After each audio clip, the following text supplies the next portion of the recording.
Introduction. In a parallel world, myths have awakened. Beasts and demons roam freely, and humanity has lost its dominion, merely surviving on the blue planet. However, one day, the divine from the west descends. Thus begins the era of mythology, where humanity receives divine gifts through the gods, gaining the strength to combat the ferocious beasts. The Western Church's deity manifests, commanding angels to govern all beings, while Zeus graces Olympus, asserting the supremacy of the gods. Yet in the East, a rupture in mythology occurs, with no gods in sight. For millennia, the East has been oppressed and enslaved by the West. Suhi awakens the Eastern divine system, transforming into a deity himself, bringing hope to all of Huaxia. Transforming into Nezha, he protects Li's city into Yang Jian. He punishes the ferocious beasts into the judge. He commands the spirits. From this moment, the East shall rise. Chapter 1. The godless Huaxia and the rampant West. Roar. A roar within Li's city shatters countless windows and glass. Cries of anguish and wails echo as hundreds of thousands of citizens scramble like ants on the streets, pushing and shoving in their desperate flight. Occasionally, someone falls, unable to rise, instantly becoming a bloody mess. Not far off stands a beast resembling a ferocious tiger, towering 10 stories high, its crimson eyes filled with fury as it rampages through the city. Surrounding it, waves of light flicker as a dozen Huaxia warriors soar into the air, launching an attack against the beast. Yet human effort is but a trifling thing. Not only does it fail to inflict any harm upon the beast, but also leads to their own swift demise. Within a shattered building, Sui slowly opens his eyes, a buzzing noise ringing in his head, accompanied by a sharp pain. "You're awake." Beside him stands a solemn young man, who, noticing Suhi's dazed expression, explains, "You were knocked out by a steel beam, thankfully. It's just a concussion." Sui rubs his head, indeed feeling quite pained. But wasn't he just up late playing video games? Where's this place? The cacophony pulls him back to reality. The divine bestower has arrived. We are saved. The wounded warriors in the ruined building rise, the atmosphere of despair dissipating as they gaze up with renewed hope. A Western youth draped in clerical robes approaches, surrounded by a throng. Captain Meng Yi rushes forward. "Divine bestower, please act swiftly. The people of Li's city are in grave danger." "Ha ha." The cold laughter falls like ice upon their heads. The Western youth scans the crowd, disdainfully proclaiming, "The people of Li's city? Perfect bait. Why should I save them? Once the beast is sated and lowers its guard, I shall intervene." The warriors stand in stunned silence. Meng Yi exclaims in shock, "That's the lives of hundreds of thousands of Huaxia people. And so what?" The Western youth steps up to Meng Yi, contemptuously patting his face. "Let me tell you, you Huaxia people are inherently lowly, worthy only of being bait and slaves before the noble Westerners. You." The Eastern warriors grind their teeth, filled with indignation. They had expected hope, but instead encountered a demon. Are they to be treated as mere bait? Do Huaxia people not count as human? It is utterly outrageous. The youth beside Su, he also grits his teeth, fists clenched so tightly they creak, wishing to rush forward and strike the Western youth. What is happening? As Sui stands bewildered, a voice suddenly echoes in his mind. Detected host sudden death due to staying up late system automatically activates, transferring the host to this world, merging with the body of Su, he who was struck. Fusion complete. Easter divine system, binding successful. This system is dedicated to assisting the host in embodying an Eastern deity, protecting the East, expelling the invaders, and ultimately becoming a true god. First binding rewards: 1 novice experience card, 3 altars of the sea god, Nezha. Before he can revel in this revelation, a wave of intense headache crashes over him. Memories belonging to this world surge forth. Sui nearly faints again. The atmosphere in the room freezes. The Western youth lounges with his legs crossed, indifferent even as Li's city teeters on the brink of destruction and the warriors suffer grievously. Meng Yi's expression is strained and heavy as he angrily declares, "Divine bestower, do you not fear repercussions for your inaction? You will not escape unscathed." The Western youth scoffs, deriding, "Ha, you think I care? This mere barbaric land of Huaxia, a place forsaken even by the gods, does not truly believe itself to be of any significance, does it?" Every person present feels a suffocating frustration, heads bowed, trembling with rage. In this world, gods exist. Since ancient times, humanity has lived under the threat of ferocious beasts, ever in fear, until a millennium ago when the divine suddenly descended upon the West, granting many Westerners divine gifts.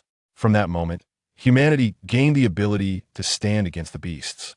Moreover, each year, Westerners listened to the divine voice, awakening their talents. Some with exceptional gifts can even summon the true forms of the gods for a brief time. For instance, the Pope of the Church can summon the true form of God to dispel all darkness with light, or the Dionysus of Olympus, who can summon the true form of Zeus to annihilate all with thunder. Yet, Sui narrows his eyes, sharp and furious. The awakened are all Western gods. My illustrious Huaxia has no one who becomes a divine bestower, and our own gods remain unknown. This is utterly absurd. Huaxia's deities have existed since the dawn of creation, always regarded as the most powerful in mythology. Yet today, on the blue planet, under the brainwashing and seduction of the West, even the people of Huaxia believe there are no gods among them, only able to worship the deities of the West. So he clenches his fist. The scene before him is strikingly similar to his own era when Westerners exploited Huaxia through such means. However, since he has traversed into this world and bound the Eastern divine system, he shall be the one to alter the present circumstances. He, He, shall vindicate the gods of Huaxia. Divine bestower, I implore you to act. We will agree to any conditions. Meng, he takes a deep breath, bowing his head in supplication. The Western youth's eyes glint with cunning. I will intervene, but after we defeat the beast, you must cede the city to the Western Church.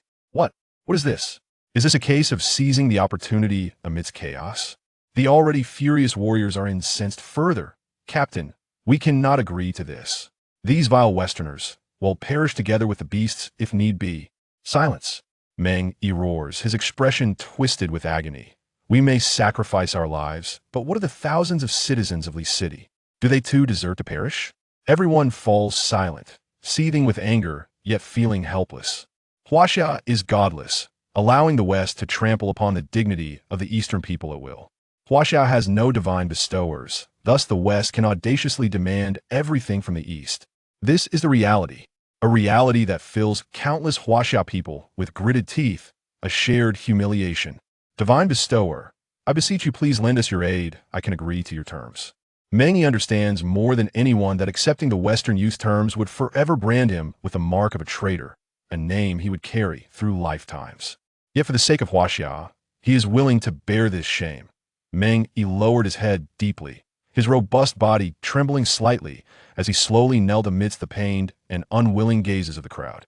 At that moment, a hand suddenly reached out, firmly halting his kneeling motion. Startled, Meng looked up to see a familiar face. It was the newly assigned warrior, Suhi. Sue? Suhi's eyes were sharp and resolute, his voice resonating like a drum. Captain, this Western swine is unworthy of your knee. Chapter 2. The Emergence of Nezha. Ha ha ha. The Western youth let out a series of cold laughs. Daring to insult our noble Westerners as pigs, boy, I see you have a death wish. He pointed outside with arrogance, declaring, let me tell you, a merely city means nothing to us Westerners. If I am angered, neither you nor the citizens of Li City shall be spared. So he narrowed his eyes, his gaze as sharp as a sword. His voice rang out powerfully. The calamities of our Huaxia, we shall resolve ourselves. You may proceed as you wish. The Western youth laughed even harder. You amuse me. You Huaxia have no gods. How could you possibly resolve anything? Is it merely because there are many of you? Ridiculous. Who says Huaxia has no gods? So he turned his back to the crowd, and suddenly a flicker of flame erupted from his clenched right fist. In the dim environment, there was a moment of silence. Then, it was shattered by the Western youth's mocking laughter. Huaxia gods? Huaxia has been a forsaken land since ancient times. Impossible for gods to exist. Accept your fate. Huaxia people, you are but lowly wretches, fit only to be slaves. Humph. So he let out a cold snort, slowly raising his right hand. The flames suddenly swelled, transforming into a brilliant scarlet fire lotus that enveloped his hand. Foolishness. The power of Huaxia's deities is beyond your Western comprehension, nor can your Western gods be compared. Each word he spoke was powerful, like a heavy hammer striking the heart of the Western youth. The Western youth began to panic. You speak nonsense. To dare insult the divine, you seek death. Yet, as a fire-gifted one, he could feel the immense strength of the fire lotus in Suhi's hand, instilling a deep-seated fear within him, akin to standing before a pope, leaving him only with reverence and no thought of resistance. Meng Yi and the others were equally bewildered. For a millennium, where were the gods of Huaxia? Yet Su He's confident demeanor clearly seemed genuine, and given the lives of the citizens of Li City at stake, would he have any reason to lie? Could it be true? Meng Yi's lips trembled as he spoke with excitement. Su He, is what you say true? A warrior among them softly countered, but all gods are birthed from the West. Huaxia is a forsaken land. There are no gods. This sentiment found support among many, who nodded in agreement. Such was the result of a millennium of indoctrination by the West, leading most Huaxians to believe their land was forsaken by the divine and that they were the castaways of the gods. Ridiculous. Su He's voice sent shivers down their spines. Pangu opened the heavens. Nuam molded humanity. The three pure ones enlightened all beings. Which of these is not a legend of Huaxia's deities? From the very dawn of creation, Huaxia's gods have existed, and even in the battles of the ancient demon and sorcerer, it was Huaxia's gods that prevailed. All living beings in this world exist under the protection of Huaxia's gods. Huaxia has no gods. Absurd. Su He's deep voice seemed to penetrate the very fabric of space, resonating like the voice of a deity from the nine heavens, reverberating heavily within the hearts of all present. Impossible. The Western youth's face had turned pale. The aura emanating from Su He filled him with dread. Yet for the sake of the Western faith in Huaxia, he could not admit the existence of Huaxia's gods. He shouted, nonsense. All gods in this world were birthed from the West. They're the children of the Lord. The so-called Huaxia gods are but a joke. Huaxia cannot have gods. Huh. Su He's eyes suddenly opened wide, brilliance shooting forth. Then widen your eyes and behold. A surge of violent energy erupted, dispersing the dark clouds above as flames illuminated the sunlight, seemingly shattering the seal that had bound Huaxia for a millennium. The flames surged, an endless torrent of fire pouring forth, forming a world-ending red lotus with a diameter of 100 meters in the sky. The entire cityscape transformed into an inferno. At the center of the fire lotus, a figure emerged. He ascended slowly, standing proudly under the protection of the lotus. His red hair surged upwards, as if pointing angrily at the heavens, ready to transcend the very sky.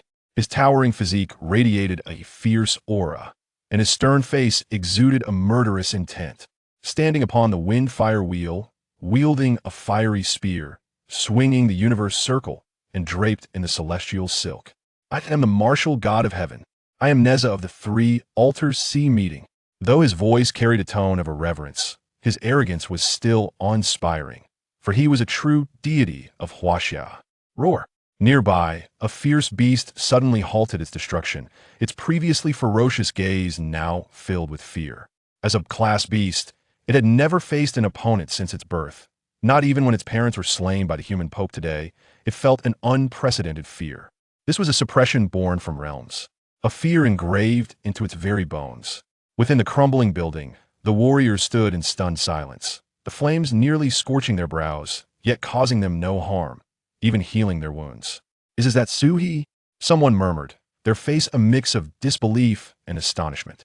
At some point, Meng Yi stood tall, tears brimming in his eyes. This is the descent of a deity.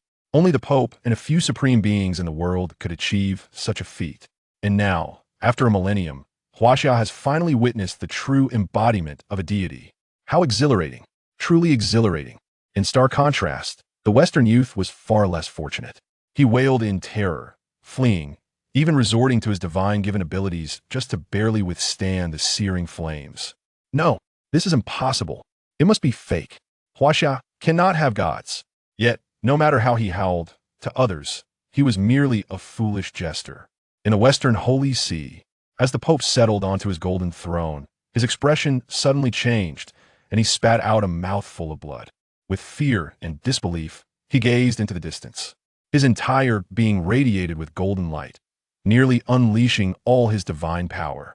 Yet, he was still suppressed by the divine might emanating from Huaxia.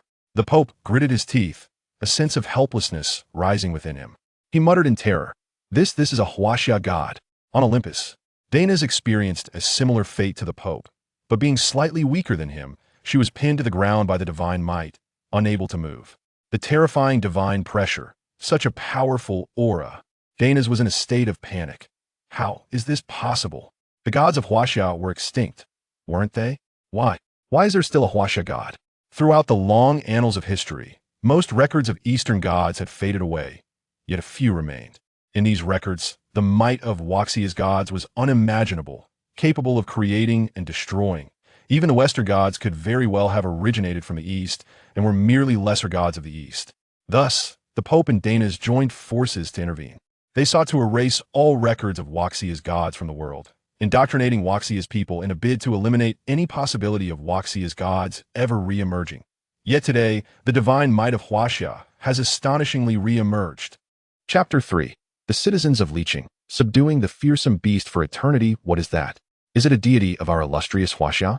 The fleeing citizens of Leeching halted, their gazes transfixed upon the heavens. They did not recognize the figure enveloped in flames, proclaiming itself as Nezha. Yet, the stirring of their ancestral blood was a palpable sensation. An elderly gentleman, aged 70, with tears welling in his eyes, quivered as he spoke. I have devoted decades to the study of Huaxia mythology and have unearthed traces of truth. Nezha is the legitimate deity of our Huaxia. He is a god that belongs to us. Trembling with fervor, he knelt slowly, bowing his head to the ground, overwhelmed with emotion. The younger onlookers were filled with astonishment and confusion.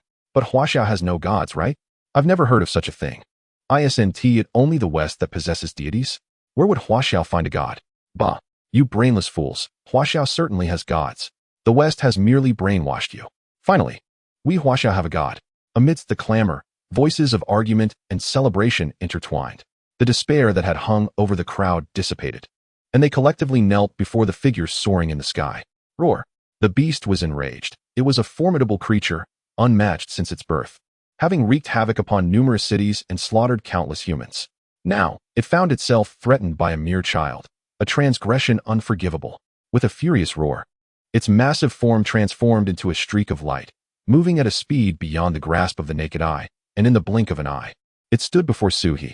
Its right claw rose menacingly, barbed like steel and brimming with terrifying power, as it swung down towards Suhi. Boom. The beast's colossal limbs and immense strength unleashed a tempestuous wind, toppling the steel and concrete structures around them, as if they were mere cardboard. The citizens of Leeching and the warriors present were on high alert. This strike could be catastrophic. Could the legendary Nezha, whom they had never heard of before, withstand such an assault? Suhi regarded the beast with an air of indifference, showing no inclination to evade. Instead, he merely raised his fiery spear. Clang! The beast's claw struck the spear with a thunderous sound, the shockwave visibly radiating outwards, toppling numerous buildings in its wake. Yet, it did not budge Suhi even a single step. Vile creature! Suhi's eyes glinted with icy fury. With a commanding shout, the Tianling burst forth, swiftly ensnaring the beast in a binding embrace. The beast roared in desperation, struggling with all its might, but no matter how fiercely it fought, it could not break free. Terror replaced its rage, and it was filled with profound regret for having provoked this harbinger of death. With his left hand gripping the Qiankuan ring, Suhi gently tossed it into the sky, declaring, "You who have taken countless lives, your sins cannot be absolved. Today, I bind you with the Qiankuan ring, to be sealed within Leeching for 10,000 years. As Leeching thrives, so shall you. As Leeching perishes, so shall you. Do you have any grievances?" The beast dared not voice any dissent. Now firmly bound by the Tianling, it was at the mercy of its captor, merely a fish upon the butcher's block. Surviving this ordeal was already a stroke of fortune. What right did it have to complain? It feared it might soon be pierced by a spear. Thus, it nodded fervently, its large head bobbing up and down, fearful that Suhi might overlook it. The Qiankuan circle, suspended in the air, emitted a resonant sound as it expanded, subsequently descending upon the fierce beast's neck, humming as it constricted tightly around its throat. Suhi spoke with profound significance. The Qiankuan circle is the divine artifact that governs heaven and earth. Should you resist, your demise is inevitable. The Mengtian silk gradually released its hold on the beast, swirling gracefully before returning to rest behind Suhi. The beast, freed from the Mengtian silk, found itself devoid of any will to resist, whimpering as it crawled on the ground, its eyes reflecting only fear and submission. Suhi nodded, choosing to disregard the creature, and instead cast his gaze upon the ravaged city of Li. Not long ago, this had been one of the most prosperous cities along the coast. Now, it lay in ruins, with crumbled walls, collapsed buildings, and streets so dilapidated that there was nowhere to stand. The citizens were beset by peril, their faces smeared with dust. And the city echoed not with laughter and play, but with the sorrowful cries of separation, the heart-wrenching lamentations of families torn apart. This, he thought, is my pitiable Chinese kin. A wave of compassion surged through Su He, prompting him to take a deep breath before he forcefully stomped down on the fire lotus. The fire lotus began to slowly rotate and expand, soon enveloping the entirety of Li City. He gazed down upon the people, his voice resonating like thunder, reverberating throughout the city and reaching every ear. Today, I have ensnared the fierce beast with the Qinquan circle, binding it to Li City, destined to serve the citizens for a millennium. As he spoke, the fire lotus descended in a blaze, revitalizing the weary inhabitants of Li City, banishing their fatigue as if they were infused with inexhaustible strength. The crowd exchanged bewildered glances, momentarily unable to grasp the surreal reality before them. Had the calamity truly come to an end? It felt too dreamlike. The once mighty beast had, astonishingly, been subdued. Had there ever been tales of humanity subjugating such creatures? Even the most formidable attempts had failed, let alone this one. The entire city fell into a silence akin to the night, most still grappling with disbelief. Suddenly, a little girl dashed forward, her voice ringing out, "Big brother, you're so amazing. Can you help my mother? She was crushed by the building, and no matter how much I call, she won't wake up." Su He gazed into the girl's hopeful eyes, instinctively clenching his fists, his eyes slightly reddening. Once a life has departed, it cannot return, and even I am powerless to change that. Within him swirled feelings of helplessness, regret, rage, and sorrow. For millennia, the grand expanse of China had now been compelled to bow before the West. The wrath of heaven upon the land, the beasts pressuring the realm, and the Western powers seizing the opportunity to claim our territory. Having reached a state of utter defeat, what fear or concern remains? Su He silently vowed that every piece of what the West has taken from our China shall be reclaimed, bit by bit. Upon hearing his response, the little girl did not burst into tears, but instead, with remarkable strength, she sniffled quietly. Though small, she understood everything. She knew her mother was gone forever. She recalled her mother's words, that if China had a deity, they would no longer need to fear the fierce beasts, and no more lives would be lost. The little girl looked up once more and asked, "Big brother, are you a deity of our Huaxia?" This question prompted everyone to lift their heads in unison. For a millennium, Huaxia had been devoid of divine beings. Although a god claiming to be Nezha had recently appeared, it was possible that he was merely a deity from the West. Su He's gaze swept over each individual in Li City, all filled with anticipation. Even those whose minds had been altered by indoctrination swallowed hard, their faces reflecting reverence. He smiled slightly, his right hand tightening around the fire spear, lifting it a few inches before forcefully striking the air. With a resounding boom, a fierce blaze erupted from Su He, illuminating the sky and revealing a colossal phantom with 3 heads and 6 arms behind him. "I am the true deity of the Huaxia heaven, the great god of the 3 altars, Nezha. With 100,000 celestial soldiers under my command, I serve the edict of the Jade Emperor to vanquish the 6 realms. Where I tread, evil retreats, and demons are annihilated. The Huaxia heavenly court has existed for countless millennia, a veritable deity of Huaxia, incomparable to the lesser gods of the West, previously sealed for certain reasons. But from this day forth, I reclaim my rightful place." The final 8 words resonated powerfully, striking each heart like a drum, causing many to cover their faces in tears, while others danced with joy, overwhelmed by exhilaration. The little girl cried out in delight, "Mom, did you see? Big brother is our Huaxia god. We have divine protection now, and we need not fear those monsters anymore." The citizens of Li City were ecstatic, their emotions reaching a fever pitch. "Nezha, the god of Huaxia, at long last, we have a deity. No longer shall we bow to those Western swine. Let us see if they dare to bully us again. Heaven does not forsake Huaxia." At that moment, Su He's Nezha experience card expired. He transformed into a wisp of flame and vanished into the air, unnoticed, returning to the dilapidated building. The blazing fire that enveloped Li City's skyline instantly dissipated, and Su He reverted to his original form. The crowd stared at him, momentarily at a loss for words. Meng Yi could not contain himself, and spoke first. "Su He, did you just embody the true form of a deity?" Su He, of course, could not reveal that he was indeed a god. He nodded and replied, "Indeed. I received the divine grace of Nezha earlier, which allowed me to briefly manifest my true form." Meng Yi's heart raced, still struggling to believe, and asked again, "Nezha, is he truly a god of our Huaxia?" "Nezha is indeed our Huaxia god." Su He's voice rang out with conviction. finally allowing the weight of uncertainty to lift from everyone's hearts. By heavens, what a relief! Who will dare to claim that Huaxia is without a god now? Nezha is far superior to those Western deities. Huaxia is the true land of divine beings. Suhi, how did you receive divine grace? Yes, yes. Can we also receive divine grace? Many people gathered around, eagerly seeking to learn how Suhi had attained the grace of the god Nezha. Suhi smiled and said, as long as everyone devoutly believes in our Chinese deities, you shall undoubtedly receive divine blessings. The crowd was exhilarated, their faces flushed with excitement, clenching their fists in anticipation of one day receiving the gifts from their Chinese gods. However, a Western youth wore a grave expression, yet could not suppress a disdainful snort. What Chinese deities? That is clearly our Western little fire god, a mere trivial entity without even a divine position. And you all get so worked up over it? Truly pathetic. So he narrowed his eyes. Would you care to test whether our Chinese deities are indeed legitimate? The Western youth's expression changed abruptly. Recalling the flames that had nearly claimed his life moments ago, a wave of fear washed over him. He instinctively took a step back, gritting his teeth as he spat a harsh retort. We shall see. Let us see how long you can remain so arrogant. He then turned and departed. Suhi gazed at his departing figure, wishing he could slap the insolent fool. However, with the Nezha experience card expired, he knew he was no match for the Western youth. Yet, time was on his side. There would be ample opportunities ahead. The martial artist felt a sense of exhilaration witnessing the Western youth flee like a frightened dog. They gathered around Suhi with envy and admiration, eager to become like Nezha, safeguarding China.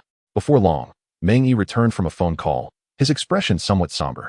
Lowering his voice, he stated, everyone, this is not the time for celebration. New orders have come from above, instructing us to escort Suhi back to Longdu immediately. Though the martial artists were thrilled, as soldiers, they were conditioned to obey any command without question. Suhi furrowed his brow, seemingly pondering something. Captain, is the West planning to take action? Meng Yi nodded. It is likely. You are now the hope of our China, and only by returning you to Longdu can we ensure your safety. Thus, we must set off promptly. The group swiftly began to pack their gear, their movements remarkably efficient. Within mere minutes, they were ready. Departure. With Meng Yi's command, everyone exited the dilapidated building, heading towards Longdu. Just as Suhi was about to move, he suddenly heard Meng Yi's voice softly resonating beside him. Suhi, will our China truly rise again? Without turning back, Suhi took a deep breath and replied with earnest conviction, our China has already risen. Meanwhile, at the Holy See, an unexpected visitor had arrived. Danis, who had previously come over due to issues concerning Chinese resources, had nearly clashed with the Pope. Today, however, they were there to discuss collaboration. The Pope spoke gravely, Danis, I trust you are already aware of the matters concerning the Chinese deities. There is no need for further discussion. Danis's eyes glinted with murderous intent. This person cannot be allowed to live. He must be eliminated immediately to prevent future troubles. The Pope nodded. Our thoughts align. If China begins to doubt the Western gods and turns to worship their own, our years of effort will be in vain. This matter is urgent. As Danis snapped his fingers, a young man clad in armor and wielding a spear entered the hall with deliberate grace. His gaze was sharp and piercing, reminiscent of a hawk, exuding an aura of lethal intent with every movement. The Pope could not help but be moved. The god of war, Ares. This youth, bestowed with the divine power of Ares, not only possessed the strength of a war deity, but also had the ability to summon the true form of Ares. In the realm of Olympus, aside from Danis, he was the most formidable force. Danis remarked gravely, though this individual has recently awakened, he must not be underestimated. With the divine aid of Ares, when he takes action, success is assured. Excellent, the Pope exclaimed, invigorated. Theo, a man draped in a white robe emerged from behind the hall, his face perpetually adorned with a gentle smile, exuding a sense of warmth and refinement. He knelt before the Pope. My lord. The Pope waved his hand. You shall accompany Yuli. Remember, this matter is of utmost importance. Care must be taken. Danis laughed heartily. With Yuli, granted the blessings of Ares, and Theo, endowed by Michael, even the two of us must tread carefully around their prowess. A mere god from Huaxia, let us see how he survives. Meanwhile, far away in Huaxia, Suhi remained oblivious to the two Western powers that had set their sights upon him. He sat within a jeep, eyes closed in contemplation, yet he was, in truth, communicating with the system.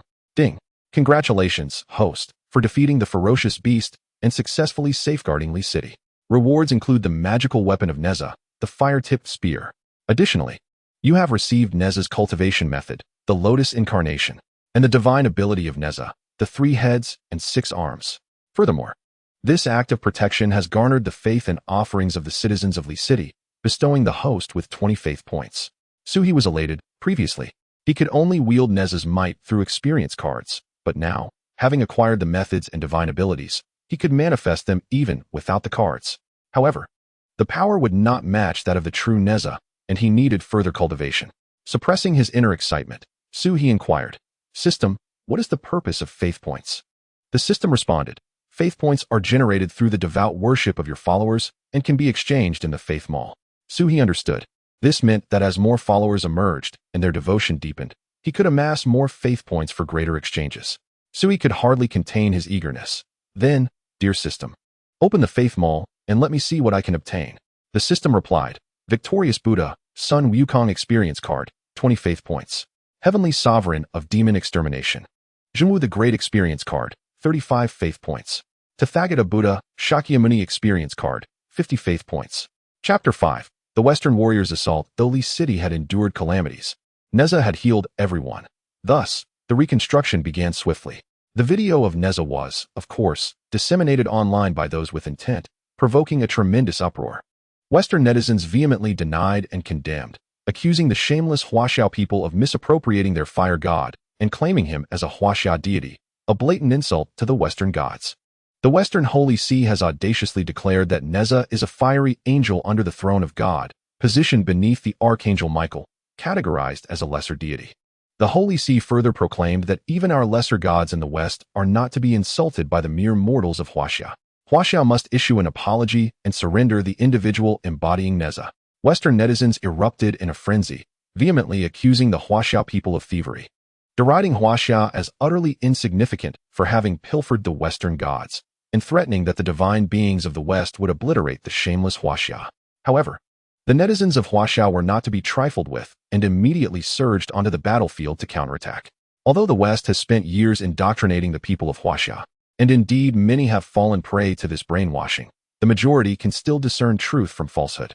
Nezha boldly asserted his identity as a Huaxia deity, declaring that all Huaxia gods would soon reclaim their rightful places. What further skepticism could there be? Among those netizens was Chen Yong, who initially felt a surge of anger upon encountering the video, suspecting it to be yet another distasteful marketing ploy designed to capture attention by misrepresenting Huaxia gods. To his astonishment, he witnessed a young boy, standing poised in midair, vanquishing a fearsome beast and subjugating it to the city of Li for millennia. The citizens of Li knelt in reverence, their devotion palpable. Particularly striking was the video's conclusion, where Nezha, engulfed in animated flames, proclaimed to the populace his genuine identity as a Huaxia god, bearing the title of the grand deity of the 3 altars and announcing the impending manifestation of the celestial gods. Chen Yong was exhilarated, leaping with fervor, a conflagration igniting within him. He downed a bottle of beer, laughing heartily, his spirit ablaze. "Nezha, truly, Huaxia possesses deities. Indeed, we have gods." He stood upon his balcony, bare-chested yet unperturbed by the chill, feeling only the warmth of his fervor, bellowing to the heavens, "Curse the Western gods. Huaxia is not a forsaken land, nor are its people forsaken. We have deities. From now on, I shall only believe in the gods of Huaxia." He was not alone. The night in Huaxia could be encapsulated in a single word: sleepless. In countless homes, individuals were celebrating, weeping, shouting, and releasing pent-up emotions. Huaxia had endured oppression from the West for far too long, and today, that suffocation was finally released. Particularly for the older generation of Huaxia. During those years of hardship, they had persevered without divine support. Many old comrades gathered together, 3 individuals at a table, yet they poured 30 cups of liquor. The veterans, tears streaming down their faces, raised their glasses in drunken tribute. "Old Captain, can you see this? How many years, how many long years? The dreams we once harbored have finally come to fruition today. Brothers, you may now rest easy. No one shall dare to insult Huaxia again." Suha remained oblivious to the events unfolding online as they journeyed towards Longdu. After a night of rigorous training, Suhi reopened his eyes. With a determined clench of his fists, he could not help but exclaim, "Indeed. The Lotus Incarnation of Nezha is remarkably powerful, allowing me to break through to the 6th level of Qi transformation in one fell swoop." The cultivation of martial artists is divided into 4 stages: Qi transformation, spirit transformation, void reversal, and Tao integration. Upon achieving Tao integration, one can become a spirit master. However, the difficulty of this feat is akin to scaling the heavens. The strength of a nation is measured by the number of its spirit masters. The reason why Huaxia stands as a formidable power even in the absence of deities is due to the support of its spirit masters. Yet, the lack of divine beings is a significant shortcoming, resulting in a fade of tranquility masking profound vulnerabilities. Brothers, hold on just a little longer. We shall reach Longdu in a few hours, Meng Yi encouraged, rubbing his temples. After 3 days of battling fierce beasts without sleep, they could not afford to let their guard down for even a moment, fearing an ambush. At that moment, someone could no longer contain their curiosity and asked, Suhi, how did you awaken Nezha's talent? Suhi scratched his head and replied, it just awakened suddenly. I am not entirely sure of the specifics. Meng Yi chuckled. This indicates that our Huaxia deities have indeed emerged. Let us not inquire further. As long as we sincerely believe, on the next awakening day, we too shall awaken our talents and become recipients of divine gifts. This declaration invigorated most of the audience, as the majority were young individuals who had enlisted with fervent aspirations to become formidable warriors and serve their country. Suddenly, a loud banging echoed as the jeep jolted violently, startling everyone, who quickly peered out of the windows. The driver shouted, ambush. We are under attack. Everyone get out. The martial artist promptly flung open the doors and leaped out, forming a protective circle around Suhi. A few figures approached from a distance, led by a young man from the west, accompanied by several others. Stephen, you have betrayed us. Meng Yi bellowed in fury. We, Huaxia, have invested so much in you. And not only do you refuse to assist us, but you also dare to attack us. Does your conscience not weigh heavy? With a scoff, Stephen casually placed his left hand in his pocket and snapped his right fingers, igniting flames that danced at his fingertips. He derisively remarked, what is Huaxia to me? Were it not for the church's orders to brainwash you, I would not have set foot in this wretched place. You have provoked the church. Prepare to meet your end. Protect Suhi, Meng Yi shouted fiercely, and instantly everyone shielded Suhi within their midst. Stephen waved his hand lightly, commanding, attack, leave none alive. In an instant, the Westerners behind him surged forward, their formidable auras erupting, revealing them to be advanced Qi transformation martial artists. Be careful, cried a Huaxia martial artist as he positioned himself in front of Meng Yi. With a resounding thud, the young man was violently hurled aside. Blood and flesh scattered across the ground. Damn it! The warriors of Huaxia were ablaze with fury, rushing to engage in a fierce battle with their Western counterparts. Despite their numerical superiority, their individual prowess paled in comparison, leaving them ensnared in a stalemate. Meanwhile, Stephen approached with a cold smirk, leisurely making his way over. No one can save you now, he declared, his eyes flickering with disdain.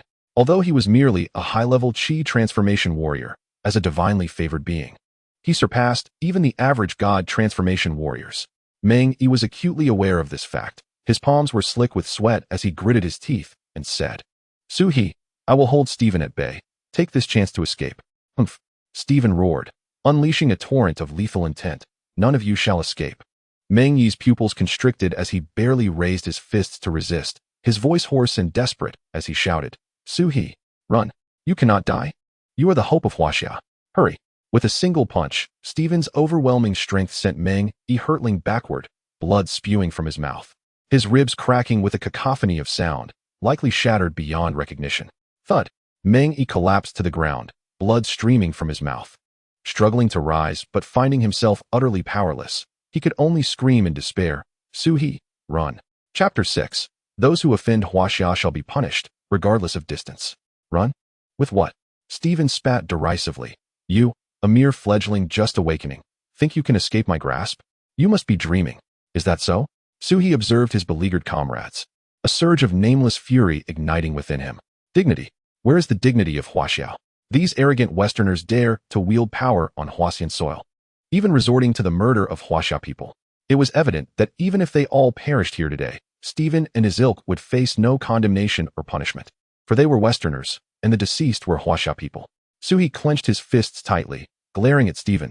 How can we, the people of Huaxia, allow ourselves to be bullied on our own land? Huh? Stephen kicked Meng Yi aside, the sound of his chest cracking echoed, and blood streamed from his 7 orifices as he fell unconscious. With a mocking smile, he approached Suhi, his right hand engulfed in crimson flames. Huaxia people? just a discarded race abandoned by the gods. You have no dignity, only fit to be our dogs in the West. Seeking death, Sui propelled himself off the ground, charging at Stephen like a cannonball. The flames in Stephen's right hand erupted, transforming into a spear of fire. Meet your end. Fire spear arise.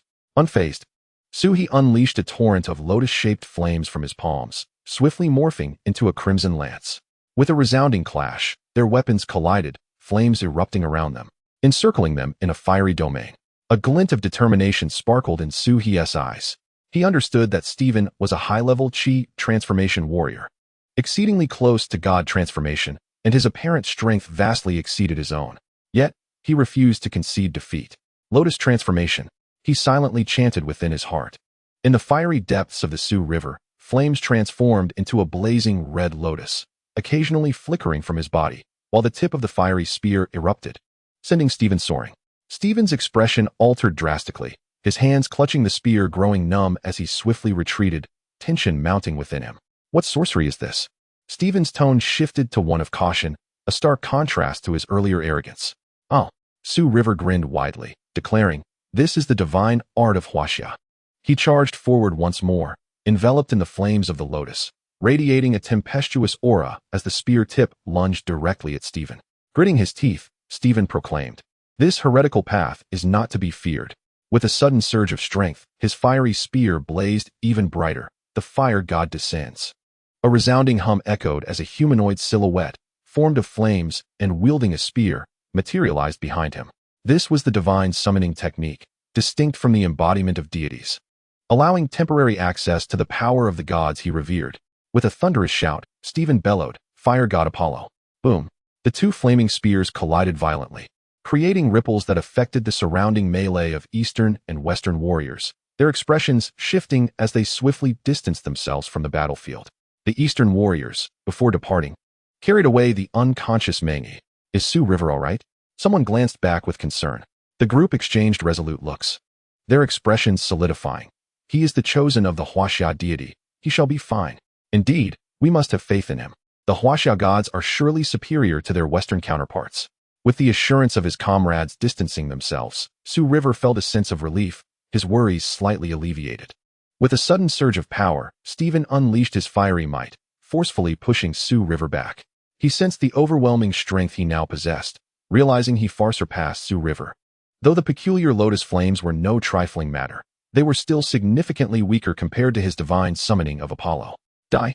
Stephen, wholly engulfed in flames, thrust his spear towards Su River's heart, intent on claiming his life. Su River did not flinch. He gazed at the spear, his pupils gradually shifting to a crimson hue, a subtle smirk gracing his lips. Nearby, the Huaxia warriors clutched their hearts, for Stephen's strike was undeniably formidable, its power palpable even from afar. If it were they might not withstand the mere presence of such force, let alone the blow itself. "Su River, we believe in you." The crowd couldn't help but clench their fists, silently praying for Su River's triumph. Rather than raising the fiery spear, Su River stood tall, his demeanor dismissive. "The Western fire god? Huh." His tone dripped with contempt. Stephen bristled with irritation. He was accustomed to speaking in such a manner to the Huaxia people, yet this mere Huaxia individual dared to mock him. Unforgivable. The spear drew closer. "You, Huaxia dog, your tongue is unworthy to speak of me, the Western fire god." Boom. The tip of the gun pierced through Sui's body, while simultaneously, a violent blaze erupted, igniting the surrounding trees and transforming the forest into an inferno. With a confident smirk, Stephen remarked, "Chinese trash is indeed just that. It deserves its fate." But lo and behold, a golden hand emerged from the flames, firmly grasping the tip of Stephen's gun. The bullet failed to wound Sui, as he resolutely held it fast. With a peculiar sound, the once ignited forest abruptly stilled, all flames seemingly drawn towards Sui, coalescing into a fiery cloak that enveloped him. "This land of China shall not permit your wanton destruction." At that moment, the burning forest reverted to its original state. Stephen stood in stunned silence, his mind a blank slate, unable to comprehend the scene before him, which shattered his long-held beliefs. Sui, now towering over 3 meters tall, was cloaked in a shimmering golden skin, enveloped in flames, with a fiery mantle billowing behind him. Yet, the true source of Stephen's trepidation lay in Sui's 3 heads and 6 arms. This was the true incarnation of Nezha, a deity of my China. With all three heads grinning simultaneously, the 5 additional arms clenched into fists and thunderously descended upon Stephen. Western Pig, remember this. The sound of relentless strikes echoed as each punch was imbued with Nezha's true fire. Even with the awakening of his fire god talent, Stephen could not withstand such divine flames. In mere seconds, he was unrecognizable, his body charred and ravaged, his arms twitching before collapsing entirely, devoid of life. The other Western warriors could only watch in horror, their limbs frozen, their hearts racing as if they might leap from their throats. They wished to flee but found themselves paralyzed, ensnared by clusters of true fire like a cage. Sui discarded Stephen's lifeless body as one might toss aside a dead dog and approached the remaining Western warriors, who promptly sank to the ground, terrified and trembling. I shall spare you. Return and inform your masters to leave China. Sui grasped 6 Western warriors in his 6 hands, his voice resonating like that of a demon. Otherwise, this shall be your fate. With agonizing cries, blood spilled forth as their arms were wrenched from their bodies. Reduced to ashes, Sui regarded them coldly, harboring no sympathy for the Westerners who had oppressed China for millennia. He declared with resolute conviction, those who offend China shall face retribution, no matter the distance. Chapter 7. Whispers abound. The Holy See was incensed by Stephen's death, especially upon witnessing their elite warriors returning maimed and crippled. They were beside themselves with rage. How dare China treat them so? This was an affront to their very existence. Consequently, a wave of condemnation against China erupted across global online platforms. The current winds are more tumultuous and unbearable than before, and the proliferation of hired voices has rendered it nearly impossible to find anyone speaking in favor of Huaxia. All that is heard are scathing criticisms. The sentiment is gradually shifting towards the West, an unfortunate inevitability. The power of public opinion is formidable. When enough voices rise, does the truth or falsehood truly matter? People tend to believe only what they see, and even the Huaxia people themselves have begun to question whether they have been deceived all along. In truth, the Huaxia deity does not exist. This has caused considerable anxiety among the leaders of Huaxia. Had the situation remained one where the Huaxia deity was non-existent, they would have dismissed such rhetoric, but now it is different. The Huaxia deity has indeed manifested, and they cannot allow the Western detractors to continue their brazen assaults. Thus, as Sui arrived in Longdu, he was approached. Greetings, Mr. Su. I am Jiang Fengyan, the commander of the Huaxia Dragon Guard. Jiang Fengyan, clad in military attire, saluted with an air of righteousness. Behind him, a group of medical personnel disembarked from a jeep, swiftly attending to the injured warriors. And they lifted Meng Yi onto a stretcher. His injuries were grave, necessitating immediate surgery. As Meng Yi was about to be taken away, he suddenly grasped Sui's hand. Sui tightened his grip, asking, "What is it, Captain?" Meng Yi coughed, struggling to speak. "You must, without fail, restore the honor of the Huaxia deity and thwart the schemes of those Westerners. I implore you." Tears welled in Sui's eyes as he inhaled deeply, firmly clasping Meng Yi's hand, and vowed solemnly, "I, Sui, swear by my life that I shall not disappoint the expectations placed upon me." Meng Yi managed a bittersweet smile before lying back on the stretcher, surrendering himself to be carried to the hospital. Jiang Fengyan regarded him with deep respect, declaring, "Meng Yi is a true man." Sui nodded in agreement, saluting, "Captain Jiang, what brings you to me?" Jiang Fengyan was direct. "Have you been following the recent online discourse?" Sui offered a wry smile and shook his head. "I haven't had the time. We left for Longdu the moment matters in Liqing concluded, and we were ambushed on the way. There was no opportunity to monitor the internet." "Then take a look at this." Jiang Fengyan produced a tablet, accessing various discussion platforms before handing it to Sui. Sui perused the statements with great seriousness. He was taken aback by the fervent discussions ignited by the appearance of Nezha. Most of the commentary was disparaging, targeting Huaxia, the Huaxia deity, and the Huaxia people. Everything associated with Huaxia was being vilified by Westerners online. With a creak, Sui clenched his fists, taking several deep breaths before returning the tablet to Jiang Fengyan. He could not bear to read further, fearing he might shatter the tablet in a fit of rage. Jiang Fengyan asked earnestly, "Mr. Su, the Western assault on Huaxia has commenced in full force. Public opinion is their first step. We implore you to help us dispel their rumors and restore the honor of the Huaxia deity." Sui's expression turned resolute and steadfast. "This is a matter within my purview, and I shall dedicate myself to it wholeheartedly." "Excellent." Jiang Fengyan promptly produced a stack of documents, stating, "Tonight, Longdu Television will broadcast a program to the world, and I hope Mr. Su can dispel the Western slanders against our great Huaxia." Suhi chuckled softly, his eyes glinting with a cold light. No problem. Our Huaxia is not to be sullied by those petty individuals. With one hand resting on his knee, Jiang Fengyan performed a knightly salute. There will undoubtedly be those watching over you tonight, Mr. Su. If you do not mind, I, Jiang, shall accompany you and ensure your safety. The Huaxia Guardian Dragon Army exists solely to protect the dragon. As night fell at Longdu Television, Jiang Fengyan personally drove Su He to the venue. With only an hour remaining until the broadcast commenced. During the journey, Jiang informed Su He that this live event, aimed at a global audience, had attracted many renowned figures from both domestic and international circles. However, Su He felt a surge of anxiety, realizing he had no time to prepare. It was no simple task to dismantle the ideological shackles imposed by the West over millennia. Over time, many netizens, both domestic and abroad, had accepted the notion that Nezha belonged to Western mythology. As for Su He was merely a fortunate young man favored by the divine. His belief in Huaxia gods was nothing more than his own delusion. Tonight's broadcast would expose his falsehoods, particularly in the presence of Western authorities who deemed him insignificant. What hope could a mere boy like him bring to Huaxia's resurgence? The idea was laughable. Yet, some Huaxia citizens held an unwavering belief in Su He, firmly convinced that Nezha was indeed a Huaxia deity. All would be settled by tonight. It promised to be a sleepless night. Upon entering the studio, Su He found many already seated, their expressions revealing disdain at his arrival. The Western representatives, in particular, did not even deign to glance his way. Jiang Fengyan muttered under his breath, "What a farce." Su He merely smiled faintly and shook his head, choosing not to respond. The two took their seats, awaiting the start of the broadcast in a silence so profound it heightened their heartbeats, the atmosphere thick with tension and an unmistakable sense of conflict. An hour later, the broadcast commenced. The host, microphone in hand, greeted the audience with a sweet smile. "Welcome to the Huaxia Theological Debate. Today, we are honored to invite two esteemed theological scholars, Professor Zhao and Professor Qin."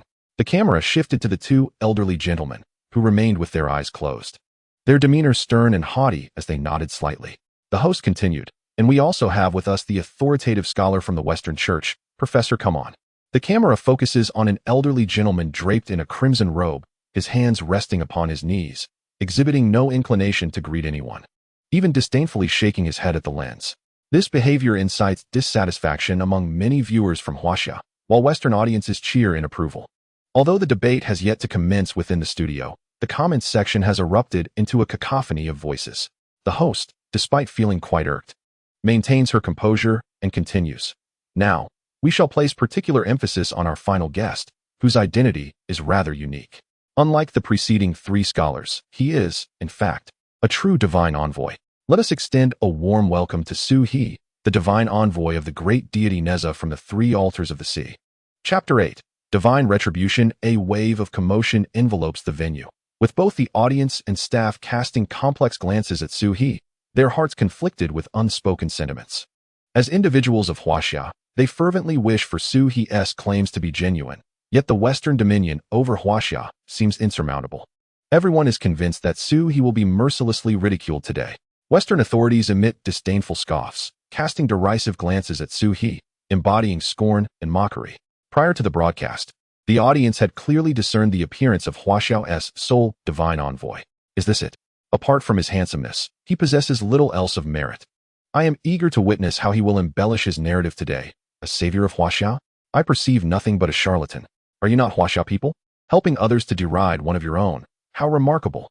I cherish Huaxia, yet I hold a greater affinity for truth. Nezha is a deity of the West, and none can change that. To be candid, we must acknowledge that Huaxia is a forsaken land for the divine. It is impossible for a god to arise here. This young man may have good intentions, but the fact that Nezha is a Western deity is indisputable. The audience erupts into a heated dispute, with the prevailing sentiment being skepticism and mockery directed at Su He. Any occasional supportive remarks for Su He are swiftly drowned out, leaving no trace behind. Following the introduction of the guests, the host cannot help but feel a surge of anxiety. Today's topic is of utmost significance, under the scrutiny of the entire world. We shall deliberate whether the great deity Nezha is indeed a deity of Huaxia.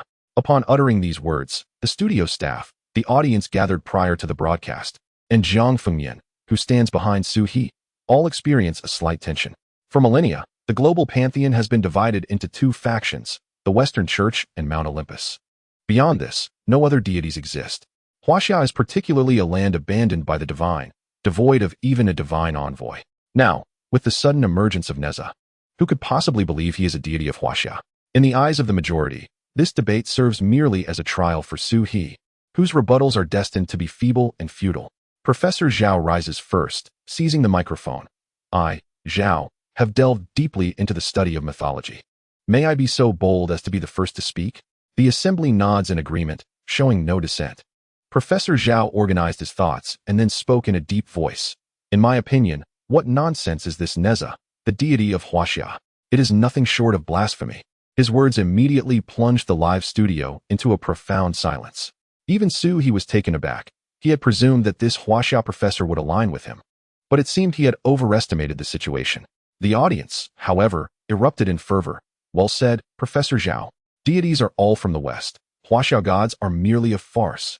Just moments ago, there were a few voices supporting Su He, but now not a single one remained. Those who wished to speak hesitated. For the speaker was none other than Professor Zhao, one of the most authoritative figures in domestic theology. After making his statement, Professor Zhao sat down, closing his eyes in a pose of lofty detachment. Professor Qin took the microphone, his tone markedly less confrontational than Zhao's. Yet he spoke with assurance. At the dawn of creation, it was the Father God and the Lord God Zeus who fashioned humanity. They shield the world and safeguard mankind, allowing it to progress steadily in peace and harmony. For thousands of years, humanity has endured countless tribulations, all of which have been overcome with the assistance of the Father God and the Lord God. Now, a mere upstart, claiming to have received a so-called divine gift from a flame deity, dares to proclaim that Western gods are lesser beings while Huaxia gods are the true deities. How laughable is that? Since antiquity, the West has been the center of the world, while the East has been a forsaken land. The Western gods, in their compassion, have chosen to embrace and protect us Easterners, yet we now dare to deny them? This is an utter sacrilege against the Father God and the Lord God. Professor Qin grew increasingly animated, shedding his initial calm. Finally, he clasped his hands together and, with reverence, bowed to the air. May this insolent wretch receive the punishment he deserves, lest the Father God and the Lord God turn their wrath upon us Huaxia people. The live stream erupted into chaos. No one had anticipated that two theological professors from Huaxia would openly criticize Su He, prompting many to ponder whether Huaxia indeed lacked deities and that everything was merely a fabrication of Su He. Jiang Fengyan clenched his fists anxiously, casting a worried glance at Su He, fearful that he might crumble under the relentless onslaught of attacks and pressure. Su He, however, maintained an expressionless demeanor, seemingly unfazed. The Western authorities exchanged disdainful smiles, as it was evident to them that the outcome was already sealed. Su He had no chance of turning the tide. Jiang Fengyan began to strategize an escape for Su He, but to everyone's astonishment, Su He suddenly stood up and walked towards Professors Zhao and Qin, nearly pointing a finger at them in indignation. Are you still Huaxia people? What kind of Huaxia people do you consider yourselves to be? A wave of astonishment swept through the room. The Western authorities only smiled more broadly, clearly relishing the fact that Su He was agitated. As the conclusion of this live broadcast appeared inevitable, the mythos of the West would continue to stand unassailable, ruling over the world. Professor Zhao, unperturbed, mockingly remarked, "How can we not be of the Huaxia people? We merely acknowledge and accept the reality. You incessantly claim that Nezha is a Huaxia deity, that Huaxia possesses divinities. Then present your evidence." The netizens and audience echoed in unison, "Indeed, produce the evidence. While we may harbor a disdain for the West, we cannot malign it. The truth is, Huaxia lacks gods. We must accept this." Amidst the tumultuous atmosphere, Su He stood resolutely in the center of the live stream studio, his demeanor increasingly serene. With a derisive laugh, he declared, "Evidence? How ludicrous." Standing tall and proud, he bore the weight of the world upon his shoulders, despite being but one individual. What Western mythology? The paternal and sovereign deities of creation? What nonsense! The notion that only Western gods exist is sheer folly. Su He's invectives raged like a tempest, leaving the audience in a daze. What had they heard? Su He was denouncing the Western gods. He was challenging the Western creation myth.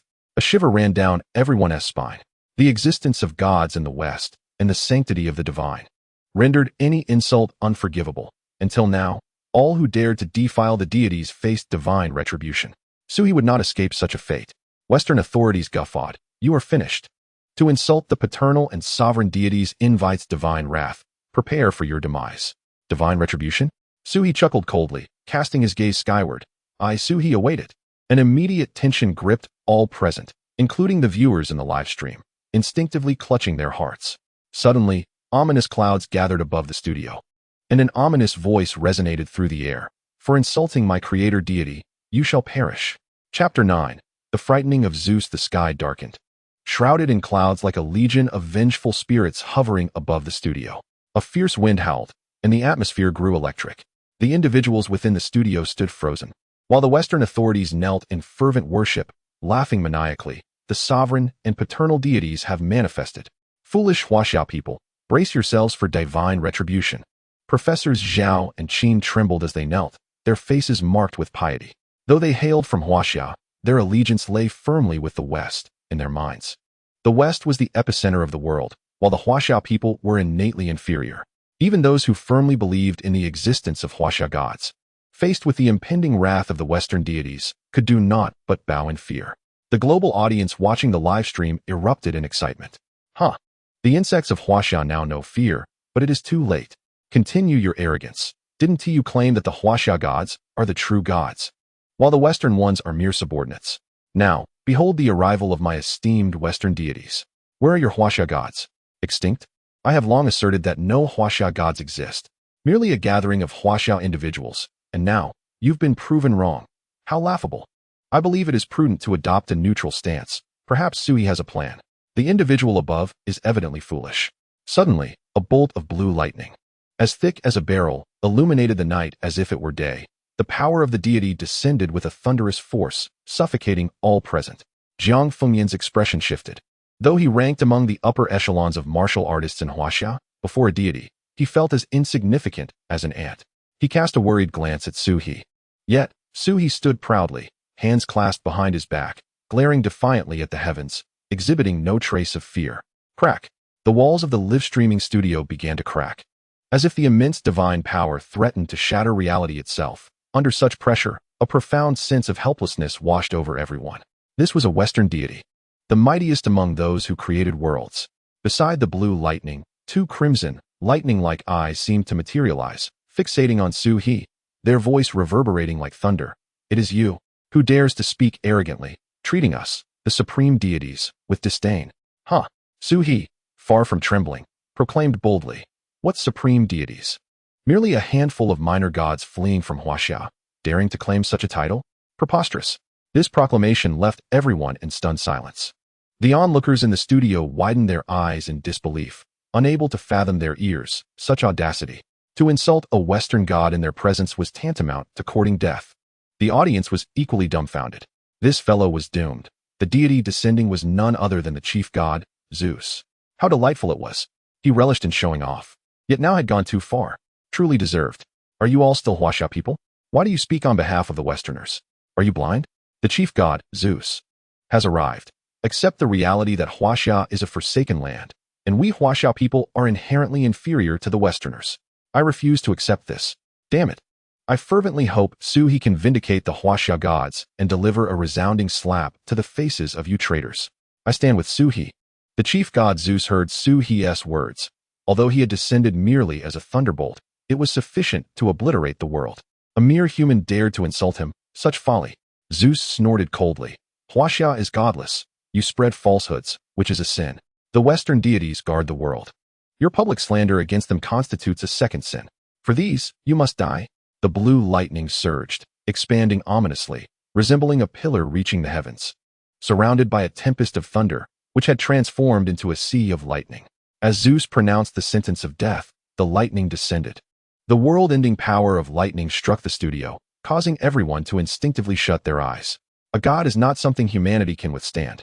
With a dull thud, the blue lightning pool suddenly erupted into a flaming lotus, rapidly spreading flames that engulfed the sky in mere seconds. Meanwhile, the towering pillar of lightning was forcibly grasped by 6 arms, halted midair. In the inferno, all trembled and knelt in reverence, save for Suhi, who stood resolute. His form was akin to a stalwart pine, his gaze sharp as a sword, enveloped in flames, with a fiery lotus swirling beneath his feet. Above him loomed a colossal phantom, a titan with 3 heads and 6 arms, exuding boundless divine power. Jiang Fengyan's back was already drenched in cold sweat. In that fleeting moment, he truly believed he was on the brink of death. Gazing skyward, his heart surged with emotions that words could scarcely capture. And he could only utter two syllables. Nezha. The immense visage of Nezha seethed with fury, its 6 arms clenching into fists. A mere Western thunder god dares to act presumptuously before me, the great deity of the 3 altars. Seeking death. With a forceful stamp of his feet, he transformed into a streak of light, ascending swiftly into the heavens. Come forth. Boom. The 6 fists struck in unison against the sky. The space shattered violently, and from the void emerged a shadowy figure. Upon closer inspection, it was none other than the chief deity, Zeus. He gazed at Nezha in terror. How did you come to be here? With a disdainful snort, Nezha summoned a raging inferno, manifesting the fire-tipped spear, wind and fire wheels, and the heavenly silk, among other formidable powers. As if the very sky were on the verge of collapse. In the live broadcast room, Sui shook his head slightly, feeling a twinge of sympathy for Zeus. This Nezha was not truly him. After all, his experience card had already been utilized, and he could not possibly transform into Nezha now. At this moment, the Nezha in the sky was indeed the true Nezha.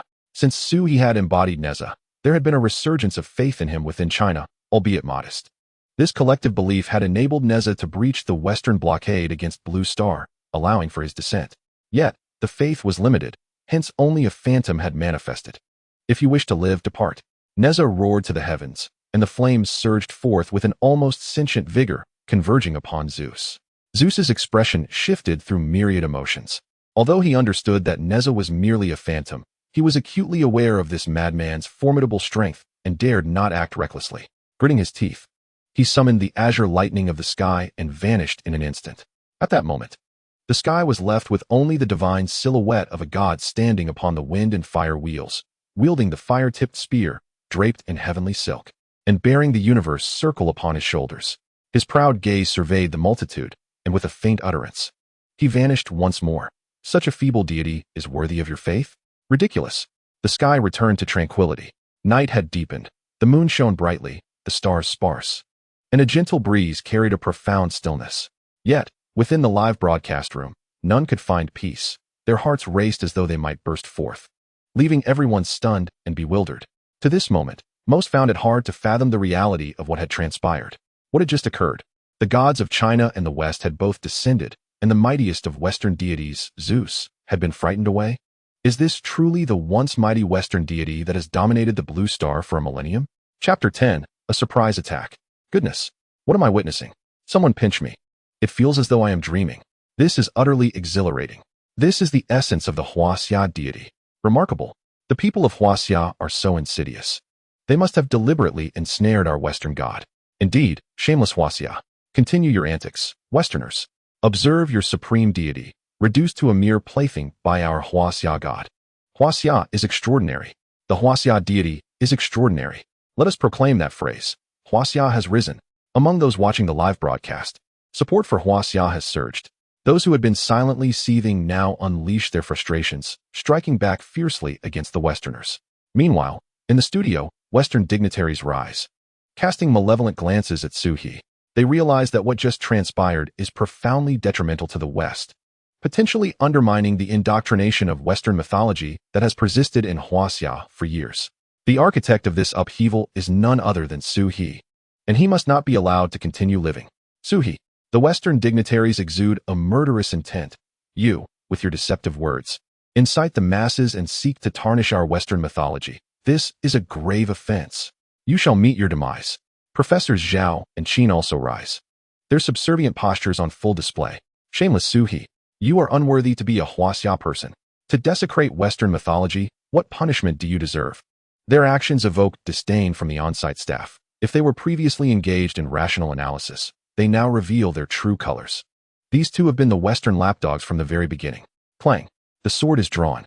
Stepping forward from behind Sui, the unassuming Jiang Fengyan strides ahead, letting out a cold snort, instantly enveloping everyone in an indescribable chill. The Western dignitaries exhibit signs of trepidation. The 7th Marquis, Jiang Fengyan. Huaxia possesses a sacred 7 kings, and it is their existence that has deterred the West from reckless aggression for so many years. Even in the absence of divine beings, they stand tall among the world's great powers with mere mortal might. Jiang Fengyan is the youngest and the strongest of the marquises. rumored to possess strength rivaling that of the Huaxia martial saint. The Western dignitaries exchange glances, hesitant to act. Jiang Fengyan is simply too formidable, likely rivaled only by a powerhouse like Michael. The studio falls into silence. The host is at a loss for words and actions. Having been indoctrinated by the West for years, now feeling somewhat flustered and disoriented, Professor Zhao clenches his teeth in frustration, glancing at the Western dignitaries, receiving their affirming looks. He rises and takes the microphone. Ladies and gentlemen, do not allow Suhi to confuse you. While Nezha indeed originates from Huaxia, he remains a Western deity. He was merely sent by the Father God to protect Huaxia. We must be grateful to the West and express our gratitude for the Father God's protection. Indeed, Professor Qin followed closely behind, exclaiming, "How could the people of Huaxia possibly possess such an odd name as Nezha? It is clearly a name of Western divinity. Suhi, you spread panic and disturb the minds of the populace. What punishment do you deserve?" Suhi laughed heartily. "What a ridiculous notion. I shall inform you that Nezha's original name is Li Nezha, the son of the heavenly king Li Jing, born in Huaxia's Chintang Pass. He is a legitimate deity of Huaxia." At this moment, an elderly gentleman with white hair stood up among the livestream audience, tears glistening in his eyes as he raised an old, yellowed tome. "I can attest that Mr. Su speaks the truth." The host immediately sent someone to retrieve the ancient book. Upon examination, he gasped in astonishment, This is a copy of the records of Huaxia." He then instructed the photographer to zoom in, as the eyes of the world converged on a particular page. Li Jing, the commander of Chintang Pass, had a wife who was pregnant for 3 years and bore a son named Nezha. Professor Zhao stood frozen for a moment. Then, in a fluster, stammered, "Your book is a forgery. It's a fake." Bah! A person in the audience stood up and hurled a rotten egg that splattered against Professor Zhao's face. "You are the one who is false." A chorus of agreement erupted, and the entire audience rose, hurling various objects towards Professors Zhao and Qin. "Have you forgotten your roots? Are you even Huaxia people? You are but 2 Western lapdogs. Professors? I call it nonsense. Go back to your Western masters, you fools. What a world, where anyone can call themselves a professor." The live stream descended into chaos, and staff hurriedly cut the broadcast, attempting to manage the riot. Although the crowd was furious, they could not permit matters to escalate to violence. Thus, they escorted the now-soiled Professors Zhao and Qin from the scene, while the Western dignitaries fled in disgrace. Suhi remained steadfast, turning to Jiang Fengyan with a smile. "Captain Jiang, you have not disappointed us." "Mr. Su, I am eternally grateful." Jiang Fengyan, the 7th king of Huaxia, knelt on one knee before Suhi, offering the highest form of respect. Though the live stream concluded abruptly, the news of the existence of Huaxia deities spread far and wide. No longer would anyone dare to deny their presence, nor would they claim that Huaxia was a land forsaken by the divine, or its people abandoned. The implications of this revelation were unimaginable. The night was deep, yet no one could find sleep. Both East and West were engulfed in turmoil. The Huaxia people were exhilarated, while the Westerners were in a state of panic. For millennia, the West had maintained control over the narrative, proclaiming that only they had deities, father gods and principal gods who created the world. Yet just hours prior, the deity they revered and took pride in was frightfully chased away by a Huaxia god. Within Longdu, 2 figures emerged from the shadows, the might bestowed by the god Ares and the grace endowed by the god Michael. Zio mocked, "What of the Huaxia martial saint? Even if we boldly enter Huaxia, he remains unaware of our presence." A hint of disdain flickered across Yoli's face, yet his tone remained exceedingly cautious. It would be prudent to proceed with care. After all, eliminating Suhi would accomplish our goal. It is best to avoid conflict with the martial sage. "I understand," Xiao replied, twisting his neck as his gaze fixed upon the Dragon Capital television station. "He should be emerging now. If we strike simultaneously, we can eliminate him without delay." Indeed, Yoli inhaled deeply, a silvery glow emanating from his body as a long spear, entirely gleaming in silver, materialized in his right hand, the spear of the war god Ares. Xiao's eyes blazed with golden light as he gripped a long sword, the sword of Archangel Michael. The two prepared to unleash their might. At that moment, 2 figures emerged from the television station, Suhi in the lead, with Jiang Fengyan following closely behind, both engaged in light-hearted conversation, utterly unguarded. "Now," Yoli commanded in a low voice. Boom. In an instant, 2 formidable forces, charged with lethal intent, manifested from thin air, aimed directly at Suhi. Chapter 11. Hope of Huaxia, Sudden Attack. Jiang Fengyan reacted swiftly, drawing his longsword to forcibly halt Xiao's advance. A sharp metallic clash echoed as their swords collided, sending Jiang Fengyan staggering back several meters. Gritting his teeth, he shouted in alarm, "Suhi!" The situation unfolded abruptly. Even Jiang Fengyan, one of the 7 kings of Huaxia, could not intercept 2 of the West's premier powerhouses simultaneously. With a thunderous crash, Yoli seemed to transform into a spear himself, akin to a flash of lightning, colliding directly with Suhi. Flames erupted. Smoke billowed. No one could discern the events that transpired. Ciao maintained confidence in Yoli. After all, he was the chosen of the war god Ares. What could possibly go wrong in ambushing a mere youth? Thus, he tightened his grip on the hilt of his sword, exerting even greater force. You should be more concerned about your own safety. Jiang Fengyan glared furiously. Ciao, are you seeking to instigate a war between the Holy See and Huaxia? Chuckling, Ciao smiled, a pair of pristine white wings slowly unfurling from his back, bathing him in divine light, rendering him supremely sacred. Jiang Fengyan took a deep breath, redirecting his focus from Suhi to Ciao, confronting him as if facing a formidable adversary. The chosen of Archangel Michael, Ciao's power could undoubtedly rank among the pinnacle of Blue Star. Even the martial sage might struggle to subdue him. Jiang Fengyan, not being the martial sage, had to muster all his spirit to contend with Ciao. Suhi, you must persevere. Jiang Fengyan silently prayed for Suhi before charging towards Ciao, engaging him in combat. Within the swirling smoke and dust, Yoli's lips curled into a sneer as his spear pierced through Suhi's body, impaling him against the wall like a dangling piece of meat. With a gasp, blood erupted from Suhi's mouth. He struggled to lift his head, his face pale, his gaze fiercely fixed upon Yoli. You are unfortunate, young one. Blame your ill fate. In your next life, choose a better birth, Yoli remarked lightly. With that, he forcefully yanked the long spear from Suhi's body, dragging flesh and blood with it, as blood gushed forth like a fountain. Suhi collapsed to the ground, a gaping wound in his chest. With a swift motion, the glimmering spear tip sliced through the smoke and hovered ominously above Suhi's forehead, the chilling aura of death palpable. Yuli smiled and said, "The Master God is merciful. If you return to his embrace and proclaim to the world that Nezha is, in fact, a Western deity under the command of the Master God Zeus, your life will be spared, and you may even ascend to a status surpassing mine within Olympus." He gazed at Suhi, patiently awaiting a response. This was a directive from Dana's before his departure. After all, Nezha was indeed a formidable deity.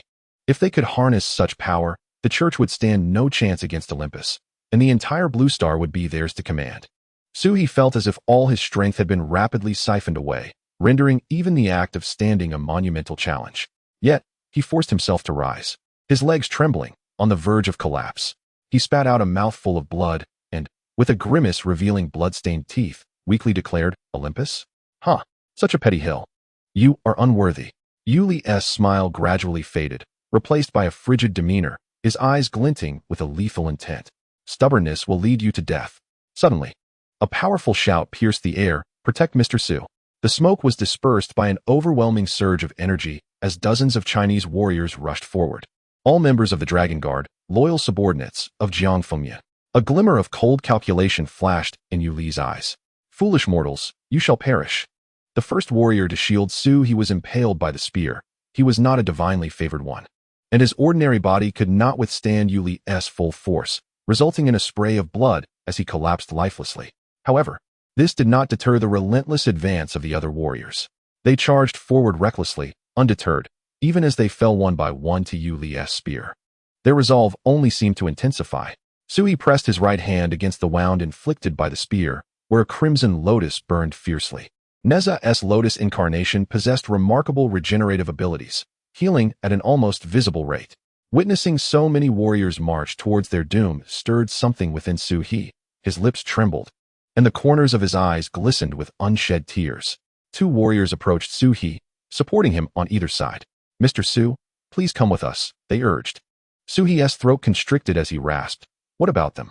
The two warriors averted their gaze, heads bowed, tears discreetly wiped away. "To die for you, Mr. Su. To die for China is their honor. They will smile in the afterlife." With a creaking sound, Suhi clenched his fists tightly, his eyes ablaze with fury as he growled, "Why? Why must they die? Why should they perish upon the sacred soil of my China?" Two warriors clenched their teeth in defiance. "It is due to the oppression of the Westerners, Mr. Su. And it is precisely for this reason that we must escort you away.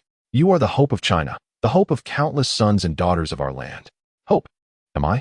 Suhi inhaled deeply, narrowing his eyes, which shimmered with an unwavering resolve. The Westerners have long regarded me as a thorn in their side. This is neither the first nor the last time. If I flee, what then? Shall I continue to run? His expression grew ever more resolute, his voice ringing with conviction. The rise of a great nation cannot be achieved through flight. If I escape, then I, Suhi, shall forever be a fugitive. How could I possibly be worthy of the term hope of China? With that proclamation, Suhi stamped his foot, and a lotus flame erupted beneath him, enveloping his entire being in a layer of fire. With a swift motion, he conjured a fiery spear in his right hand. Warriors of China, follow me into battle, he roared. The thunderous shout turned all heads, and they beheld a figure with fiery hair and a soaring spear, a true deity hailing from China. Oh, with the blessing of the god Nezha, the spirits of all Chinese warriors soared in an instant. Damnable Western swine, I shall eradicate you. He cursed vehemently. Not a single one of you shall escape today. Even if I must perish, I shall take one of you down with me. China must not be humiliated. China must not be humiliated. As swords were drawn, the fervor for battle surged. Yuli's expression shifted slightly, given his prowess. He could have slain as many of these warriors as appeared, yet inexplicably, their morale surged, imposing an unexpected pressure upon him. A bunch of rabble, Yuli growled in frustration. Suddenly enveloped in a layer of silver armor, emanating an aura beyond the ordinary. This was the will of the god of war, clad in battle armor and wielding a spear. His fighting spirit was palpable. He bellowed to the heavens, I am the god of war, and you worthless creatures shall meet your demise. The title of god of war? A mocking voice, almost ethereal, echoed. A crimson figure rapidly advanced, and with a resounding clash, the red spear met the silver one in a fierce collision. Suhi fixed his gaze upon Yuli, disdain evident in his demeanor. You are unworthy of the title god of war. Chapter 12. The fall of Yuli's such arrogance. Prepare to die? Yuli roared, unleashing the full might of the god of war. The silver spear emitted a resonant hum, and the sheer killing intent sent shivers through the spines of ordinary warriors. Suhi's countenance grew cautious. He dared not underestimate his opponent. Although he was a high-tier Qi warrior, facing Yuli, who had already transcended to the realm of divine transformation and ranked among the strongest on Blue Star, was a vast disparity. Had it not been for his training in Nezha's lotus incarnation, he might have met his end in that very instant. Yuli sensed Suhi's true strength and felt a surge of confidence. A mere Qi warrior dares to be impudent before me. Behold my spear. The spear of the god of war surged forth as if it were an unchallenged force, sending every warrior besides Suhi soaring, aimed directly at him. Suhi did not flinch. He gripped the fiery spear tightly and coldly proclaimed, Your strength surpasses mine. Yet I regret to inform you that the deities of our Huaxia are far mightier than those of your western realms. As he spoke, Suhi crushed the ground beneath his feet, enveloped in the flames of a lotus, charging straight towards Yuli. This spear was the god-slaying spear. It echoed the chaos wrought by Nezha in the East Sea, where he defied the sea god. In those days, a single fiery spear had sent numerous celestial beings into a panic, avoiding its path. If the gods of Huaxia could achieve such might, how could a mere Western deity withstand the thrust of the third prince's spear?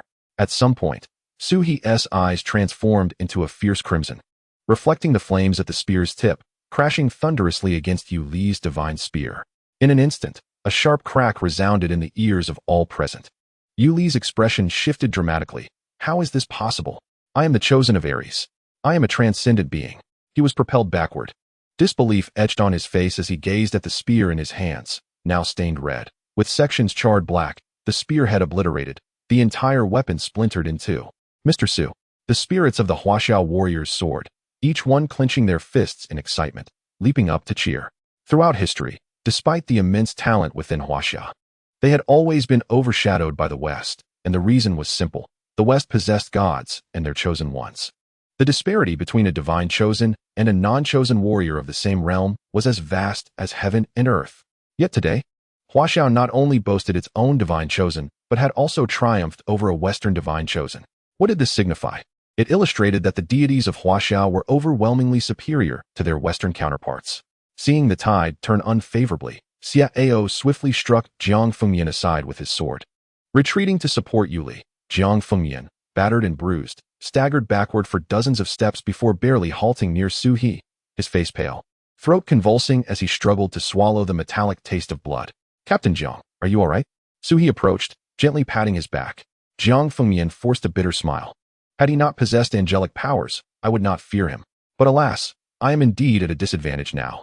Suhi reassured him, fear not. By the next awakening day, you might very well become a divine chosen of our Huaxia. May your words bear fruit. Jiang Fengmian steadied his resolve and turned towards Yu Li and Xiao. Mr. Su, while I yearn to fight alongside you, should the situation turn dire, I hope you will retreat. Understanding the futility of persuasion, Su He acquiesced. Very well, I shall do so. Jiang Fengmian felt a wave of relief, then raised his sword towards the heavens, bellowing, warriors of Huaxia, advance with me, and let us annihilate them. A chorus of agreement erupted. All present Huaxia warriors roared in unison, damn it. Today, I shall desecrate their ancestors' graves. I've long harbored disdain for those western swine. Let none contest with me, for I will vanquish them. Count me in. Charge. In an instant, the air was charged with fervor. The warriors from Huaxia charged recklessly towards Yuli and Zio, causing both to grimace and instinctively step back. Just moments before, they had felt confident against these fighters. However, after engaging with Jiang Fengmian and Su He, they found themselves diminished and wounded, uncertain of their chances and fearful of potential defeat. Should we retreat? Zio proposed, his voice trembling as he swallowed hard. Yuli's eyes flashed with indignation. A mere waste of chi dares to shatter my spear. I refuse to accept this. Zio's expression turned bitter. Yuli, this is not the time for rash decisions.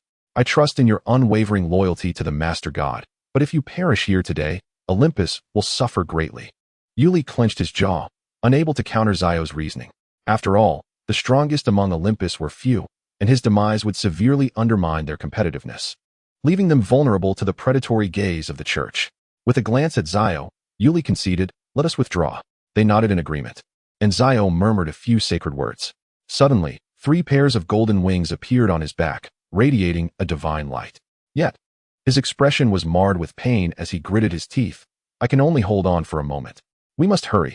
He grasped Yuli and soared into the sky, showing no intention of resistance as they swiftly retreated. Trying to escape? Sui scoffed, gripping his fire spear. With a fierce motion, the spear transformed into a fiery lance, which he hurled with great force. The flaming spear left a trail of fire in the sky, pursuing Yuli and Zio with an impossible speed. Zio's face paled. Without a moment's hesitation, he threw Yuli forward. Zio, you traitor! Yuli cried out in horror. A sickening sound echoed as the spear pierced flesh. Yuli was impaled midair, his final moments spent glaring at Zio, struggling to utter his last words. Despicable church wretches. With a thud, Yuli fell, a lifeless heap. Zio dared not look back, hastily burning his energy to flee, fearful that Suhi would unleash another spear, trapping him as well. Fortunately, using Yuli as a shield allowed him to escape unscathed. Upon returning to the church, the Pope's eyes widened. Zio, what has happened to you? Zio, gravely injured and barely clothed, staggered, one hand clutching his chest, embodying the visage of a near-death figure.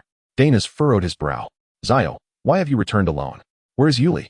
Zio's face was a mask of sorrow, his voice trembling with tears. Yuli. Yuli was betrayed by the shameless Huaxia warriors. He sacrificed himself. What? Dana staggered slightly, his voice choked with anger. Those detestable Huaxia people, I shall not spare them. Not a chance. The Pope, in a gesture of polite apology, subsequently remarked, Danas, I believe we must resolve ourselves. Taking a deep breath, Danas replied, Pope, I concur with your proposal. Prepare for the Eastern expedition. Chapter 13, The Admirable Mr. Su Jiang Fengmian collapsed onto the ground, gasping for breath. The tension had been overwhelming, and now, as he relaxed, waves of intense pain coursed through his body. Rubbing his shoulders, he chuckled. After all these years, we have finally triumphed over the Western divine bestowers. It feels absolutely exhilarating. Surrounding warriors erupted into hearty laughter.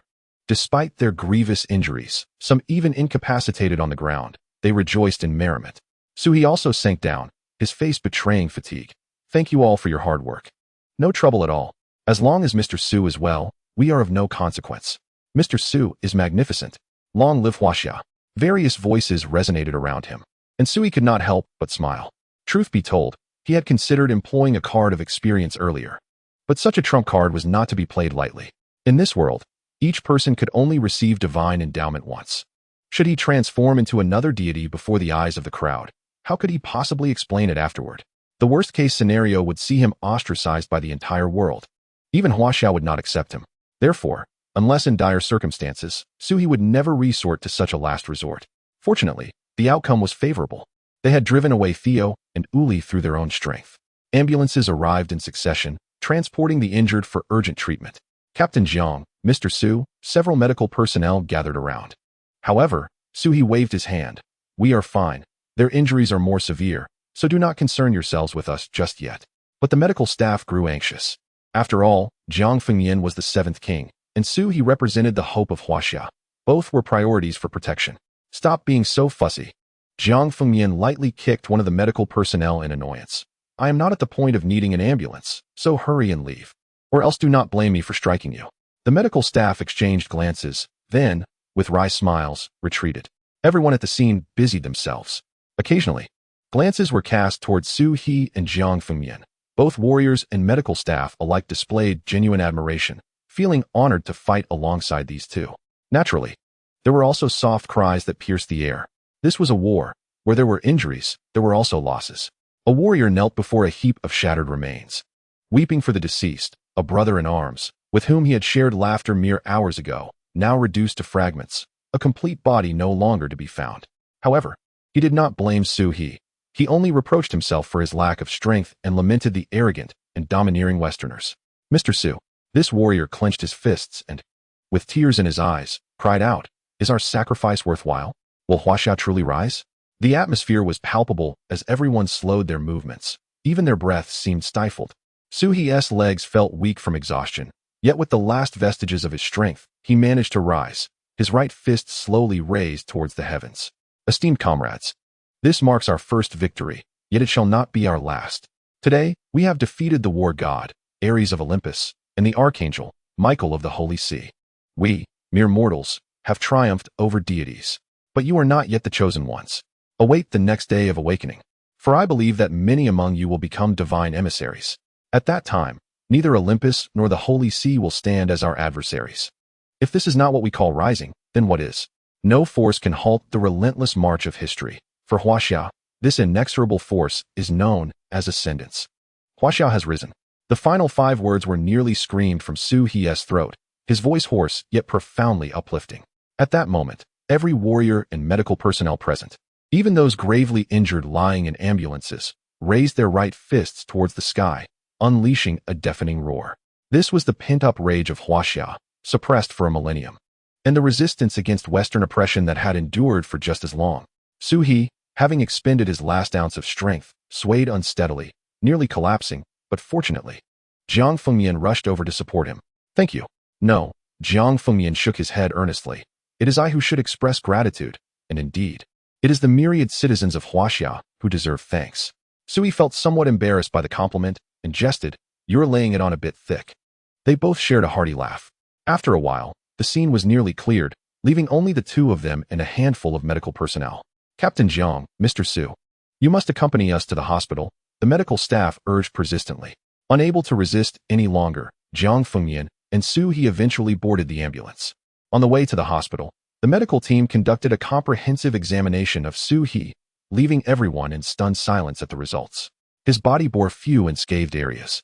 Nearly all of his ribs were fractured. He suffered severe internal hemorrhaging, and his heart was so enlarged that even its rhythm was labored. Mr. Su, do you not feel pain? The medical staff trembled, afraid to touch him. Yet Sui displayed no signs of suffering, a gentle smile gracing his face as he replied. Indeed, it hurts, but what of it? Behind me are the countless children of Huaxia. How could I dare to cry out in pain? Before me stand the fearless sons of Huaxia. How could I presume to lament? His tone was as calm as if he were discussing a trivial matter. Inside the ambulance, all the medical personnel were in tears. Upon reaching the hospital, Suhi was promptly rushed into the operating room for emergency surgery. Jiang Fengyan anxiously awaited outside the surgical suite, pacing back and forth while glancing at the operating room, illuminated by a red light, letting out deep sighs. Suhi, oh Suhi, you truly are a man of valor. Jiang Fengyan felt a profound admiration from the depths of his heart. Despite his grievous injuries, Suhi exhibited no signs of distress. Even when Jiang Fengyan was by his side, he remained oblivious to Su He's condition, believing that he was unscathed. Just then, a young man rushed over in a flurry. Captain Jiang. Captain Jiang. Jiang Fengyan frowned. This is a hospital. Must you make such a commotion?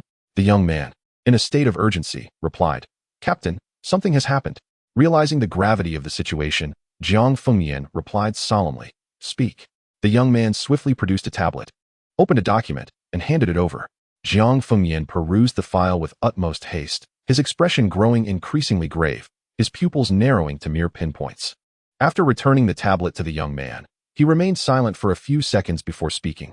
This matter must not be disclosed to Mr. Su. Leaving just one sentence. Jiang Fengyan turned and strode towards the hospital exit, his silhouette resolute and unwavering. The young man stood in shock. "Captain." Jiang Fengyan's voice echoed softly from the end of the corridor. "Su, he has protected us, has protected Longdu. This time, it is our turn to protect him." Chapter 14. Confronting the malevolent spirits. How is the front line faring? Jiang Fengyan arrived at the command center of Longdu's battlefront, his demeanor somber. Several personnel responsible for communications exchanged bitter smiles and shook their heads. 3 defensive lines have already been breached. The severity of this crisis far exceeds the highest level. Longdu is poised to face humanity's first-grade crisis in history. The existence of ferocious beasts in this world is not an uncommon occurrence, nor are there attacks on human cities. Therefore, each nation has established a command center to assess crises and coordinate martial artists capable of resolving them. Historically, the highest recorded crisis faced by humanity was the Sea Dragon incident many years ago, which was quelled only through the combined efforts of the Church and Olympus, classified as a level. Yet now, Longdu is facing a crisis classified as unprecedented, surpassing even that level. Jiang Fengyan narrowed his eyes. The invasion of malevolent spirits has never occurred in Huaxia. Now, it suddenly manifests in Longdu. With Suhi right here, could this truly be mere coincidence? The urgency of the situation left no room for further contemplation. The air was filled with the anxious shouts of the staff. News from the front lines indicates the 4th defensive line has fallen. It is estimated that in 2 hours, the malevolent spirits will reach Longdu. "Captain Jiang, what should we do?" All eyes turned to Jiang Fengyan, filled with worry, anxiety, and fear. In the past, with the formidable 7th King Jiang Fengyan at the helm, they would have faced no fear. However, today is different, for in but 2 hours, an unprecedented crisis looms as malevolent spirits invade Longdu. Jiang Fengyan is merely a martial artist, not even a divinely endowed one. Can he truly avert such a monumental calamity? Though unspoken, a consensus lingered in their hearts. It is a daunting task. Perhaps Jiang Fengyan could, at the cost of his own life, stave off some of the impending disaster, but to entirely resolve this catastrophe is a probability that approaches the realm of impossibility. Clenching his fists tightly, Jiang Fengyan felt the weight of his responsibility. Longdu is the capital of Huaxia, a sacred place revered by countless souls. Should it fall, where would the dignity of the Huaxia people reside? The world would undoubtedly mock them. But how can one tackle such a grave crisis? A single misstep could cost the lives of millions in Longdu. On one hand lies the honor of Huaxia, on the other, the lives of its citizens. Jiang Fengyan's heart was in turmoil. He was at a loss for which path to choose or what course of action to take. "Captain Jiang," a voice broke through. "The advance of the malevolent spirits has accelerated. They may reach Longdu in less than 2 hours. We must make a decision now." Jiang Fengyan's expression grew increasingly fierce, the knuckles of his clenched fists cracking ominously. How to choose? The honor of Huaxia or the lives of its millions? Frustrated, Jiang Fengyan bellowed. How many residents can be evacuated through the emergency escape routes within 2 hours? A swift calculation yielded an answer. At most, 70%. After a moment's contemplation, Jiang Fengyan asked gravely, "How long for a full evacuation?" "At least 3 hours. Then we must elevate that to 100%. Jiang Fengyan ripped off his shirt, kneading the still healing muscles of his neck and shoulders as he strode outwards. 3 hours, is it? I will strive for it. On the front lines, hold your ground." A squad leader roared, charging forth, swinging his broad blade and reducing the nearest malevolent spirits to dust. Nearby, his squad members gasped for breath, utterly exhausted. While the individual strength of the spirits was not formidable, even they could manage one against a dozen. However, the sheer number of spirits was overwhelming. A glance revealed at least hundreds of thousands of malevolent entities surging towards Longdu, their expressions frenzied, their eyes wild, like mindless machines of slaughter. The squad leader's countenance turned grave. "Comrades, behind us lies the capital of Huaxia, Longdu. Even if we perish here today, we cannot retreat a single step. Are you afraid?" The team members exchanged glances, and one chuckled. "Damn it, how could we not be afraid?" Another chimed in. "Indeed, Captain, spare us the pretense." Indeed, the opponent is a formidable legion of malevolent spirits, numbering in the hundreds of thousands. Even the divine bestowers would find themselves powerless in such dire circumstances. Yet, amidst the palpable tension, the crowd surprisingly began to jest. However, mere seconds later, their expressions shifted to one of solemnity. Nevertheless, fear notwithstanding, retreat was not an option. We shall not yield an inch. We would rather perish than allow the malevolent spirits to breach the gates of Longdu. As sons of Huaxia, we would not be deterred by the triviality of a single life. Even in death, we could rise as vengeful spirits to haunt them. Kill, kill, kill. The dwindling members of the squad resolutely charged towards the army of malevolent spirits. Minutes later, amidst the sounds of lamentation, yet another piece of grim news emerged. The malevolent spirits had breached the fourth line of defense, and the defenders had all sacrificed themselves. Upon reaching the fifth line of defense, Jiang Fengyan realized it was too late to rush to the fourth line. The speed of the malevolent spirits' assault far exceeded their expectations, and the fifth line was the final bastion. It absolutely could not fall. Jiang Fengyan raised his gaze. Before he could see the spirits, he was met with the thunderous sound of countless footsteps, too many, too dense. When he finally laid eyes on the vast horde of malevolent spirits, many young warriors at the front line began to tremble, some even collapsing in fear. Rendered speechless by the terror of it all, hundreds of thousands of malevolent spirits. How could they possibly contend with such an overwhelming force? The fifth line of defense boasted fewer than 50,000 warriors, if that. Jiang Fengyan understood the gravity of the situation and took a deep breath before bellowing to the heavens with every ounce of strength. Sons of Huaxia, charge with me. No sooner had he spoken than he was the first to leap into action. As he surveyed the vast sea of malevolent spirits, he spotted a distant figure so small it appeared as merely a dot, yet to the onlookers, he seemed to tower above them. Damn it, what of death? 18 years hence, I shall rise again as a hero. Charge alongside the seventh king. Onward. In that moment, the fear of death evaporated, and every warrior's eyes blazed with fervor as they leaped from the line of defense to follow Jiang Fengyan's lead. Boom. In the first second of the charge, Jiang Fengyan unleashed a devastating punch, his formidable strength manifesting as a shockwave that carved a 5-meter wide path through the ranks of malevolent spirits, reducing those nearby to mere dust. Although the effect was remarkable, Jiang Fengyan paid a heavy price. In an instant, countless malevolent spirits surged upon him. Bites and scratches rained down from all directions. Individually, each wound was not severe, but what of 1,000, 10,000, or even 100,000? The cumulative effect was catastrophic. Jiang Fengyan coughed up a mouthful of blood, transforming into a figure drenched in crimson, with not a single part of his body left unscathed. Captain Jiang, the warriors cried out in desperation. Stay back. Jiang Fengyan pressed forward too swiftly, engaging the greatest number of malevolent spirits, leaving even the closest warriors thousands of positions away. Each warrior felt their hearts ablaze with righteous fury, their eyes gleaming with murderous intent, as crimson as blood. They gazed at the robust figure ahead, exuding an inexhaustible strength that gradually elevated their spirits. The seventh king, Jiang Fengyan, who had been a captain prior to his ascension, continued to be addressed as captain by his subordinates even after his coronation. Yet, within the lands of Huaxia, a king is deemed a general. Among the warriors, some were moved to tears, wishing fervently to rush to Jiang Fengyan's side to protect him. Yet the surrounding malevolent spirits were far too numerous for them to ensure their own safety. Suddenly, from an unknown location and by an unknown voice, a melodious song arose amidst the battlefield. It was a tune familiar to all soldiers, harking back to the years when Huaxia was without deities. It was this very song, sung by these very people, that upheld the foundation of Huaxia as a formidable nation in the world. Is it not the general who, in the absence of wine, illuminates the moon and draws forth the blood of the Xiongnu? With fervor, each warrior seemed to be ignited with passion, bellowing the lyrics as they charged into the throngs of malevolent spirits, exchanging their lives for victory.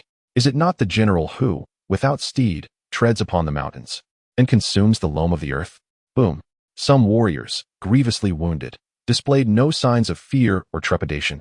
Instead, they erupted into hearty laughter as they plunged into the densest clusters of malevolent spirits, opting for self-detonation. Is it not the general who, without sword, beheads the enemy and seeks vengeance beyond the city gates? In this border ballad, the general may lack wine, steed, and sword, yet even so, he stands resolute against the vast army, determined to confront the enemy. This epitomizes the warriors of Huaxia over the millennia.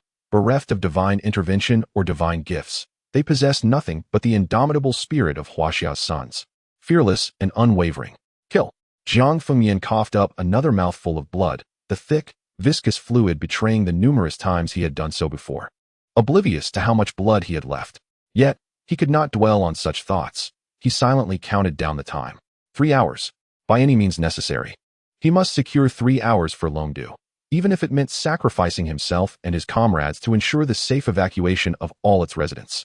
Within Longdu, the operating room of the hospital was bathed in green light, and the warrior who had taken Jiang Fengyan's place at the door approached the doctor. "Doctor, how is it?" The doctor's expression still bore a hint of astonishment as he marveled. "Mr. Su is truly extraordinary. In my lifetime, I have never seen a patient in the midst of surgery grasp my hand to express gratitude." The warrior couldn't help but chuckle, instinctively glancing toward the operating room. Sui had awakened, seated on the hospital bed, gazing out at the dreary scenery beyond the window. Upon seeing the warrior enter, Sui inquired, "What has happened?" The warrior hesitated, nearly blurting out a response, but ultimately suppressed it, forcing a smile as he replied, "Nothing much. It's just that Mr. Su needs to be transferred to another hospital." "Transferred?" Sui asked in confusion. "My injuries are not severe. This hospital in Longdu is entirely sufficient." The warrior could only bow slightly. "It is Captain Zhang's orders. I implore you, Mr. Su, do not make this difficult for me." Sui harbored no suspicions and nodded in agreement, saying, "Since it is Captain Zhang's arrangement, we shall proceed as he instructed." The warrior secretly exhaled in relief and then pushed a wheelchair through the door, stating, "Mr. Su, allow me to assist you outside." Initially, Sui intended to decline, but upon observing the expectant expression on the warrior's face, he decided to take a seat. "Please hold on tight, Mr. Su," the warrior gestured, wheeling Sui toward the ward's exit. As they made their way, the doctors and nurses they encountered wore grave expressions, and aside from them, almost everyone else was running. Sui sensed something amiss. Was there truly nothing wrong? The warrior smiled and reassured, "Everything is quite peaceful, Mr. Su. You have frightened off Xiao and Yuli, leaving the Westerners too intimidated to approach for the time being." With that, Sui opted not to inquire further. Passing by the restroom, the warrior sheepishly clutched his stomach and said, "Mr. Su, please wait a moment while I attend to some personal business." "Go ahead," Sui waved him off. No sooner had the warrior left than 2 nurses hurried past, engaged in conversation. "Are you going to be a supporter?" "Of course. I must contribute as a part of Huaxia. They say Captain Jiang is gravely injured but still fighting on the front lines. How can we hide in the back?" Indeed, the dialogue was not entirely clear, but the 2 nurses quickly passed by, denying Sui the chance to listen attentively. Nevertheless, he managed to glean some crucial information. Captain Jiang, gravely injured, was on the front lines. Indeed, something had transpired. Sui sighed softly. Jiang Fengyan. Rising from the wheelchair, he pondered briefly before leaving behind a note and departing. After a while, the warrior emerged from the restroom, only to find the wheelchair empty and a note left behind. He hurriedly picked it up, which read, "Secure a hospital room for Captain Jiang. I will bring him back." A frigid wind howled beneath a sky cloaked in dark clouds, casting the earth in a crimson hue. Before him, a formidable mountain had mysteriously risen, formed from the bodies of vengeful spirits. Atop the peak sat Jiang Fengyan, sword in hand, trembling and utterly drained of strength, yet facing a vast sea of malevolent spirits. With a spit of defiance, Jiang Fengyan gazed upon the relentless phalanx of spirits and grinned, "As long as I draw breath, you shall not cross this threshold." The legion of vengeful spirits roared, their cacophony echoing like thunder as hundreds of thousands surged toward Jiang Fengyan. He gripped his sword tightly, attempting to rise, but his legs wobbled from exhaustion, nearly causing him to fall. A steady hand caught him.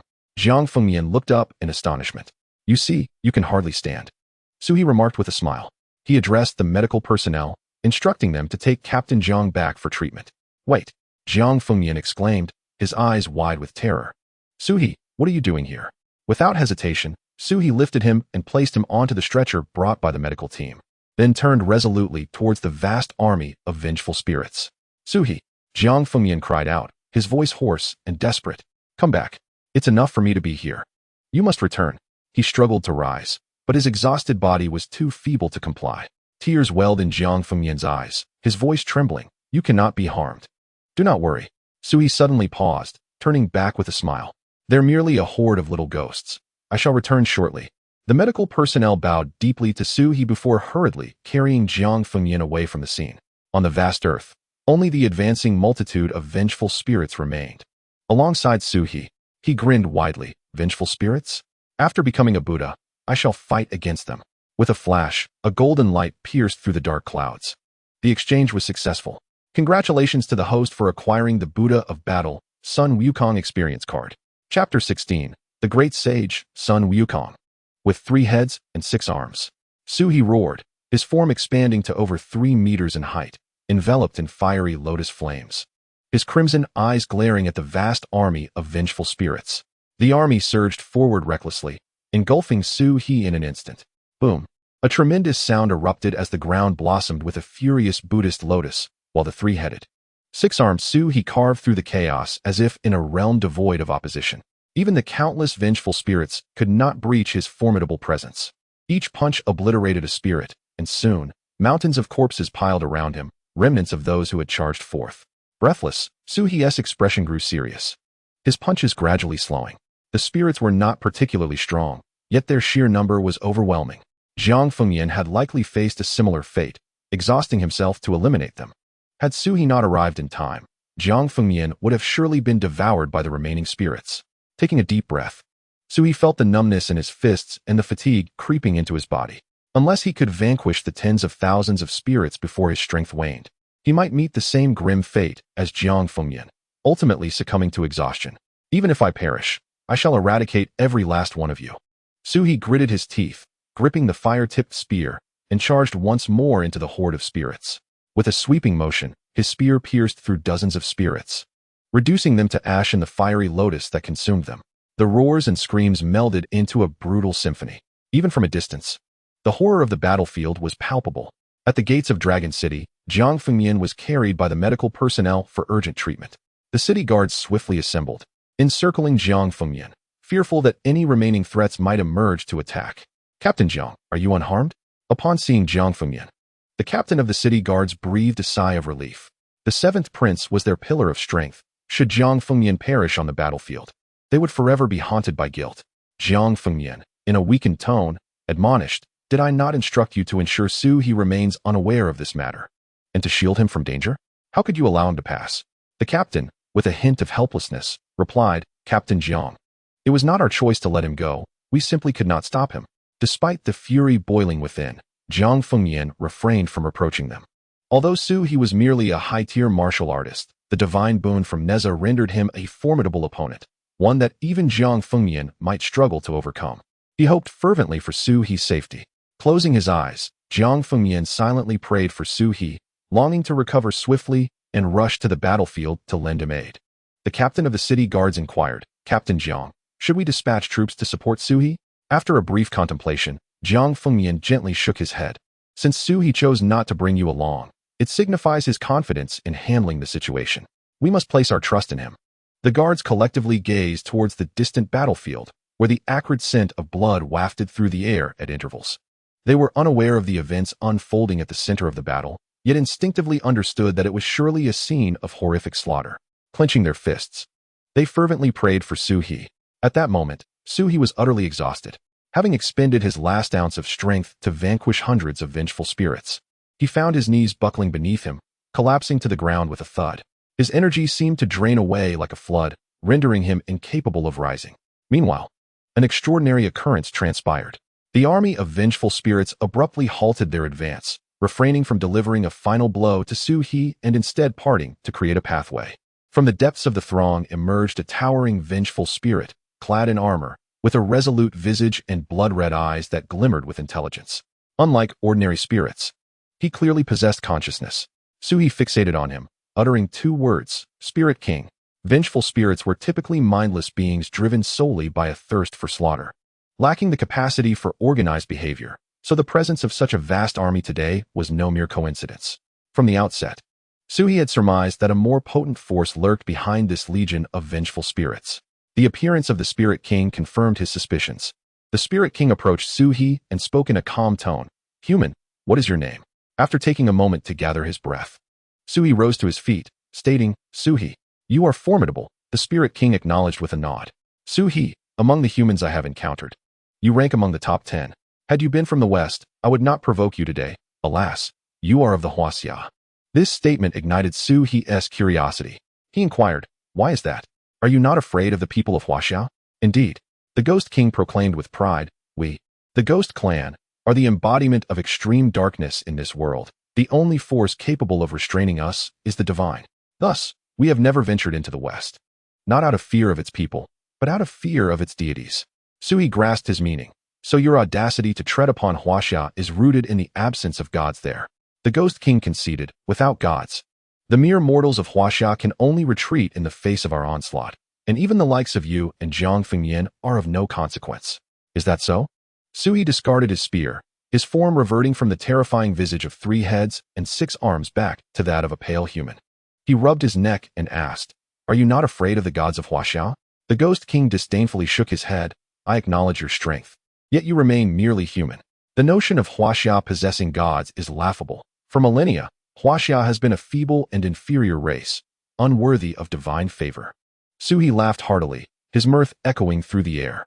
A sense of foreboding stirred within the Ghost King, prompting him to instinctively step back, though he dismissed Suhi's laughter as mere bravado. With a sneer, the Ghost King retorted, "You are but a waning force, Suhi. You shall perish here today, and you can only blame your identity as a Huaxia native. In your next life, perhaps you might be reborn in the West."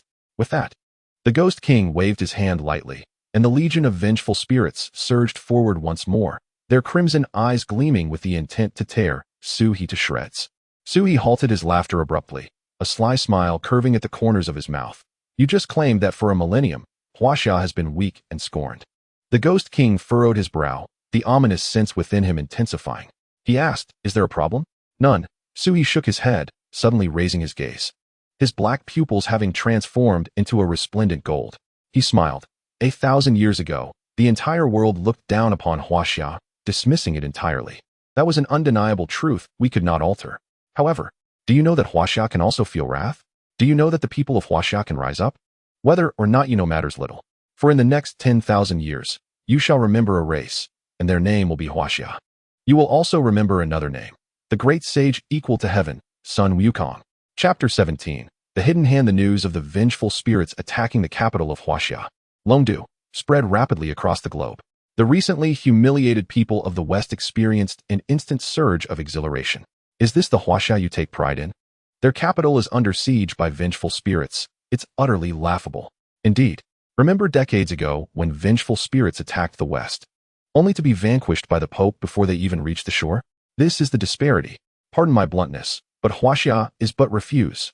They cannot even deal with vengeful spirits, yet dare to proclaim their greatness. Absurd. In a recent discourse, one individual proclaimed that just a few days prior, the divine entity of Huaxia had vanquished your Zeus, questioning whether such a feat had already faded from memory. As a proud Huaxia person, I must impart a fair assessment. I believe Huaxia cannot quite measure up to the West. You, however, are no true Huaxia person. You are merely a hound of the West. A tempest of vitriol erupted online, as Huaxia and Western individuals clashed in a cacophony of opinions. Beyond this, many Huaxia citizens expressed their trepidation. Can the might of our dragon withstand the onslaught of countless malevolent spirits? We must endure, for if the dragon is breached, what remains of our dignity as Huaxia? While this sentiment rings true, the question remains, how do we endure? Huaxia God. If only Huaxia God would intervene, surely we would prevail. But where is Huaxia God? We beseech you, Huaxia God, come protect us. We are in dire need of your aid. An avalanche of fervent words began to flood the screens. Unlike before, after witnessing Nezha's prowess, many in Huaxia began to embrace the mythos of their heritage, nurturing a steadfast belief in the existence of deities and not just Nezha alone. Countless Huaxia individuals prayed with sincere devotion. These beliefs coalesced like droplets forming an ocean, manifesting as an immense force that surged into Su He's being. The weariness that had once enveloped him dissipated, replaced by a renewed vigor as he declared, "With so many believing in me, I cannot disappoint them. Onward, all of you attack. Eliminate him." The King of Ghosts felt a surge of dread, as the sense of impending doom escalated to its zenith. He roared at his army of vengeful spirits, who surged forth like a tidal wave. Sui stood firm, facing the advancing legion, his body radiating with a golden luminescence. "Mark my words, for the next 10 millennia, this world shall not forget a name. The great sage equal to heaven, Sun Wukong." A resounding chime of a Buddhist bell reverberated through the heavens. as a shimmering golden apparition materialized behind Su He, its visage resembling that of a monkey, with a thunderous mouth and a mane of fur, clad in a robe, and wielding a floating staff that, while seemingly unremarkable, exuded an aura of invincibility. Who dares disturb my repose? Su He, enveloped in a halo of Buddhist light, his golden fur gleaming, let out a menacing grin as he firmly grasped the staff behind him. A horde of petty spirits dares to challenge me. The king of ghosts was paralyzed with terror, though he knew not the identity of this simian deity. The fear ingrained in his being compelled him to flee for his life. He bellowed while retreating, "All of you attack. Eliminate him. Eliminate him. To eliminate me? I have not heard such words in millennia." Su He, transformed into Sun Wukong, his eyes gleaming with fiery brilliance, rendered the king of ghosts and his minions unable to conceal themselves. With a powerful stomp, Su He leaped into the air, the golden staff in his grasp bursting forth with radiant light, for characters emblazoned upon it igniting in golden flames. This was the sea-stabilizing needle. Go. With a gentle toss, Su He sent the golden cudgel spiraling like a needle into the midst of the hundreds of thousands of vengeful spirits, vanishing in the blink of an eye. But in the next moment, an extraordinary transformation occurred. A resounding trio of explosions echoed. The golden cudgel, once a mere stick, rapidly morphed into a towering pillar. The blinding golden radiance possessed a lethal potency against the malevolent spirits. Those within 100 miles of the cudgel emitted anguished wails as they perished, incinerated by the golden light of Buddhist enlightenment. The spirit king's mind blanked in terror as he stared in disbelief at the annihilated ranks of his army.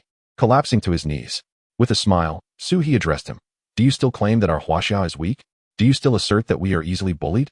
"And no, it is not I," the spirit king stammered, trembling and on the verge of tears. "I implore the great sage for mercy.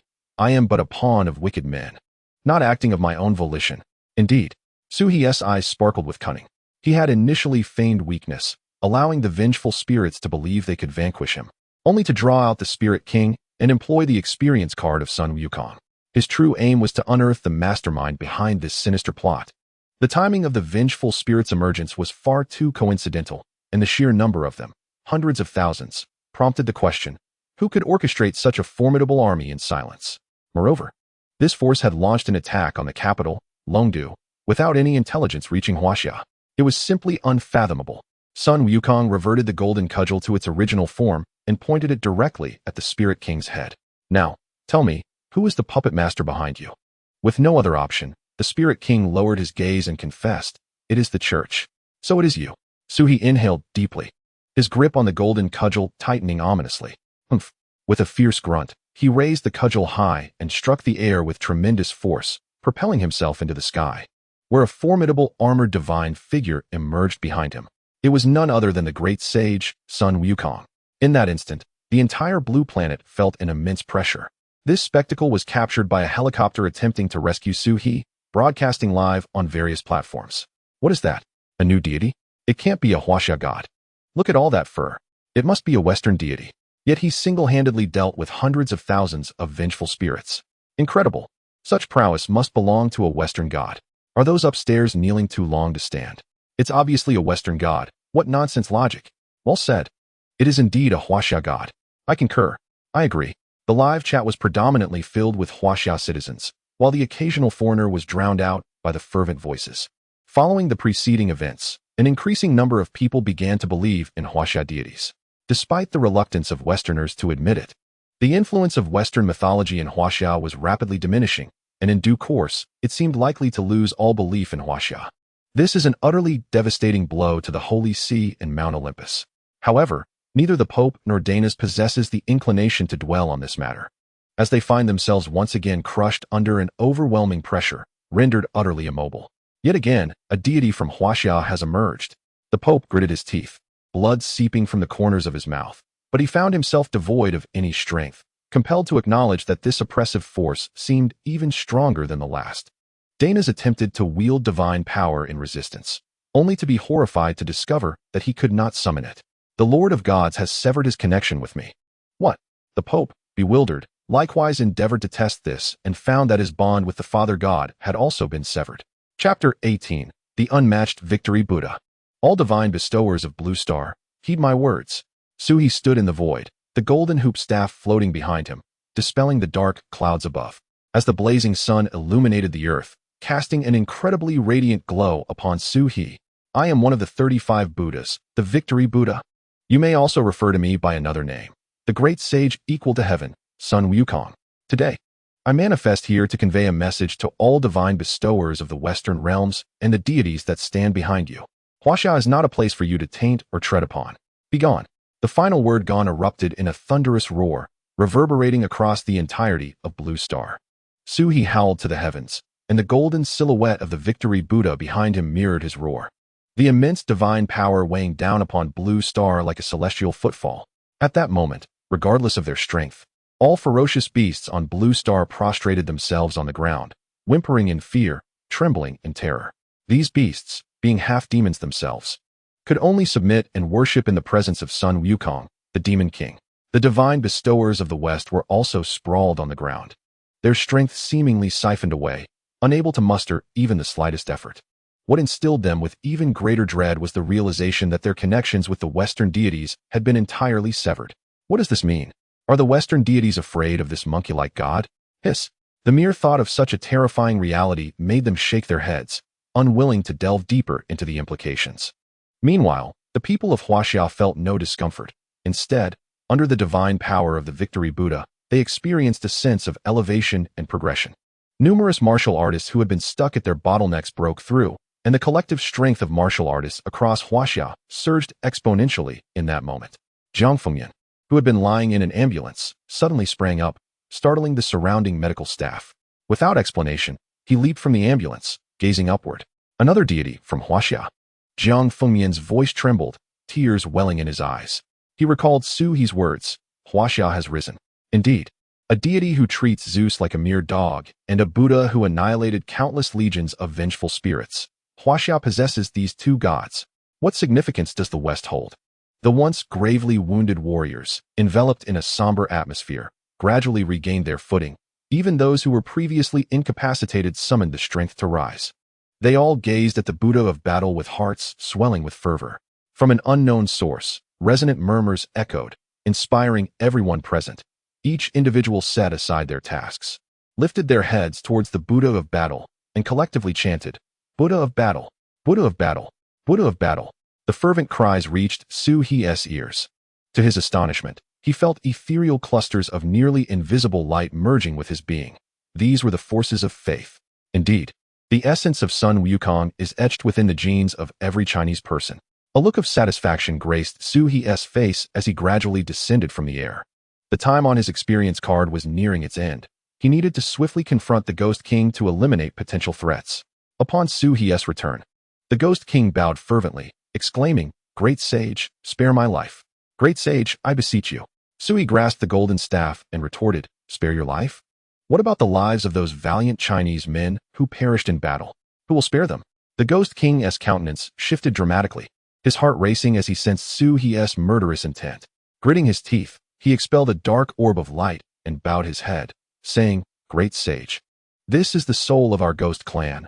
Once mastered, it can enslave my kind, determining life and death at a thought. Su-He halted abruptly, his initial impulse to eliminate the Ghost King wavering. Although the Ghost King was not particularly formidable, his existence was unique. Most vengeful spirits lacked intelligence. Thus a Ghost King represented an army of such spirits. Given enough of them, he could potentially annihilate an entire nation. The prospect of subjugating such an entity was enticing. Not only could it greatly benefit China, but it also provided Su-He with a strategic advantage against future Western assaults. Humph, Su-He said, pocketing the ghostly essence. I shall spare your life this time, but you must atone for the fallen sons of China. The Ghost King exhaled in relief, expressing gratitude. Thank you, my master, for granting me life. The Ghost King is forever indebted. Just as the experience card expired, Su-He relinquished the form of the Buddha of battle, feeling his body weaken, nearly toppling over. He sat upon a stone to rest, and casually inquired, Do you not possess a name? The Ghost King shook his head. I was once a vengeful spirit, but through fortuitous circumstances, I evolved into a Ghost King. And no one has ever named me. I have simply referred to myself as the Ghost King. How shameless, Su-He thought, exasperated. Very well. Since you have chosen to follow me, you shall henceforth be called Su. Naming was a tedious endeavor, and considering he was an enslaved Ghost King, adopting his own surname simplified matters. The Ghost King repeated the name Su several times before kneeling in gratitude. Thank you, my master, for bestowing upon me a name.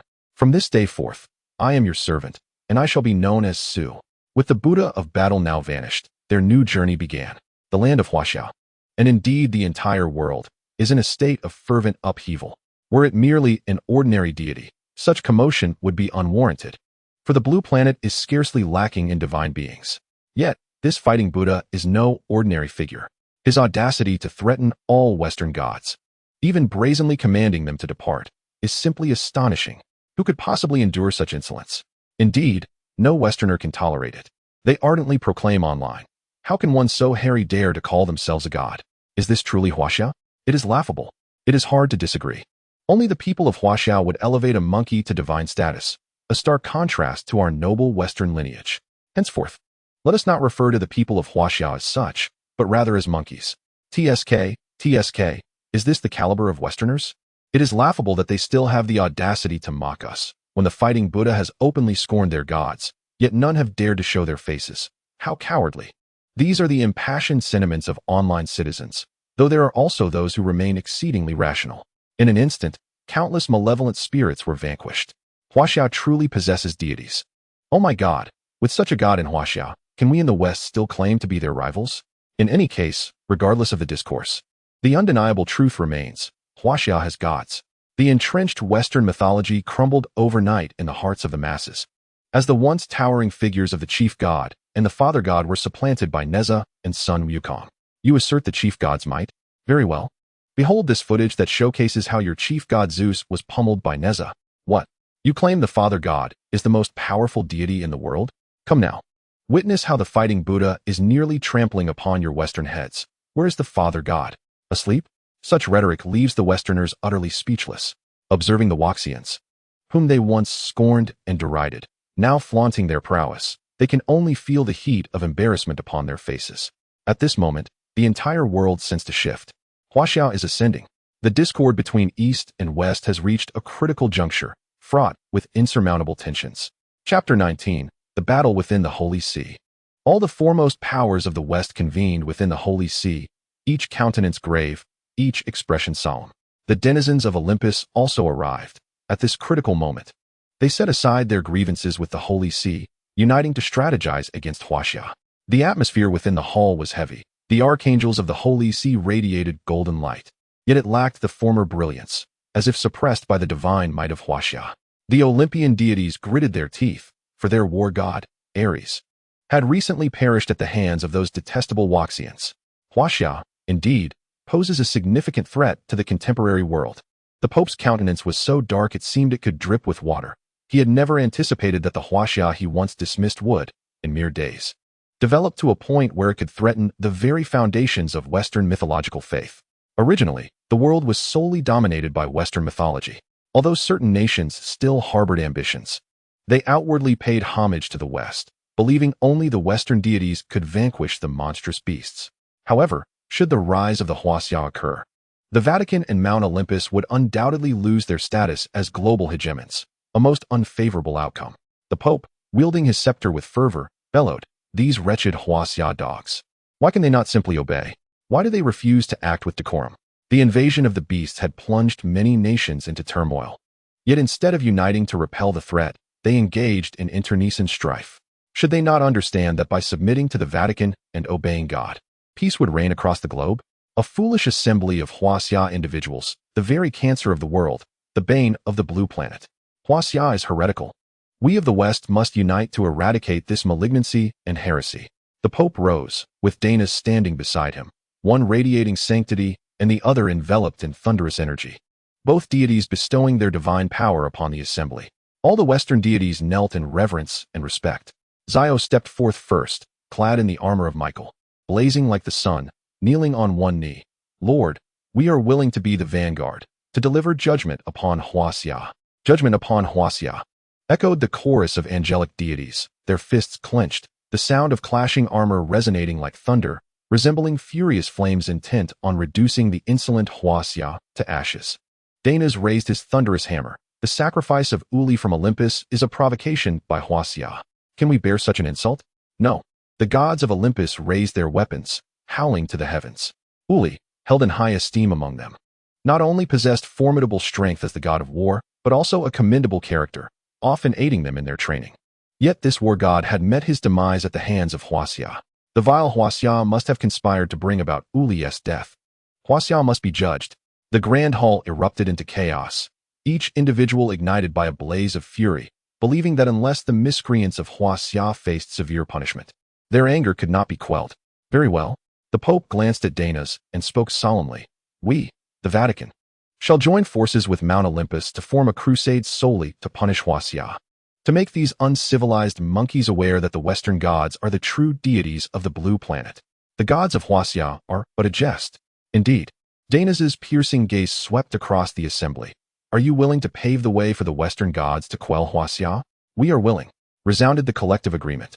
As they knelt, their voices booming like thunder, judgment upon Huaxia, severe punishment for Huaxia. Long live the Western gods.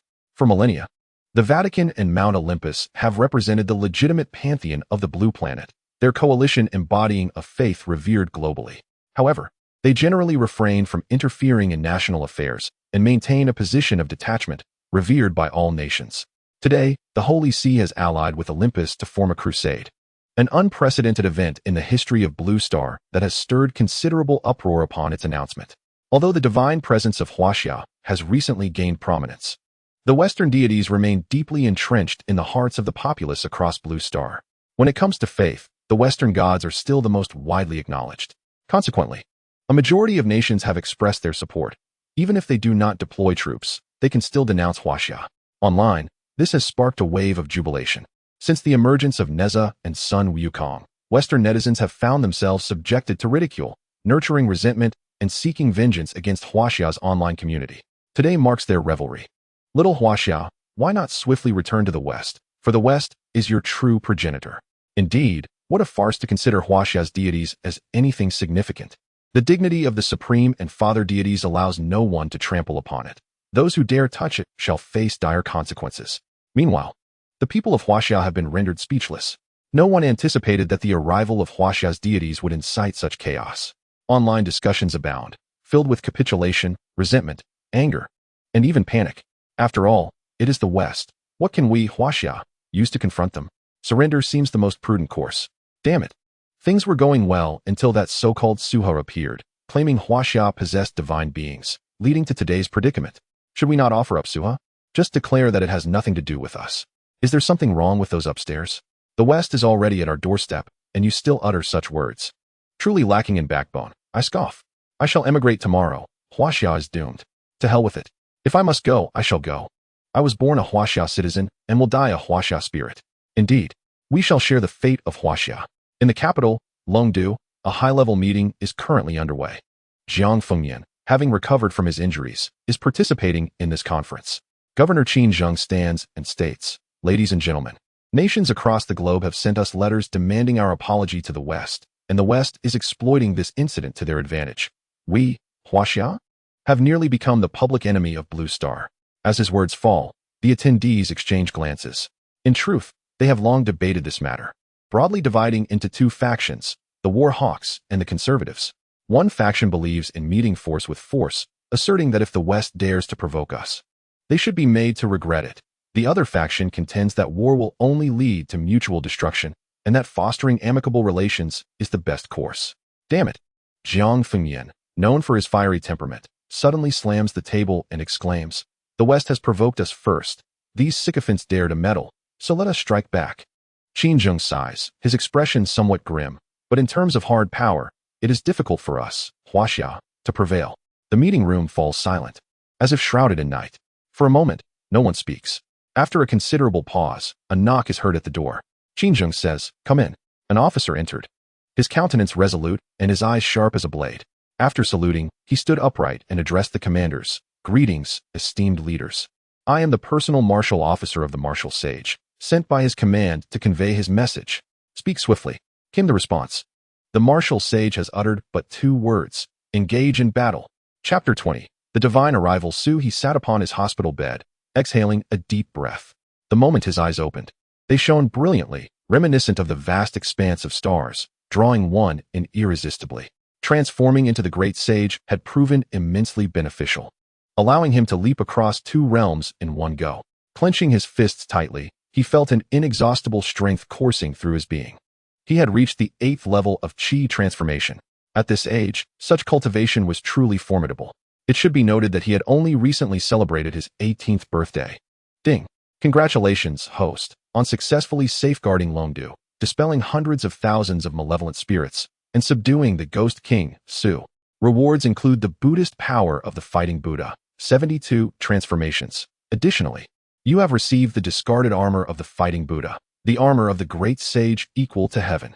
Furthermore, you have been granted the Buddhist power of the Fighting Buddha, Fiery Eyes. Moreover, in this endeavor to protect Longdu, you have earned the faith of its people. Accumulating 50 points of faith, Suhi was momentarily taken aback, followed by overwhelming joy. The armor of the Great Sage equal to heaven. Though it was once discarded by the Fighting Buddha, it had once been donned by Sun Wukong during his tumultuous journey through heaven. What an extraordinary concept. An item that even celestial soldiers could not penetrate would render him invincible on Blue Star. Regrettably, he lay in a hospital bed. Otherwise, he would have donned it immediately for a test. Moreover, the 72 transformations and Fiery Eyes were concepts that Suhi had been familiar with since childhood. He could hardly believe that he had actually mastered them one day. It felt as if he were dreaming. Suhi blinked, Fiery Eyes. Instantly, his pupils transformed into a golden hue, his gaze piercing through the room with a soul-capturing intensity. When he directed his attention toward the door, he suddenly spotted a figure standing just outside. The individual paced back and forth at the entrance, appearing quite troubled and anxious. With a smile, Suhi called out, "Captain Jiang, stop pacing and come in." The figure outside paused, hesitated for a few seconds, and then slowly turned the doorknob to enter the room. Jiang Fengyan offered a wry smile. "Suhi, sometimes I truly wonder if you are human. How did you know I was here?" Suhi waved his hand, feigning pride. "I possess the gift of divination." "Divination, my foot." Jiang Fengyan shot him a glance, suspecting that a nurse must have leaked the information. He then settled beside the hospital bed, producing a stack of documents. "Take a look at this." Receiving the document marked confidential, Suhi expressed his confusion. "Isn't this a state secret? Isn't it inappropriate for you to show this to me?" Jiang Fengyan chuckled dismissively. "What is inappropriate about it? If you can't see it, I fear there may be no one in the nation who can." Suhi was not one to be overly sentimental. He thought to himself that this was a matter concerning the 7th Marquis, Jiang Fengyan. Should any blame be cast upon him, he could readily use Jiang Fengyan as a shield. The confidential documents were not extensive, primarily detailing the military deployment and personnel allocation for the Eastern campaign. This information seemed innocuous until he stumbled upon a particular piece of information that left his eyes wide open, as if they were the size of copper bells.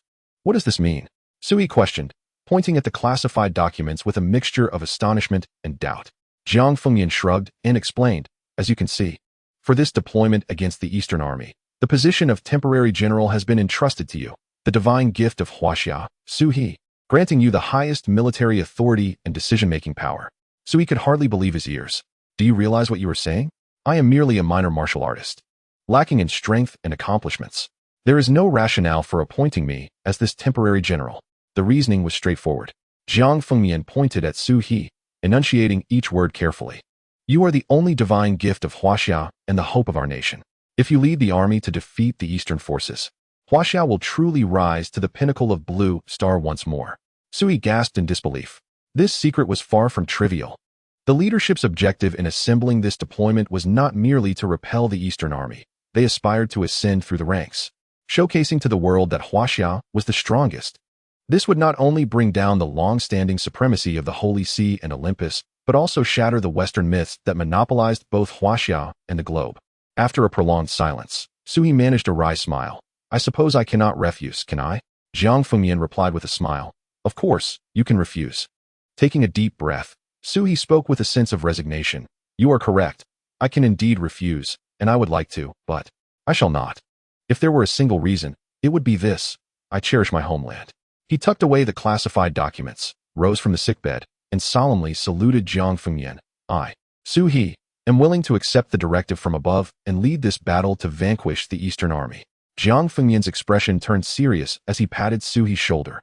"You have my gratitude." Deep down, he harbored reservations about Suhi accepting this assignment. The higher the position, the greater the responsibility. What if the outcome against the Eastern Army was unfavorable? What would become of Su He? No one could say. He might be consoled and forgiven for his efforts. Or he might be branded as the scapegoat for the campaign's failure. Afterward, the two engaged in casual conversation. When the victorious fighting Buddha appeared, Su He found himself amidst the army of vengeful spirits. Jiang Fengyan was curious about how the victorious fighting Buddha manifested. Naturally, Su He would not disclose that he himself was the victorious fighting Buddha. Instead, he casually mentioned that he had fainted at the time and had seen and heard nothing. Jiang Fengyan expressed his disappointment several times before taking his leave. No sooner had he departed than a shadow emerged from Su He's silhouette, eyes glinting with malice. Master, he harbors doubts about you. Shall I eliminate him? The shadow is none other than the demon king Su, who transforms into the shadow of Su He during the day. Remaining undetected, Su He shook his head and said, "No need. His suspicions are not malicious." Indeed, Su lowered his head and returned to the shadow. The Eastern Expeditionary Army. Su He sighed deeply. This situation is troublesome. With my cultivation merely at the 8th stage of the Qi transformation, I might not even measure up to some elite warriors of the Eastern Expeditionary Army. How can I engage in battle as a general? Moreover, the strength of Huaxia is inherently inferior to that of the West. With all these factors combined, the prospect of victory seems utterly absurd. Damn it, I need a trump card. Su He reclined and silently murmured in his heart, "System, open the Faith Mall." Ding. Heavenly Demon Suppressor of the 9 Heavens. True Martial Emperor Experience Card, 35 Faith Points. Buddha Tathagata, Shakyamuni Experience Card, 50 Faith Points. Judicial Deity, Yang Jian Divine Descent Card, 50 Faith Points. Su He had encountered the first two before, but was momentarily taken aback upon seeing the last one. He inquired, "System, what does the Divine Descent card mean?" The system replied, "The Experience card allows the host to temporarily embody a deity, while the Divine Descent card enables a true god to descend upon Blue Star for a brief period." True God's Descent. So he was nearly thrown from his sickbed in shock. He had only pretended to be a god before, momentarily wielding the powers of Nezha and Sun Wukong. Ultimately, he was still Su He, not the genuine Nezha or Sun Wukong. However, this Divine Descent card was different. It could actually summon the real Yang Jian to Blue Star. Chapter 21.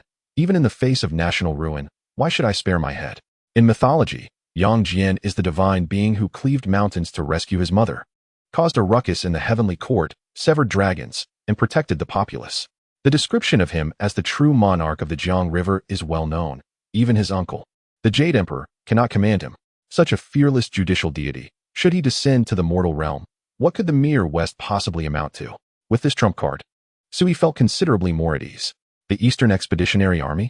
Su He sneered and shook his head, muttering to himself, "Unless your Western gods descend upon this world, I shall let you send as many as you wish. They shall meet their demise." He closed his eyes and entered into a state of cultivation. For his own strength was still insufficient, and he needed to seize every moment to train. Just as the Holy See and Olympus announced their expedition against Huaxia, Huaxia responded with 2 words, "Fight to the death." This declaration of readiness to engage ignited a tempest on the internet, and from domestic to international arenas, nearly everyone scoffed, branding Huaxia as obstinate fools. The people of the West laughed coldly in their hearts, eager to see the outbreak of war. In their eyes, the West was invincible. The Eastern Expeditionary Army would surely leave Huaxia in tatters.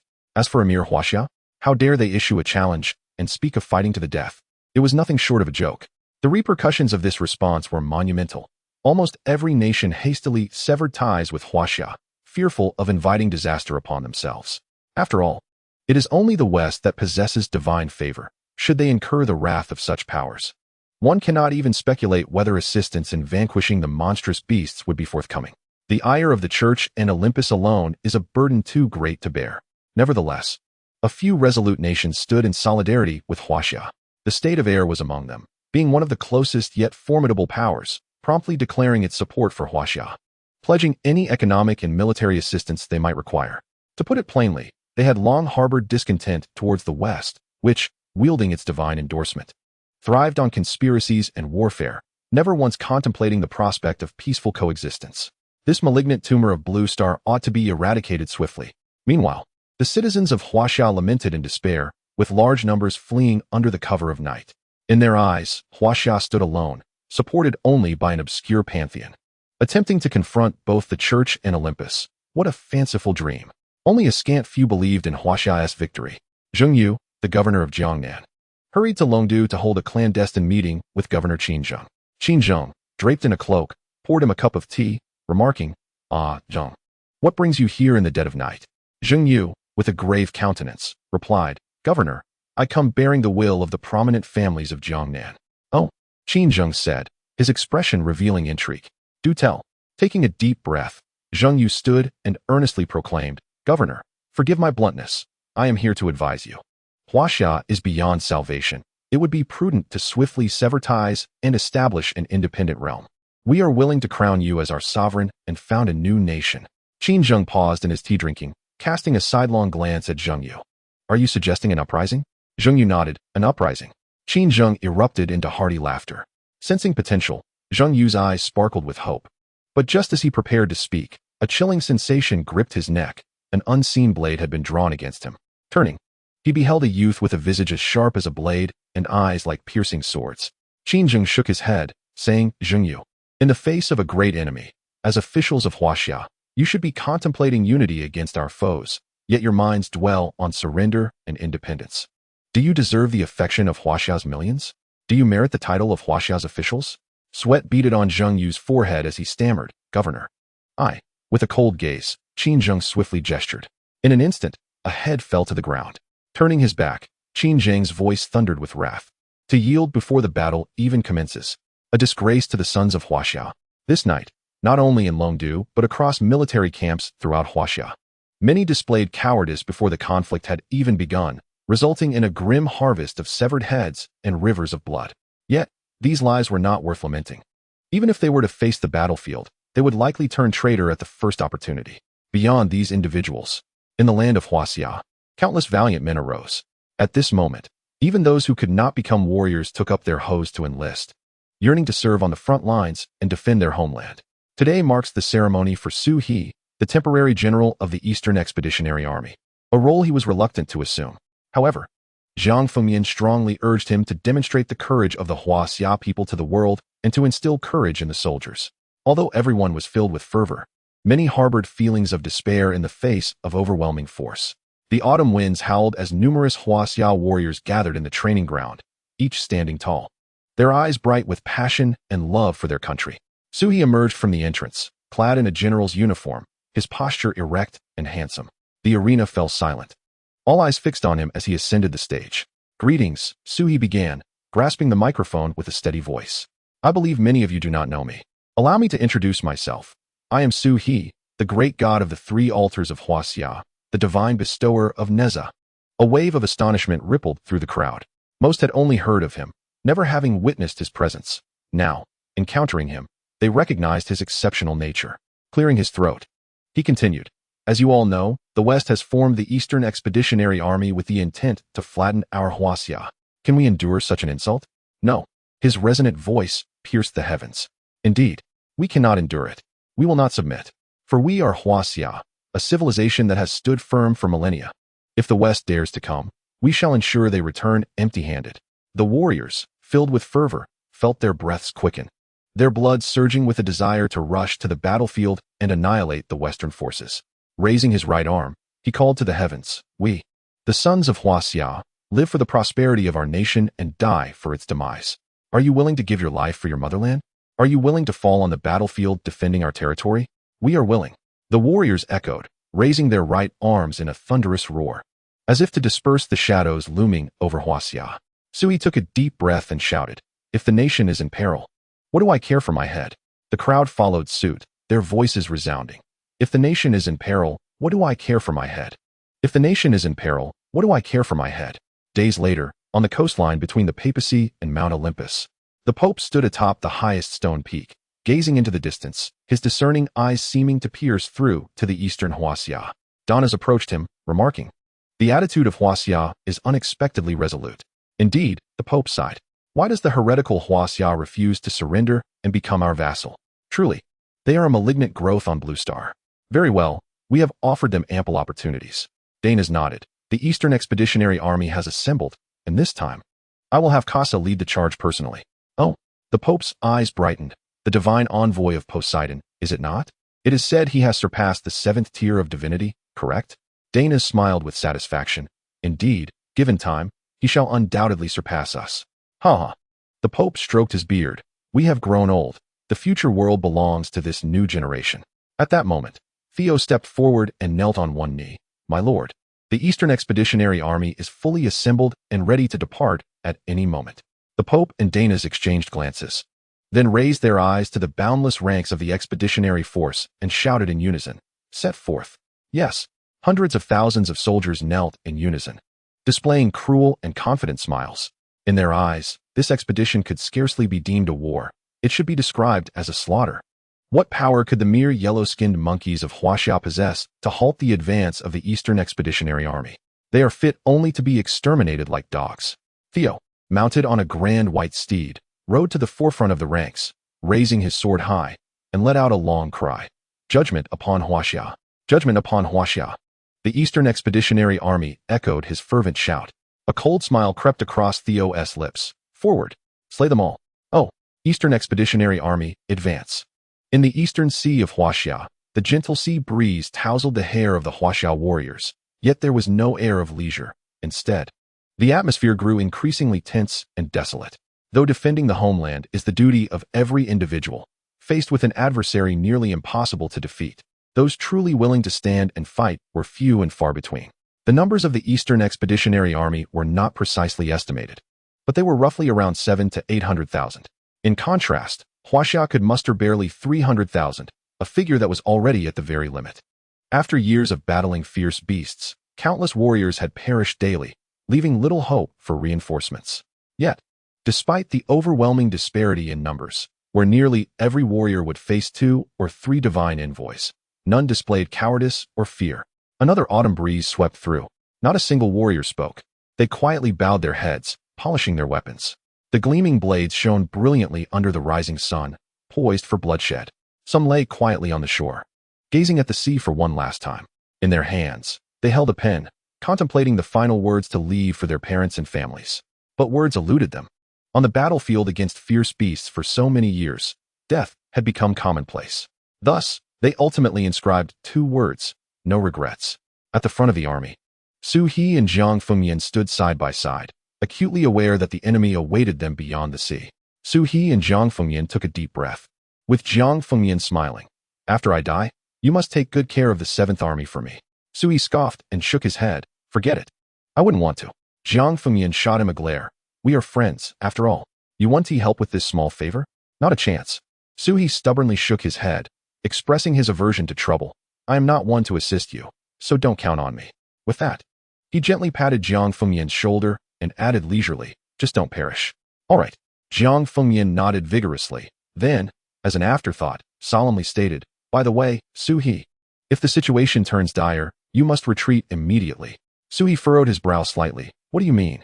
Jiang Fengyan replied earnestly, regardless of who falls, you must survive. As the 7th prince, it's expected for me to perish in battle for my country. But you, Su He, must not die, for you embody the hope of China.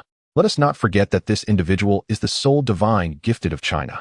Merely considering his potential. Not long ago, Su He was just an initial stage of Qi transformation, and within a brief period, he has ascended to the brink of divine transformation. What a terrifying progression. It is no exaggeration to declare that Su He is destined to be the martial sage of future China. For this reason alone, Jiang Fengyan could never allow Su He to perish on the battlefield. Ha ha, Su He chuckled. Perhaps neither of us will meet our end. It might be the Eastern Expedition Army that falls. Jiang Fengyan managed a wry smile, remaining silent. Deep down, he understood that no one in China harbored any confidence regarding this war. Among the 1 sage and 7 kings, only he, the 7th king, Jiang Fengyan, and the martial sage had arrived. Were there any others? The other lords were acutely aware that even if they came, they could not alter the dire situation of China. The disparity in strength was insurmountable. Thus, they were reluctant to walk into the jaws of death. Jiang Fengyan sighed. Unless a divine being descends, victory is exceedingly elusive. Su He laughed again. Then let us pray. Perhaps a divine being truly will descend? Not far from the eastern seafront, a team was stealthily hiding behind the rocks, swiftly assembling their camera to initiate a live broadcast. They were a self-media team that had never gained traction in the years spent creating videos and live streams. But this time, they seized an opportunity. They believed that if they could broadcast and commentate on the war between China and the Eastern Expedition Army, it would undoubtedly become a sensational hit. At this moment, major live streaming platforms across the globe showcased a singular live room titled, Exciting. Witness the war between China and the Eastern Expedition Army from the first-person perspective. Netizens from various countries were drawn in by the headline, naturally suspecting it to be mere hype. However, those who clicked in out of curiosity were astonished to find that the Battle of the Eastern Sea was indeed being broadcast live. Wow, the host is impressive, but it's too far away. Who can see anything? If you think you can do better, go ahead. It's still too distant. Why not just stream live from the battlefield itself? That is not out of the question. Ha ha ha. I've observed that there are less than 400,000 troops from China. How can they possibly fight? I've heard the Eastern Expedition Army has over 1 million. Exactly. Our formidable Western forces are not something you bunch of yellow-skinned monkeys can resist. Ha ha ha. Tremble and submit under our absolute power. Beg for mercy. Western netizens continued to mock relentlessly. The netizens of Huaxia, filled with resentment and bitterness, found themselves at a loss. For the undeniable disparity in strength was a reality that could not be refuted.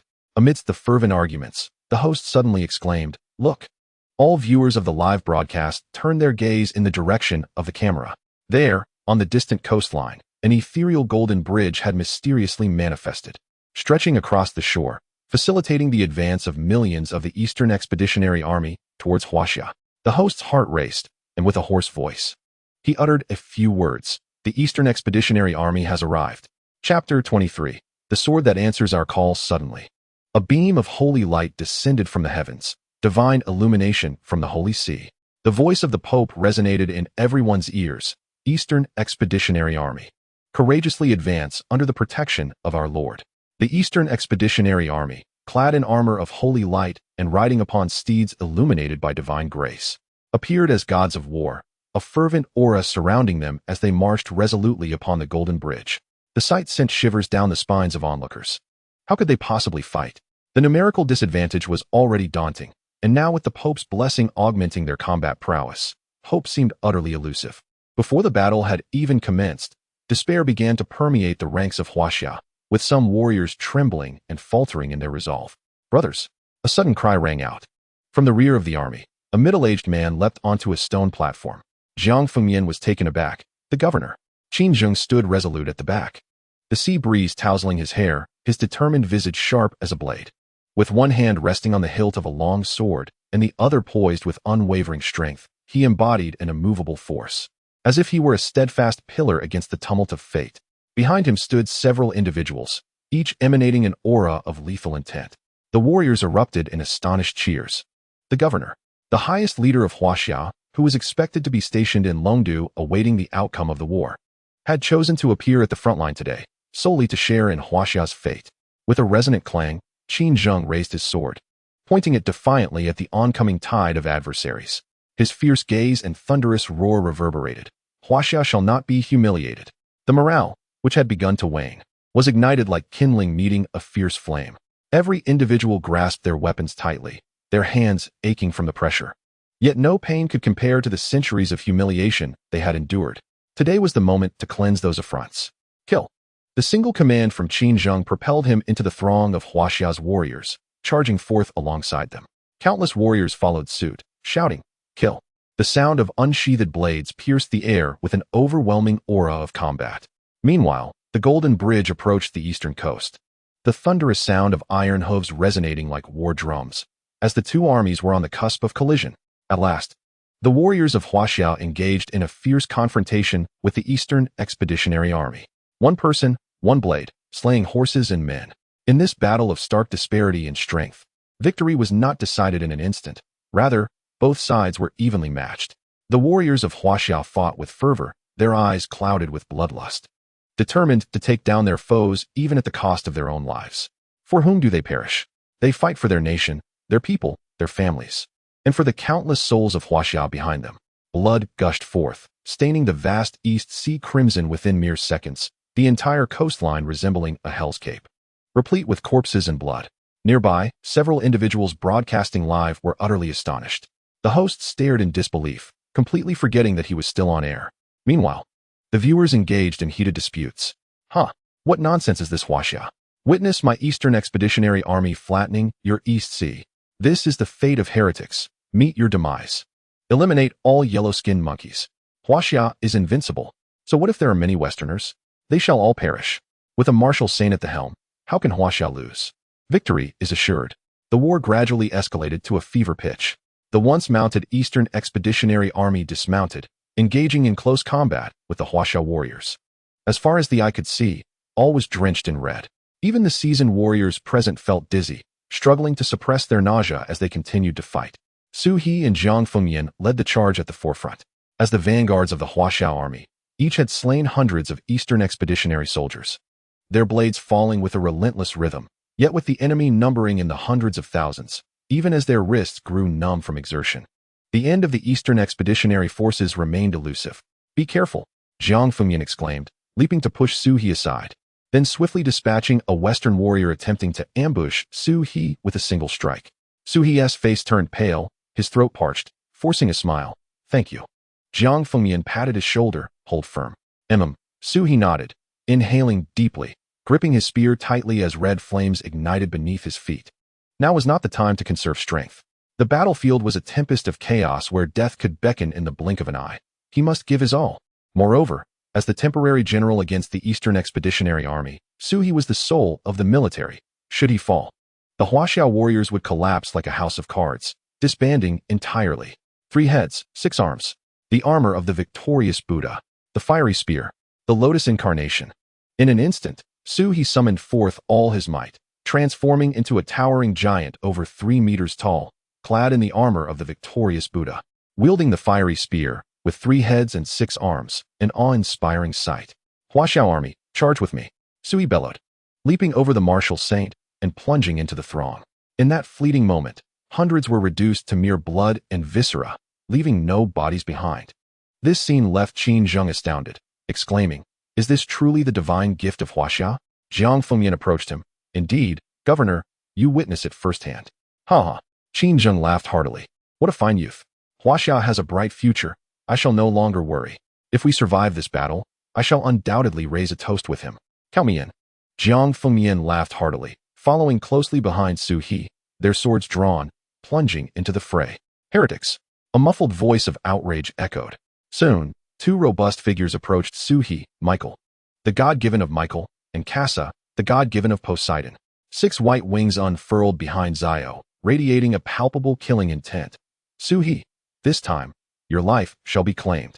Kassa clenched his right hand, summoning seawater that transformed into the trident of the sea god. With a cold gaze, he declared, "It was you who killed Yuli? Humph. Prepare to meet your end." The 2 lunged towards Su He simultaneously. "Excellent." Su He did not flinch, his massive form colliding directly with the strongest of the Eastern Expedition's warriors. Clang. After a resounding metallic clash, Su He grunted, staggering back, blood seeping from the corner of his mouth, as fiery lotuses erupted beneath his feet, healing his wounds. "Truly formidable," Su He murmured, forcefully swallowing the rising blood. It must be said, Zio and Kassa indeed possessed the strength of true warriors. From their confrontation, it was apparent that both were at least above the transformation level, far surpassing his own modest prowess. Die. Zio and Kassa offered no respite, closing in an instant. Bang. Before they could reach Su He, an immensely powerful sword aura swept through, forcing them back. Zio narrowed his eyes. The 7th Marquis of Huaxia, Jiang Fengyan. Jiang Fengyan leaped in front of Su He, sword in one hand, a smile gracing his lips, his elongated eyes resembling fiery crimson stars, exuding an overwhelming aura of annihilation. With a calm smile, he remarked, "Is it not excessive to bully our general in such a manner?" Chapter 24. The arrival of Yang Jian. "You scoundrel." A Huaxia warrior surged forward, striking down upon an Eastern Expedition warrior, yet the latter shimmered with a radiant glow, effortlessly deflecting the blow.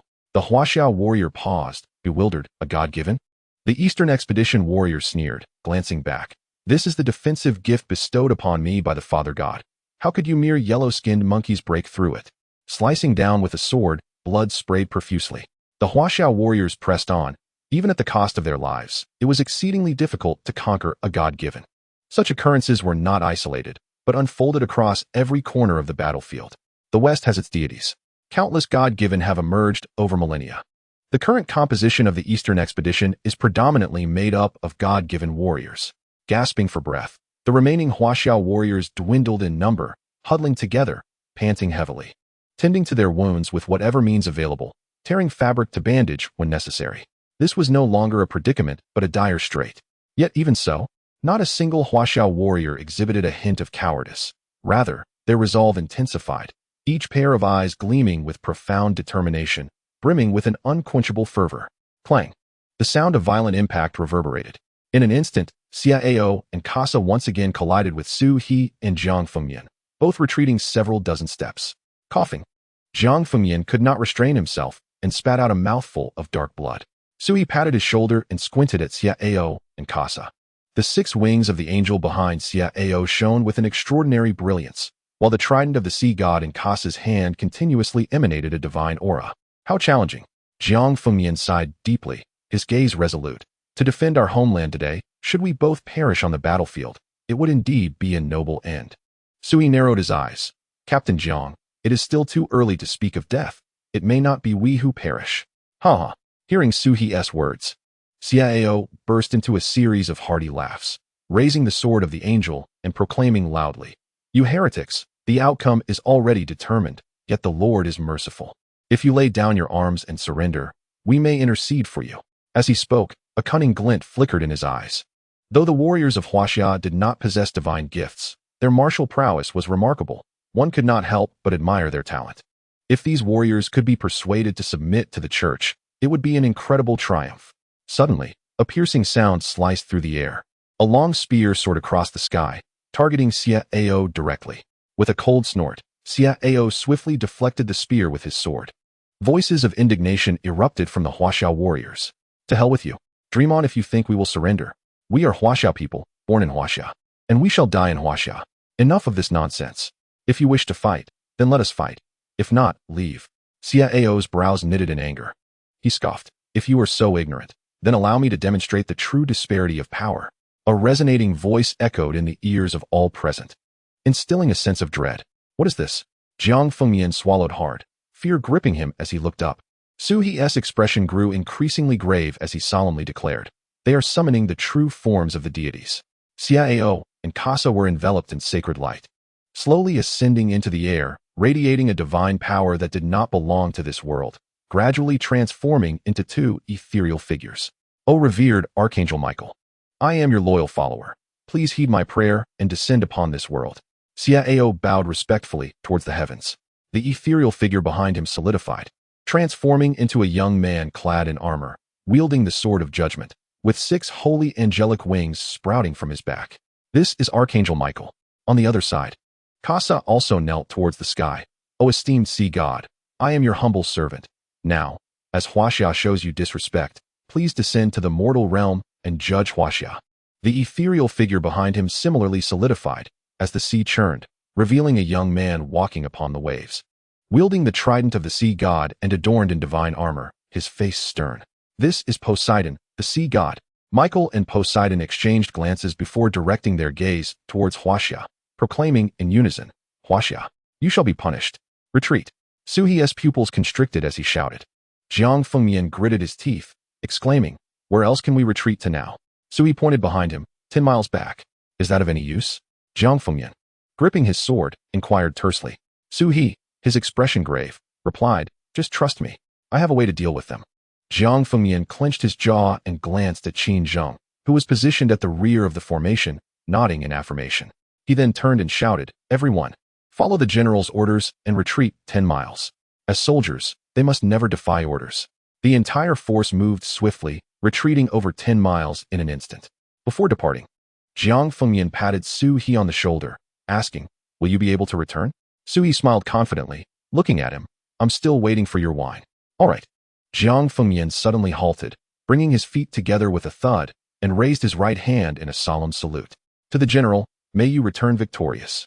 In the live broadcast, audiences around the globe witnessed the divine forms of Michael and Poseidon. The terrifying divine power seemed palpable even through the screen. How to fight? Is there still a chance? Countless viewers from Huaxia were brought to tears. Since the beginning of the broadcast, they had observed the indomitable spirit of the Huaxia soldiers, who, even when faced with seemingly invincible foes, refused to retreat. "Surrender, let us not fight anymore. Huaxia holds no miracles. Please, cease your struggle and surrender. Yes, enough is enough." A shroud of despair enveloped Huaxia. Everyone began to lose hope. Miracles? There would be none. With the Western gods descending to the mortal realm, what chance did Huaxia have left?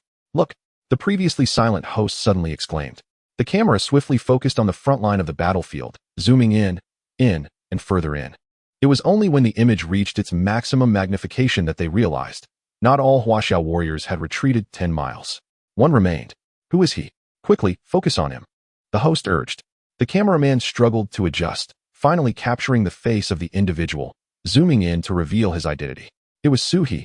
To the astonishment of the audience, they collectively clenched their fists, unable to suppress their curiosity. Suhi, what are you going to do? Facing the two Western gods. Suhi slowly advanced, the divine power swirling around him like a tempest, yet he did not flinch, not even blinking. Suhi, how will you escape this time? The fierce laughter of Xia Ao echoed, shouting, Archangel, this man dares to despise Western mythology and insult our Lord. Michael's eyes blazed with fury. As the first angel under the Lord's command, he would not tolerate any insult to the divine. Heretic, meet your demise. With a swing of his golden sword of judgment, he struck towards Suhi like a bolt of thunder. Suhi did not dodge or evade. Instead, he slightly curled his lips. Is that so? Come forth. Divine Arbiter Yang Jian. Chapter 25. The Might of the Judicial Deity. Boom. A resplendent golden light enveloped the heavens, and in that fleeting moment, the blue star appeared to be graced by a cascade of golden rain. Beneath this shimmering veil, a towering giant, standing 100 feet tall, gradually rose. Adorned with a majestic three-mountain flying phoenix hat, short golden boots, and a suit of shimmering golden and silver armor, he wielded a trident spear, his celestial eye radiating brilliance, casting divine light akin to the flow of the sun and moon. His uniquely solemn and sacred visage, representative of the Eastern Huaxia, turned slightly as he gazed upon Michael and Poseidon. You two dare to invade my Huaxia territory? His voice resonated like thunder, each word striking the hearts of all present like heavy stones. The battle abruptly ceased. The warriors of Huaxia remained largely unaffected. Yet the Eastern Expeditionary Army found themselves in disarray, prostrating on the ground as if burdened by an immense weight, utterly immobilized. Xiao and Casa were seized by terror. As the divine summoners of Michael and Poseidon, they acutely sensed the divine power emanating from Yang Jian. It was a presence that rivaled, if not exceeded, that of Michael and Poseidon. Michael was taken aback. Gritting his teeth, he exclaimed, Impossible. It cannot be him. Poseidon, firmly gripping his trident, whispered, Michael. That individual should still be on the ancient battlefield, right? Even as a projection, he cannot descend upon this world. Indeed, Michael's eyes flickered as he unfurled his angelic wings. Soaring before Yang Jian, scoffing, what of us? You, a mere minor deity, think you can thwart us? Such foolish delusions. Bang! Yang Jian forcefully slammed down his trident spear. Laughing heartily, preposterous. I am the judicial deity, the illustrious Erling Shun, Yang Jian. Surely, you two recognize me. A jolt ran through Michael and Poseidon. Could it truly be him? It seemed impossible. Michael, gritting his teeth, commanded, let us strike together. Agreed. Poseidon inhaled deeply. Whether this was reality or illusion would soon be revealed. The two summoned their overwhelming divine powers, one radiating golden light as an angel, the other embodying the vastness of the ocean as the sea god. They unleashed their might with the intent to claim Yang Jian's life. Bring it on. Yang Jian laughed skyward, raising his trident spear, unwavering and unyielding, ready to confront them head-on.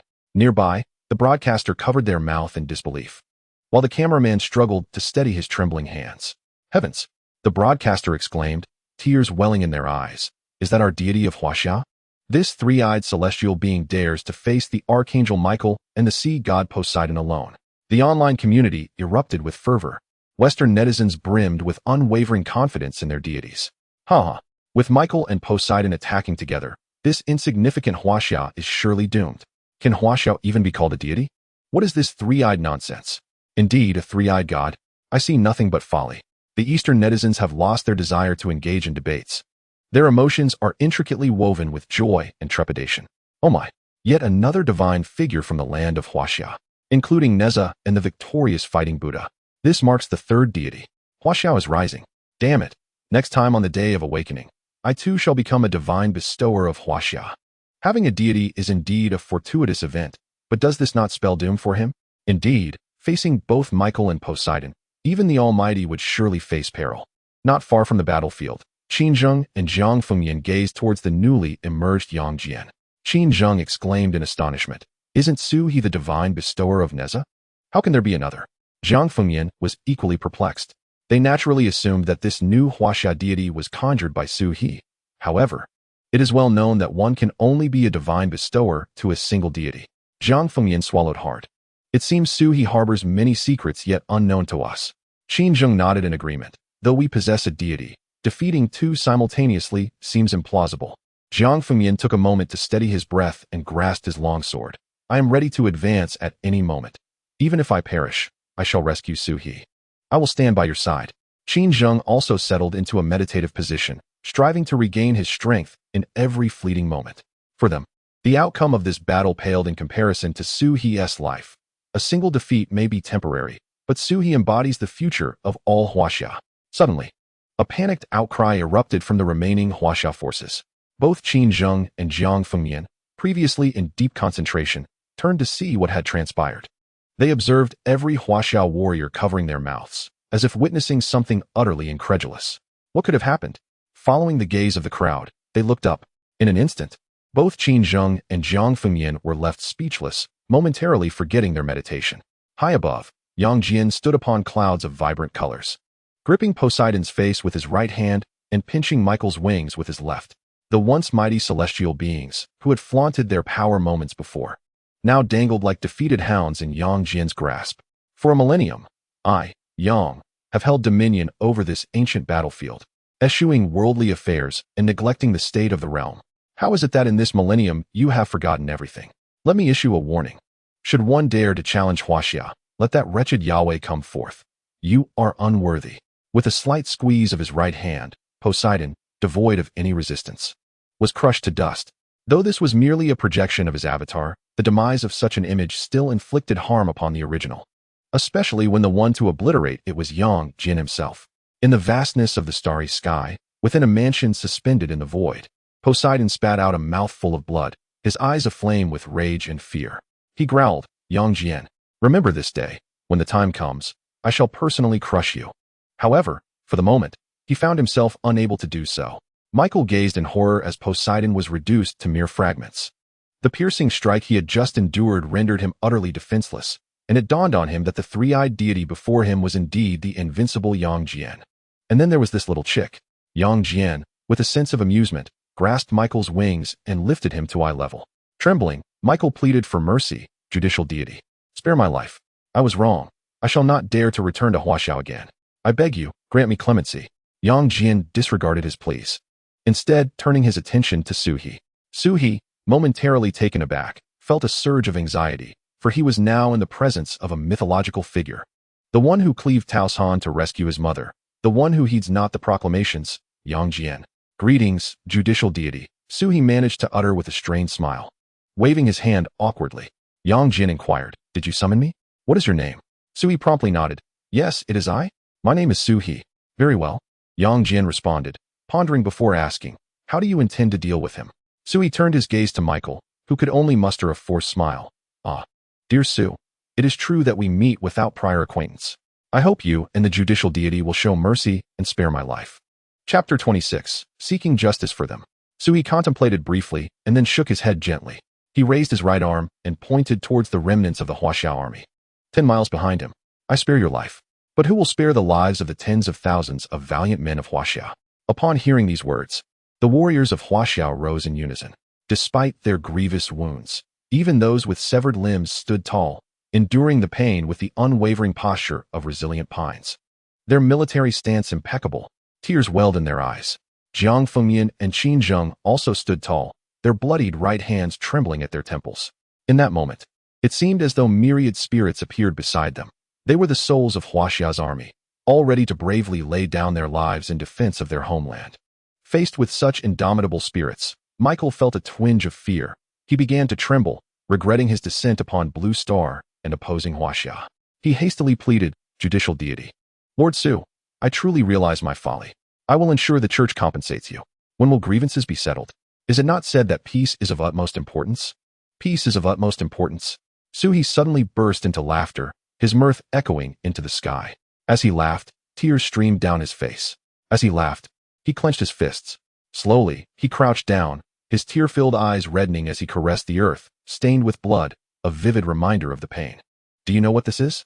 The soil? The fallen leaves? No, this is the cradle of countless valiant men of Huaxia. I ask you, what wrongs have they committed? Did they oppress the people of the West, forcing you into a corner? Did they use their might to threaten, or even ruthlessly slaughter you?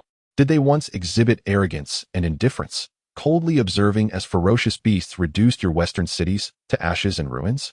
You speak of valuing peace. How laughable. Even if I were to acquiesce, would the countless souls of the Chinese military who lie here agree? Would the people of China behind me consent? Our nation has never initiated hostility towards you in the West, nor have we ever oppressed or harmed your people. Yet, you have repeatedly provoked us. Now, you find yourselves defeated, yet you speak of valuing peace. Allow me to elucidate. Today, as I, Su He, stand here, I am bathed in the blood of valiant Chinese warriors. My gun points forward, seeking justice for the countless souls who perished unjustly over millennia. Blood debts must be repaid in blood. With a roar, Su He ascended, his spear ablaze as if drenched in blood, his eyes burning fiercely. At that moment, Michael was rendered utterly dumbfounded, watching as Su He charged towards him. No, it was not merely Su He perceived, but behind him countless Chinese warriors, all wielding swords and guns, advancing with ferocity. Am I to perish? A thought suddenly crossed Michael's mind. In the next instant, a spray of divine blood fell from the sky, a head imbued with divine power soaring through the air. Su He pierced through Michael's body, and on the tip of his spear dangled the very head that had once commanded reverence from all Westerners, worshipped as a deity. What a remarkable lad. Yang Jian laughed heartily. He had initially deemed Su He merely a man of spirit before his descent, but now, he recognized the profound truth. When mortals encounter deities, even the irreverent cannot escape fear. Thus, the strength of mortals could never shatter the form of a divine being. Yet today, Su He accomplished the unimaginable. He bore the aspirations of all valiant souls lost from China, and, with a single thrust, struck down the Archangel Michael. This triumph was not solely Su He's, but rather a testament to the enduring spirit of China, resilient over millennia. The live broadcast went utterly wild. My heavens, what is Michael compared to a true deity? This is the deity of our China. With mortal flesh, he has slain a god. Su He is magnificent. Why call him Su He? Let us call him Su Shun. I am proud. I take pride in being Chinese. Su He is magnificent. China is magnificent. Ha ha. Let us see if the Westerners dare to look down upon us any longer. One god slain by two mortals. What does the West amount to? Thus, all who watched the broadcast stood in unison. They gazed towards the eastern coast, knowing that there stood a group of battered Chinese warriors. Though they bore grievous wounds, their spirits had already ascended to the pinnacle of the world. With a rustle, each person saluted spontaneously, tears streaming down their faces. Those tears were not merely water. They embodied a millennium of pent-up frustration as Chinese people. But from this moment forth, such frustration would no longer exist. For the invincible Western army has fallen, and the invincible Western god has been defeated. Ultimately, it is the Chinese deity that laughs last. Moreover, there are countless valiant warriors of the Huaxia nation on the front lines of the war. They stand resolutely before their screens, praying and shouting, serving as the strongest support for the Huaxia people. Yet, some individuals from the West remain unconvinced. They continue to spew their disdain, claiming that the so-called Huaxia deity must have employed some underhanded tactics. They assert that what they witnessed was not the Archangel Michael, but rather the handiwork of Huaxia's special effects, insisting that Michael could never be defeated. Huh, do they think they can deceive us? Not a chance. Indeed, unless you dare to come to the West. Let's see if our Pope won't crush you one by one like ants. Rightly said, if you have the courage, come to the West. Just as the Westerners were basking in their self-indulgence, the broadcaster suddenly exclaimed, "Look, what is Su He about to do?" High above, Su He did not cease his battle. Instead, he stood upon his fiery wheel, saluted the Huaxia army, and unexpectedly soared towards the west. The broadcaster was left dumbfounded. Could it be that Su He is heading to the west? However, only Su He was venturing westward. Yang Jian did not accompany him. Due to the time constraint of the divine descent card, Yang Jian was on the verge of disappearing. Yet, just before he vanished, he addressed Su He. "Young man, what is your name?" Su He replied earnestly, in response to the Justice Celestial, "My name is Su He." "Good." Yang Jian's eyes crinkled in a smile. "I shall gift you a parting present." With that, he tossed the three-pronged spear to Su He. Although its full power could not be unleashed, as a projection of a divine artifact, it would be invincible on this planet. However, remember, it can only be used once. Yang Jian cautioned, grasping the three-pronged spear. Su-He resolutely turned away. Yang Jian, taken aback, asked, "Where are you going, Su-Boy?" A cruel smile crept upon Su-He's lips. "I am heading to the west to repay them 100-fold for what they have done to us." Yang Jian was somewhat surprised. The three-pronged spear can only be used once. Won't you save it for your own life? No need. Su-He clutched his heart. For the land of Huaxia behind me, for the countless brave men who perished here, with the assistance of the Justice Celestial. How could I seek to survive? As he spoke, he pointed to the blood-red earth beneath his feet, to the remaining Huaxia army behind him, and to the distant lands of Huaxia stretching for thousands of miles. I shall seek justice for them, for them, for them. Chapter 27. I come to reason. This scene left all viewers in the live stream utterly stunned. If Yang Jian were to accompany Su-He to the west, it could be justified, but for Su-He to venture alone seemed rather reckless, didn't he? Wow. Surely, Su-He isn't thinking of going to the west by himself. Is he? That's too bold. However, this is precisely what should be done. Let this bunch of arrogant Westerners know their place. To be fair, although they defeated the Eastern Expeditionary Army, isn't it a bit presumptuous to retaliate so hastily? Indeed, the strength of the Western Church and Mount Olympus remains formidable. It is the presence of individuals like you that has allowed our nation to be bullied incessantly. Why concern ourselves with so much? We must confront them. Let them pay in blood for their transgressions. Indeed, let us make them feel the anguish that our land has endured for so many years. Yet, perhaps such fervor is somewhat reckless. After all, Su-He is our nation's singular divine gift. What shall we do if he were to face peril? That is a valid point. I too believe Su-He should seize the moment and then, with patience, guide our nation towards greatness. You are merely timid. We are simply cautious. How can that be deemed cowardice? The audience in our land is divided, largely between conservatives and radicals, each faction equal in number. The conservatives argue that our victory over the Western Crusaders is reliant upon the divine justice. Without it, we cannot surpass the West, and retreating to recuperate is the wisest course.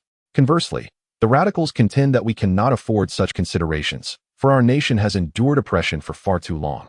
It is time to unleash our frustrations and demonstrate to the arrogant Westerners that we, too, have risen. However, no amount of debate can obscure one undeniable truth. Our nation has triumphed. We have boldly defeated the Western Crusaders. Moreover, our divine beings have vanquished their deities, not just one, but two. The West is in an uproar. Oh my heavens, what does this foolish individual intend to do? Does he truly believe in his own strength? If he dares to approach, our Father God shall ensure he understands that the West reigns supreme in this world. I swear, I shall make my way to the coast. Should he dare to set foot ashore, I will kick him with my shoe. I vow to do just that. It is laughable. Even if he were to defeat Michael and Poseidon, does he not realize we have our Father God and the Lord God before them? All else is but an insignificant insect. A foolish individual, indeed, courting death. As the global digital platforms buzzed with fervent discussions, Su-He had already stepped beyond the borders of our nation, wielding the trident gifted to him by Yang Jian, soaring across the vast expanse of the East China Sea like a god of war. Yang Jian had vanished moments earlier, yet he left Su-He with a parting remark. Young one, this world cannot accommodate you. I shall await you on the ancient battlefield. Su-He found himself at a loss, choosing to set aside such thoughts for the moment. He whispered Su, and from behind him emerged a shadowy figure, the recently subdued Ghost King. His demeanor was unnatural, bearing the marks of a survivor of calamity, and the gaze he cast upon Su-He was infused with both reverence and trepidation. Master, he said, bowing deeply. Su-He's complexion was slightly pale as he replied, I will only strike 4 times. The Westerners will not allow me to depart easily. Be mindful of the timing. Once I have completed my 4th strike, take me away immediately. Su dared not entertain any impure thoughts, not even daring to meet Su-He's gaze, only responding with utmost respect. I shall not fail in my duty. If the earlier Sun Wukong had instilled boundless awe in this Ghost King, today's Yang Jian was no less formidable. The Ghost King finally comprehended a crucial truth. One must not provoke Su-He, nor the nation of Huaxia. This audacious youth from Huaxia was exceedingly bold. Upon receiving the news, Danas slammed his palm down on the table, his fury evident. Yet, the Pope remained remarkably composed, merely offering a faint smile. Danas, perplexed, inquired, Pope, are you not angered? That little brat is on the verge of confronting us. Isn't that splendid? The Pope replied, grasping his staff and, for the first time, stretching his neck. Danas paused, seemingly grasping the implication. Are you suggesting that? The Pope's aged eyes narrowed into a thin slit. His benevolent smile tinged with a menacing undertone. When lambs present themselves at the door, it is illogical to refuse them. With that, he turned to his subordinate, commanding, "Notify all Western nations to launch every available missile towards the direction from which that Huaxia youth approaches. Remember, this is not a mere threat. We intend to strike." After the subordinate bowed and hurriedly departed, Dana's revealed a sinister grin. What a brilliant tactic. Once they unleash their missiles, Huaxia will undoubtedly find itself at odds with all Western nations. The Pope nodded in agreement. Even if we remain silent, they would not allow Suhi to return. After this battle, Huaxia will be gravely weakened. Once Suhi falls, Huaxia will be ripe for the taking. Excellent. Danas laughed heartily, his sorrow over the loss of a key general dissipating. The Pope, leaning on his cane, slowly made his way outside. Let us proceed to confront this arrogant youth. The two exited the church, arriving at the shoreline. Before them, a strikingly handsome young man with a stern demeanor soared through the sky. The Pope chuckled. "You must be Suhi, young friend." Suhi lowered his head, his cold gaze sweeping over the Pope and Danas, responding indifferently. "I am honored by the presence of both the Pope and Lord Danas in welcoming me." Danas scoffed derisively. "So, you dare to come here knowing who we are? You possess quite the audacity." Suhi returned the smile, recognizing the might of Huaxia, yet still sending an expeditionary force. "Your audacity is commendable as well." "You." Danas' eyes widened in shock. The Pope placed a reassuring hand on his shoulder and then turned his attention to Suhi. "You have traveled a great distance to my church. Surely not merely to engage in a war of words."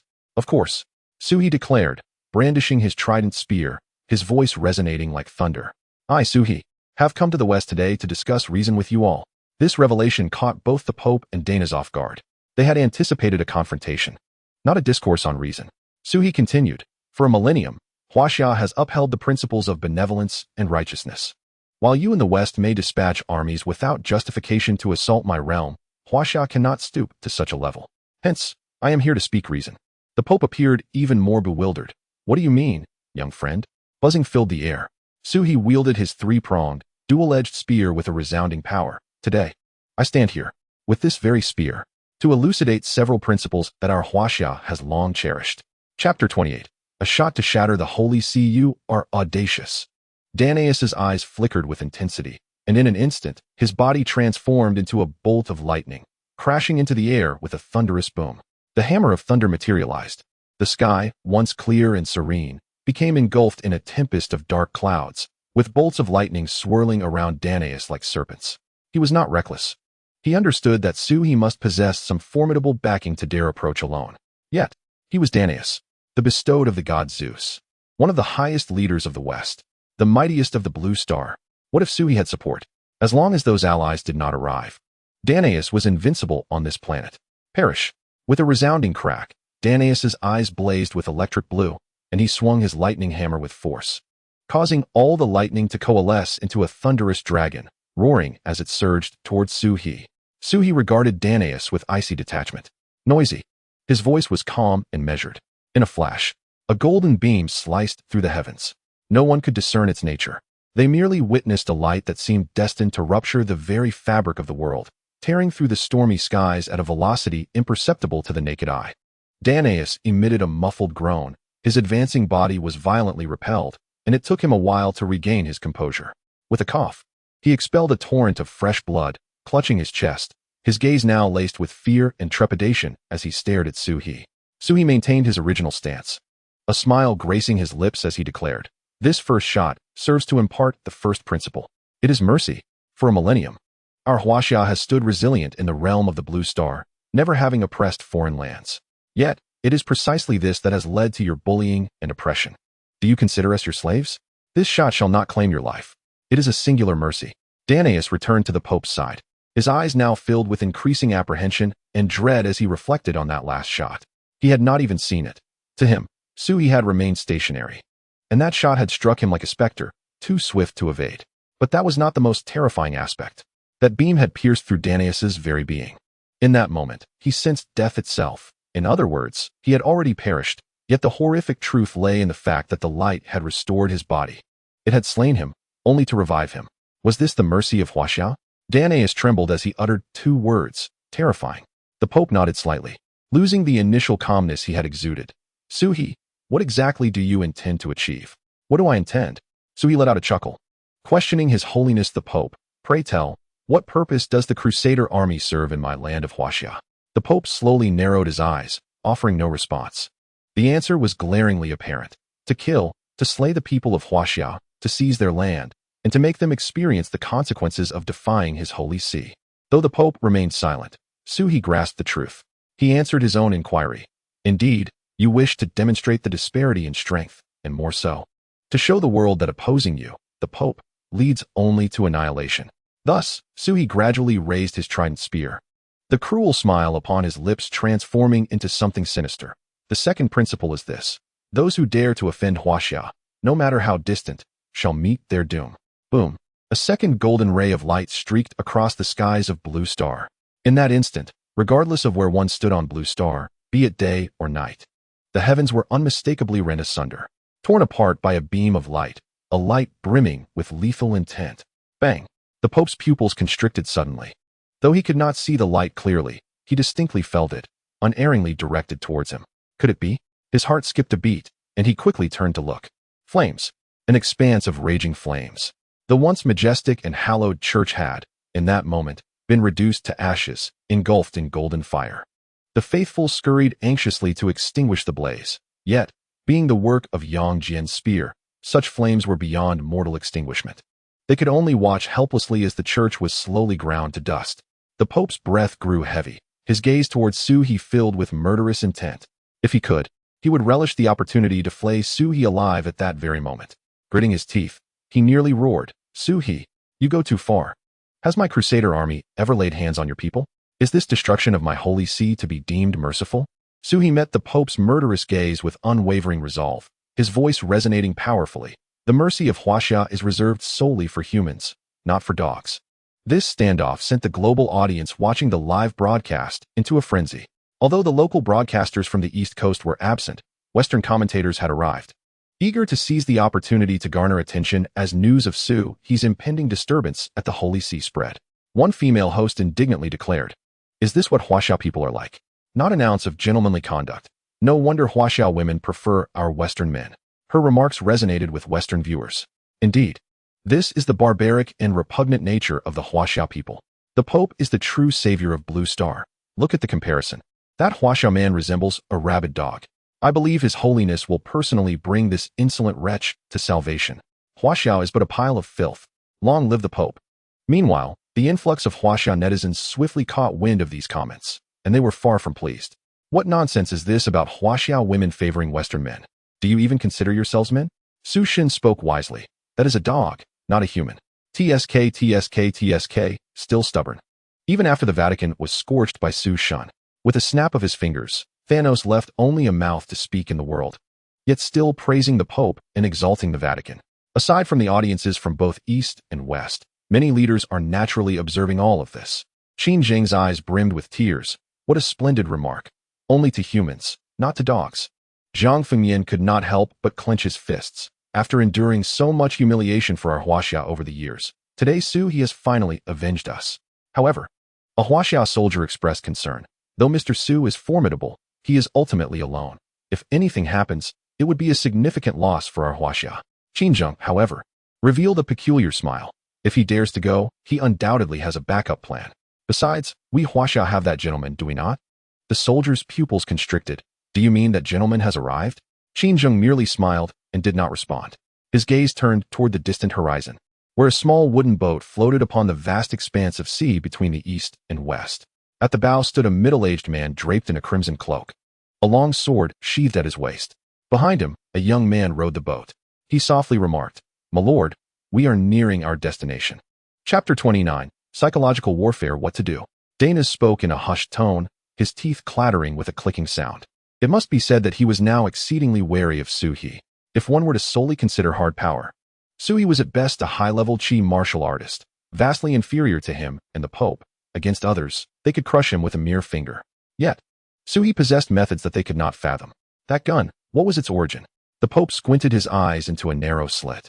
Speaking coldly, the crux lies in that gun he wields, which is clearly not of this world. I do not believe he can use it indefinitely. There must be limitations. Dana's nodded. He has already used it twice, and it appears to have taken a considerable toll. As one of the strongest in Blue Star, the Pope and Danas were particularly sensitive to the aura of martial artists. Even from a distance, they could sense that Su He's aura was now much more chaotic compared to the beginning. Evidently, activating that gun was no easy task for him. Su He was aware of this as well. He had no intention of concealing it. After taking a few deep breaths, he lowered his gaze upon the two. The first principle is benevolence. The second principle, though distant, must be punished. Now let us discuss the third principle. The Pope and Danas instantly summoned their full aura, as if facing a formidable enemy. Su He slowly raised the three-pronged, double-edged spear. The third principle is that on this world's chessboard, which is precariously balanced yet never relinquished, stands Huaxia. 5,000 years ago, it resisted the floods like the ancient Egyptians. 4,000 years ago, it mastered bronze like the Babylonians. 3,000 years ago, it pondered philosophy like the Greeks. 2,000 years ago, it waged wars like the Romans. A millennium ago, it was as abundant in gold as the Arabs.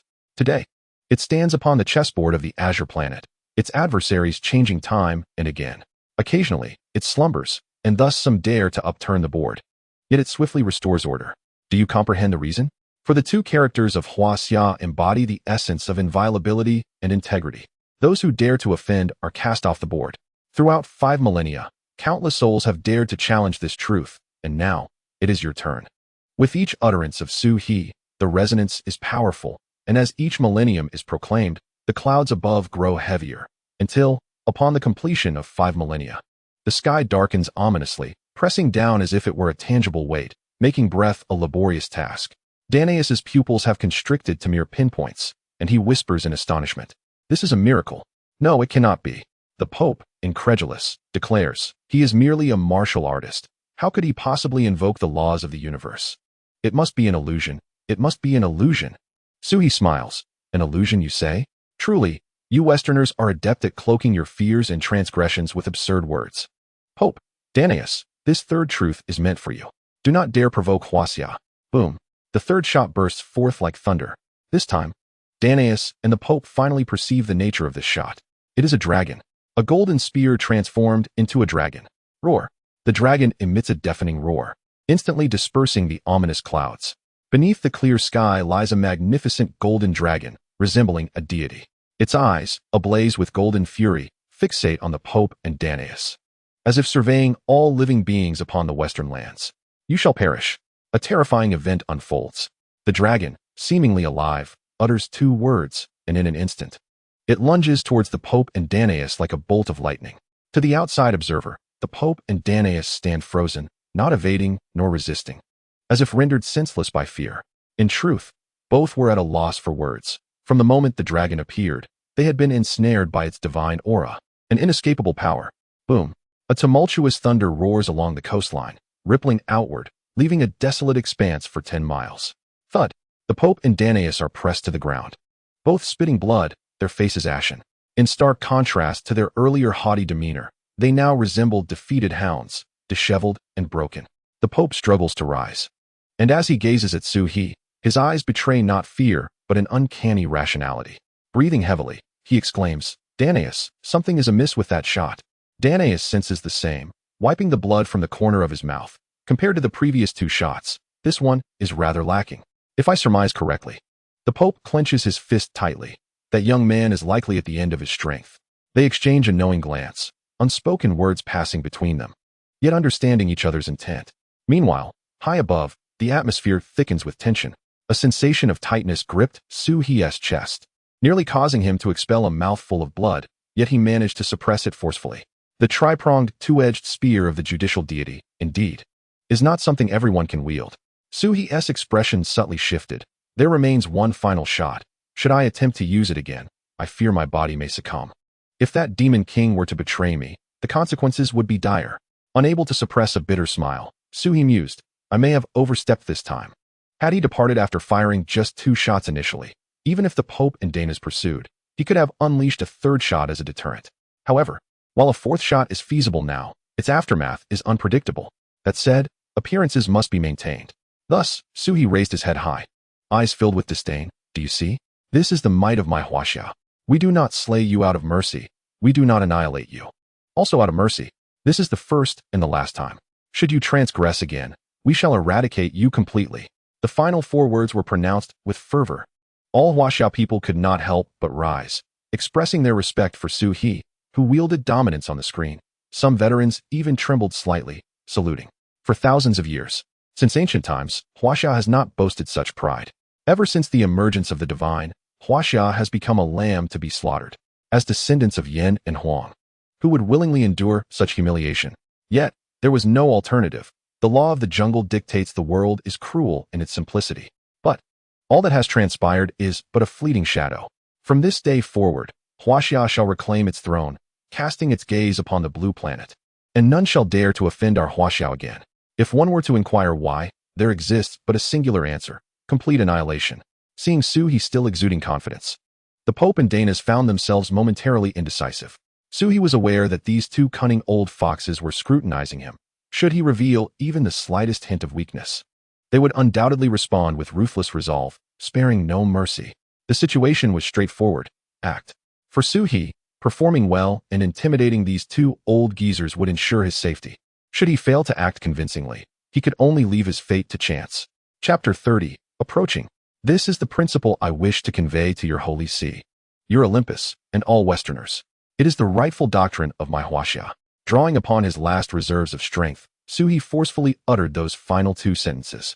He was nearly exhausted, the levitating power of the tri-pronged, 2-edged spear gradually waning.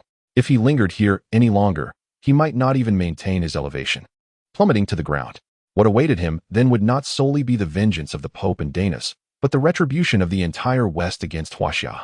With a final muffled groan, Su He slowly turned to depart. Yet, he did not relax for a moment. His body remained taut, gathering all his strength to respond to any sudden assault. The Pope and Danas also kept a vigilant eye on Su He, refraining from making any hasty moves. The Pope pondered deeply, his grip tightening around the mighty hammer of Thor. He was acutely aware of the latent power still possessed by Su He, and the consequences of underestimating it were too grave for anyone to bear. The Pope, having ascended from humble beginnings, relied on more than mere strength to reach his current esteemed position. He valued life more than anyone else. At that moment, a sudden roar erupted from within the Vatican. Su He, prepare to meet your demise. I, the Archangel Gabriel, have come to avenge my brother. This proclamation left both the Pope and Danas momentarily stunned. Danas, in disbelief, exclaimed, the Archangel Gabriel? Zando, wasn't he dispatched to the Atlantic to deal with the monstrous beasts? The Pope, equally astonished, questioned, could he have returned prematurely? The situation unfolded swiftly, leaving no time for contemplation. Su He, too, felt his pupils constrict as he swiftly turned to face the source of the commotion. Beholding a youth with pristine, 6-winged white feathers, emanating an aura of lethal intent as he charged forward. Damn it, Su He cursed under his breath. His audacity to stir trouble in the West was not born of recklessness. He had learned earlier that the Archangel Michael had been sent to assault Huaxia, while Gabriel and Raphael were preoccupied with the monstrous beasts. Thus, he believed that intimidating the Pope would secure his victory. The majority of the formidable beings from Olympus had not arrived at the Vatican, rendering them inconsequential, unless an unforeseen circumstance arose. Yet, unexpectedly, that very circumstance materialized. Zando hailed from a distant, impoverished city in the West, where warmth was a luxury and hunger a constant companion. His parents were often absent, toiling for their survival, while each day in their tiny village claimed lives, leaving the world a veritable hell for them. However, one fateful day, an angel appeared. The Archangel Michael, like a deity, descended beside him, rescuing him from his hellish existence and aiding the entire village in escaping their plight. To Zando, Michael was nothing short of divine. Within the confines of the Vatican, even the Pope found it challenging to command him, yet Zando was eternally obedient to Michael's words. But shockingly, he received the news of Michael's demise. Bastard! Zando bellowed in anguish, nearly exhausting his strength, as a colossal angelic phantom emerged behind him, none other than the Archangel Gabriel. In his hand, he held an unassuming trumpet. As he gently blew into it, a melodious sound resonated throughout the world. The Pope's eyes widened in alarm as he grit his teeth, exclaiming, that fool, to sound the trumpet of doom at this moment. Danas, perplexed, queried, the trumpet of doom? What is that? The Pope clenched his fists. The trumpet of doom is the sacred artifact of the Archangel Gabriel. Once sounded, it heralds the destruction of the world. He quickly added, of course, that is merely a fantastical notion. It does not wield such immense power. yet it is still capable of laying waste to this land. Dana's was taken aback. Is this madman willing to sacrifice the entire West to eliminate Suhi? Suhi, too, felt an overwhelming sense of impending peril. Even when confronting the Demon King and the formidable Michael, I never experienced such a profound sense of crisis as I do today. This feeling of impending doom does not stem from Gabriel, but rather from the horn in Gabriel's possession. Could it be a divine artifact that rivals the trident? A bead of sweat, as large as a mung bean, trickled down Suhi's forehead as he gripped the gun handle tightly. I can no longer afford to hesitate. Initially, he had prepared these 4 shots to tackle the Pope and Danas. Yet given the current circumstances, if he did not utilize the final shot, he would likely meet a grim fate. Go. Suhi forcefully hurled the trident, then plunged into the sea without a backward glance, shouting, Su. He did not need to witness the outcome. Even if that horn were equivalent to a divine artifact like the trident, there remained a disparity. After all, the trident was a divine avatar bestowed upon Suhi by Yang Jian, while the one in Gabriel's grasp was merely a projection. Thus, Suhi had to seize this moment to escape. Master, I have arrived. Su, akin to a mass of dark clouds, emerged from the depths of the sea, enveloping Suhi in its embrace and swiftly retreating across the water's surface. The golden spear transformed into a dragon, soaring towards Gabriel.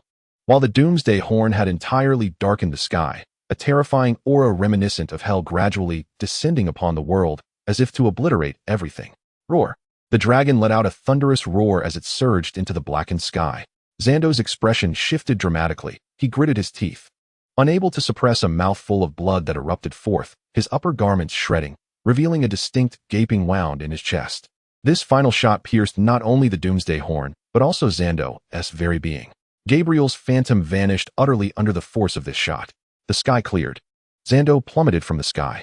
Suddenly, the Pope bellowed, Danas, strike. Without a moment's hesitation, Danas stomped the ground with force, launching himself like a cannonball. The Pope soared into the air, catching Zando's falling body. Zando, still spitting blood, weakly murmured, Master, I could not avenge Theo. It is of no concern. The Pope smiled, though it was not the kindness of old. Rather, it bore a cruel edge. He gazed toward the direction Suhi had fled, remarking coolly, You have performed admirably. Su floated upon the sea. As the Demon King, his speed was unparalleled, making him the fastest in the world. Even warriors of greater strength would struggle to catch him. However, Su's expression hardened further as he glanced back, gritting his teeth. Master, why must it be that individual? Suhi turned to see a bolt of blue lightning racing toward them. Though the figure remained obscured, Suhi recognized it as Danas, the chosen of Zeus. Suhi spoke gravely. Su, can we shake him off? Su shouted back. I could do so with anyone else, but not him. Why must it be him? Danas had closed the distance significantly and spotted the Demon King fleeing with Suhi. He called out loudly, Demon King, I never expected you to betray us. Su glanced back, unwilling to relax for even a moment, and summoned all his energy, quickening his pace. Give up. Danas's voice grew ever closer. You cannot escape my grasp. Chapter 31. Friend or foe? As Danas closed in relentlessly, Su felt a sense of despair. Suhi, aware of his companion's plight, understood that remaining idle would lead to inevitable capture, even risking Su's life. Su, let me down. Master. Before Su could react, Suhi had already leapt from Su's embrace. With Danas nearly upon them, Suhi pushed Su back into the sea. Go. Su submerged himself, concealing his presence, leaving Danas unable to locate him. At least for the moment. Conversely, Suhi, having just unleashed a hidden strike, felt his internal energy spiral out of control. He had to suppress the rising blood within his chest with great effort. Such courage, prepare to pay with your life. With Su having escaped, Danas's thunderous force surged toward him. The 3-pronged dagger was spent. In this critical hour, Suhi could only take a desperate gamble. It appeared he had no choice but to harness his primal power. This was a trade that would harm both adversary and ally. Yet he could no longer afford to concern himself with such matters. As Suhi prepared to bite his tongue to invoke his primal energy, a sudden gust of wind from 100 miles away, infused with a fierce mica power, rushed toward him, arriving in an instant. Crack! The tempestuous winds and crackling lightning shattered the thunderous force in a mere heartbeat. Danas was forcefully pushed back 5 steps before he could regain his footing. Who approaches? State your name. Yet the newcomers paid him no heed, their slender boat swaying gently upon the tranquil sea as if it had always belonged there. The young man rowing remained silent, while a figure clad in a red cloak, sword at his waist, turned to Suhi and inquired, Are you all right, lad? Suhi regarded the duo, an elder and a youth, with a mix of confusion and curiosity. Yet given the current circumstances, it seemed these two were here to assist him. He waved dismissively. All is well. However, the turmoil within his chest told a different story. This time, he had indeed been overconfident.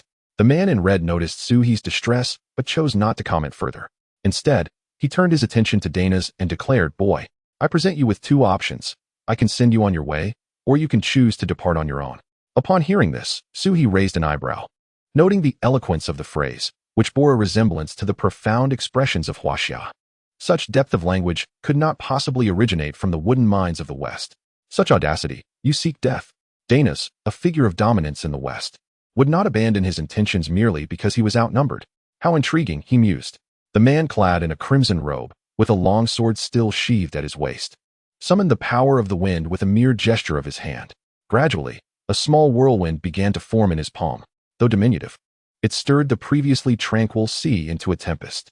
The waves, rising in response to the vortex in his hand, soared to great heights. Suhi couldn't help but marvel at the overwhelming force of the wind. "Consume this, and you shall soon regain your strength," he murmured, accepting the white elixir from the hands of the young boatman. Without hesitation, he ingested the pill. Restoration of his power was paramount. Instantly, the once dormant energy within him began to coalesce and revive.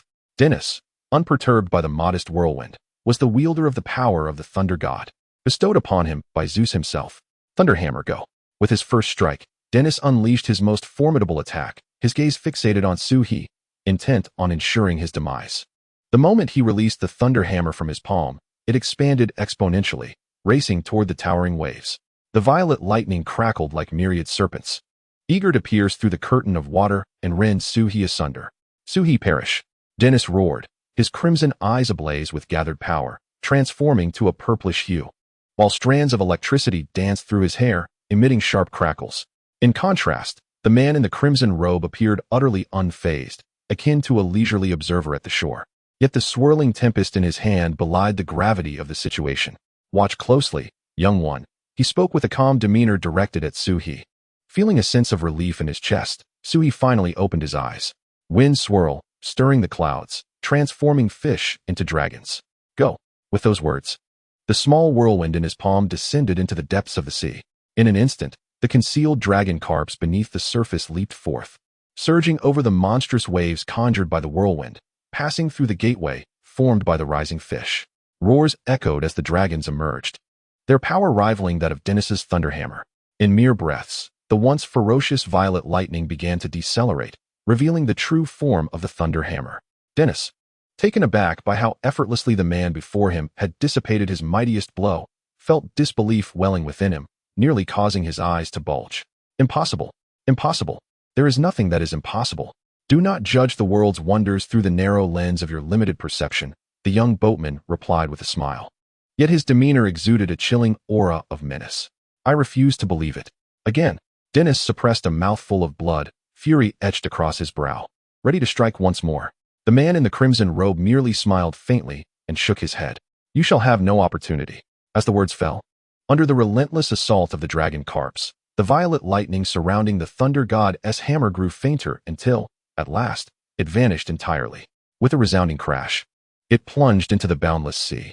"I have presented you with two paths. Since you refuse to embark on either, allow me to escort you on your way. Dragon carp, go." Obeying the command, the golden-tailed dragon carp emitted an even more resplendent golden glow from its brilliant eyes. At the moment the thunder god's hammer struck the ground, the protective power of thunder surrounding Dana's dissipated without a trace. As the dragon carp transformed and lunged toward him, all remnants of his former grandeur vanished. "Suhi, we shall see," he muttered as thunder flashed. Without hesitation, Dana's burned his primal power, retreating 100 miles to narrowly escape the onslaught. Yet he was still caught by the dragon carp, which sank its teeth into his left arm, causing blood to spray and bestow the dragon carp with an even brighter golden sheen. In merely 2 exchanges, Dana's was forced to ignite his primal power to elude capture. The sea surface returned to its former tranquility as Su emerged once more, supporting Suhi. With no outsiders present, Su scrutinized the 2 figures before him earnestly. "Now you may speak. Who are you, truly?" In an instant, Su had carried Suhi to a safe distance, casting a wary gaze upon the duo. "Ha! You little rascal," It seems Qin Zheng was indeed correct. If you wish to know who I am, the answers you seek lie within Huaxia. We shall meet again, boy. With that, the small boat, as swiftly as it had arrived, vanished into the tempest, leaving no trace behind. Are they foes or friends? Chapter 32. The emergence of divine bone. Are they foes or friends? Suhi murmured, observing the now tranquil sea, while gently patting the head of Su. Enveloped in black mist. Let us return to Longdu. With Dana's no longer obstructing their path, Su's speed was unchallenged. In less than a moment, Suhi appeared upon the soil of Longdu. Longdu, the heart of Huaxia's fortune, has nurtured the children of Huaxia for countless millennia. Only upon returning to this land did Suhi allow himself a moment of respite. Master. Su carefully supported him, preventing a fall. Look at Suhi. He has returned. Su stood alertly in front of Suhi, only to be brushed aside by Suhi. You go ahead. They are our own. With a tilted head shrouded in black mist, Su glanced at the approaching figures, eventually transforming into a wisp of smoke before disappearing. Suhi ventured westward alone. And with the live broadcast, he had become a household name in Huaxia. Now that he had returned safely, a collective sigh of relief was felt among the people. In the vast expanse of the land of Huaxia, the power of faith has risen, and Suhi can distinctly sense the significant transformation since his departure. The faith in the Eastern deity is now at an unprecedented height, clearly indicating that his return is being broadcast live to the people. Unbeknownst to him, the Eastern deity is increasingly revered across this land. Take me to meet Jiang Fengyan, he commanded. The individual approaching was from the Huaxia government. Someone Suhi had recently fought alongside, and thus he recognized him. Upon uttering these words, Suhi closed his eyes to gather his thoughts. Soon, he was escorted to an elegant traditional Chinese residence, where Jiang Fengyan awaited him. Suhi. As he opened his eyes, he met the gaze of the speaker. Jiang Fengyan stood beside a man, who, upon closer inspection, was clearly the authority in this domain, seated upon an intricately carved ancient stool. Allow me to introduce Governor Qin Zheng of Huaxia. Jiang Fengyan remained respectfully silent, while it was Qin Zheng who stood and nodded towards Suhi. As the current leader of the Huaxia military, Qin Zheng was indeed a formidable figure. Suhi was taken aback to discover that such a powerful ally stood behind Jiang Fengyan, but considering the actions of the Western forces, it was not surprising that the military had become involved. Fortunate to meet you. The formalities were brief, and they quickly moved to familiarity. Regarding the maritime ambush, Qin Zheng's eyes narrowed, glinting with a unique coldness. Suhi raised his hand in salute, affirming, indeed. Seeing you unharmed is a blessing for Huaxia. Then, who exactly is that man in the red robe? Suhi's directness caught Qin Zheng off guard, leading him to burst into hearty laughter. Oh, so he has indeed made his move. And who is he? Suhi, first tell me. The world is now divided. To the east lies our Huaxia, to the south, the hidden lands of Nanjian, and to the west, the Olympus and the land of the setting sun. What do you think we should do? Nothing. Nothing. Leaving aside Nanjian for the moment, when the Western deities ruled unchallenged, we in the East did not fear them, and now that our Eastern deity awakens, the slumbering giant of the East has arisen. We are no longer as we once were. Now we shall strike down any who stand in our way, gods or Buddhas alike. There is no one who can hinder our resurgence. Indeed, nothing. Each of Suhi's words struck Qin Zheng's heart like a hammer. Well said. A most admirable nothing. Ha ha ha. Qin Zheng, a governor who had fought his way to power, found himself increasingly impressed by Suhi's spirit. He clapped a hand firmly on Suhi's shoulder. Though Suhi's constitution was far beyond that of ordinary mortals, the force of the clap caused him to momentarily lose his breath, nearly choking on his own saliva. Sit, Qin Zheng ordered, and chairs were brought forth. Once Suhi was seated, they delved into the matter at hand. Do not concern yourself with the man in the red robe. He is one of us. As for his identity, you will come to know in due time. Today, I have two matters of utmost importance to discuss with you. Noticing Qin Zheng's solemn demeanor, Suhi reined in his emotions and said, Firstly, I seek your candid response. Do we truly have Eastern deities? Although Suhi's previous actions had implicitly addressed this question, Qin Zheng yearned to hear the affirmation from his lips to find solace within. Indeed, the Eastern deities possess formidable powers. Not only do they exist, but there are many of them. And how do they compare to the Western gods? The West? They are not even on the same plane. There is no basis for comparison. If I must, I would bestow but 2 words upon the Western deities: utter rubbish. So he did not shy away from expressing his disdain for the Western gods. Those standing near Qin Zheng, including many around Jiang Fengyan, felt an unexpected tremor in their hearts upon hearing Suhi's words. However, being seasoned members of the team, they masked their inner turmoil, though the radiating power of their faith unmistakably revealed their current emotional upheaval.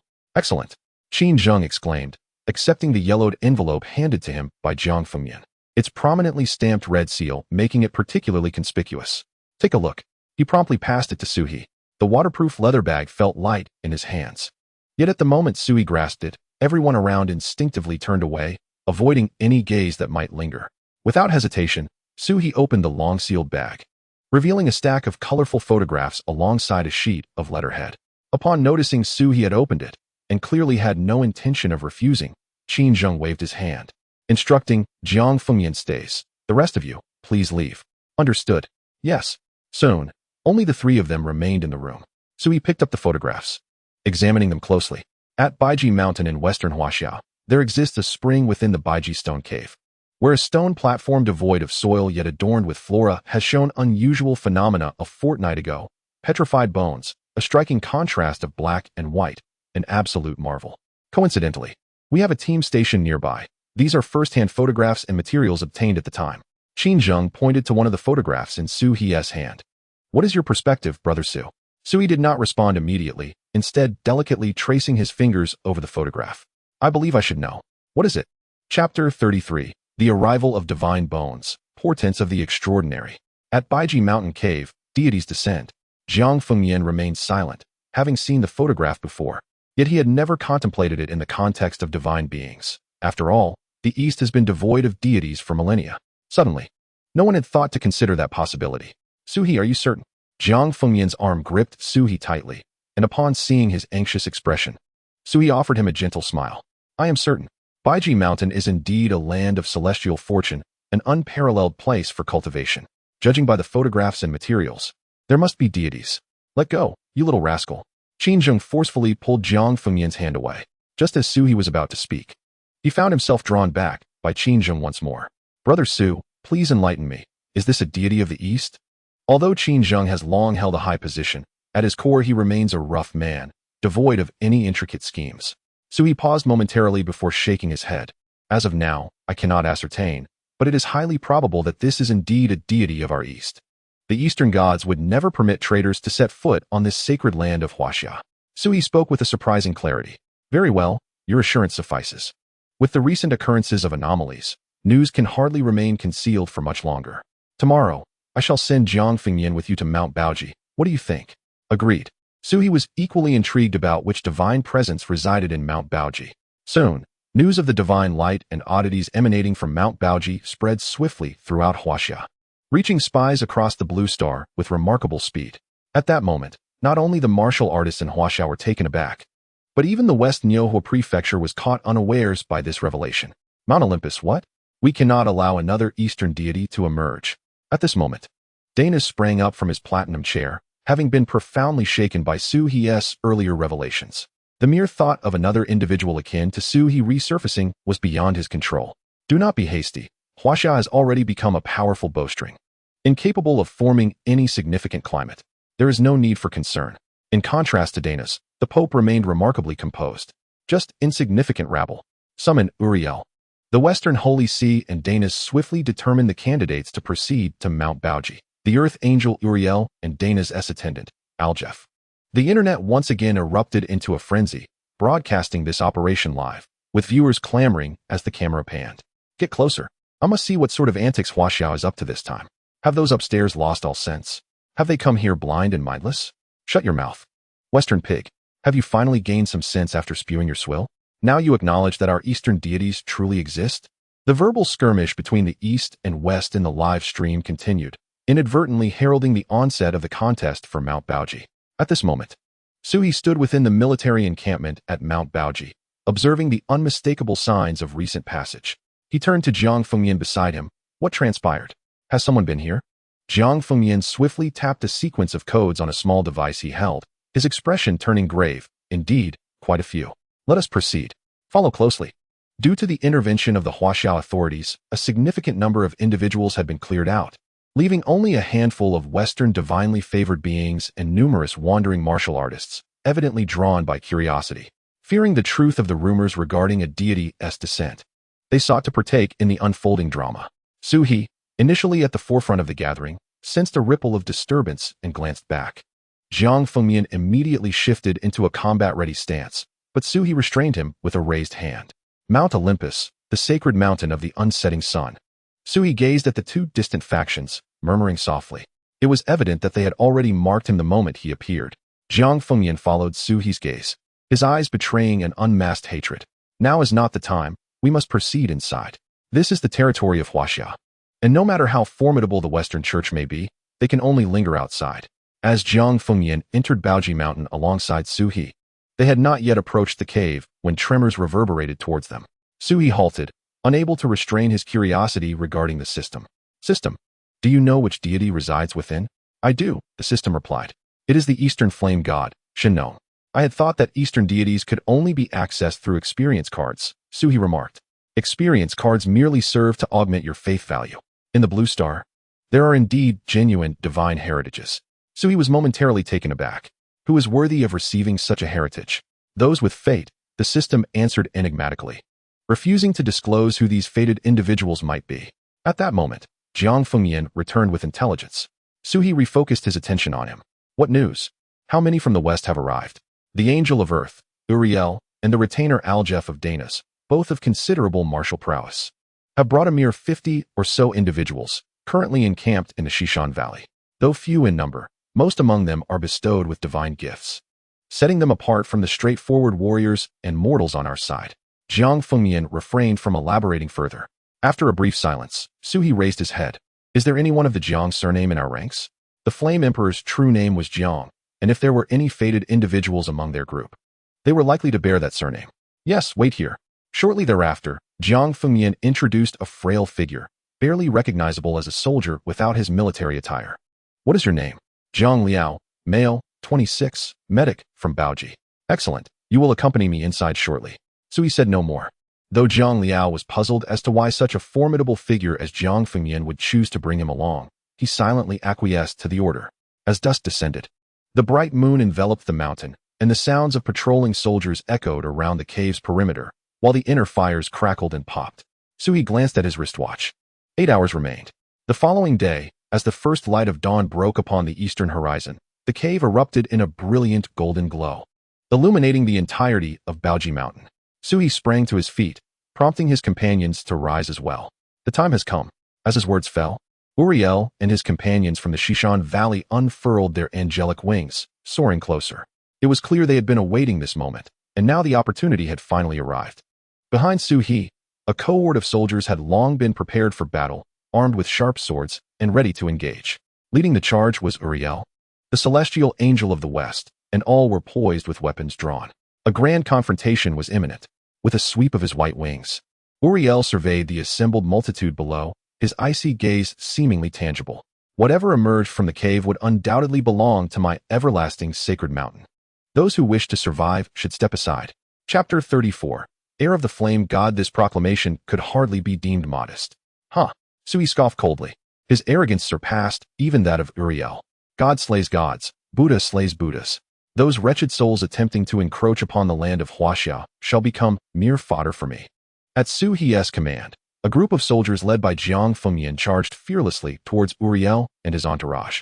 Kill! Kill! This was a matter of national dignity and an expression of their unwavering commitment to defend their homeland.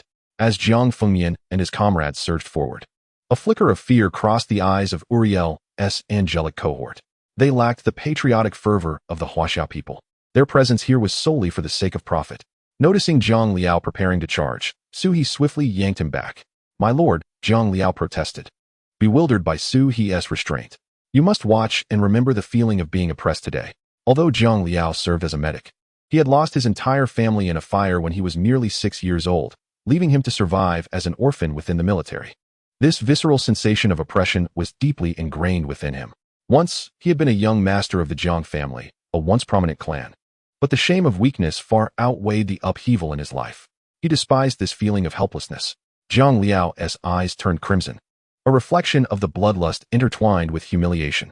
Suddenly, a tremor in the cave interrupted the battle, accompanied by the arrival of Aljef and his reinforcements. Stones from the cave began to cascade down, revealing the wonders hidden within. As the black and white stone platform emitted a blinding golden light, Suhi knew they could delay no longer. Grabbing Zhang Liao, he urged, "Let us go." As Suhi departed, Uriel and his companions lost their fighting spirit. For the treasures within the cave were the true objective of their expedition. "Follow me," Uriel commanded, his angelic wings allowing them to soar through the air directly into the cave. Jiang Fengyan and his men were powerless to intervene.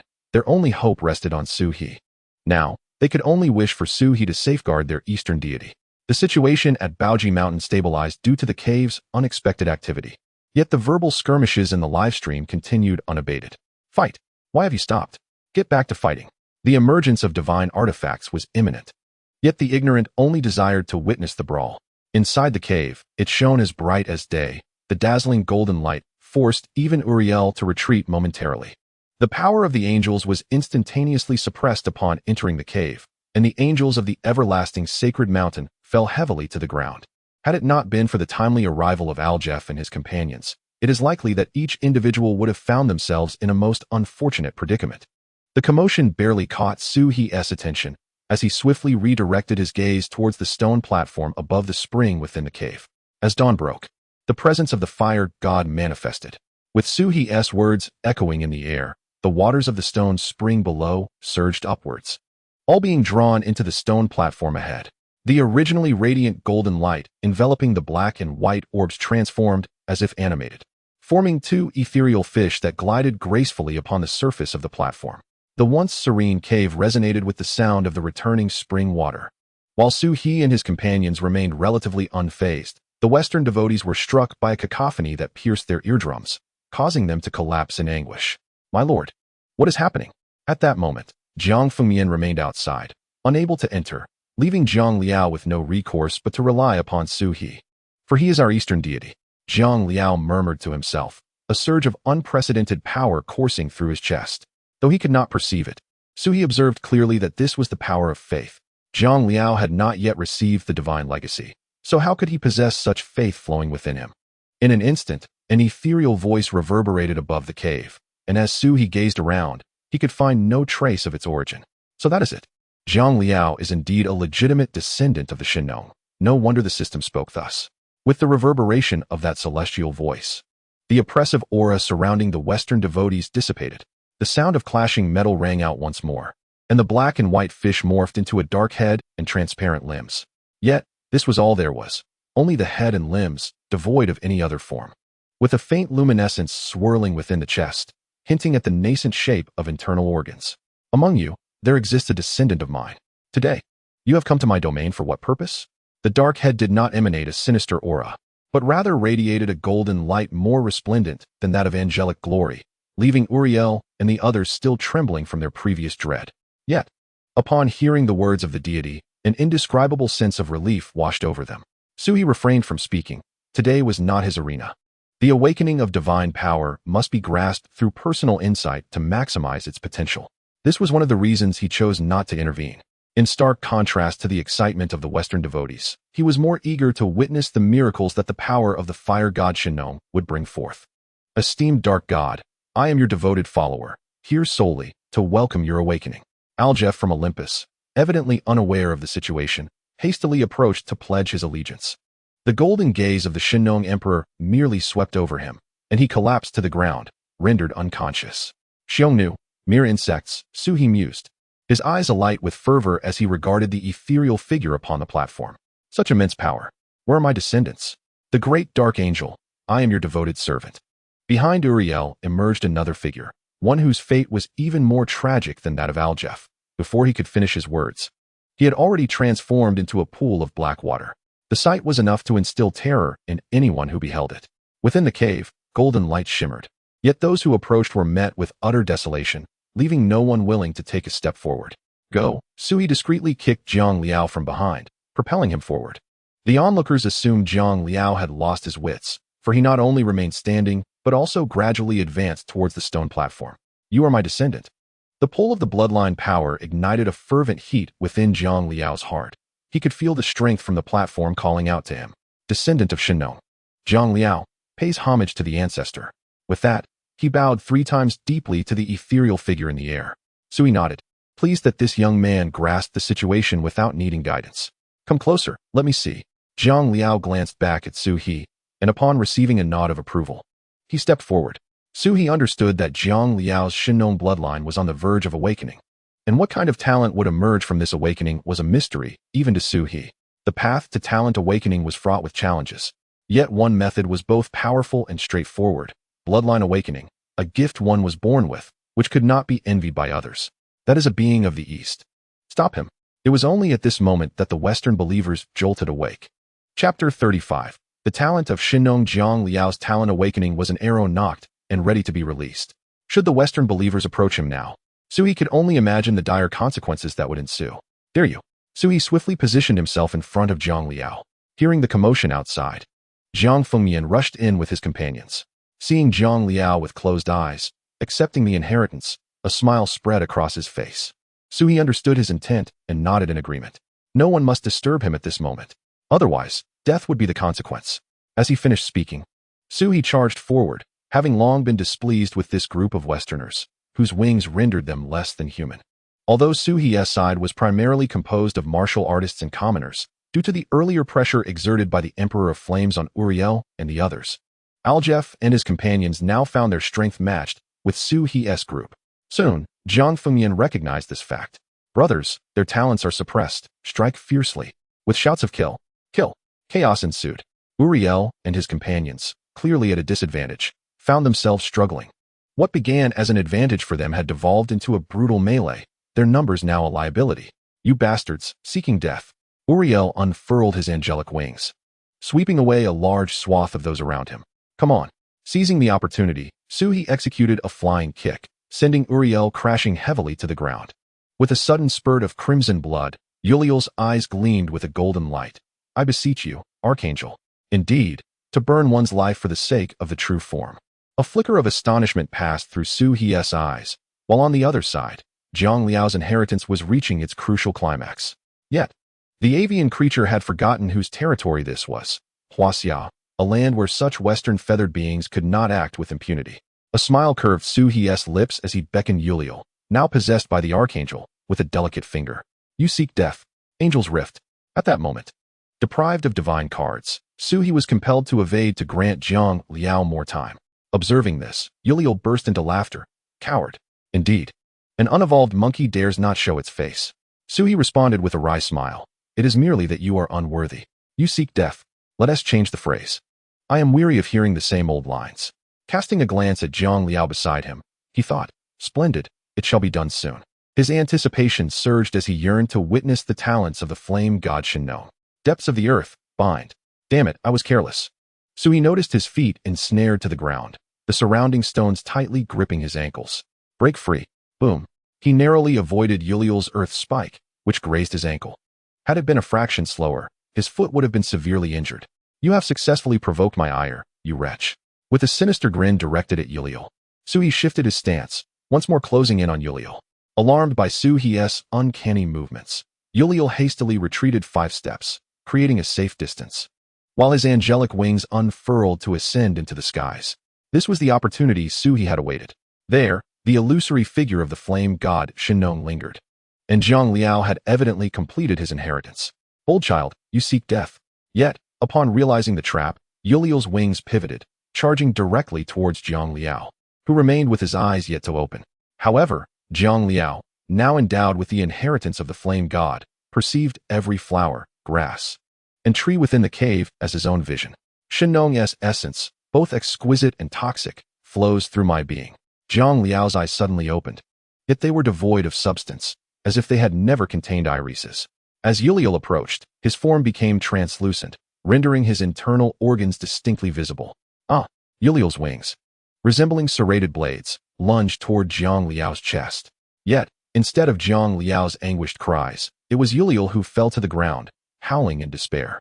My wings, agony, Aljef. In an instant, Uriel was rendered incapable of battle, prompting Su He to cast a curious glance at Jiang Liao. However, at that moment, Jiang Liao's eyes remained as hollow as before. Shinnong's herbal classic, with my essence, transforms into a realm of illusion. Upon uttering this, the original cavern began to rapidly metamorphose at a visible pace. In but a fleeting moment, a profound abyss manifested before them. As far as the eye could see, an endless expanse of desert stretched forth, its boundless sands engulfing the entire sky. Ah, the sands, they threatened to consume me. Skeletons, mere remnants of the departed. Aljef, save me.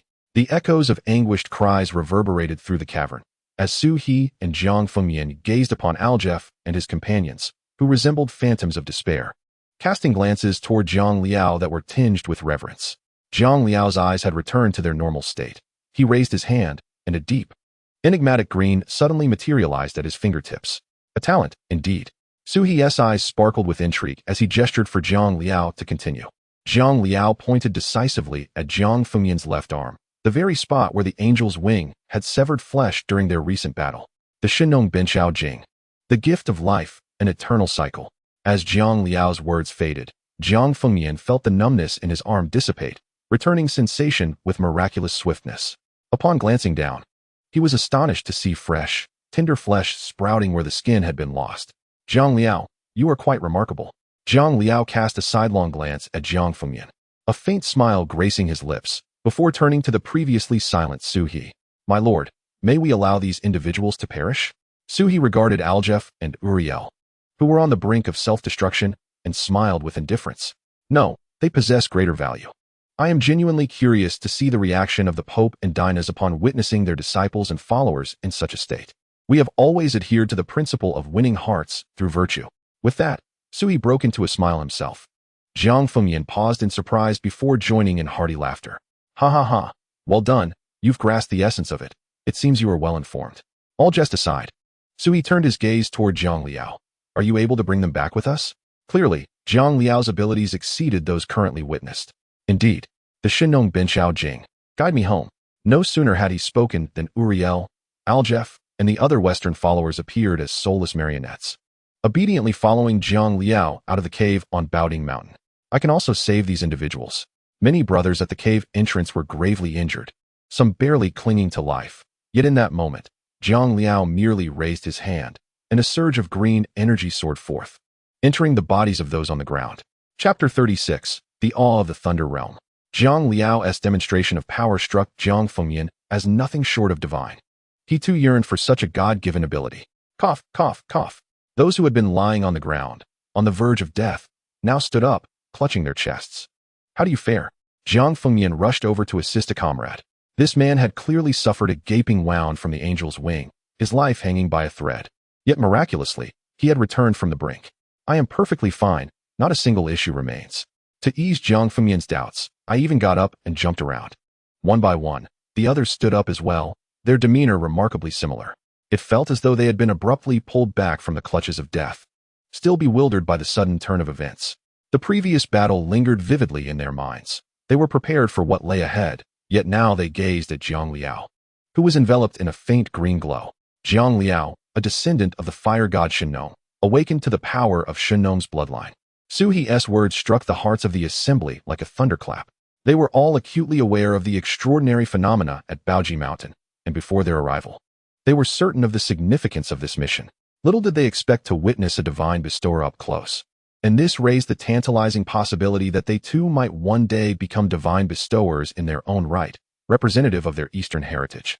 Zhang Liao smiled at everyone, ultimately saluting Su He with a military gesture, the highest form of respect among soldiers. Su He responded with a smile, "You are commendable. Let us return." The conclusion of this mission had unfolded with unsettling ease, leaving Su He with an instinctual sense that something was amiss, though he could not pinpoint what it was. The Shinong, revered as the fire god, was known for tasting myriad herbs to sustain life. Since ancient times, the Huaxia people have referred to themselves as the descendants of Yin and Huang, with Shinong being a true Eastern deity. Born distinct, he later became the emperor, tasting herbs and attaining divinity. Let us proceed. The legacy has been secured, and the Western beasts have been vanquished. Remaining here holds no purpose. Fortunately, due to Zhang Liao's awakening of divine power, Su He's contingent suffered minimal casualties. However, upon glancing back at Yulier and the others, it was evident they had not been so fortunate. Wait, what is it? Su He raised his hand, abruptly halting everyone's advance. Jiang Fengyan and Zhang Liao swiftly gathered around Su He. Algeroff is missing. Su He frowned, perplexed at when Algeroff had disappeared, for he had been clearly visible moments ago in the cave. Jiang Fengyan's hand instinctively reached for his sidearm. Search. The urgency of the situation was not lost on them. As a retainer of Dana's, Algerov possessed strength rivaling a martial saint. If he had fled, it would be one matter, but if not, their position could become perilously precarious should he choose to counterattack. Zhang Liao's eyes transformed into hollow, transparent orbs, an endless vortex of power swirling within. Found you. His voice was low as he raised a finger and struck forcefully at the back of Su He's head, rather than evade. Su He turned his head with swifter speed than Zhang Liao's strike, exclaiming, "Fiery eyes." A golden beam of light shot towards Su He's rear at the speed of light, a binding force trailing closely behind. "I have indeed underestimated you," he mused. "But you too must perish." With two beams of light racing towards him, Algerov had no choice but to reveal his true form. As he stood, the ground beneath him was violently struck by two beams, creating a substantial crater. Had he not evaded, he would have met his demise or suffered grievously. Within the golden abyss, flickers of green light danced, prompting Su He to glance at Zhang Liao beside him, acknowledging, "Well done." Zhang Liao, taken aback, scratched his head, feeling a tinge of shyness. It was his first strike, and the results appeared promising. Now it was my turn. Su He's demeanor clearly incited a sense of humiliation in Arjef, who dared not be disregarded. Such insolence was tantamount to courting death. "Thunder summon." Arjef thundered, as vibrant purple currents of electricity surged from his hands, rapidly enveloping his entire being. Su He narrowed his eyes, dismissing it as mere child's play. Fiery eyes of truth. A stream of golden light shot forth from his gaze, piercing through the air. Arjef, having initiated the summoning of thunder, was abruptly interrupted, his face paling as he felt the impact. "You leave me no choice. Thunder summon, thunder domain, descend."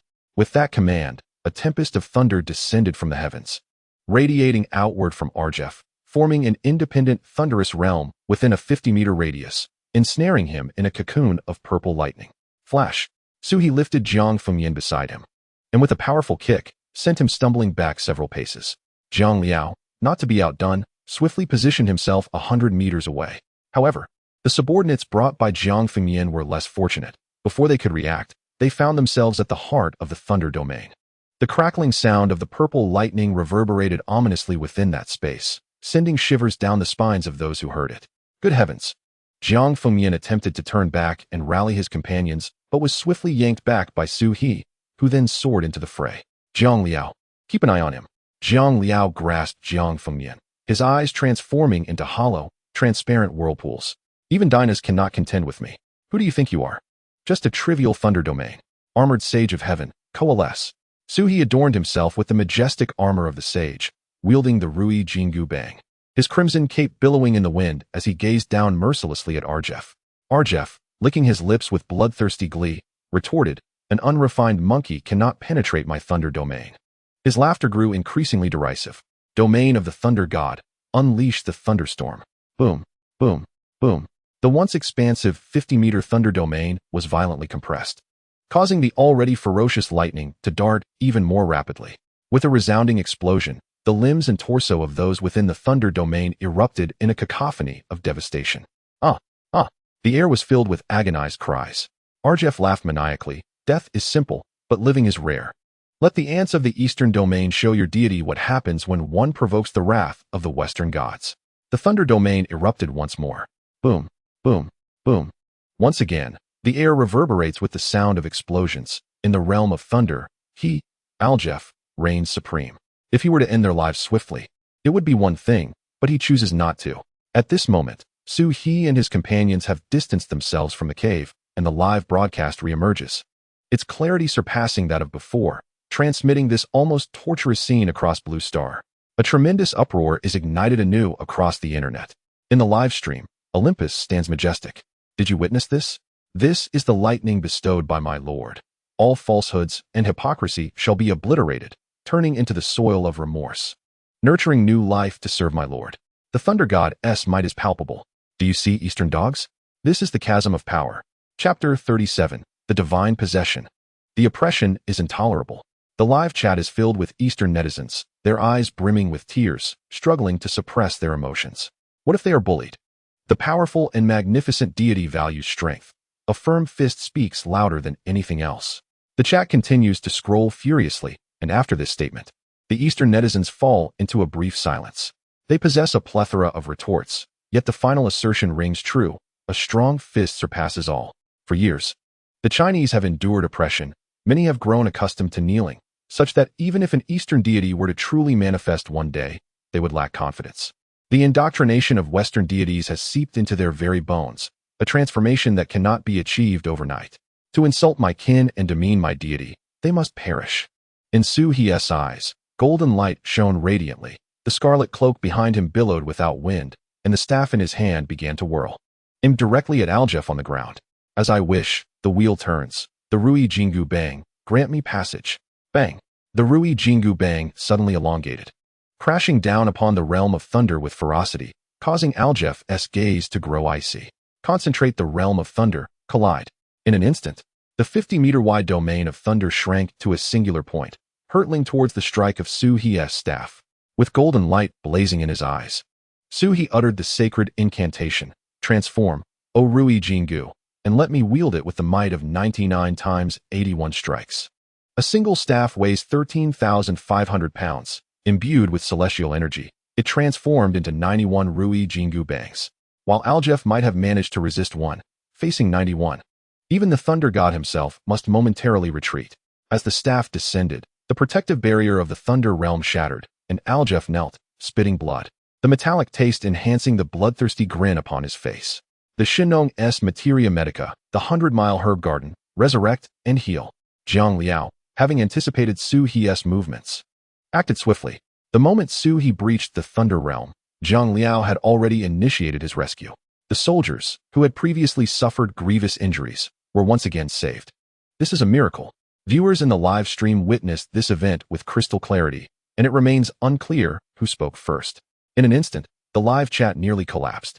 Zhang Fengyan rushed forward without hesitation.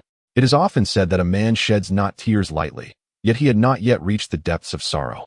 Witnessing his brothers tormented beyond recognition, Zhang Fengyan, a stalwart figure, clenched his fists tightly. The injustice inflicted upon them was intolerable. These simple 4 words nearly exhausted every ounce of his strength. Zhang Liao was similarly affected. The pain endured by his comrades resonated deeply within him, as it was a suffering more excruciating than death itself. In the West, they were indeed playing with fire. Suhi, having successfully rescued someone, once again grasped the Rui golden cudgel, casting a sidelong glance at the crowd below, his brows furrowing slightly. Zhang Liao was behaving oddly. The unease he had previously sensed became manifest once more.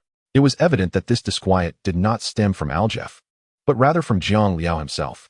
Zhang Liao's eyes transformed from a transparent vortex to an inky blackness, no longer hollow but filled with an insatiable, boundless hunger, pulsating within his eye sockets. Aljef, upon witnessing this, dared not underestimate the situation. He turned to the now conscious Yuliel and urged, "What are you waiting for?" Although they had collaborated in this battle, each harbored their own interests, only now uniting their efforts. Otherwise, none would return alive. The Eastern deities were formidable, while they were not only weak but also ignorant. Respected angel of the earth, Yuliel, I am your faithful follower. Please heed my prayer and descend into this world. Seeing this, Aljef quickly struck his chest with a thunderous fist, invoking the Thunder Father. O great Thunder Father, your loyal child beseeches your arrival to protect your people. Aljef's earlier arrogance regarding Zhang Liao's peculiar abilities had evidently dissipated. The battle for divine inheritance had already been lost by the West, yet he did not wish to perish. With his own blood, he sought to summon the Thunder God, his final card, his ultimate reliance. In an instant, the sky above Baoji Mountain transformed from night to day, as the previously unveiled Eastern monologue was once again shrouded by dark clouds. Something stirred within the cloud layers, yearning to break through the veil of space.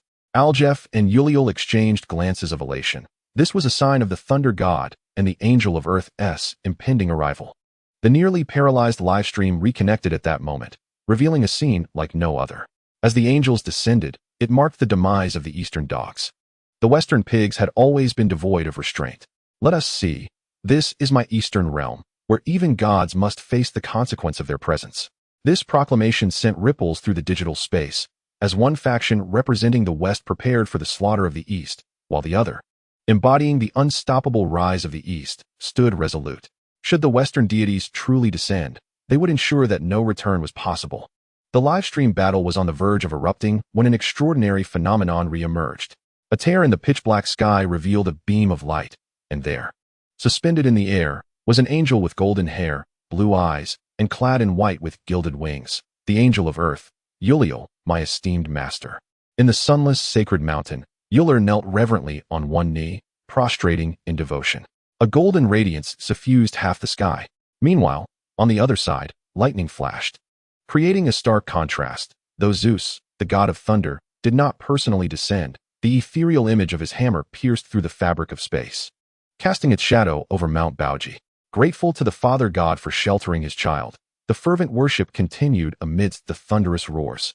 It was not the true form of the thunder goddess hammer, yet it still radiated boundless divine power. The golden light blazed as angels descended, and the hammer of the thunder god manifested. Grant me strength, O hammer of thunder. Let the domain of thunder re-emerge. Bestow upon me, O angelic power, the brilliance of gold. Merge, domain within a domain. Merge, domain within a domain. Aljef and Uller bellowed in unison. The dazzling domain of thunder, augmented by the angelic projection and the thunder goddess hammer, surged with power, instantaneously enveloping the entirety of Mount Baoji. All, including Zhang Liao and the suspended Su He, found themselves ensnared within this confinement.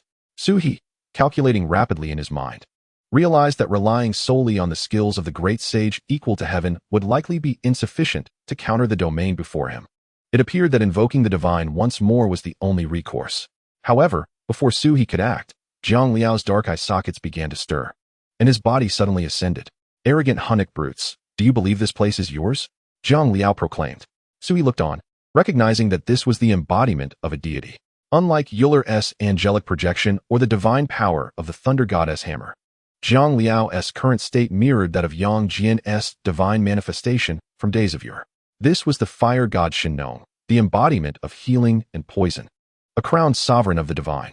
This is the East, this is Huaxia, this is my territory, and you dare to approach me. Chapter 38, A Great Defeat for the West. The fire god Shinnong, proficient in both healing and toxins, had arrived. Now that you are here, none shall depart. I concur with your earlier sentiment. Death is simple, but living is rare. Now, it is time for you to experience the truth of that statement. Zhang Liao's gaze shifted, the golden light entwined with dark threads like a shadowy bird, soaring towards the domain created by Uller and Aljef. Uller's countenance turned cold as he shouted, Light of the angels, shield. Aljef, unwilling to be outdone, raised his hand to retract the ethereal image of the thunder goddess hammer, declaring, Thunder goddess hammer, thunder-like guard. The two united their powers, forming the strongest defense. Su He raised his hand, intending to strike down with his golden staff, but noticed the divine consciousness of Shinnong possessing Zhang Liao glance his way. Understanding the silent communication, he reluctantly withdrew his blow. Turning to Jiang Fengyan and the others below, he commanded, Brothers, rise. Prepare. True to their official training, the moment Su He issued the command, everyone sprang to their feet, readying for attack. They had witnessed the divine presence behind Zhang Liao, their abilities experienced firsthand, with the Eastern god among them. They felt no fear. God, Shinnong, in fury. Zhang Liao remained motionless, yet the dual energies of black and white within his palm were enveloped by golden light, directed forcefully towards Jiang Fengyan and the others below. The divine light entered their bodies, akin to divine power bestowing its strength. In an instant, everyone felt an inexhaustible surge of energy coursing through them, and their physical resilience was enhanced exponentially. With the impending battle looming, what shall we do? Fight. Are you afraid of death? The children of Huaxia fear not death. They shall return home as heroic spirits. With countless families behind us, retreat is not an option. In the next life, we shall still be Huaxia people. Kill, kill, kill. Jiang Fengyan's voice resonated powerfully, and Su He felt a familiar ache in his eyes. This scene was all too reminiscent. On the land of Huaxia, the oppression from the West had persisted for far too long. Such scenes were not foreign, having transpired during countless unseen nights. A splendid declaration. The children of Huaxia fear not death. In the next life, we shall still be Huaxia people. If so, then let us fight. Su He's intuition proved correct. Zhang Liao's divine farmer talent was a group skill, and the more individuals involved, the greater the effect. The enemy possesses divine power. We wield steel blades. We would rather stand and die than kneel and live. Brothers, charge with me. Kill. With Zhang Liao's support. The fervent crowd felt no fear, witnessing the fearless advance of their comrades. Aljef narrowed his eyes, seeking death. The angelic squad and Aljef's followers joined the fray, and chaos erupted. How timely. If you seek death, I shall grant it. The golden staff flew from his hand, deflecting Aljef's electric strikes. No, you are unworthy. With the transformation of the great sage equal to heaven, the winds came. Suhi morphed into an intangible breeze, reaching Aljef in the blink of an eye. Aljef leaned back just in time to evade. Angelic thunder domain. Gale slash. The golden staff transformed dramatically as Suhi thrust it towards Aljef, unleashing a razor-sharp wind. The ground bore witness to Aljef's bloodied, severed right ear. The ethereal form of the angel Uriel melded entirely into Uriel's being, her eyes shimmering with golden light. Angelic holy light. The great sage equal to heaven's 72 transformations, the golden staff, crafted a prison of earth. In the blink of an eye, Aljef was wounded. And Uriel, under the angelic projection, was confined within a minuscule space. The live stream erupted in fervor. Look, this is the brutal slaughter by our eastern deities. Our eastern gods have returned. Western swine, be gone from Huaxia. How could mortals confine a deity? Uriel muttered to herself, the angelic light in her eyes rapidly fading. No. The might of the angels is insurmountable. You are mistaken, the eastern gods are. No. Uriel was utterly enraged. Brilliant golden light began to radiate from beneath her skin. Her fair complexion visibly cracked, spreading across her face. Do you wish to perish together? Unfortunately, you lack the qualifications. Suhi raised a finger, shaking his head in pity as he glanced at Uriel, who was desperately self-destructing. To imprison the earth, a single thought determines life and death. Annihilate. The fissures in Euler's body had gradually spread to his limbs, and as his skin glimmered, on the verge of splitting apart, he was halted by Suhi's gesture that froze time. Only a single eye could move. Everything else was entirely immobilized.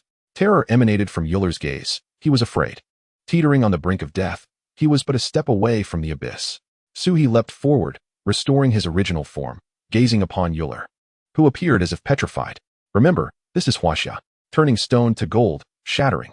With a mere flick of his finger, Suhi, without exerting any visible effort, pointed gently, and Euler crumbled like stone into dust.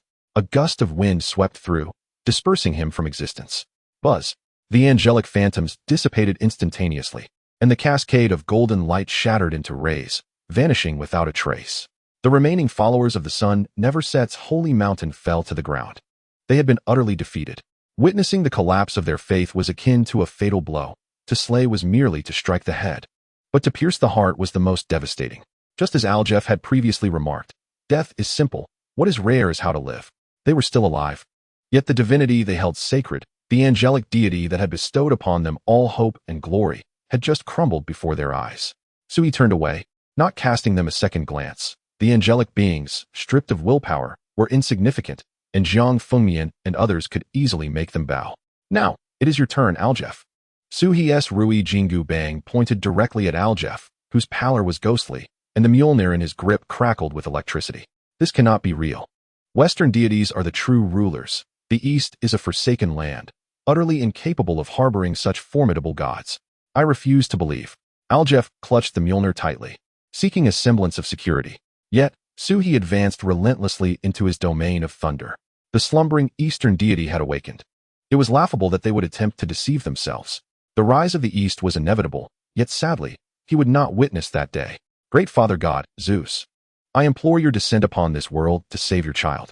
The sky remained eerily still, devoid of any tremor. Great Father God, Zeus, your child beseeches you, save me. Suhi's might was self-evident, and Zhang Liao's intervention that day extinguished any flicker of hope within Aljef. The chasm between gods and mortals was as vast as 1,000 miles, and Euler, cast in the shadow of divinity, met a tragic end. Zeus. The Mjolnir fell heavily to the ground, echoing with a resounding thud. Chapter 39. A Huaxia man's voice shakes the world. Aljef discarded the Mjolnir, and the few remaining followers of Olympus, much like those from the sun never set's holy mountain, collapsed in utter despair. In that moment, their faith shattered completely. All understood that their God had forsaken them. They were indeed the forsaken. Our deity has forsaken us. At this moment, Jiang Fengmian stood to the side, observing the fallen multitude below. They had lost all will to fight. For them, mere existence had become a greater burden. Those in the live stream expressed their sorrow, the oppressive atmosphere plunging the chat into a brief silence. The radiant wings of lightning and angelic power had long been retracted into their beings. For with the collapse of faith, they had even lost the ability to summon them anew. They had come to a stark realization of their plight. Some wept, others remained silent. While a few banged their heads in despair, their expressions a portrait of utter misery. In stark contrast, Jiang Fengmian and his companions remained unscathed, their vitality seemingly renewed. Sui descended and stood beside Jiang Fengmian, while Zhang Liao hovered above, surveying the crowd below. The oppressors were unworthy of lamentation. With a gesture, dark divine power rained down like droplets, and the Western believers gazed up, devoid of hope. Death held no terror, but the loss of one's soul was truly frightful. The ancient text of Shinnong proclaimed, "Born of dust, to dust shall return." The golden phantom behind Zhang Liao waved a hand, and the dark divine power flowed into the bodies. Yet Aljef smiled. Divine power returns to the heavens. I willingly become dust in harmony. The annihilation of souls led to the extinguishment of their existence. In the blink of an eye, the Western believers disintegrated into dust, carried away by the wind, leaving no trace behind. With the enemies utterly vanquished, Baoji Mountain restored its former tranquility. It was as though nothing had transpired, yet the viewers from Blue Star, along with all present, marveled at the divine force encapsulated in that singular act. As a retainer of the Pope of Olympus, Danas, Aljef held a unique status. His final words resonated as a testament to the power of the Eastern deities. The Western gods had abandoned their followers, while the Eastern deity granted them passage to the afterlife. How profoundly ironic. In the live stream, Eastern viewers ignited a fresh wave of vitriol. Yet not a single Western detractor dared to emerge and provoke. The sound of synchronized victory echoed from the Huaxia forces. This marked the first, yet assuredly not the last, instance of such a direct dismantling of Western faith through divine power. For millennia, the incessant indoctrination of Western deities began to wane in the Eastern territories, gradually fading from Huaxia. The thunderous roars of the 7-foot men were both a catharsis and a proclamation. Their Eastern deity had awakened. Thus began the first chapter of Huaxia's new era. No longer would they endure in silence, beholden to the whims of Western arrogance. They possessed their own god, an Eastern deity. The tumult at Baoji Mountain spread across Blue Star within half a day, and the re-emergence of the Eastern gods silenced all those with ulterior motives. The Western world no longer shies away from questioning the existence of Eastern deities, but rather begins to avoid the implications of their formidable powers encroaching upon their own realm. Though not overtly acknowledged, it is an unspoken truth that the might and iron will of Eastern gods should not be easily provoked. A vast pantheon is steadily expanding, imbued with unparalleled strength, yet it is not of Western origin, but rather emanates from the East. Since that fateful day, the headlines across various domains have been dominated by the awakening of Eastern divinities, juxtaposed against the waning of Western beliefs. Angels descend upon the East, ruthlessly dispatched. The fall of Western faith, the rise of Eastern deities. The sun never sets on the holy mountain. Angels fall. How will they retaliate? The Pope's wrath. Who can bear the burden? These striking headlines elevate the incident to unprecedented heights. The world watches intently, anticipating the responses from the Western ecclesiastical authority and the realm of angels. Even many Westerners who did not witness the live broadcast assert, it's all fabricated, merely an Eastern conspiracy. I too remain skeptical. How could there be gods in the East? Even if there were, they would surely be our gods. See, the West is perpetually ensnared in self-deception, even at this juncture. Furthermore, although the number of awakened individuals in the East continues to rise, there remain those who, having knelt for too long, still voice their doubts online. The West venerates freedom of speech, with some even going so far as to seek out Olympus and the Holy Mountain, intent on rallying the ecclesiastical and angelic forces to launch a crusade against the East, to teach it a lesson. Yet, every piece of news dissipates into the void. In Olympus, Danas forcefully discarded the documents into the waste bin. He too wished to report that the information was false, to mobilize forces for an Eastern campaign, to subjugate the East beneath his heel. However, he could not afford to do so, having already faced humiliation at the hands of the Sioux River. The emergence of a new Eastern deity clearly indicated that they were not to be trifled with. He dared not, nor could he, dispatch more divine followers to confront them head-on. He had more pressing plans to execute. Meanwhile, seated upon the angelic stone bench, the Pope's countenance was hardly more favorable than Danas', yet he made a similar decision. Sioux River, Jiang Liao Huaxia. Ulil was a prodigy he had personally nurtured, surpassing even Aljef's talents, and now, with his fall, the Pope felt profound sorrow to witness such a loss, especially as Ulil expended divine strength in a desperate bid for self-revelation, only to be extinguished, was infuriating. Yet, the East must remain untouched. The awakening of Eastern deities posed an obstacle for them, yet the Western gods, deeply entrenched in the minds of the Eastern populace, would not be swayed significantly by the mere emergence of a few Eastern divinities. Eastern gods almost bear the semblance of their Western counterparts. The ignorant people of the East have utterly forsaken their capacity for independent thought. Once faith is established, any attempt at alteration leads only to ruin. As exemplified by that fool Aljef, the Pope harbored a deep disdain for Aljef's betrayal of faith. Fortunately, his angel, Uriel, remained steadfast in his belief as the angel of the earth. The foolish Easterners lacked the capacity for thought, as their minds were filled solely with what I wished them to know. Centuries of spiritual enslavement had rendered them oblivious to the notion of standing upright. Kneeling was the posture they were destined to adopt. A cold smile, laced with irony and satisfaction, graced the Pope's face. 3 days later, in the dragon capital of Huaxia, at the Dragon Guardian base, following Zhang Liao's acquisition of the divine power inheritance from the flame god Shenong, he returned to the dragon capital with Su He. Chapter 40. Awakening of the Bloodline. Accompanying them were a group of brothers from the Baoding Mountain battle camp, led by Jiang Fengyan, all sitting neatly at the table. Within the camp, silence reigned, yet the eyes of the assembly involuntarily flickered towards Su He and Zhang Liao. They had participated in that battle, fully grasping the significance of divine power for the Eastern Huaxia. However, as Su He and Zhang Liao remained silent above, Jiang Fengyan opened the partition door, saluted, and the others rose, executing a standard military salute. Salute. The sound resonated sharply. At ease, Governor Qin Zheng of Huaxiao emerged from within, gesturing to the assembly that they could relax. Salute concluded. The synchronized echo reverberated throughout the hall. Qin Zheng scanned the crowd, ultimately resting his gaze upon Su He's face. He had returned. He had returned. Without excessive pleasantries. This simple statement conveyed to all that Su He's status was distinct from theirs, perhaps even surpassing that of their noble leader, Jiang Fengyan. To the matter at hand. First, I wish to welcome your return. The recent battle was fought splendidly. For the nation and the people, unafraid of life and death. For the nation and the people, unafraid of life and death. Suddenly, the newly seated assembly sprang to their feet, saluting Qin Zheng in unison. Su He clenched his fists. This was his nation, imbued with an inherent sense of national righteousness.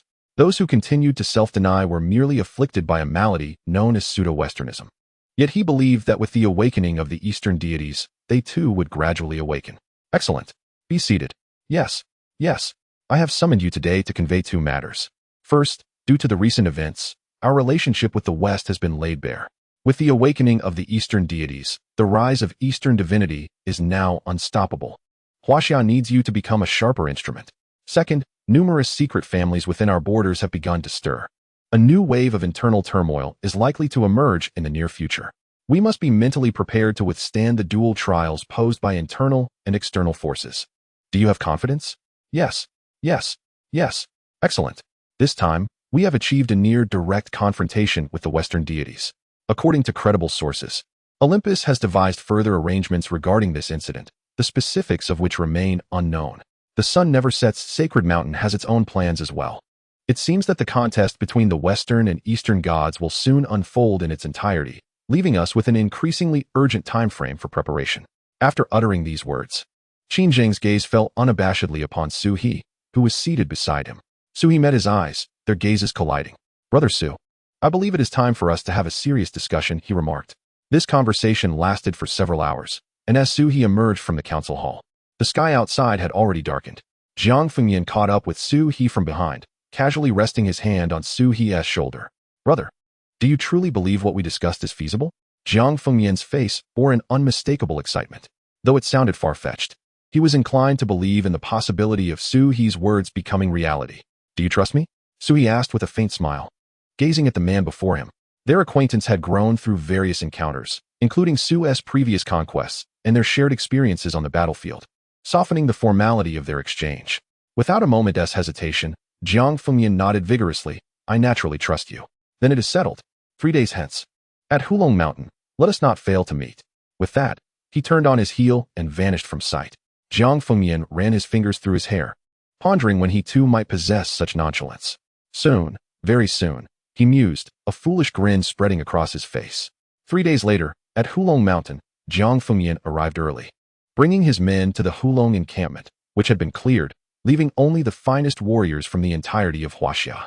The defenses at Hulong Mountain today were unprecedented. With external threats and internal strife, No one knew where spies from those sinister forces might lurk. Of course, these matters were for the officials to deliberate. Suhi's task was to fulfill the mission at hand. Before dawn, the soldiers had already gathered. They assembled here, having signed their lives away, not as a demand from Suhi, but as a commitment they embraced without hesitation. When the third whistle blew through the camp, Suhi appeared before the assembled crowd, moving with a steady gait. At that moment, a sliver of dawn broke in the distant east, heralding the dawn of a new day. The soldiers stood in perfect formation, and as Suhi scanned their faces, his voice rang out, strong and resonant. Do you know why you stand here today? To honor our ancestors and worship the Eastern deities. Suhi gazed upon the resolute soldiers before him, their faces etched with determination and their eyes gleaming with defiance. Excellent. I hope the determination on your faces and the defiance in your eyes will forever stand tall in this radiant land of Huaxia. Yes. Suhi nodded at Jiang Fengyan, who stood tall before the crowd. Jiang Fengyan, with a posture of respect, bowed slightly and proclaimed, the elite force of Longdu, comprising 888 warriors, stands ready for action. Suhi acknowledged him with a nod, sweeping his hand with a flourish, unleashing a torrent of faith energy. These were the elite trained by the Chinese authorities, and Suhi generously dispersed the faith energy as if it were in abundance. The golden specks of light, imbued with the essence of the rising eastern sun, gradually permeated the bodies of the warriors below. A wave of warmth coursed through their veins, flowing in harmony with their blood. Observing the golden light entering their bodies, Suhi declared with a resonant voice, to honor our ancestors and return to our roots. Let the earth be stained with blood. With that proclamation, he gestured, allowing crimson droplets to cascade from his palm, mingling with the soil beneath them. A keen observer would notice that within the vibrant red blood glimmered minute golden particles, symbols of faith energy. To honor our ancestors and return to our roots. With my blood, may the bloodlines awaken. To honor our ancestors and return to our roots. With my blood, may the bloodlines awaken. The ritual being conducted had been previously communicated to them by Jiang Fengyan, which only heightened their excitement and sense of purpose. Since their arrival at the camp, they had been steeped in the traditions of the East, and should even one among them have faith in a Western deity, this ceremony could not reach its completion. The gleaming, sharp daggers in the hands of the warriors resembled mere leaves in an instant.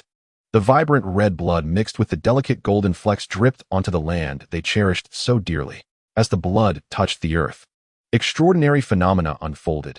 Each droplet of bloodline energy, mingled with pure Eastern faith, sizzled upon contact with the ground, and the wounds on their hands healed almost instantaneously. Chapter 41. The arrival of the god of death. The eyes of the warriors were drawn in unison to Suhi at the forefront of the crowd.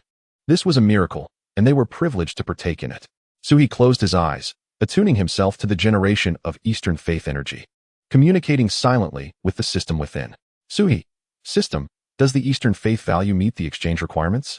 System, with the accumulated faith value. The current total reaches 100 faith points, allowing access to the faith marketplace for exchange. Suhi, open the marketplace. System, God of Fire, Shinong, arrival card, 80 faith points. Tathagata Buddha, Shakyamuni, arrival card, 100 faith points.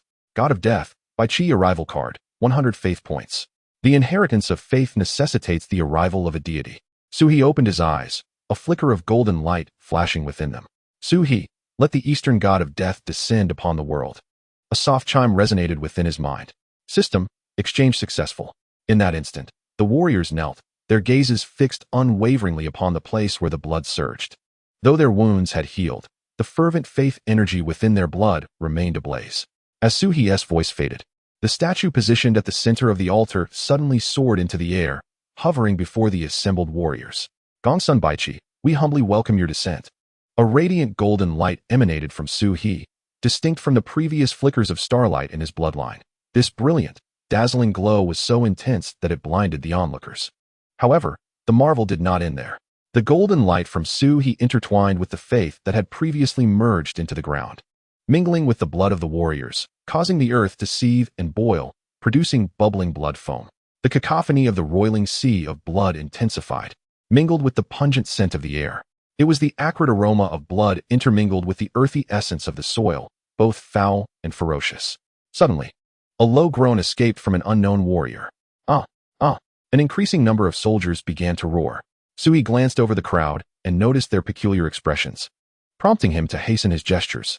The god of slaughter, Bai Chi, who had ascended through the corpses, undefeated in battle, was the rightful Eastern god of war. Today, the warriors would witness his celestial grace, temper their minds, and strain their sinews. You shall tremble. Unlike other deities, the god of slaughter Baichi truly emerged from a river of corpses, achieving unparalleled glory. The sea of blood and the stench of carnage were far from the end. We harbor no fear. We honor the god of slaughter, who descends upon the world. We honor the god of slaughter, who descends upon the world. The roar soared into the heavens, shaking the mountains and rivers, as the indomitable will of the warriors seemed to summon the god of slaughter Baichi. They yearned for his recognition, longing to receive divine favor and become new recipients of his grace. This aspiration was not solely for themselves, but also for their fallen brothers, for the countless people in their homeland behind them. A smile graced Su He's lips. This was the very reason he had chosen Baichi as the god of slaughter. For only he could instill this battalion with a unique spirit, undaunted and resolute, driven by the bloodline of their people, with a heart unafraid to slay the gods. This fervor for battle served as both a clarion call for advancement and a beacon guiding their path. The essence of the god of slaughter would surely elevate the warriors. This was the faith they were meant to possess. The sea of blood surged on the humid ground, expanding until the entire square where the warriors stood was engulfed. The bubbling blood still churning, the acrid wind whipping against every face. Inside their hearts, there was trepidation, born of ignorance and fear. Yet, excitement prevailed. Aurora. The sea of blood and the stench of carnage, the wails of ghosts and wolves, had materialized into reality. The once rising eastern dawn transformed into a blood-red hue. The impending storm threatened to topple even the sturdiest of souls. Yet Su He remained silent, gazing intently at the soaring statue. Jiang Fengyan observed that some warriors had been knocked to the ground, prostrating themselves, yet their resolve remained unwavering. The divine gift was, after all, an act of defiance against fate. Today, I, Jiang Fengyan, shall protect the Eastern god and beseech the god of slaughter to descend. With that declaration, he drove the blade of his military knife into his palm, striking the earth with fervor as if oblivious to the pain. The dazzling golden light erupted instantaneously, shaping a divine form. At that moment, the statue suspended in midair was remolded into a golden figure, radiating brilliance. Suddenly, a bronze sword emerged from the sea of blood, startling the onlookers. Look, it is the divine sword. The god of slaughter is about to descend. Su He opened his eyes, channeling his faith's power once more.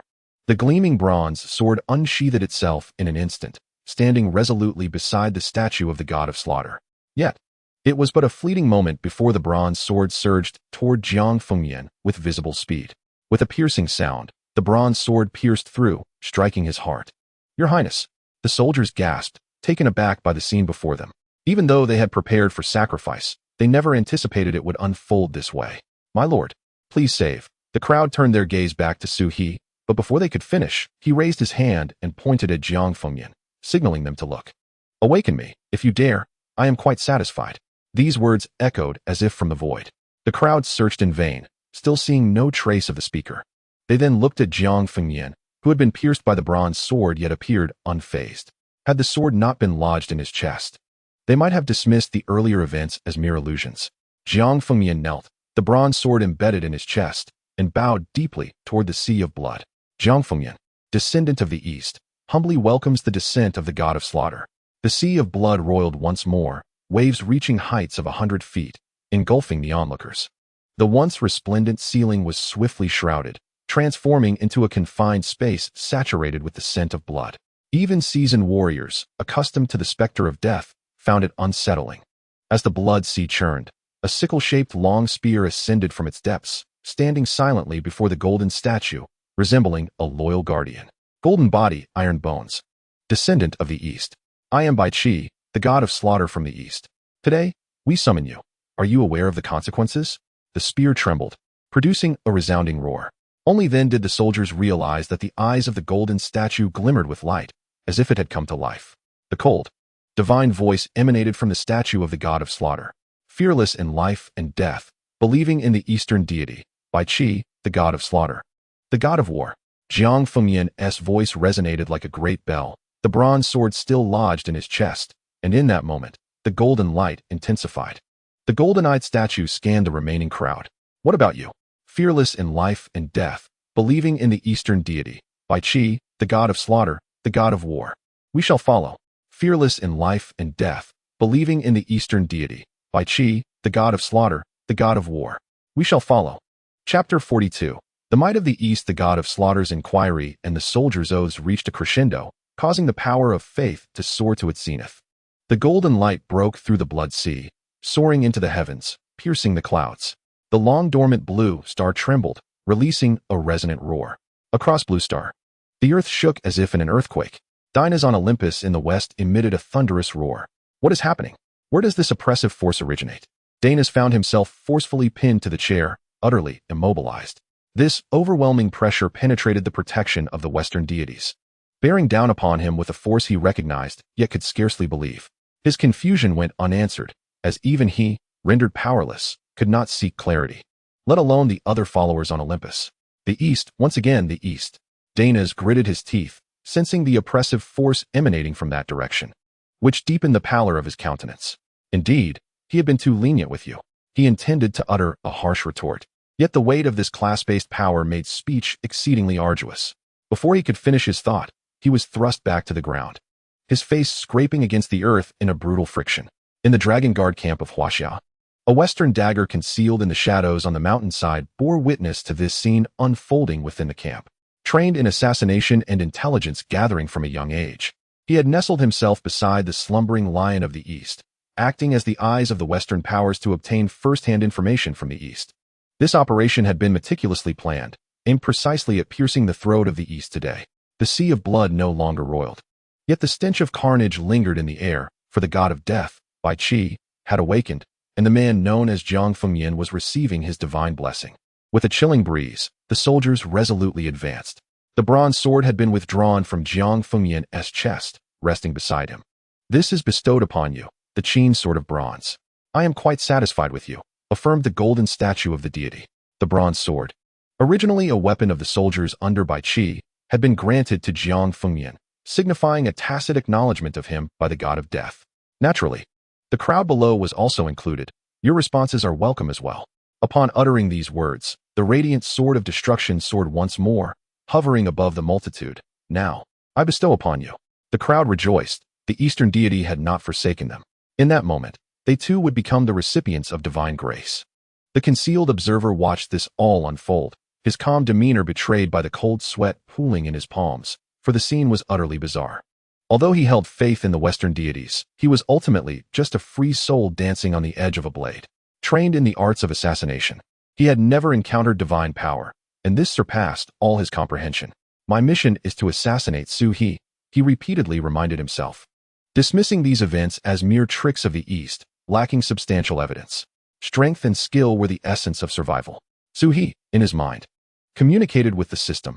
The god of death, Bai Qi, certainly delivers. Yet the system remained silent, for the golden statue of Bai Qi had already locked its golden eyes upon him. The soldiers had completed their inheritance, each receiving the divine power they were destined for. Their physical and mental states now incomparable to before. As for capability, I firmly believe it will soon be validated in the crucible of real combat. The valiant warriors, blessed by the divine, respectfully withdrew to the side, while Su He contemplated in his heart. So it turns out that the descent of the divine card upon myself is distinct from that upon the divine statue. This realization has finally dawned upon me. Su He murmured to himself, while the god of killing regarded him with a hint of surprise. Luis? Su He snapped back to attention, inquiring, who is Luis? At that moment, the god of killing, Bai Qi, remained ensconced in the golden statue, offering no extraneous expressions to Su He. Upon hearing Su He's retort, he paused momentarily before bursting into hearty laughter. How amusing, how amusing. Since you have summoned me, consider this my gift to you. Po Yang Jian go? A Po Yang Jian, slicing through the tempest, hurtled towards Su He at an astonishing speed. Su He narrowed his eyes, contemplating whether this was a gift or an assassination attempt. Yet, despite this thought, his movements did not falter. With a swift backflip, he spread his fingers and forcefully caught the Po Yang Jian in reverse, the air splitting with a piercing sound, causing the onlookers to collectively gasp in astonishment. Remarkable. Su He gazed upon the golden Po Yang Jian in his grasp, a true artifact. The god of killing Bai Qi was indeed extravagant.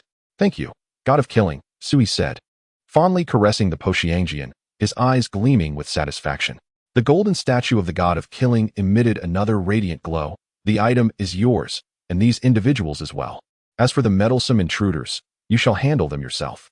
With that, the golden light retracted inward, and the oppressive aura from the various domains of the blue star suddenly surged back, leaving the deity Dana's of Olympus feeling the absence of pressure. Tisich, just wait.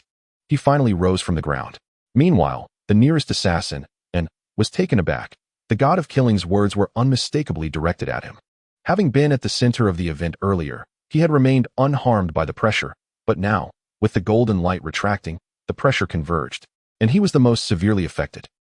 A mouthful of blood could not be restrained as it erupted from his throat, his body feeling as though it had been hollowed out. An unstable figure, once concealed, suddenly tumbled into view before the crowd. Suhi toyed with the Yang Jian in his hand and cast a nonchalant glance at an originally intending to entertain him later. It seemed that the divine had taken notice. A divine warning and the expulsion of divine power appeared to require no further intervention from me.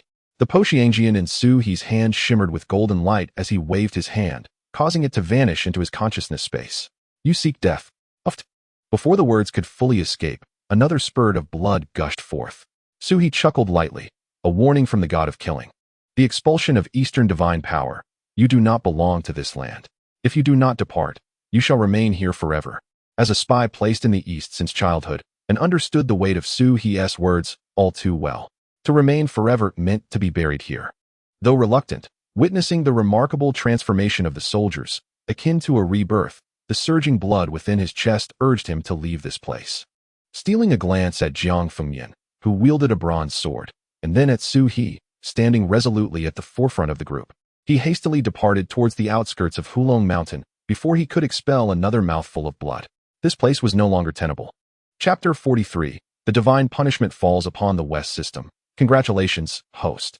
The Eastern divine system has been successfully activated, awakening the god of slaughter, by Qi. To assist Huaxia in reconstructing its faith, receiving an enhancement of the power of faith from the 888 soldiers of Hulong camp, with a reward of 200 faith points.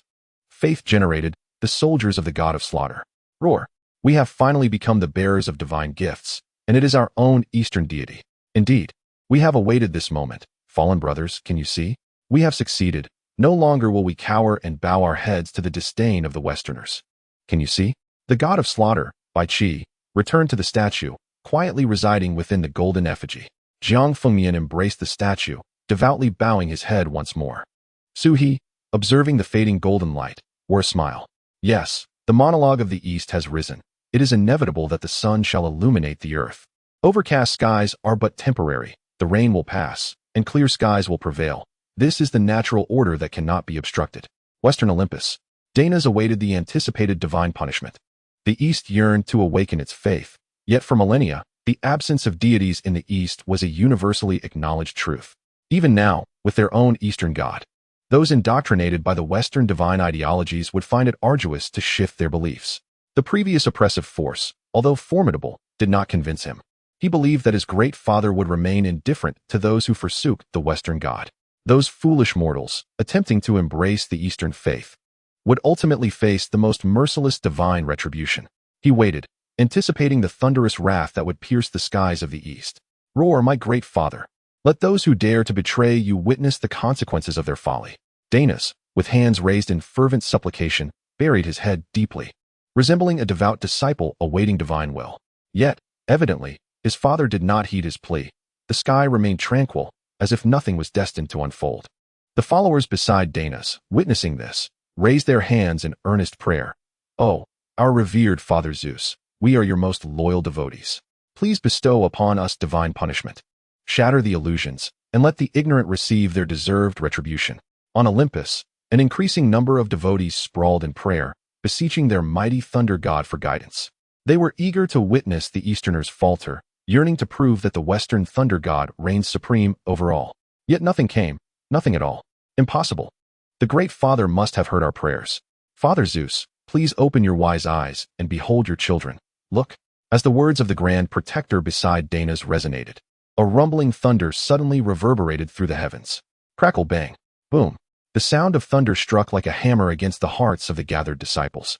Behold, the Father God has heard our voices and has unleashed his divine retribution.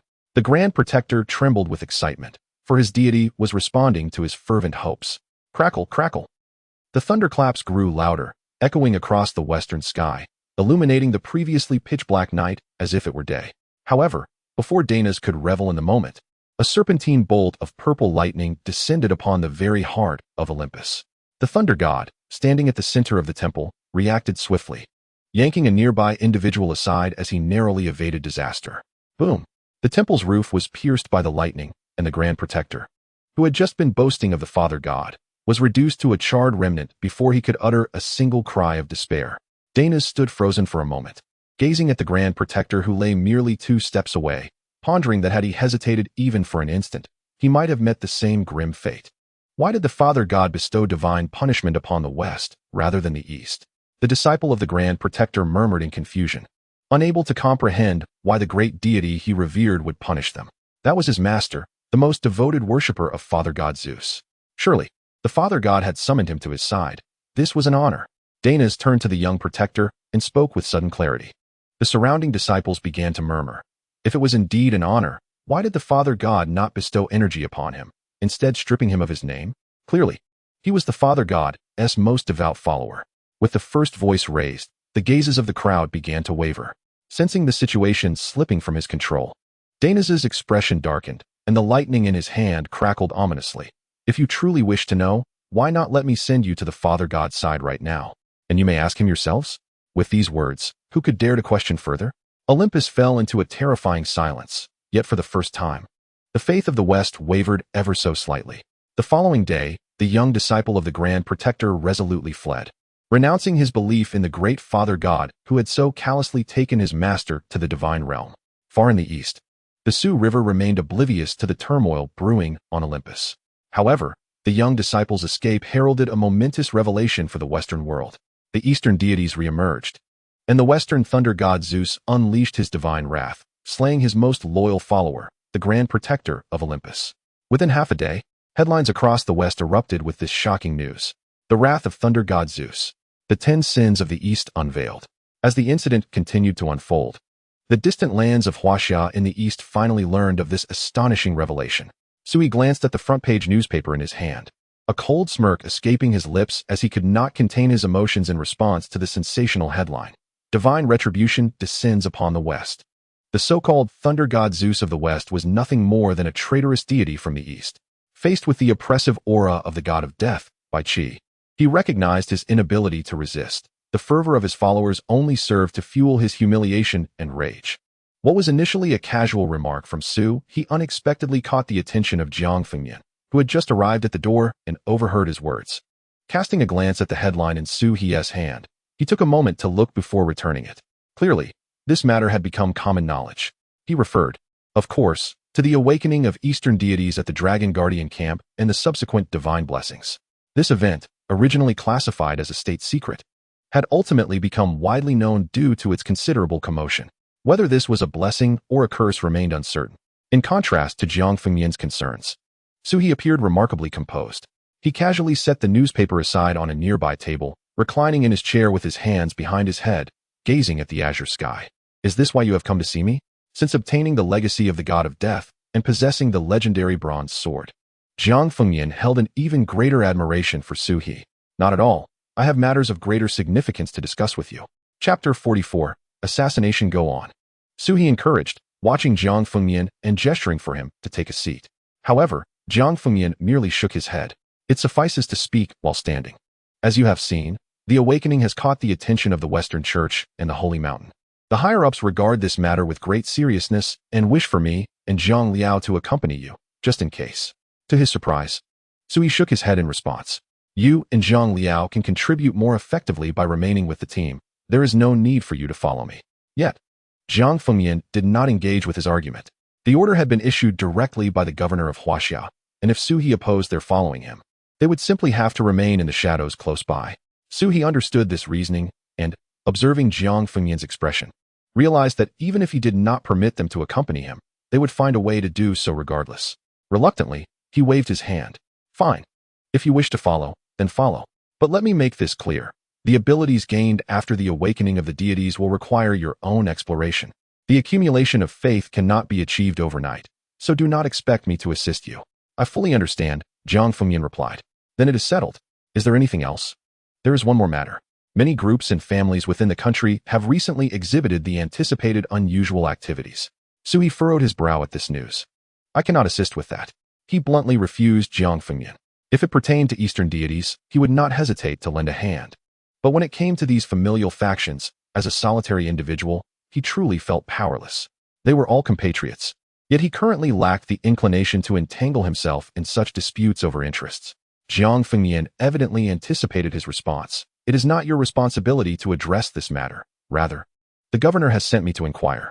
Although the Eastern deities have yet to awaken, we have been significantly eroded by the Western gods.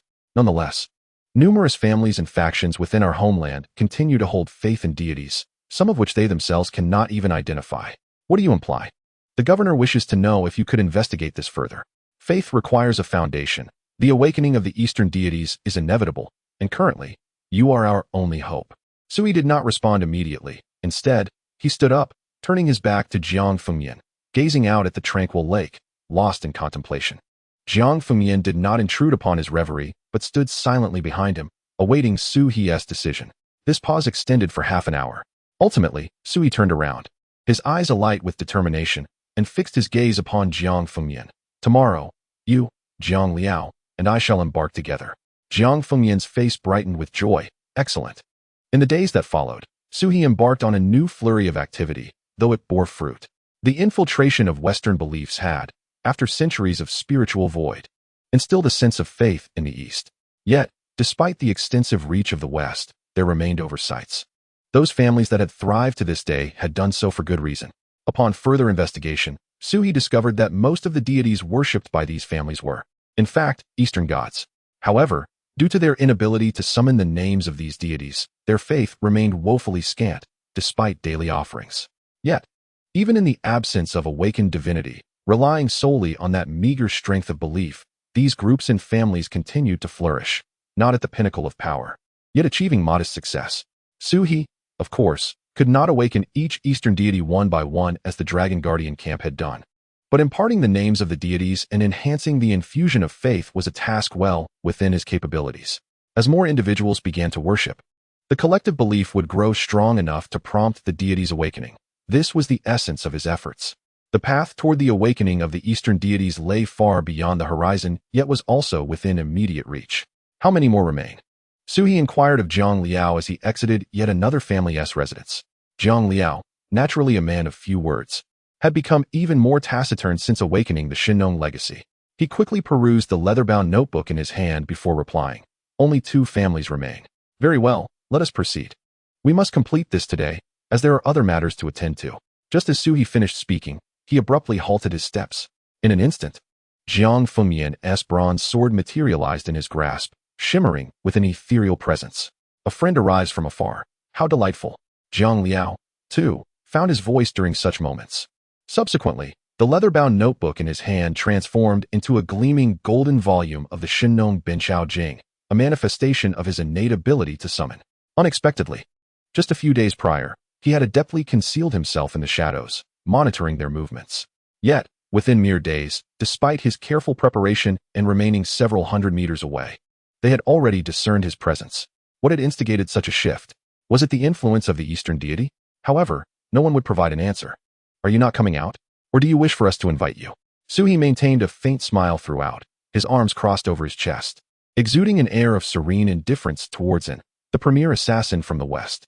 Upon realizing his cover was blown, and decided against further concealment, transforming into a fleeting shadow and lunging towards Sui. The objective of his assault was singular, to eliminate Sui entirely, wishing to obliterate this youth. His movements were swift, nearly instantaneous as he appeared behind Sui. Yet, the originally smooth plan now left him with an unsettling apprehension. Was this merely the extent of his speed? If so, he would surely return disappointed today. Sui sidestepped, only to be met not with Anne's back, but rather with a peculiar smile, mere inches away. A sense of dread washed over him as he retreated sharply, noticing a pool of black liquid where he had just stood, bubbling ominously with a dark mist. It was poisonous, deadly so, a single drop could spell doom. It must be said that Anne's agility was remarkable. Even without divine endowment, he was still a formidable warrior. Unfortunately for him, today he faced Sui and the newly awakened Jiang Liao, not to mention the formidable Jiang Fengyan wielding a half-divine artifact. Leave him to us, my lord, Jiang Liao declared, his enthusiasm palpable upon encountering an adversary. Su He, amused, gestured for the two to proceed as they wished. In truth, the involvement of both Jiang Liao and Jiang Fengyan was hardly necessary. Regardless of An's martial prowess, the awakened powers of the two would render him unable to withstand their might. If there were any advantage in possessed, it lay in his speed and evasion capabilities, a fact Su He reluctantly acknowledged. However, in terms of combat, 3M would still not rival the two. The shadow has vanished, and was evidently incensed. Unable to fathom how Su He could regard him with such disdainful composure, he refused to accept defeat. Chapter 45. The Arrival of Dinah's Jiang Liao. I shall take him on this time, Jiang Fengyan asserted, surprising Jiang Liao with his eagerness to engage. After all, in comparison to himself, Jiang Fengyan, as the strongest prince, wielded a different level of authority and rarely took action, let alone sought it out. Sensing Jiang Liao's confusion, Jiang Fengyan offered no concealment. He had been present on the day of awakening, and the god of slaughter, Bai Qi, had declared that heretics should not appear within his sight. Jiang Fengyan, a devout follower of the god of slaughter, revealed an unexpected layer to his character that Jiang Liao had not anticipated. Considering this, he refrained from further conversation and took a step back, leaving the battlefield ahead to Jiang Fengyan. The dark figure, often seen by others as intimidating, would rather leave his companions behind to buy time while he fled at the fastest pace possible. This was the first time he encountered such a frantic desire to eliminate him. Deep down, he felt a surge of anger, with paths to paradise forsaken and hell breached. If they had come, they would not leave today. The bronze sword emitted a resonant roar, its spirit awakening, ready to challenge its foes. Jiang Fengyan gently brushed the bronze sword. Are you eager as well? Buzz. The dark figure wielded a short sword, yet it lacked such spirit and resonance. The disdain from Su He and the battle intent of the bronze sword ignited a fire within him. Come and fight. Originally, he believed this would be an exceptional battle, but to his astonishment, before he could draw near, the bronze sword had already locked onto him. No matter how swiftly he moved, the sword seemed to possess eyes, relentlessly pursuing him, leaving no avenue for escape. Shadows vanished. The sword energy grazed his face, leaving a thin line of blood. Observing the bronze sword, the blood on its blade was swiftly absorbed, emitting a satisfying hissing sound, clearly craving more. The dark figure's expression darkened. Was this the disparity between divine power and that of mortals? He hadn't even activated his divine abilities, yet he was already being relentlessly pursued, having tasted blood. Come again. Jiang Fengyan, the mightiest prince of Huaxia, accustomed to combat from a young age, felt his warrior instincts ignite at the sight of the dark figure. Eager for a thrilling battle, wielding the bronze sword as its energy roared. However, the continuously retreating dark figure lost the will to fight. He was akin to a dagger from the west, while Jiang Fengyan's sword resembled an impenetrable shield, leaving him with no opportunity to strike at Su He. Indeed, had Jiang Fengyan desired his life, it would take but a few breaths for him to meet his end here. Until we meet again. The dark figure uttered this phrase before swiftly concealing himself, escaping the gaze of Su He and the others. Jiang Fengyan sheathed the bronze sword, still feeling somewhat unsatisfied. What are you waiting for? You never intended to kill him, Su He remarked astutely. Jiang Liao looked at Jiang Fengyan incredulously. Had it been him, he would have ensured the dark figure's permanent capture. Jiang Fengyan, sensing Jiang Liao's gaze, scratched his head before turning to Su He. I wish to capture him alive. Su He smiled faintly, choosing not to expose him. Let us go. The matter is concluded, and it's time to return. Two families awaited them, and they could ill afford to waste time. Clearly, the Western forces had begun to infiltrate the East. How many families in Huaxia were currently stirring, biding their time for mischief? No one knew, but the time available to them was dwindling, and they needed to hasten their pace. What is the arrangement on the side of the Western sunless holy mountain? To His Holiness the Pope. Reliable sources reveal that Dionysus of Olympus has discreetly embarked towards the east with a cohort of devoted followers, signaling the commencement of their endeavor. The Pope gazed upon the magnificent six-winged angel statue before him, his eyes brimming with reverence. What of our people? They have infiltrated the lands of Huaxia, poised and awaiting the Pope's next directive. You may withdraw. The actions in the west have commenced, and this time, the sun never sets. Holy mountain stands ready to reap the benefits. Dionysus, the onus now lies with you. The sun never sets. Holy mountain anticipates your favorable tidings. Olympus and the sun never sets. Holy mountain embody the two predominant faiths of the West, with Dionysus leading his followers eastward. It is unmistakably an act of retaliation against the Eastern deities. The Pope welcomes this development, consequently postponing his own plans. The blue planet remains serene and beautiful. Yet hidden currents surge beneath the surface. In the dragon capital of Huaxia, the Lei family awaits. Welcome, Lord Dionysus. The Lei family, indigenous to Huaxia, established connections with Olympus long ago, even in an era devoid of faith's power. Over the years, they have served as a crucial outpost for Olympus, relaying valuable intelligence. And indeed, it was the Lei family that initially existed in the shadows. With a dismissive air, Dionysus took his seat at the head of the table. Fully aware of the privilege his position afforded him, Lei Bao, the head of the Lei family, bore an awkward expression. Yet he understood that this Western man embodied the faith of the thunder god, to whom his family must defer. Displeased as he might be, he had no choice but to endure. Esteemed Lord Dionysus, what directives do you bring on this day? Dionysus's presence indicated a definitive decision to act against Huaxia. Yet Lei Bao felt compelled to inquire once more. Bowing deeply, he sought to convey utmost respect towards Olympus, and Dionysus regarded his deference with satisfaction. How dare you entertain the notion of severing ties with our father Zeus and seeking refuge with the false gods of the East? Such insolence is intolerable. Upon hearing this, cold sweat cascaded down Lei Bao's brow. The might of Zeus is unparalleled. We, mere mortals, are under his protection. How could we ever harbor such blasphemous thoughts?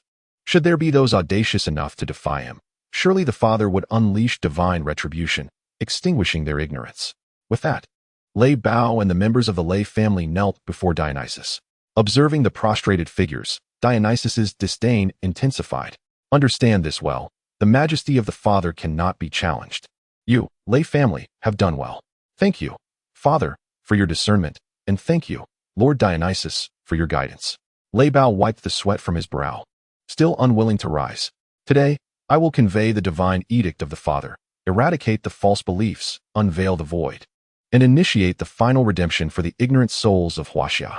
The secret of the Western Danas has entered the realm of Huaxia without stirring any notice from the authorities. Yet, the numerous directives sent by Danas to the Dark Knight Dagger have all been disregarded.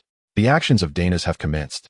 While the dark lurks in the shadows of the Dragon Guard camp, observing the might of the God of Death army, leading to an act of thievery and skill. Is this the disparity between the divine and the mortal?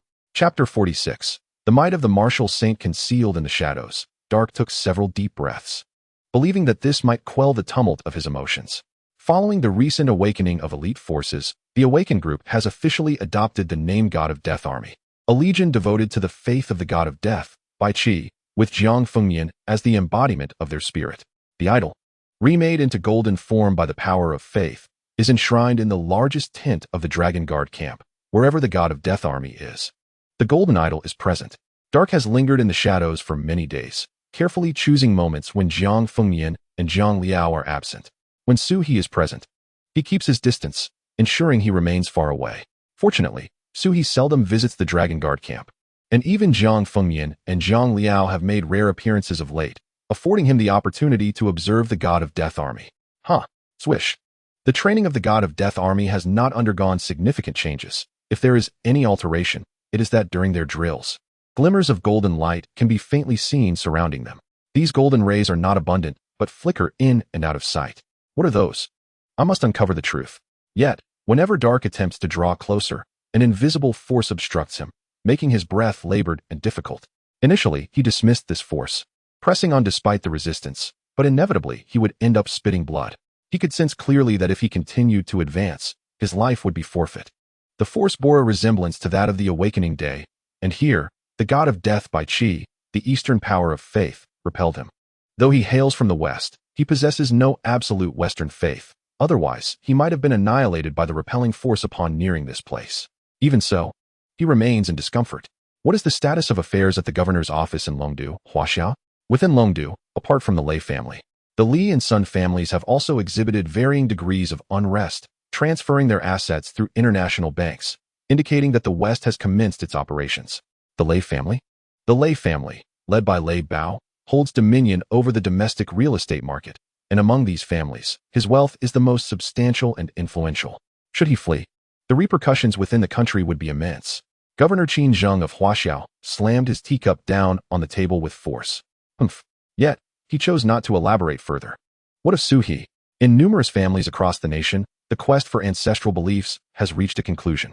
It is said that many of these beliefs revolve around forgotten deities of the East. The resurgence of Eastern faiths no longer demands our concern. That is reassuring. The Dragon Guard is vigilant and will report any anomalies at once. Meanwhile, Su He, ensconced in his secluded courtyard within the dragon capital, sits cross-legged. Beads of sweat dampening his fine, cropped hair. A white mist emanates from his form, ethereal and elusive. Should anyone witness this, they would surely be astonished. For it resembles the manifestation of a divine being on the path to enlightenment. As the white mist thickens within the room, Su He's silhouette becomes increasingly indistinct. At last, a resounding boom reverberates through Su He's chamber as the surrounding mist converges sharply into his being, dissipating in mere moments. Martial Sage. Su He maintains a tranquil demeanor, his face radiant and full of vigor, rising to execute a swift back kick, the sound of air slicing through the atmosphere echoing in an instant. This sensation is truly unparalleled, he muses, casting a glance at his own hands and feet, filled with an inexplicable sense of awe. Outside his courtyard, the soldiers tasked with guarding him rush to report the disturbance to Jiang Fengmian. Shortly thereafter, Jiang Fengmian arrives in a flurry.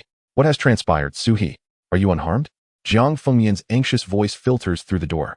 Su He surveys the disarray around him, the furniture in disheveled chaos from his own rebound force, and scratches his head. I should be fine, he responds, though his words only heighten Jiang Fengmian's urgency. May I enter? Of course. No sooner has he spoken than Jiang Fengmian bursts through the door, scanning the room. What happened? What is amiss? Seeing Jiang Fengmian's tense demeanor, Su He can't help but chuckle softly. I simply exerted too much force. Jiang Fengmian pauses, his eyes widening as he looks at Su He. Martial Sage. As one of the strongest among the 7 kings of Huaxia, Jiang Fengmian comprehends the significance of this title. For many years, there has been but one martial sage in Huaxia, a figure shrouded in mystery, whose existence remains uncertain even to him. Such a status is known only to the most elite few, and even as the mightiest among the 7 kings. He cannot begin to compare to the martial sage. It's a leap of qualitative magnitude, entirely beyond juxtaposition. You truly are someone not to be underestimated. Indeed, from the moment Su He emerged, it was clear that he was no ordinary individual, and his future potential is boundless. Yet, when Jiang Fengmian first met Su He, he sensed that while Su He could summon deities, his own prowess, if not invoking divine power, might not surpass that of his subordinates. However, in this brief span of time, Su He's martial arts have ascended to the level of a martial sage. It is well known that Su He possesses capabilities far exceeding those of mere mortals, and after awakening the legacy of the god of killing, he has come to fully comprehend this truth. Su He is, quite frankly, extraordinary. Very well, I am fine. You need not remain by my side. Jiang Fengmian, dispatched by the governor of Huaxia, Qin Zheng, to safeguard him, understands that although Su He's abilities surpass his own by an immeasurable margin, the arrangement made by Qin Zheng, given Su He's current status in Huaxia, leaves little room for doubt. All right, I shall remain outside, should any issues arise. Do not hesitate to summon me. Su He nodded. Jiang Fengmian cast a glance at the disarray of Su He's room before whispering a few words to those behind him, then departed. Shortly thereafter, someone arrived to replace his furniture. Su He sat in the courtyard, meditating, showing no inclination to refuse. As soon as he closed his eyes, the voice of the system echoed in his consciousness. System ding.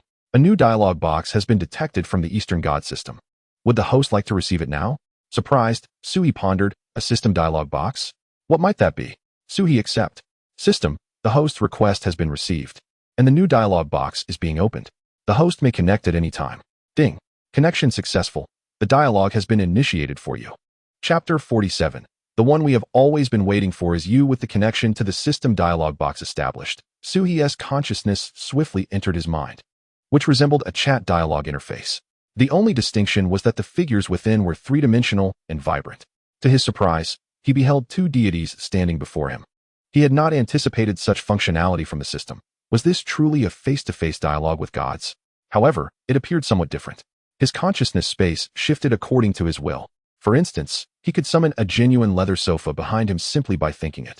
The 2 deities across from him seemed as though they were encased in glass, awaiting his beckoning. Su He.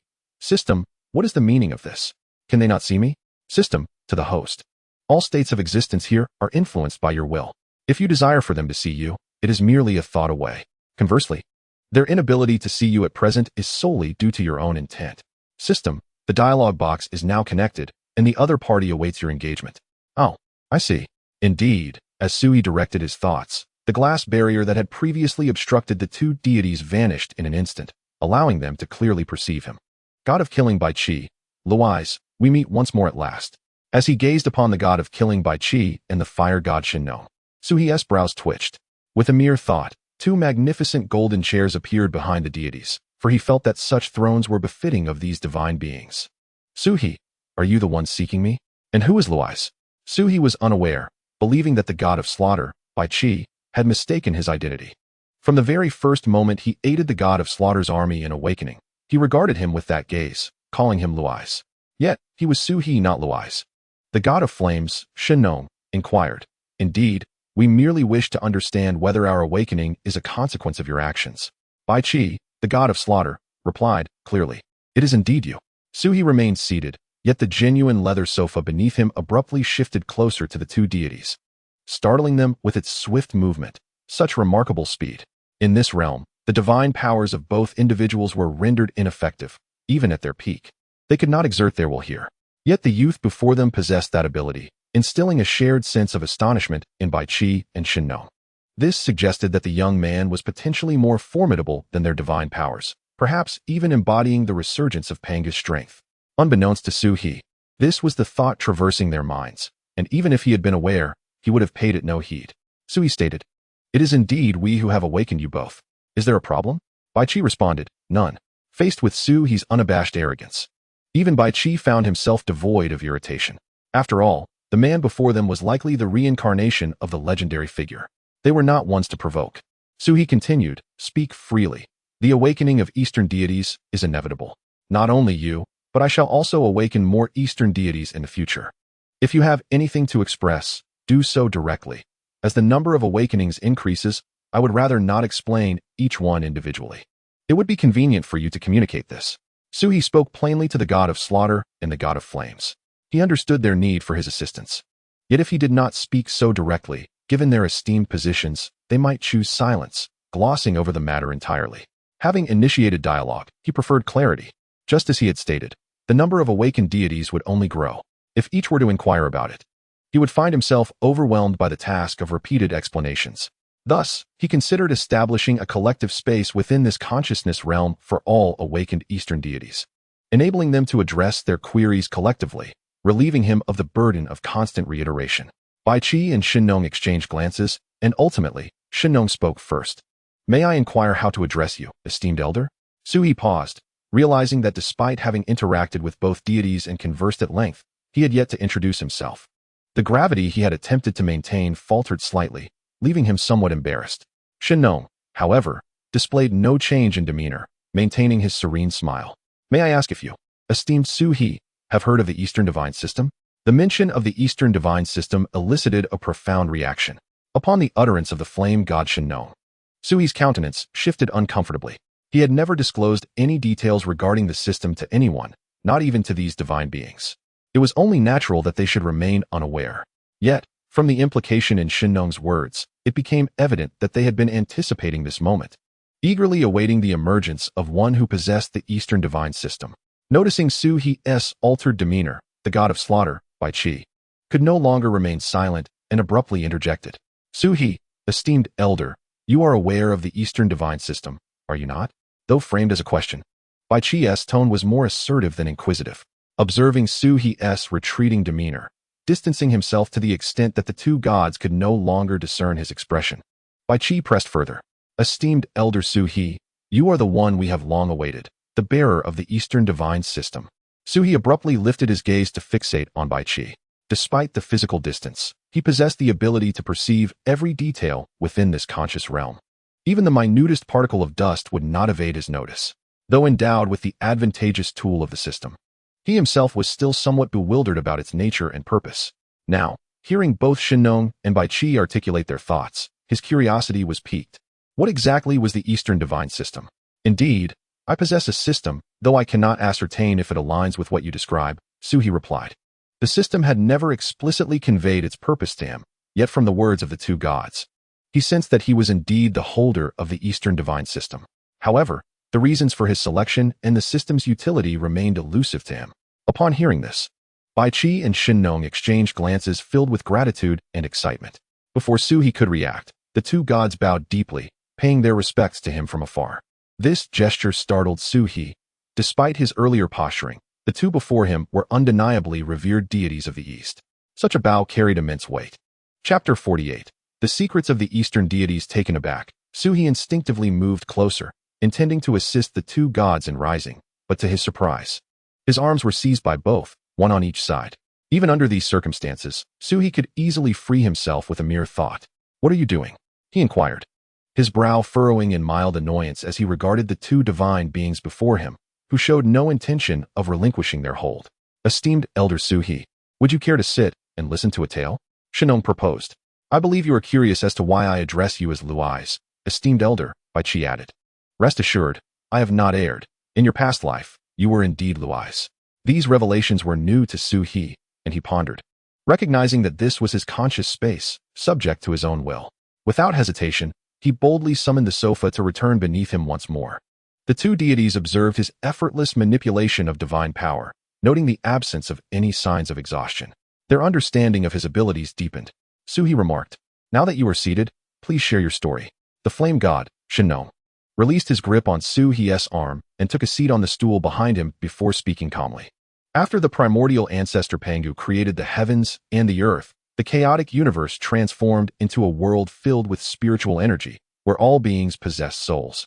And life bore its fruits, ushering in the era of antiquity.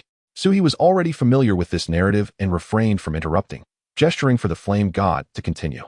However, he glanced at the god of death, Bai Qi, who took over the narrative. The Eastern Victory divine continent, abundant in spiritual energy, became the cradle of all life. Pangu, the original ancestor and the great emperor of primordial unity, perished, yet his spirit remained, transforming into three sacred beings: the primordial supreme being, the spiritual treasure supreme being, and the moral supreme being. His eyes became the ancient divine being Zhu Long, while his heart and blood became the ancient divine being Lei Zhe. Upon mentioning Lei Zhe, he made sure to meet Su He's gaze. Noticing the look directed at him, Su He slightly furrowed his brow. The eyes transformed into the ancient divine being Zhu Long, and the heart and blood became the ancient divine being Lei Zhe. Bai Qi affirmed. Seeing that Su He did not wish to pursue further inquiries, he continued. During the era of antiquity, humans and demons coexisted, and all beings thrived together. Yet, the constant battles between heaven and earth rendered the realm unstable, leading to frequent ruptures. The flame god, Shenong, added, the three revered beings manifested to quell the conflicts of existence. Gathering the spirits of all beings, they established the pillars of heaven according to the heavenly stems and earthly branches, stabilizing the structure of the universe, and in the heavens. They created the 33 layers of the celestial realm, beyond which lay the chaotic heavens. Su He prompted, and then? The flame god continued. The great emperor of the ancient celestial court was Tai, ushering in an era of stability and peaceful development. However, this tranquility was short-lived, as conflicting ideologies among the deities led to discord. With the celestial god Titan and the earth mother Gaia at the helm, the celestial court collapsed, and various deities engaged in fierce battles, causing the cosmos to shatter once more, resulting in great suffering. Su He lifted his gaze, his eyes now shimmering with faint glimmers, clearly indicating that some shackles deep within his memories were loosening, gradually unveiling sealed recollections that yearned to break free. "Please continue," Su He urged. Bai Qi added afterward. Titan departed for the western bull market continent, while Gaia traveled to Mount Olympus, which later became associated with the group of gods known as the deities in the Greek lineage. Su He was acutely aware of this. The present-day western bull market was predominantly represented by Mount Olympus, led by Danas, and the sun never sets holy mountain, guided by the Pope. Mount Olympus, Zeus leads the gods, wielding the power of thunder, a force not to be underestimated. The sun never sets holy mountain, God roams beyond. While the archangel leads the celestial angels, and hell is governed by demons. Su He remarked, the western bull market, Mount Olympus, and the sun never sets holy mountain. I'm quite familiar with them. A cold, unnatural smile crept upon Su He's lips, emanating a deep-seated hatred rooted in his very essence. Killing god Bai Qi and flame god Shenong exchanged knowing nods. Indeed, based on our perception, the blue planet is predominantly influenced by these two factions of deities. Although we have recently amassed a considerable amount of faith value, the majority remains firmly in their grasp. Awakened through the summoning of Su He. Both Killing God Bai Qi and Flame God Shenong possess a certain understanding of the current state of the world. Sui waved his hand, swiftly dispelling the weighty emotion in the air. What about the Eastern deities? As far as I know, the Eastern gods are the true orthodoxy, while those in the West are merely a band of traitors. Upon hearing Suhi's words, a rare glimmer of murderous intent flickered in Killing God Bai Qi's eyes, a palpable aura of aggression surfacing. Had they not been within Suhi's conscious realm, it is likely that Bai Qi would have unleashed his wrath once more. Clearly, Bai Qi was not suited to continue the conversation, prompting Flame God Shenong to take over. The Titans fled to the Western bull market, while Gaia departed from Olympus, leading to the emergence of the later god group and the Greek lineage. The three pure ones transcended through strength, and with the aid of Randang, Jian, and Zhuan Ti, they left for the southern Zhan continent to establish Buddhism. Pausing briefly, Shenong cast a glance at Suhi before continuing. Yet, the gods who remained in the east faced relentless persecution. What? Suhi exclaimed, his mind racing. He had often pondered why the rightful Eastern deities had all succumbed to slumber. He had speculated numerous reasons, but never imagined it was due to such a dire circumstance.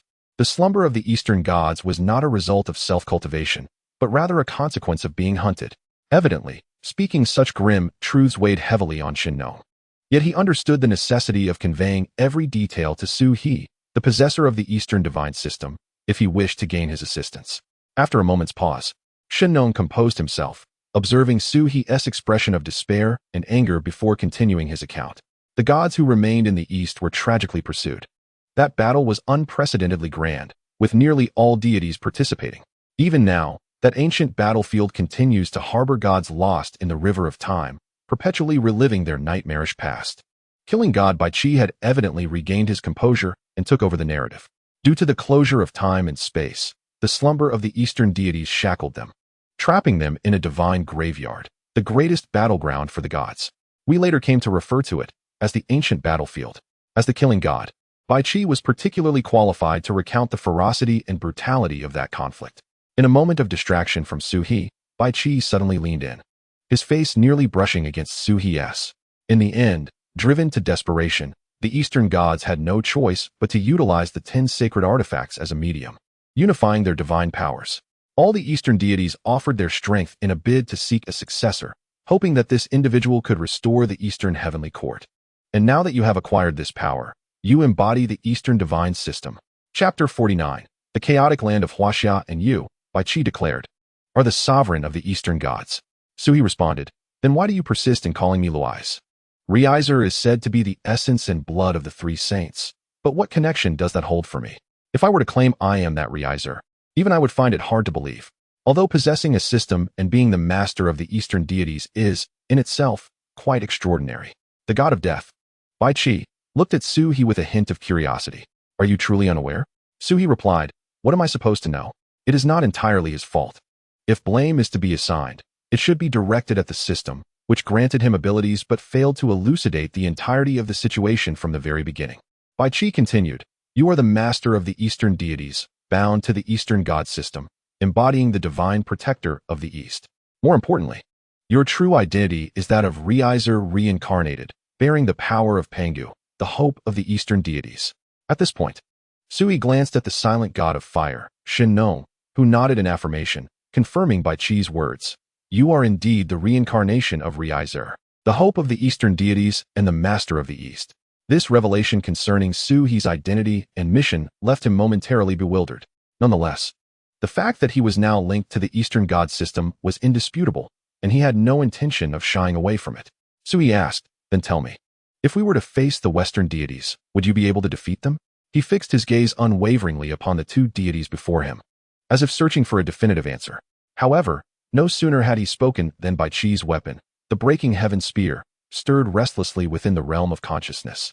Evidently prompted by Suhi's inquiry, Bai Qi asserted, if they dare to come, I will be the first to eliminate them. You are unaware of the circumstances. Those dishonorable tactics are their usual methods. If we awaken, they would not dare to show their faces. Bai Qi's confidence elicited a smile from Suhi. Suhi inquired, and if they do come? Bai Qi responded, call upon me, and I shall be the first to confront them. It has been far too long since I have encountered divine blood, and the breaking heaven spear is eager for action. Bai Qi's words were bold, and Suhi noted the fury in Shenong's eyes, clearly indicating their disdain for the Western faction. Suhi remarked, "Very well. I will take care of the matter regarding the power of belief, but I hope that when I require your assistance, you will not refuse." After this, he prepared to exit the dialogue, prompting Bai Qi and Shin Nong to bow deeply in respect. Bai Qi proclaimed, "We bid farewell to the master of the Eastern deities." Shin Nong echoed, "We bid farewell to the master of the Eastern deities." As Suhi withdrew from the realm of consciousness, he opened his eyes to find his soldiers still rearranging the furniture in his quarters. Clearly, the passage of time within the realm of consciousness differed from that of the outside world. Observing the bustling activity around him, Suhi remained silent, gazing at the azure sky, lost in his thoughts. The Eastern god system, the master of the Eastern deities, and the Western deities, recalling Bai Qi and Shin Nong's words. Suhi seemed to glimpse the ethereal form of Yang Jian. "Yang Jian, we shall meet again. I await you on the ancient battlefield." It was on that very occasion that Yang Jian first alluded to the ancient battleground. "System, I refrained from informing you earlier, believing the moment was not yet ripe." The system's sudden interjection prompted Suhi to roll his eyes in exasperation. "Well, it seems you choose to reveal yourself now." Suhi, "So, is the moment now ripe?" System, "Indeed, everything that needed to be said has been articulated. I shall merely add that as the Eastern God Master, all Eastern deities are under your protection and entirely at your command. The forthcoming awakening of faith now rests upon your shoulders." With that, the system once again fell silent. Suhi closed his eyes, organizing his thoughts before rising to summon the soldiers nearby. "Suhi, bring Jiang Fengyin to see me." The infiltration from the west had not ceased. In fact, it had grown increasingly audacious. Instead of Jiang Fengyin, Suhi unexpectedly received an official announcement. Under the unassailable banner of Western Olympus, a declaration against the East was launched. A contingent of devotees, personally led by Danas, had already infiltrated the dragon capital of Huaxia, rapidly altering the national landscape. All prior concerns swiftly escalated within a mere week. The provocations from the West were far beyond mere covert operations and had gradually transitioned into open defiance. The betrayal by the Lei family in the dragon capital instilled a sense of dread among the populace, while Danas boldly claimed his presence in the territory of dragon capital, proclaiming that he would represent the father god Zeus in judging the deficiencies and treachery of Eastern faith. Suhi hastened to the Dragon Guard camp, summoning all members of the Killing God army to commence a new round of divine warfare. "Suhi, the Eastern gods have awakened. Should the West insist on opposing them, then let there be war." The governor of Huaxia conferred absolute authority upon Suhi, granting him direct command over all soldiers in the Dragon Guard camp. Aside from the Killing God army, in an instant, discussions erupted across the internet. A relatively unknown individual had unexpectedly ascended to the position of the official representative of Huaxia and audaciously declared intentions to confront the West, setting aside the Western rhetoric. Even the common folk of the East began to voice their grievances. The wrath of the Western deities had been unleashed. Why then, were we the ones to suffer? "Esteemed Father God Zeus, we harbor no desire to contend with you. Please redeem your children and pass judgment upon those foolish mortals. Though Huaxia possesses deities, they are merely exceptions. The Eastern gods shall never triumph over their Western counterparts." Furthermore, a video of Lei Bao, the head of the Lei family, surfaced, wherein he candidly stated that opposing the West was tantamount to courting disaster, asserting that the belief in Western deities was the true orthodoxy. From this day forth, the Lei family announced their complete severance from the East, taking their enterprises and boundless wealth into the embrace of the Western gods. This declaration triggered a mass exodus of citizens and prominent families, notably the Li and Sun families, leading to a significant transfer of wealth that incited civil unrest among the populace. In a fleeting moment, the common people of the East were gripped by a pervasive sense of dread, believing that the exodus of powerful families signified the West's triumph. With the rhetoric of inevitable Eastern defeat gaining alarming traction online, a fresh wave of panic surged within the nation, revealing the ambitions of various factions. Not only did the provocations from the West, led by Olympus and the Sun Never Set's sacred mountain, declare their intentions, but even the neighboring Cherry Blossom Kingdom voiced its support. Many smaller nations, seeking to capitalize on the anticipated victory of the larger powers, aimed to seize territories of the Celestial Empire. At this juncture, it seemed that no one held faith in the East's prospects of victory. The commoners lamented while the aristocrats fled. The chaotic landscape of the Celestial Empire became a new source of ridicule for figures like Danas. Chapter 50. We meet again. The headlines of Western newspapers were once more refreshed, their glaring titles piercing the hearts of the celestial people. The judgment of the Western deities has arrived. The foolish East must pay the price. And Lord Dana's arrival. The horn of victory has sounded. Even more audaciously, a multitude of Western media outlets brazenly intervened, directly engaging in the heart of the conflict, with fair-skinned, golden-haired reporters brandishing long lenses aimed at the celestial populace, initiating a new wave of false narratives. These fabricated accounts would be disseminated through their lenses across the realms of Blue Star. The common people of the Celestial Empire began to abandon their resistance en masse. Their spirits crushed, they yearned only for the establishment of a new regime that might offer a semblance of stability. In the Eastern Celestial Empire, Blue Sea, an official emergency dispatch had prompted Su He to arrive early in this maritime region, accompanied by Jiang Fengyan and Zhang Liao. However, after a prolonged wait, they had yet to see the others who were expected. Su He inquired, "Where are the others?" Jiang Fengyan shook his head. The summons had originated from the governor of the Celestial Empire, Qin Zheng, who had instructed him to follow Su He and urgently proceed to this area. Others, including the 6 Marquis Kings, should have received similar notifications. In the Celestial Empire, there was 1 sage and 7 kings.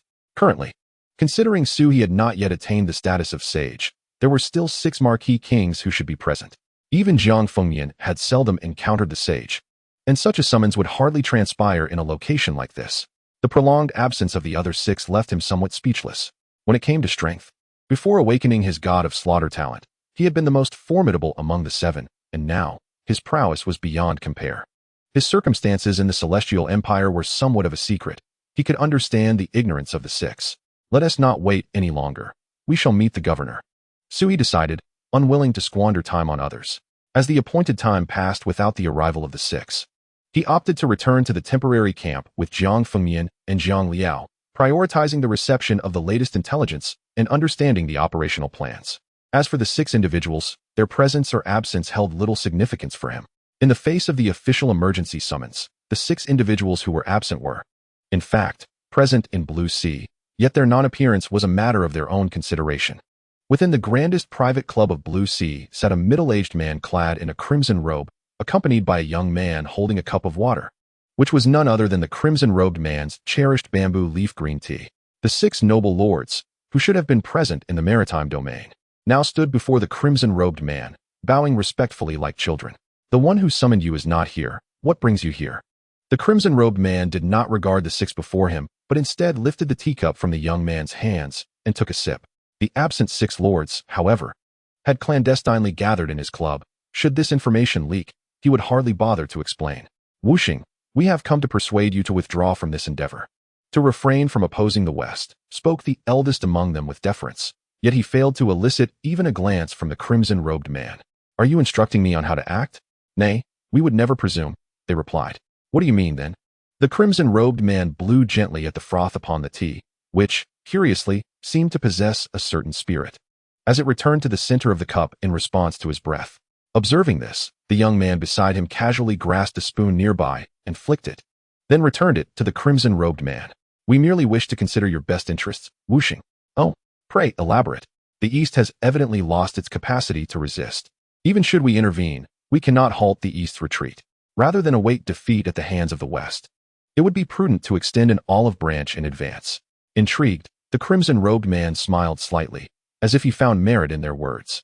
Encouraged, the noble lord continued, "If Wuxing shares this sentiment, we 6 are willing to follow you, to establish our own domain, to sever ties with Huaxia, and declare Blue Sea as our sovereign territory.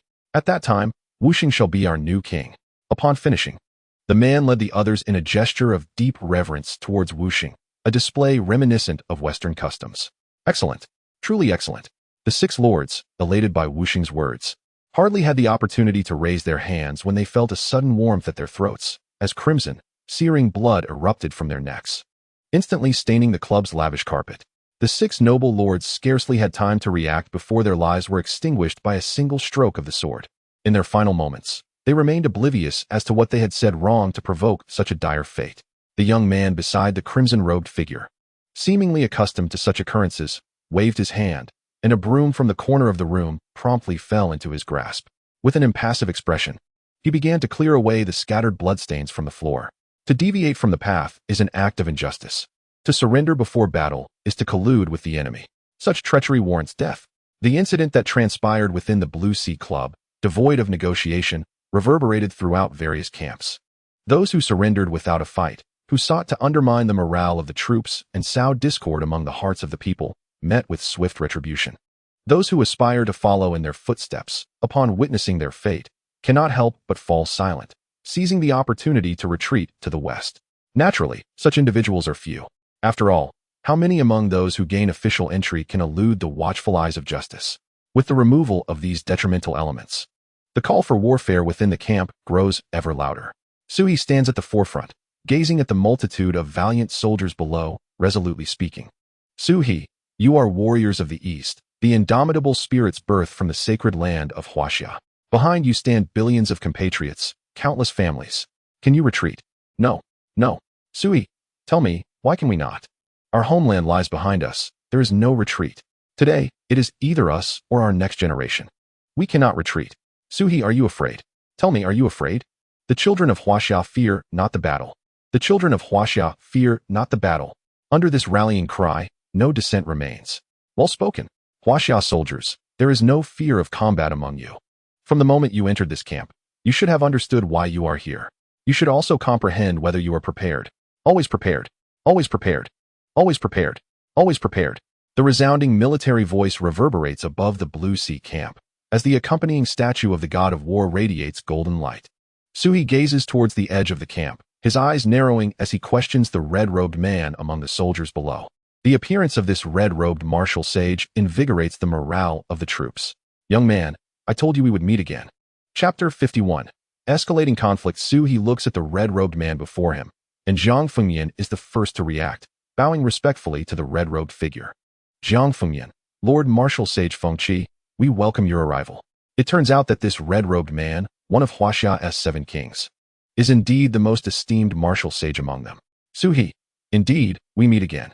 Initially, he was pursued by Danas across the sea, and it was thanks to this martial sage that he managed to escape. For Sui, Fengqi is no stranger.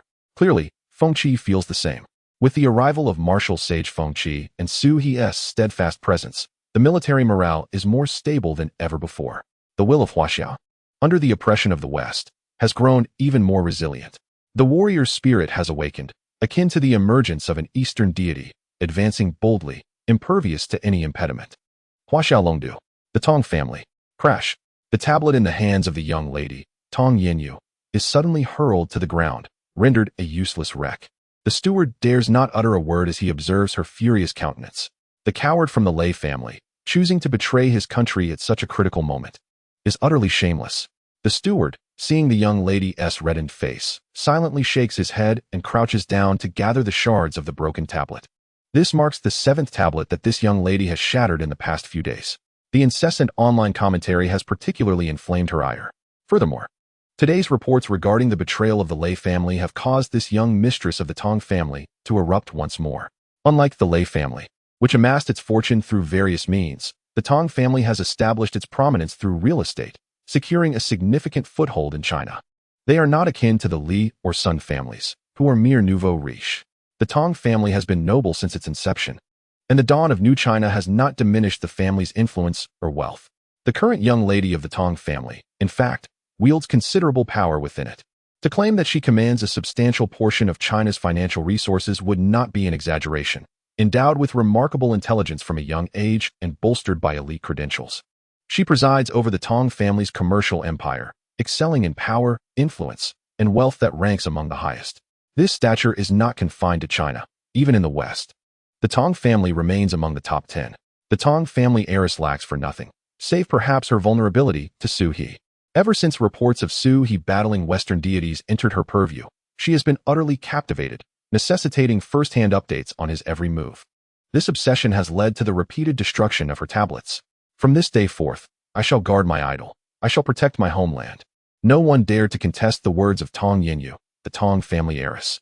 The butler swiftly tidied the scattered items on the floor, preparing to take his leave, only to be halted by a commanding gesture from Tong Yanyu.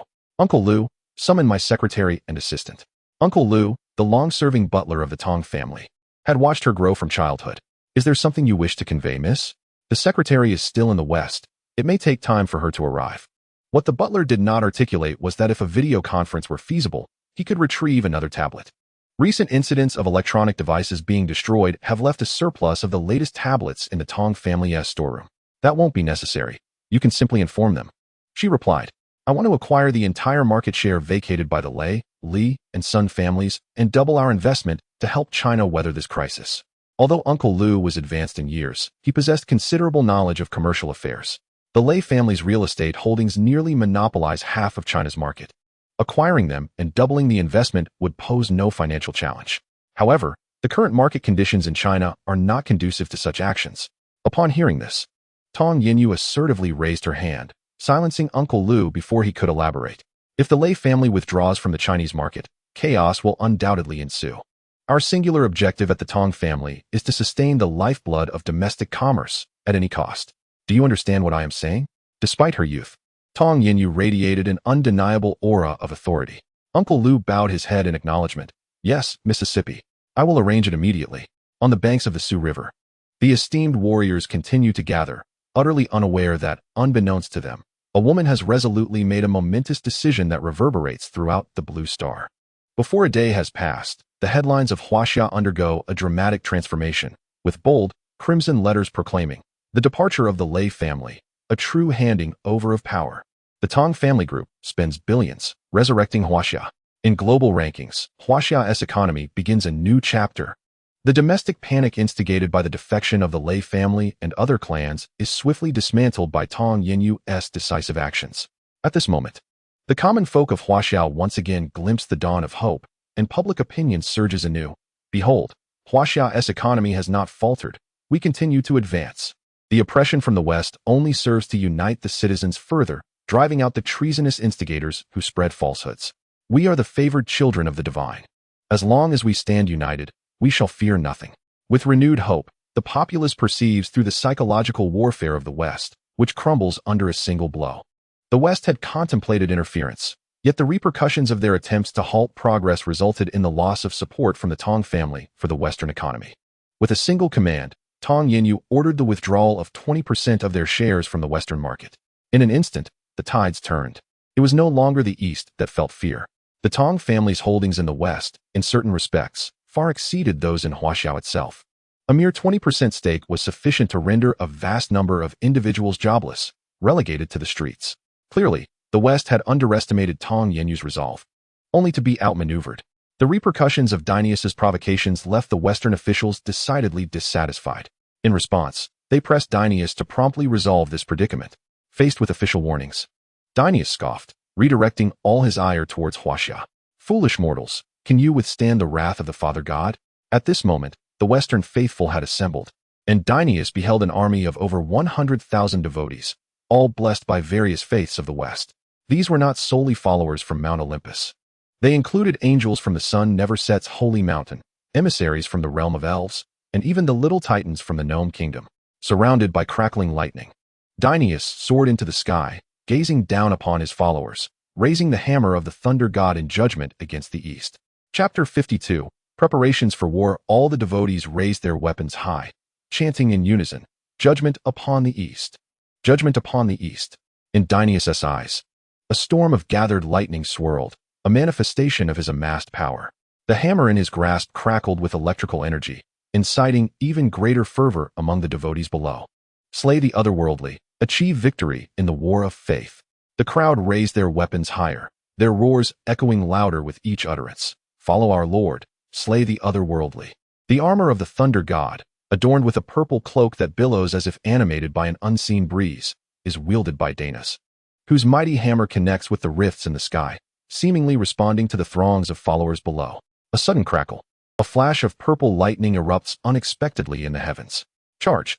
100,000 devotees, some soaring through the air while others on horseback, pave the way. Embark on a grand march towards the eastern Blue Sea. The assault by the Western forces is heralded as the Judgment War. The formidable army of judgment crosses the Blue Sea from the west, advancing towards the east. The once tranquil expanse of the Blue Sea is now populated by warriors from Huaxia, represented by Su He and the martial Saint Feng Qi. They stand prominently at the bustling dock of the Blue Sea, gazing out over the boundless waters. The Blue Sea shall become the new battleground. The governor guards the dragon capital, while the martial saint stands at the Blue Sea. This phrase resonates widely throughout the Huaxia camp. For the dragon capital is the ultimate destination of revolution, while the blue sea represents the critical point that must be conquered to breach the dragon capital. Reports from the west continually flow towards the blue sea and the dragon capital. Feng Qi, perusing the latest updates, passes the information to Su He, who merely glances at it with indifference. 100,000 devotees, such grandiose claims for the judgment war. Feng Qi, clad in his signature crimson cloak, feels the fierce winds of the blue sea whip against him, making his cloak flutter wildly. The West's ambitions are not only bold in words, but also vast in desire. Though Feng Qi's words remain unspoken, Su He comprehends their implications. Waging war in the name of faith is indeed a testament to their audacity and grand aspirations. The succulent land of Huaxia has long been coveted by them. Previously, they were patient, willing to savor the delights of the East slowly, as the Eastern powers lay dormant. However, that is no longer the case. The awakening of the Eastern deities and the impotence of their Western counterparts serve as constant reminders that the East is no longer pliable, no longer to be toyed with at will. 100,000 devotees pose a significant challenge for us this time. Feng Qi does not belittle their chances, but acknowledges the grim reality that lies ahead. This will be a fierce battle, though they may no longer lack divine gifts. Now possessing artifacts such as the semi-divine bronze sword and the legendary Skybreaker, the disparity in numbers remains a vast chasm. In truth, everyone is acutely aware that the deities of Eastern Huaxia have awakened only recently. Even with the recent surge of power, including the prior awakening of 10,000, their numbers barely exceed 30,000. In stark contrast to the more than 100,000 Western devotees, they face a clear disadvantage. Their current numbers represent the utmost limit of what can be summoned. Feng Qi had intended to call upon the warriors in the camp, but Su He interjected firmly. This is a battle of the divine. The addition of warriors will not significantly alter the outcome. Rather, it would only lead to unnecessary casualties. Though the children of Huaxia are fearless in battle, he remains resolute against unnecessary sacrifices. In this battle, the ostensible commander is the martial Saint Feng Qi. Yet the true decision-maker stands beside him, Su He. Should I perish, I implore you to retreat to Longdu, striving to preserve the foundation of Huaxia. A smile graces Feng Qi's face, his words imbued with a nonchalance that belies the gravity of the situation. To him, the prospect of life and death is as natural as hunger demanding sustenance or thirst necessitating water. The soldiers under his command have all signed death warrants for this expedition. And as the leader of the troop, he is no exception. Jiang Fengyan stands behind Su He, feeling a twinge of sorrow at the indifference displayed by the martial saint. Yet, the moment does not afford him the opportunity to voice his thoughts. Su He casts a sidelong glance at the martial Saint Feng Qi, thinking, "You are the martial saint of Huaxia. How could death come so easily?" The smile on Feng Qi's already serene face broadens further. "I have lived a long life, having seen and savored all that I needed. What is there to fear?" With a smile, Su He pulls the hesitant Jiang Fengyan forward. "Come. You tell Lord Feng Qi whether he will meet his demise." Taken aback by Su He's sudden move, Jiang Fengyan seizes the opportunity he has long awaited. The bronze sword he once wielded is now stowed away, concealed within his realm of faith. "Lord Feng Qi, please believe that the Eastern deities will not forsake us. As long as we harbor no fear, there is nothing to dread. We are capable of fighting in this battle." Su He regards Jiang Fengyan with a knowing look. Having expected blind confidence, yet is pleasantly surprised by his words. He gives Jiang Fengyan's shoulder a firm pat and says earnestly, "Well said." Though Feng Qi possesses strength befitting the martial saint of Huaxia, he has yet to fully awaken to the Eastern faith, unlike the warriors below. However, this does not diminish Su He's respect for him. Perhaps this battle presents an opportunity, a chance for more to understand the Eastern deities and the power of faith. Su He shifts his gaze toward the azure sea before him, where Zhang Liao is arranging the troops. Feng Qi murmurs, "So, do the deities truly see us?" He refrains from voicing the remainder of his thoughts. As a warrior, he comprehends that his prowess ranks him among the elite in this world. Having clashed with the Western Danas, his first encounter with Su He occurred during that time. Noticing Su He's lack of attention toward him, Feng Qi, feeling uneasy, pulls Jiang Fengyan aside. Jiang Fengyan gazes at the martial saint before him, aware that he has never had the chance to speak so closely with such a figure. Feng Qi says, "Remember, anyone can face peril, but Su He must not come to harm. The future of Huaxia rests upon his shoulders." Jiang Fengyan followed the gaze of the wind and beheld Su He standing majestically at the dock of the azure sea. The sunlight cascaded upon Su He, blurring the line between the radiant golden glow surrounding him and the sun's brilliance. On the blue sea, Zhang Liao had been diligently marking various locations for half an hour, and more spots bore his markings. Chapter 53, The Arrival of the Judgment Army. Zhang Liao, Qian Sanlian, opened to the northwest. As he spoke, Zhang Liao directed the followers of the Shinnong faith to enhance the formation. The Qian hexagram consists of 3 connected horizontal lines, with its direction in the northwest. Zhang Liao's fingers danced swiftly, forming hand seals, and beams of light streamed from his fingertips, cascading onto the blue sea, soon disappearing beneath the waves. Sui focused intently. Kuan Lu, sever the southwest into 8 segments. The Kuan hexagram, with its 3 horizontal lines interrupted into 6 smaller segments, represents the earth, the source of all growth and return. Zhang Liao's Shinnong Binchao Jing flipped rapidly, green light mingling with golden rays emerging from the pages. As golden threads connected the positions of his fingers, Du Shank, the western double marshes, Sun Shedwan, the southeastern windlass. As Zhang Liao's words quickened, so did his hand movements. East, south, west, north. In each of the 4 directions, pairs of individuals infused their divine power, while Zhang Liao raised a hand, casting a blend of black energy mixed with golden light into the air. Boom. Stabilize. The golden light erupted, and the once tranquil blue sea transformed. A vast golden net descended from the heavens, ensnaring the entire ocean within its grasp. All beings possess spirit. Heed my command. Beneath the divine net, all are my soldiers. The ocean roared like a cauldron of boiling oil, crackling with sounds as fish leapt from the water, each adorned with a golden mark upon their heads. Look, those fish have been marked.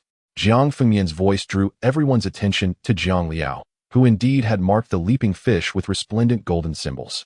The shimmering marks illuminated the sea's surface, creating a dazzling spectacle.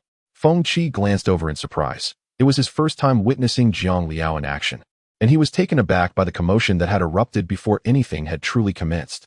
As a martial artist lacking the power of faith, Feng Qi nonetheless possessed his own unique skills as a martial sage. The previous transformation of the dragon carp was, in essence, his sword energy manifesting as a whirlwind that altered the dragon carp. Yet, that was merely a handful of dragon carps. Now, without even reaching full readiness, Zhang Liao had managed, with a mere wave of his hand, to mark thousands of fish. Remarkably, Zhang Liao had not yet attained the level of a martial sage, nor even approached the realm of a 4th-tier grand martial artist. Such formidable power is capable of summoning an abundance of marine life, if engaged in combat. It would be terrifying. Sui observed this scene with little surprise, for the abilities of the flame god Shinnong inherently revolved around collective skills, encompassing both group attacks and enhancements.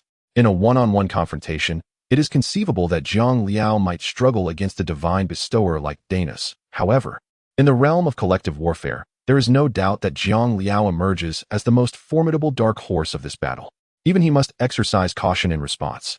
The formation laid out by Zhang Liao persisted for a full hour, attesting to its meticulousness, complex and difficult to decipher. In this boundless azure ocean, where the horizon is easily discernible, one can surmise that a splendid surprise awaits Danis. Having completed the formation, Zhang Liao returned to the dock alongside the believers of Shinnong. Standing beside Suhi, "My lord, I am ready on my end," he declared. Suhi regarded the impenetrable azure waters and nodded. "You may take a moment to rest."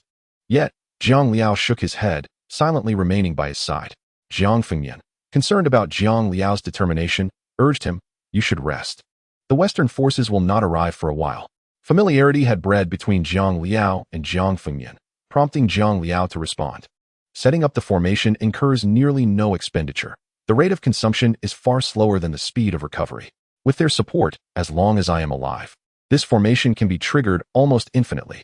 Before Jiang Fengmian and Su He could respond, this declaration utterly astonished the nearby martial Saint Feng Qi, such a colossal undertaking. Yet with minimal cost, what sorcery is this? Nevertheless, as the overall commander of this battle, he knew he must maintain a composed demeanor, despite his astonishment. In contrast, while he bore this concern, the soldiers below did not share the same restraint. Did you hear that? Lord Zhang Liao's words? Indeed. With Lord Zhang Liao and Marquis Jiang Fengmian amongst us, what is there to fear? Incorrect. It is not merely those 2 lords. We also have Lord Su He and Martial Saint. They have yet to engage, and rather than the West judging us, the outcome may well be reversed.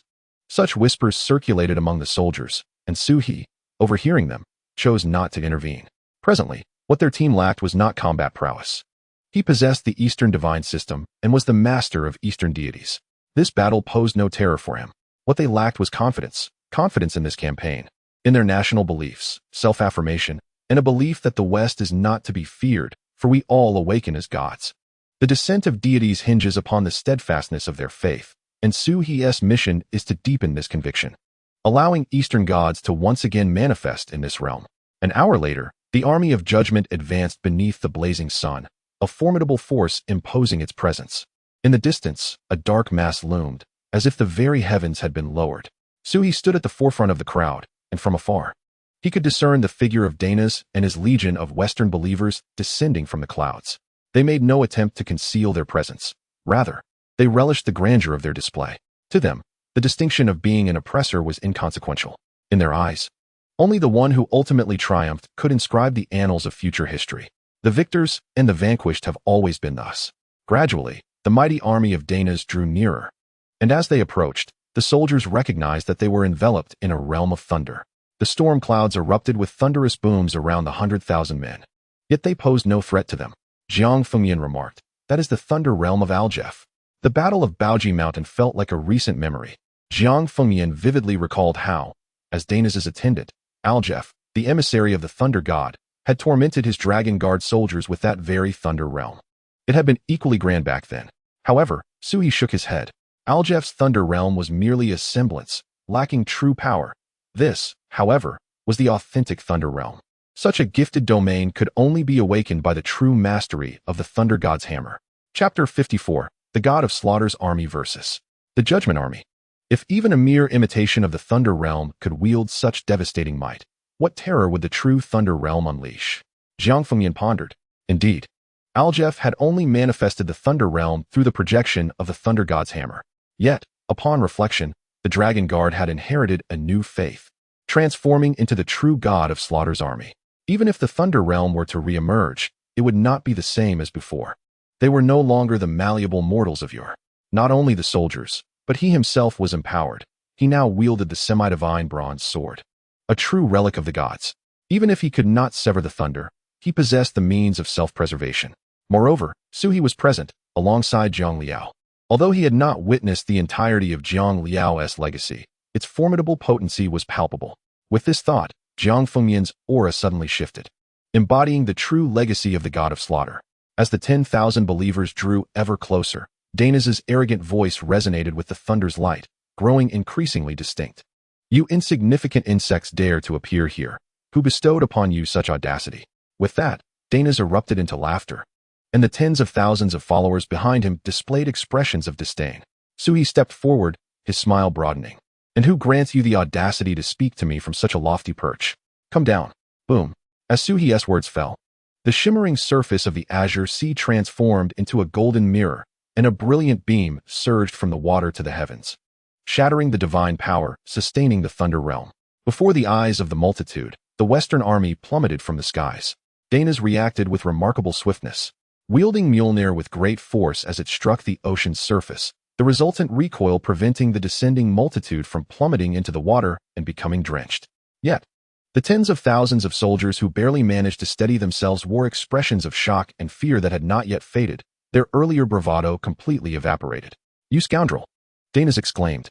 In stark contrast, the Godslayer army stood tall and proud, their weapons firmly gripped before their chests, the glimmering golden essence within their veins coalescing rapidly. Though their ranks numbered merely 30,000, in that moment, they exerted an overwhelming presence that effectively subdued the opposing 100,000. The Godslayer soldiers were filled with fervor, eager to charge forth and engage the Western believers in combat. However, neither the Marshal Saint Fengqi nor Lord Suha had uttered a word. They could only await the opportune moment, await the final command to attack. Yet, this did not diminish the fervor of their faith nor their readiness to strike at any moment. Soon enough, Dana's regained his composure, gazing at the vast, empty blue sky above, as if the preceding events had merely been a figment of their imagination. However, the pressure of divine power was all too familiar to him, reminiscent of the time he had been pinned beneath the weight of authority atop Mount Olympus. This expanse of sea was now close to Huaxia, the domain of Eastern deities, who had descended from the heavens and faced the rejection of faith, resulting in a harsh downfall. And all of this, Suha had foreseen, or rather, It had been orchestrated by him from the very beginning. What is this? Are you dissatisfied? He taunted, beckoning at Dana's with an unmistakable air of disdain in his eyes. Shall we have another go? Dana's was consumed by a fierce anger, yet found no outlet for his frustration. The sensation was stifling, and he yearned to erupt. You are playing with fire, he declared, as lightning flickered and thunder roared. Surrounding him were serpents of purple electricity, the once harmless current, now a palpable threat. All but the devotees of Olympus were compelled to maintain a safe distance to avoid harm. Dana's was evidently enraged, unwilling to engage in further banter. Meanwhile, on a small island adjacent to the Azure Sea, a clandestine group was busy setting up satellite receiving equipment, broadcasting the earlier astonishing scene through their live streaming platform to electronic devices across Blue Star. A thin man clad in a heavy coat shivered beside a pile of firewood. I must be out of my mind to take on such a task. This cold could freeze a person solid, he muttered, lamenting the biting winds of the blue sea. As he rubbed his hands together, he continually adjusted his apparatus to ensure the captured footage was as clear and stable as possible. Nearby, a stout man in a bright red down jacket set up a telescope before hastily joining him by the fire. Pray, do not speak of it. 5 million is no trifling sum. Had you not insisted on pursuing this deal, I would not be braving the cold winds alongside you. Once the task is accomplished, do not forget to share half with me, otherwise I shall not let this matter rest. The stout man clad in a red down jacket uttered these words, exhaling warm breath into his hands, yet the chill persisted. Enough of your foolishness, you simpleton, all you think about is that paltry sum. Hurry and get to work. Or else, do not expect even $250 from me. The stout man received a sharp kick on his rear from the lean fellow. Yet he was of a good-natured temperament. Rising, he gestured a mocking sign towards the lean man and returned to the telescope to observe. Once again adjusting the live broadcast camera, the lean man spat vehemently on the ground, were it not for Miss Tong's insistence that this matter be executed flawlessly. I would never have brought you, you dolt. You think 250,000 could placate me? Remember, Miss Tong is investing 50 million for first-hand live coverage of the Blue Sea conflict. There is no way I, the stout one, would miss out on such an opportunity. Thanks to Tong Yinyu, this live broadcast was simultaneously airing across all domains of Blue Star. In the Dragon City Governor's Mansion, the Huaxia governor, Qin Zheng, remained transfixed by the unfolding events in the Blue Sea, his hands clenched tightly. I believe in you, Su He. I have faith in all of you. In the Blue Sea territory, Dana's conjured a sphere of lightning in his hand, the dazzling electric light bursting forth. Come now, do not dawdle, Su He urged. You seek your demise. Let the judgment commence. Dana's retorted, as Western believers, wielding sacred power and cloaked in holy light, surged forward. A formidable tide threatening to engulf Su He and his companions at the dock. But then, an extraordinary phenomenon occurred. Su He remained steadfast, motionless, while Zhang Liao stood resolutely behind him, not advancing an inch. Yet, Zhang Liao's eyes transformed into transparent whirlpools. You shall not escape, he declared. A golden net surged from the seabed, ensnaring the 10,000-strong Western army like fish caught in a net, rendering them immobile.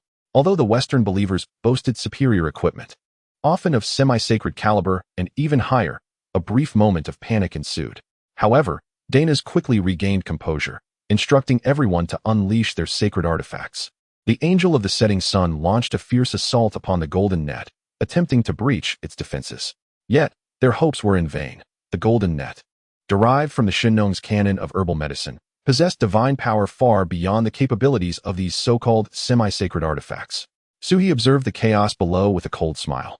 Is this truly the extent of the judge's abilities? Are you jesting with me? The live broadcast room has once again sparked a new wave of vitriol.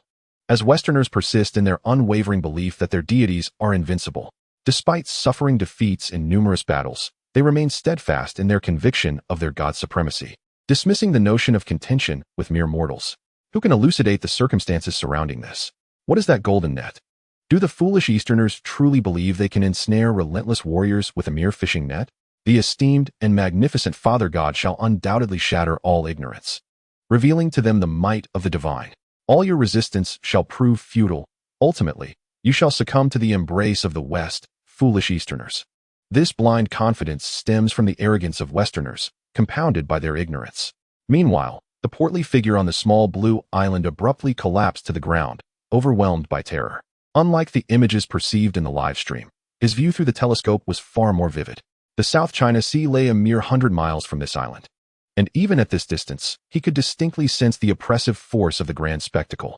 As an ordinary mortal, unaccustomed to facing such pressure, he was already trembling in fear.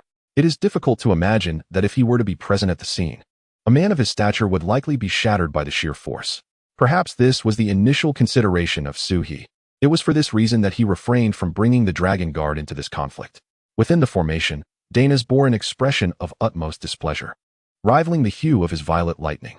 He commanded a vast army of hundreds of thousands, yet they had not even approached the enemy before their advance was obstructed. Most crucially, even with the invocation of sacred artifacts, they could not breach this defense. To Danas, this was an exceedingly perilous situation. He must react and retaliate immediately, lest he find himself in a position of disadvantage. Danas declared, "In the name of judgment, charge forth. Summon the Thunder Realm for a piercing strike." Danas sought to utilize the power of the Thunder Realm to breach Jiang Liao's defenses, yet he underestimated the intricacies of Jiang Liao's formation. This was merely the first layer of defense, and what lay ahead would be far more challenging. Jiang Liao intoned, "The divine farmer's materia medica, the prison of cages. Trapped within mirrors, reflecting images, chaos within the mirror. Rise."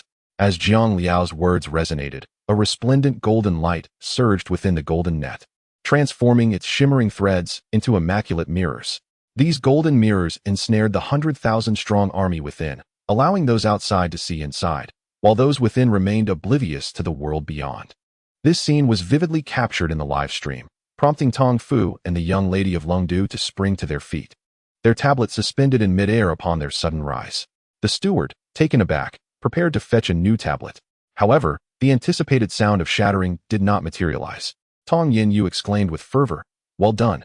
The steward, having taken half a step, steadied himself and remained by Tong Yin Yu's side. Longdu Governor's office. The scene unfolded with a striking similarity to that of the Tong Mansion. Governor Qin Zheng of Huaxia, witnessing the unfolding drama, abruptly rose to his feet, clenching his fists tightly, yet he refrained from uttering a word. He was in anticipation, waiting for the events that were about to transpire. "In the Blue Sea," Danas proclaimed. "Eastern sorcery. It is nothing to fear. Everyone, annihilate him." The sun never sets. Holy Mountain, one of the two great holy mountains of the West, was the first to act. Leading the charge was the Archangel Churchill, whose angelic wings cleaved through the air, scattering holy light in all directions as he swept towards the surrounding mirrors. However, contrary to expectations, the anticipated sound of shattering glass did not resonate. Instead, the holy light he emitted was refracted by the mirrors. The attacks rained down upon the 100,000 troops stationed behind him. Alas, yet, the mirrors did not merely reflect once. They seemed to come alive. Countless mirrors relentlessly pursued the angelic light cast by Churchill, causing an increasing number of soldiers to collapse behind him, spiraling out of control. Grasping the hammer of Thor tightly, he struck fiercely against the golden mirror before him, shattering its surface. Yet, before he could revel in his victory, the shards of glass reassembled, forming a new wall of mirrors that imprisoned the 100,000 troops within. Jiang Liao declared, "You have underestimated the Eastern deities. This is not a place for you." At that moment, the god of Killer's army was stripped of all fear, replaced solely by an insatiable battle fervor and the fervent power of faith coursing through their veins. Yet, it was solely Jiang Liao's formation that had confined the 100,000 troops in place. Their advance halted. Sui nodded toward Jiang Liao, who understood the unspoken cue. With his left hand, he formed a seal, and with his right, he inscribed a talisman, causing the domain of mirrors to undergo yet another transformation. The reflections no longer depicted the faces of the 100,000 troops, but rather the visages of merfolk. The figures of deep-sea mermen were projected into the mirror realm. Though their true forms were absent, the mirrors reflected their formidable prowess, channeling their full power through the reflections. Unbeknownst to them, their images cast upon the blue sea led them to believe that the 100,000 troops had trespassed upon their territory. In an instant, the mermen roared while the west lamented. The deep-sea mermen, akin to immortal beings, relentlessly assailed the 100,000 troops within the mirror realm, leaving no escape for any, be they the diminutive golden giants of the Gnome Kingdom or the agile elves. Before long, the domain of the blue sea was stained crimson with blood. Yet this was not the end. The sonic attacks from the mermen proved to be the most harrowing, striking at the very souls of their adversaries, causing half of the 100,000 troops to collapse swiftly. In that moment, Danas cast aside all reservations, unleashing the full might of the Thunder Realm, obliterating the mermen encircled within the mirror domain. As the golden net formation shattered, Zhang Liao's techniques re-emerged. With his left hand, he formed a seal, and with his right, he inscribed a talisman, invoking the Shinong Benchao Jing, proclaiming that all things possess a spirit. The oracle gate is now closed. From the earth, all poisons arise. Poison formation. Danas shouted, "This is bad, disperse." Chapter 56. Hell on earth. Though Danas had made his judgment in the earliest moments, it ultimately proved too late. As Zhang Liao's words echoed, the myriad poison formations unfurled, and in an instant, a noxious miasma enveloped the feet of Danas and his followers. What is this? The green, serpentine fumes appeared almost sentient, swiftly evaporating with the sea's vapor, burrowing into the ranks of the 100,000 soldiers like living worms. Before long, the faces and hands of those in Danas's entourage bore evident green models. No matter how they clawed at their skin, the poison thrived within their bodies, refusing to dissipate.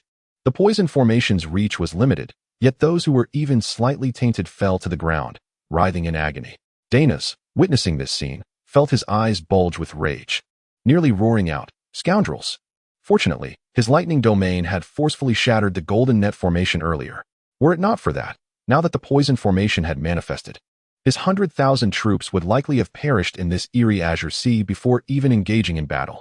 Beside Danas, the Archangel Churchill, alerted by Danas's warning, had already taken to the skies with the followers of the Eternal Sun Mountain, narrowly escaping the rising poison formation below.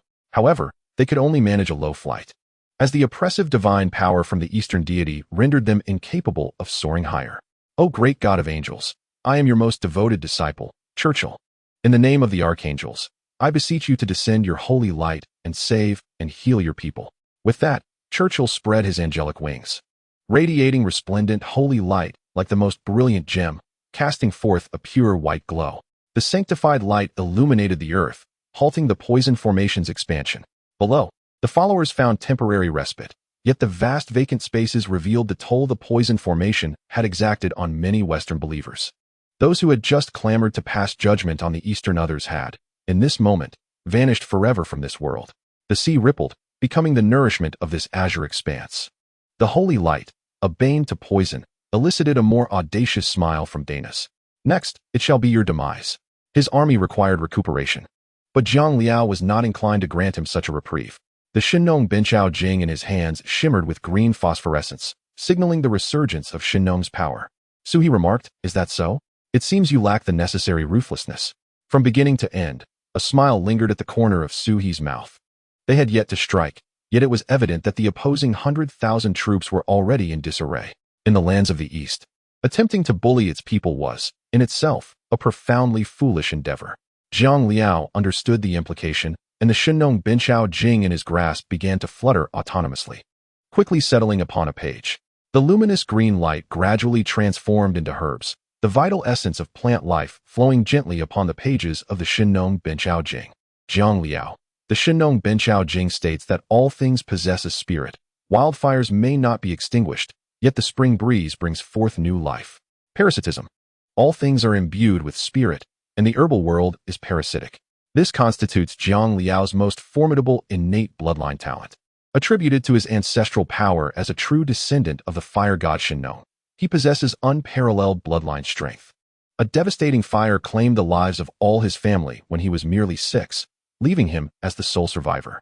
This tragic event facilitated the awakening of his bloodline power, endowing him with an even greater life affinity. Green seeds took root and sprouted in the Shinong Benchao Jing. Quickly emerging, Danas discerned that all of this was orchestrated by that transparent-eyed boy above the azure sea. The luminous book in his hands served as the cradle for all these occurrences. Danas, lightning strike. With a swift motion, a purple lightning serpent hurtled towards Zhang Liao at the speed of light. Upon witnessing this, Zhang Liao hastened his movements, for herbal parasitism was imperative. Whoosh! A vibrant green light surged from the Shinong Benchao Jing towards Danas and his companions with equal swiftness. Should this green light collide with the lightning serpent, it could thwart Danas's assault. Furthermore, it would still allow him to direct his abilities towards the Western devotees behind him, albeit with significantly diminished effect. Zhang Liao dismissed this notion almost instinctively. He sought the annihilation of the Western devotees, not the preservation of his own life amidst the fray. The purple and green forces dashed past each other above the azure sea, fulfilling their distinct missions. Zhang Liao evade. Zhang Fengyan had already summoned his bronze sword. Yet the speed was such that even he could not reach it in time. Suhi raised his gaze, observing the raucous purple lightning serpent, his pupils flashing with golden light, the fighting Buddha Sun Wukong, with his fiery eyes. A golden beam, twice the size of the lightning serpent, surged forth at double the speed of light, hurtling towards Jiang Liao. It finally collided with the purple lightning serpent just half a millimeter from Jiang Liao's temple, resulting in a thunderous explosion that shattered the lightning strike. Danas watched in frustration as the attack missed by a mere half millimeter, veins bulging in his hands as the Thunder God hammer emitted a terrifying roar, crackling and popping ominously. Jiang Liao was not adept at solo combat. His strengths lay in amplifying group capabilities and inflicting collective damage. If Suhi's timely intervention had not arrived, he would have met his demise at Danas' strike. Despite this, a thick layer of cold sweat coated Jiang Liao's back, not solely from the imminent death that had brushed past him, but also due to the immense energy drain from the herbal parasitism. The two recent close-range attacks had detonated beside him, causing his body to recoil and endure significant impact. At this juncture, he could barely maintain his footing, on the verge of plummeting into the water beneath the azure sea. His pupils rapidly reverted to black and white, as his current physical state could no longer support the enhancement of Shinong's power. Observing this, Suhi waved his right hand, invoking the fighting Buddha Sun Wukong. Nimbus Cloud go. With a graceful gesture, auspicious clouds materialized, and a nimbus cloud, traveling at an astounding speed of 100,000 miles in an instant, successfully caught the falling Jiang Liao, returning him to the side of Suhi. Take good care of him. The soldiers of the God of Death army had already received Jiang Liao, while the remaining adherents of the Shinnong faith would provide him with the most timely medical attention. Meanwhile, 100 miles away in the Blue Sea region, the army of Danas had been trapped there for quite some time. The herbal parasite had already been triggered, and the camera in the live stream zoomed in again. What was happening? Could anyone elucidate what had just transpired? It appeared as though a green light had shot into the western encampment. The camera had been focused on Jiang Liao, and the observer, a rather plump individual, initially believed that Jiang Liao was doomed. However, the turn of events was astonishingly swift. Jiang Liao returned safely to the ranks of the God of Death army, while the Western forces had evidently transformed into a veritable hell on earth. Impossible. Chapter 57, The Sword Drawn. The Western deities are invincible. The Eastern alien races must have employed dark sorcery. Otherwise, how could they have achieved such a feat? Yes, let us bring them to judgment. The hammer of Zeus shall strike them down. The live stream gathered viewers from various regions of Blue Star, and upon witnessing this scene, the Westerners remained in a state of confusion, attempting to claim a semblance of victory with their words. Yet, ultimately, they had miscalculated. In the Blue Sea region, the once grand army of Western devotees had dwindled to merely 50,000. Almost half had vanished in this battle, and in such a silent manner that they did not even confront the Eastern God of Death army before their demise. Now, they were not faring much better. The Blue Sea remained, still engulfed in the same toxic miasma. The poisonous gas had receded, replaced by writhing branches and verdant grass sprouting above their heads. The Western devotees writhed in panic upon the ground, yet they could not resist the relentless emergence of green plants from within their bodies. Though they had not yet perished, their forms had become akin to mere soil, serving as a medium for those plants that should never have been there, which were now taking root furiously within them. Their adversaries were no longer the mere folk, toxic gas, or the divine power of Eastern deities, but had transformed into their very selves. They gradually felt their bodies stiffening, their movements becoming laborious, yet this did not hinder their self-mutilation. Angelic wings morphed into branches, and the diminutive sentinels of the gnome kingdom took root beneath their feet. They aimed their weapons, once directed at their foes, now at the branches embedded in their own flesh, causing blood to pour forth as if severing limbs or injuring shins. It was a gruesome spectacle of self-harm. Blood stained the entire Blue Sea, and the air was thick with the nauseating scent of gore. Danas, this is merely an illusion from the East. Everyone, close your eyes, steady your minds, and connect with the Father God.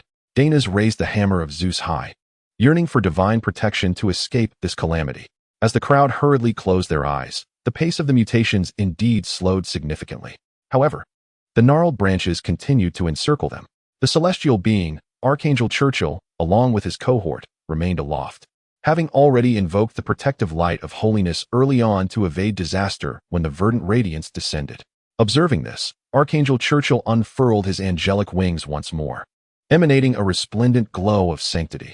Unmatched is the purity of angels. Wherever the sacred light traverses, there lies paradise, Churchill proclaimed. O beautiful and holy throne of angels!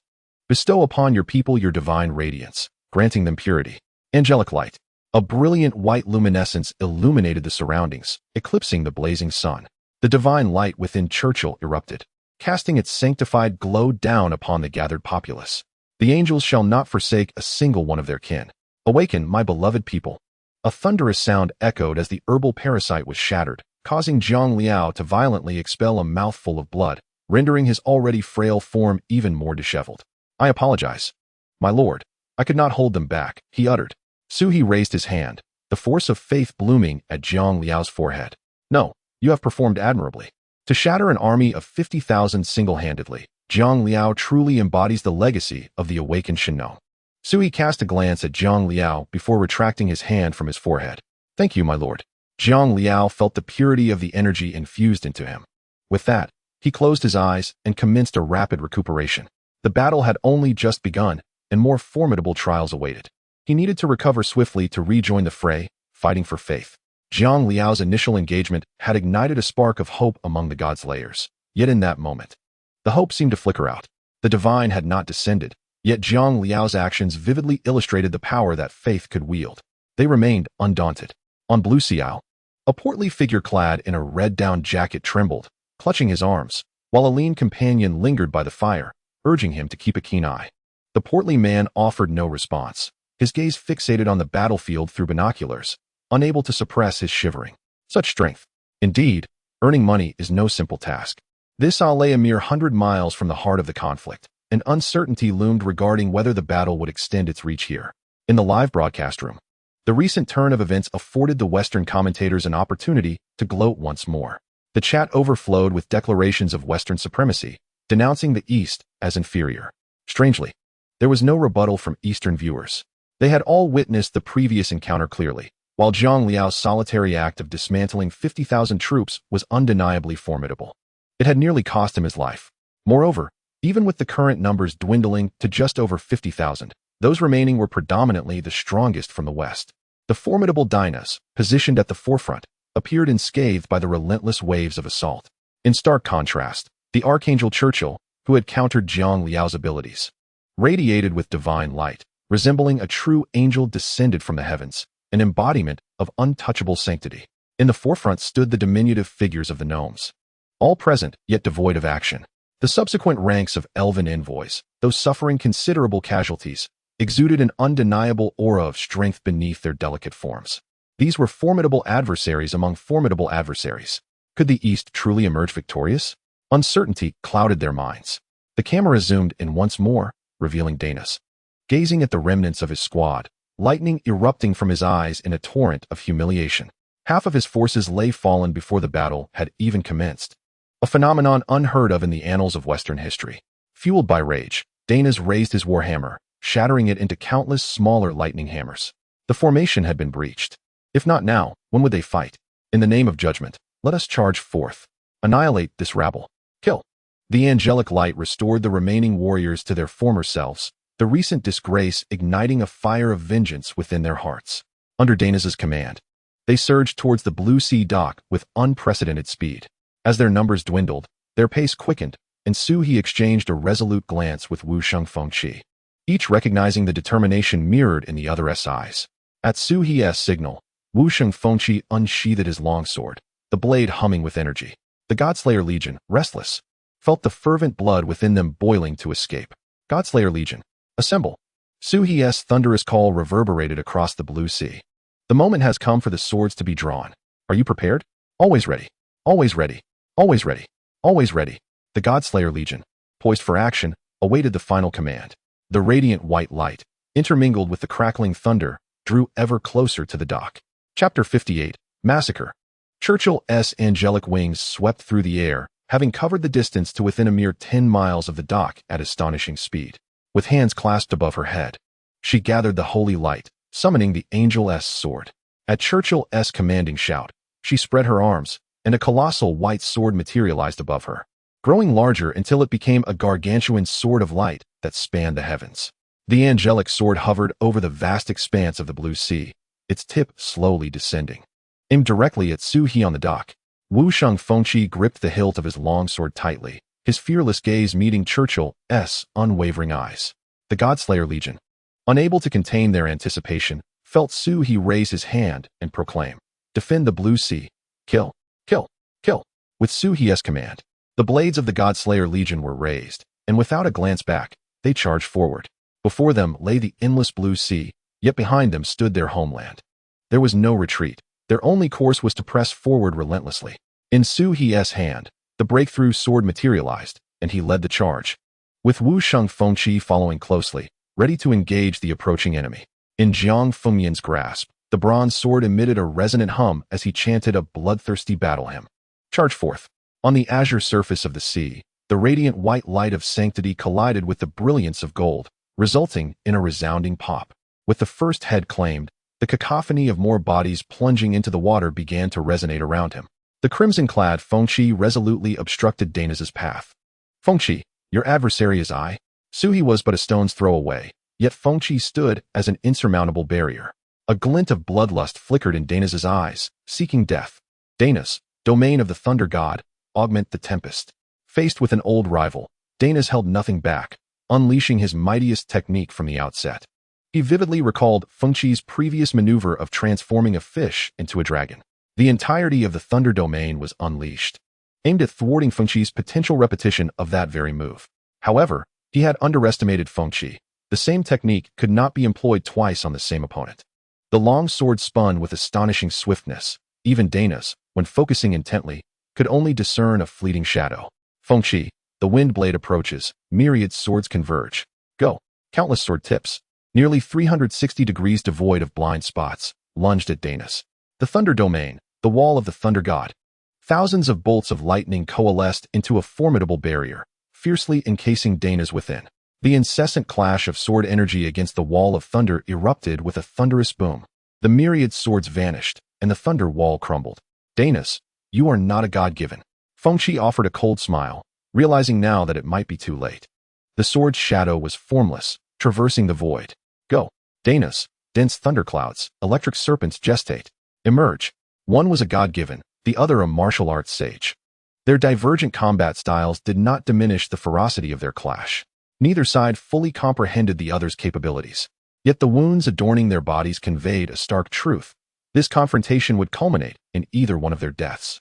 Only the victor would earn the right to survive. The angelic light of holiness blanketed the earth, casting an even more sacred glow upon the silver armor of the Western faithful. Yet, the foundation of the martial artist, coupled with a rekindled faith, rendered the Godslayer army extraordinarily valiant. Even in the absence of divine artifacts, while their opponents gleamed with sacred relics, they could not halt the relentless slaughter of the Godslayer army. Like wolves amidst a flock of sheep, the Godslayer army carved a bloody path despite their numerical inferiority. They charged, clashed, and as the front ranks fell, more soldiers surged forth to take their place. The Godslayer army grew ever bolder, while Dana's and Fengqi remained locked in a fierce standoff. Jiang Fengyan's bronze sword swept through, instantly claiming the lives of 3 Western faithful. A splendid feat, akin to killing 3 birds with 1 arrow. Outside the live stream, Tong Yinyu clenched her hands tightly. "Su He, you can do it." In Su He's hands, the breakthrough halberd thrived as though it were a fish in water. The breakthrough halberd was the weapon of the god of slaughter, Bai Qi. It had accompanied him throughout his path to divinity. With a swift motion, the dark aura of the halberd intertwined with golden light, sweeping forth and claiming a multitude of Western faithful as souls beneath his blade. This is a scene of chaotic slaughter, where every sword and blade becomes a lethal instrument of demise. Limbs fly, and heads are severed, creating a grotesque tableau of violence. This marks Su He's inaugural participation in such primal hand-to-hand combat. Yet it does not detract from the fact that he is now an embodiment of death on the battlefield, mercilessly claiming lives. He has ascended to the status of a martial saint and the Eastern god, no longer the boy he once was. He now instills a terror surpassing that of a mere god of slaughter. Dana's, witnessing Su He's rampage amidst the throng, feels his heart bleed for his followers and allies, who are being butchered like cabbages. "Ah!"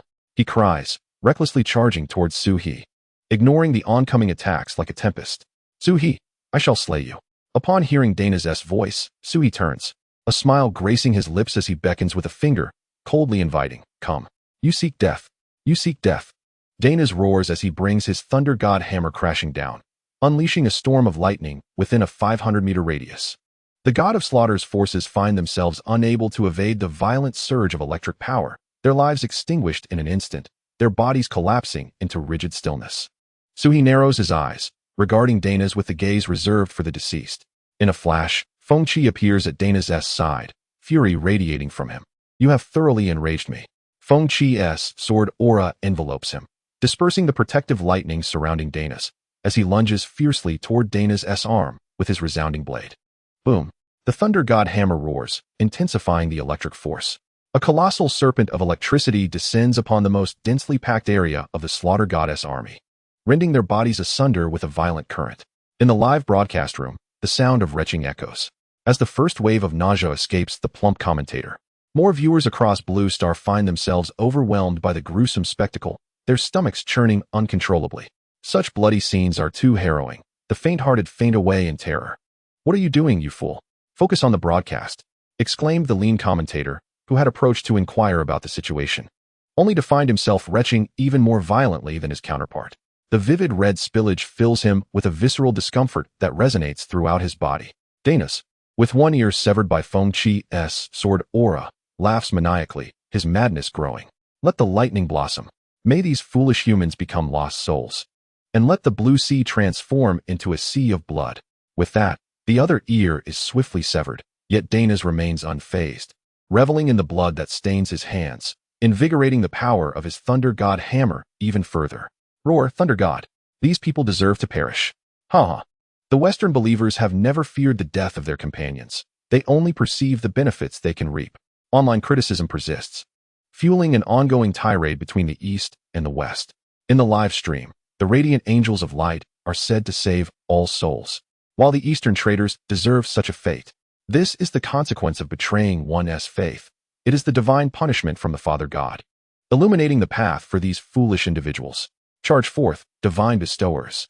Let them comprehend the repercussions of offending the West. As the rhetoric from the West escalates, the Eastern netizens can no longer restrain themselves. The enigmatic East is beyond your understanding. Await the moment, for ultimate victory shall undoubtedly belong to us. The children of Huaxia shall prevail. The sons and daughters of Huaxia fear not battle. Though distant, we shall exact vengeance. The uninvited dog shall not be satiated, and the Western swine must be slain indiscriminately. The fury of the Eastern people has been fully ignited by the mindless masses of the West, and more Easterners have joined the fray in the live stream, causing an explosive increase in viewership, nearly overwhelming the platform. Tong Yinyu, observing the increasingly chaotic stream, waved his hand once more, commanding, Uncle Lu, contact Shui Xin and coordinate, with satellite support, direct all traffic to this stream. I want to see every detail unfold smoothly. Uncle Lu replied, I will arrange it immediately, young lady. Soon, the stream became fluid, no longer plagued by interruptions. In the azure seas, as the viewership surged, the battle reached a fever pitch. 50,000 versus 30,000. This was a clash of equals. Although the Godslayer army had awakened their faith not long ago, they still fought valiantly, causing their opponents to flee in disarray. Danas resumed combat alongside the martial Saint Fengqi, both of them bearing numerous injuries. Blood continually oozed from their wounds, yet neither displayed any intention to relent. In the face of adversity, the brave would prevail. The Godslayer army remained undaunted, and Fengqi shared their resolve. Be careful, Zhang Liao exclaimed, having just regained a modicum of strength. He opened his eyes to see the holy light of Archangel Churchill cascading down, as the angelic sword descended upon the crowd below with a resounding crash. In the name of the angels, I strike down, Churchill proclaimed. Empowered by angelic light, the Western forces surged again. What was once a 3-on-2 scenario now shifted dramatically, widening the gap in strength and swiftly diminishing the ranks of the Godslayer army, with severed limbs accumulating on the battlefield. The brilliance of the angelic sword fell from the heavens. Where it passed, the sea ran dry, and all fell to the ground. A large number of Godslayer soldiers became lost souls beneath this single strike. The scales tipped, reducing the 30,000-strong Godslayer army to less than 20,000 in the blink of an eye. Despite having slain many Western believers, their numbers were overwhelming, rendering their efforts futile. The sudden shift in the situation left the remaining soldiers struggling even more. Yet, even in death, they would not yield an inch. The children of Huaxia fear not death. In the next life, they shall still be Huaxia people. They remained valiant, yet understood that bare fists could hardly contend against many hands. Dana's gazed upon the rapidly shifting tides of battle, letting out a fierce shout as he ceased his entanglement with Fengqi and soared to the side of the Archangel Churchill. So he narrowed his eyes, memories of the alliance between Euler and Aljef flooding his mind, the domain within a domain. As he surveyed the throngs below, Dana's tongue swept across the blood at the corners of his lips. The Eastern faith is but this. With that, he raised his hand, summoning lightning to dance within his palm, as one by one, the warriors of the god of slaughter were lifted into the air, swiftly transforming into charred remains. At that moment, the Western followers erupted into maniacal laughter, mimicking Dana's as they encircled the god of slaughter's soldiers. Whether through divine light or thunderous strikes, they wielded what they claimed to be holy power, traversing a path of abhorrent brutality. They were demons, devoid of hearts. The blood of the god of slaughter's troops still boiled, yet exhaustion was unmistakably etched in their eyes. Such intense combat had nearly depleted their strength, their minds incessantly clamoring to eradicate this group of aberrants. Yet their bodies betrayed them, manifesting various discomforts. Each vibrant life before them had once been their brothers, now vanishing one after another. Yet, they were powerless to intervene. The Western forces drew ever closer to the blue ocean dock, their relentless resistance forcing them to retreat repeatedly. This brutal struggle had not extinguished their faith, yet it quietly siphoned away their lives. The souls of the fallen were severed one by one, the light in their eyes gradually dimming. Dana's raised the charred remains of a soldier high above, and with a sudden clench of his fist, the intact body disintegrated into ashes, leaving no trace behind. The Eastern aberrants deserve such a fate. The Western followers echoed his sentiments with raucous laughter, proclaiming the Easterners to be godless, mere figments of delusion. We come today to rescue you. Either surrender and offer your loyalty, or allow me to send you on your way, one by one. Suhi, the choice is yours.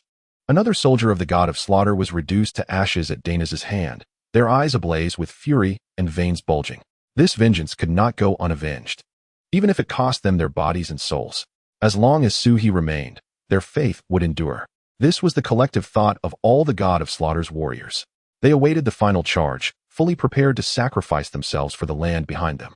In the depths of his consciousness, Suhi fervently communicated with the system, yearning for the descent of divinity.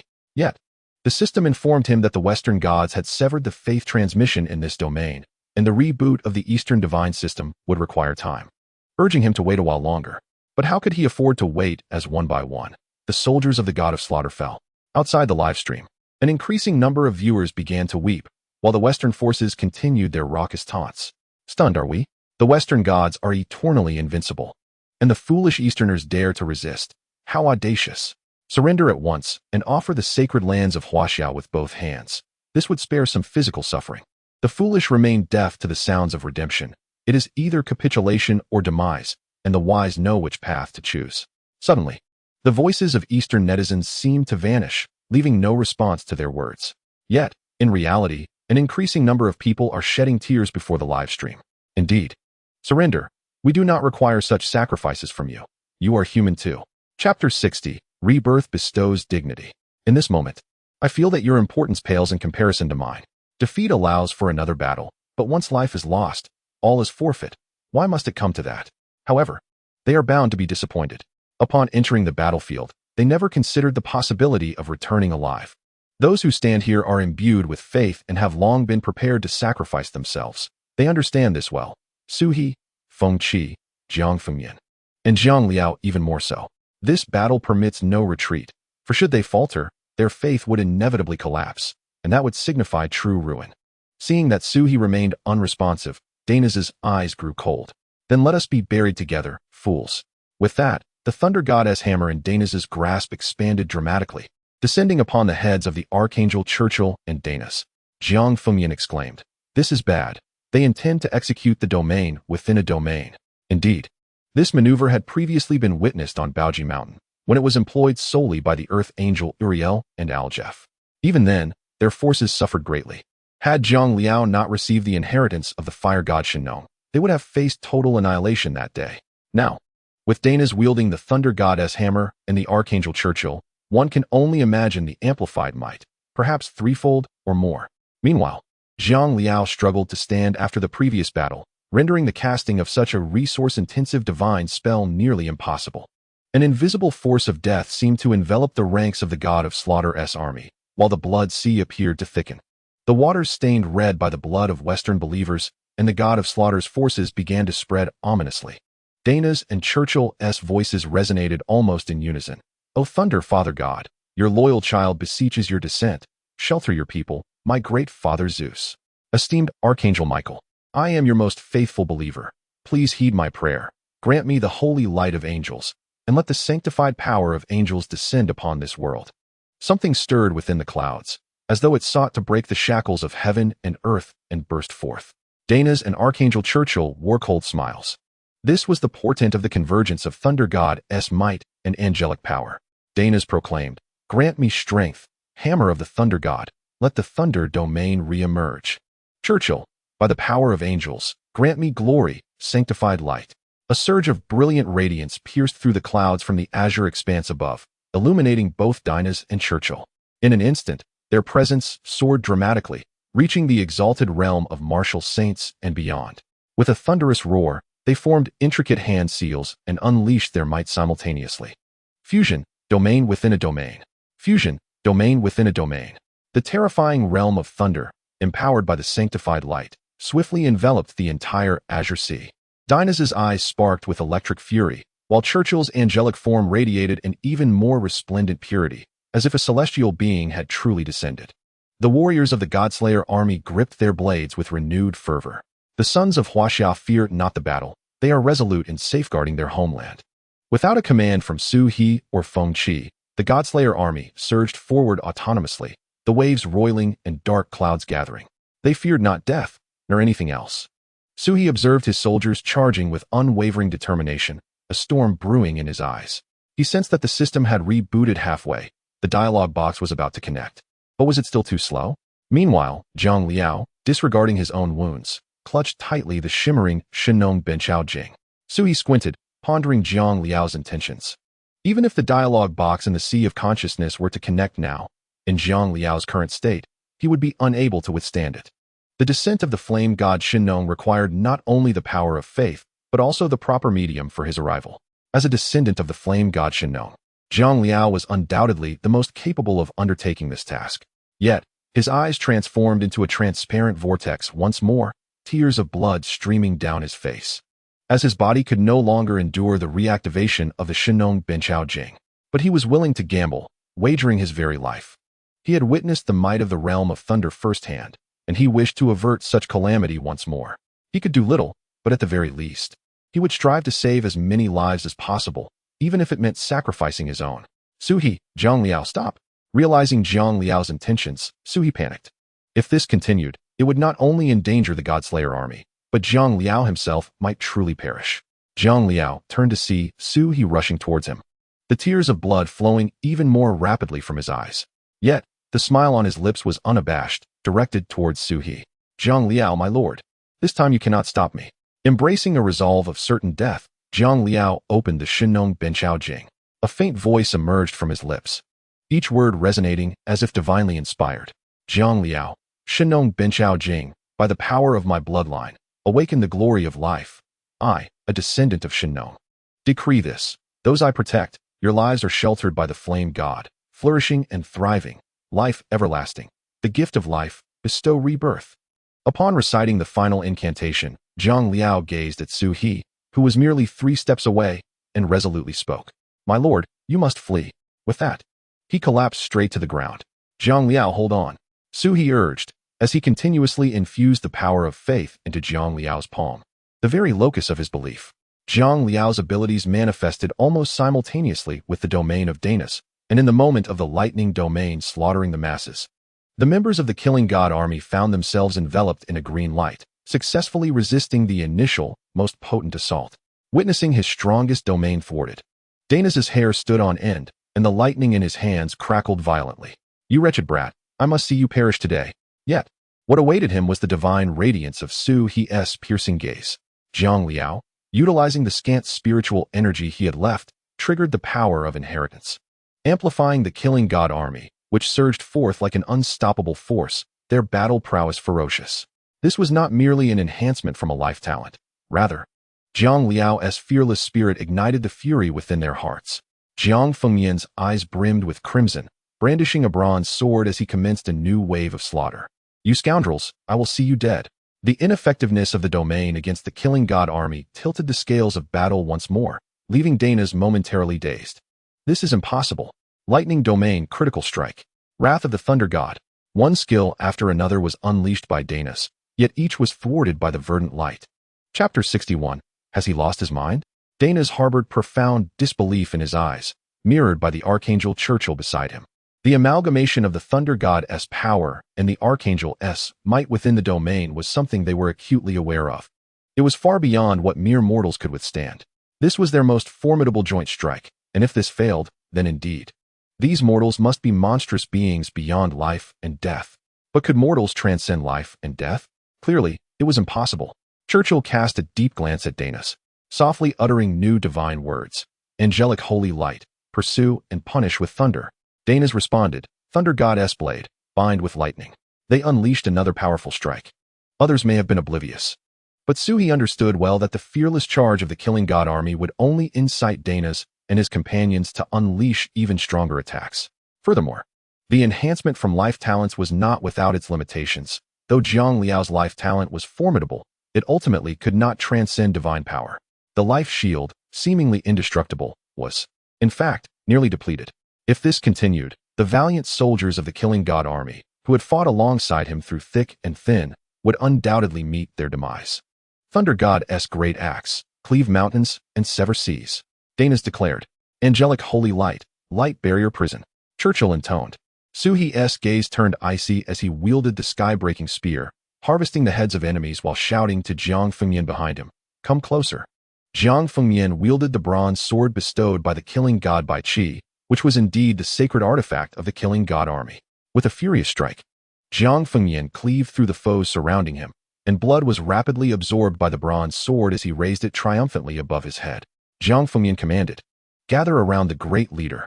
The Godslayer Legion received the order, charging forth while methodically converging towards Suhi, forming a new circle.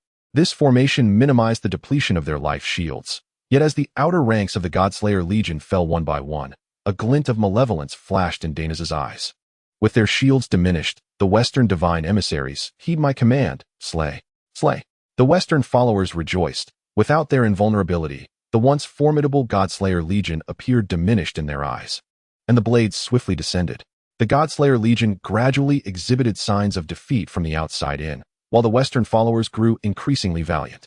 The diminutive yet fierce gnome stood at the forefront, creating a formidable wall of defense, while the Western followers behind him, akin to wolves among sheep, embarked upon their path of judgment and slaughter. Jiang Fengyan watched as his brothers fell one after another, his sword in hand moving with greater rapidity. However, no matter their strength, they could not swiftly vanquish the well-equipped Western followers. Suhi, witnessing the unfolding scene, realized that prolonging the battle was futile, only deepening the aftereffects of their rage. The faces of the Western followers were smeared with the blood of the Eastern army. They reveled in this exhilarating sensation. Dana's hovered in the air and declared, "A mere death struggle. Surrender the hands of Huaxia, and we shall leave you with intact corpses. Ha ha ha." The martial sage, Fengqi, spat at Dana's, exclaiming, "Nay, you dream. Even if you were to claim me as your grandson, I might not acknowledge you." Fengqi's retort incited uproarious laughter among the Godslayer Legion.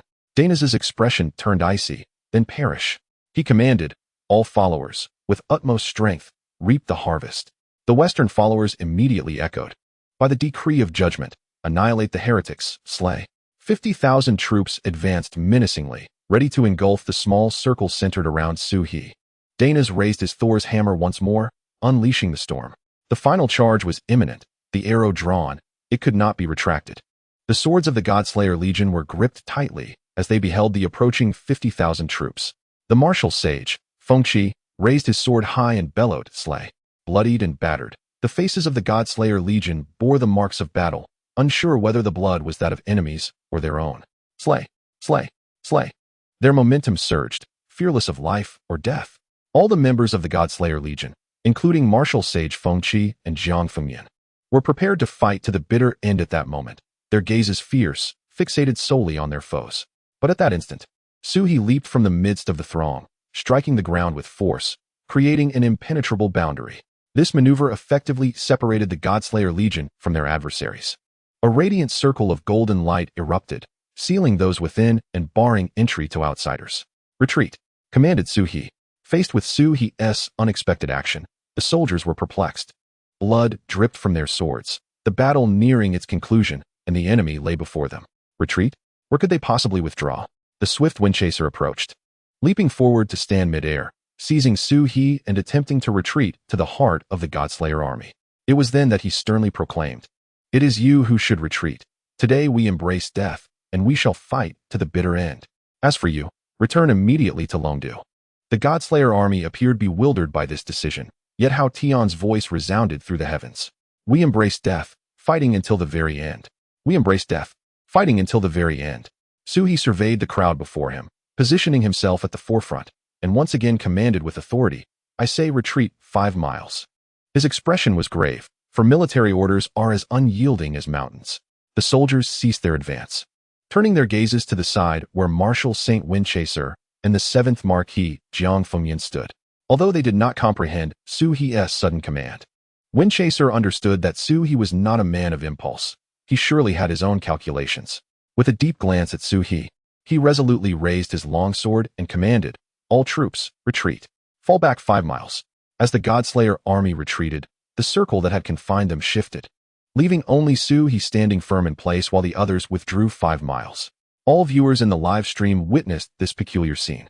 In the West, are they surrendering? If the Father God's divine punishment is sufficient to bring them to their knees, no one can evade the salvation of the holy angel. Ha ha ha, kneel, foolish Eastern dogs, and dutifully offer your loyalty and lives. Westerners boasted in the live stream, as if victory was within their grasp. In the East, what does he intend to do? Tong Yinyu suddenly rose, her gaze coldly directed at Butler Lu. Having seen much in his time, even Butler Lu could not fathom Su He's actions. "Perhaps he wishes to fight alone," he suggested. Tong Yinyu exclaimed, "Has he lost his mind?" An increasing number of Eastern netizens began to comprehend that the entire army was retreating, leaving him solitary in place. Did he intend to challenge the Western forces single-handedly? Was he mad? He would surely perish. "I cannot bear to watch. He will meet a dreadful fate, and I dread witnessing such a scene." With those words, some began to cover their faces in tears, as though they had foreseen Su He's tragic demise. No, he is not mad. He is a chosen one. A gift from the divine. Have you forgotten? He has never retreated in the face of Western provocation. His terror remains a mystery to you all. Chapter 62. The Descent of the Divine. The crowd abruptly awakened to this revelation. Indeed, he is the favored child of the Eastern deity. He has never retreated. It is either to battle or to die. He has always been fearless. Once they realized the extent of Su He's terror, they recognized how little they truly understood. Each time, he brought hope and miracles. Danas, witnessing the retreat of the crowd, found his arrogance stifled before he could even bask in its glow. As he saw Su He standing resolutely, coldly gazing back at him, reflecting on the humiliation Su He had inflicted upon him, the remnants of arrogance were consumed by endless resentment. Danas declared, "Domain of the thunder, the sacred sword shall manifest, thunder goddess baptism, severing heaven and earth." The divine light of Churchill bestowed upon Danas invigorated his thunderous powers with unparalleled ferocity. Today, Danas deemed it imperative to slay Su He. Should this man remain alive, he would pose an endless threat. This thought resided deeply within Danas's mind. 5 miles back, Feng Qi and his companions, witnessing the arrival of the holy sword from the domain, cried out, "Su He, evade!" Feng Qi wielded his sword with the intent to reach Su He swiftly and shield him from the impending blow. Danas, with a menacing glare, declared, seeking death, "Whoever attempts to block this strike shall perish." Thunder God's holy sword, slash. The holy sword of the domain descended upon them, and midway through Feng Qi's advance, he was struck and sent flying by the power of holy light. Yet the sword remained unyielding, aimed directly at Su He's head, bearing down relentlessly. Danas's expression twisted into a grimace, his cold smile and frenzied demeanor unabashedly displayed. "It is over, inheritor of Eastern faith, vanish." In the streaming room, voices from the West rose in fervor. Victory for the West. The Thunder God is mighty. Slay him, slay him. The Thunder Light Holy Sword, a manifestation of divine might, was deemed unassailable. The ultimate triumph was assuredly theirs. Conversely, outside the streaming room, the onlookers anxiously covered their mouths, weeping softly. Is it truly hopeless? They lamented. The East is not forsaken by the gods. Yet where are you, deities of the East? We implore you.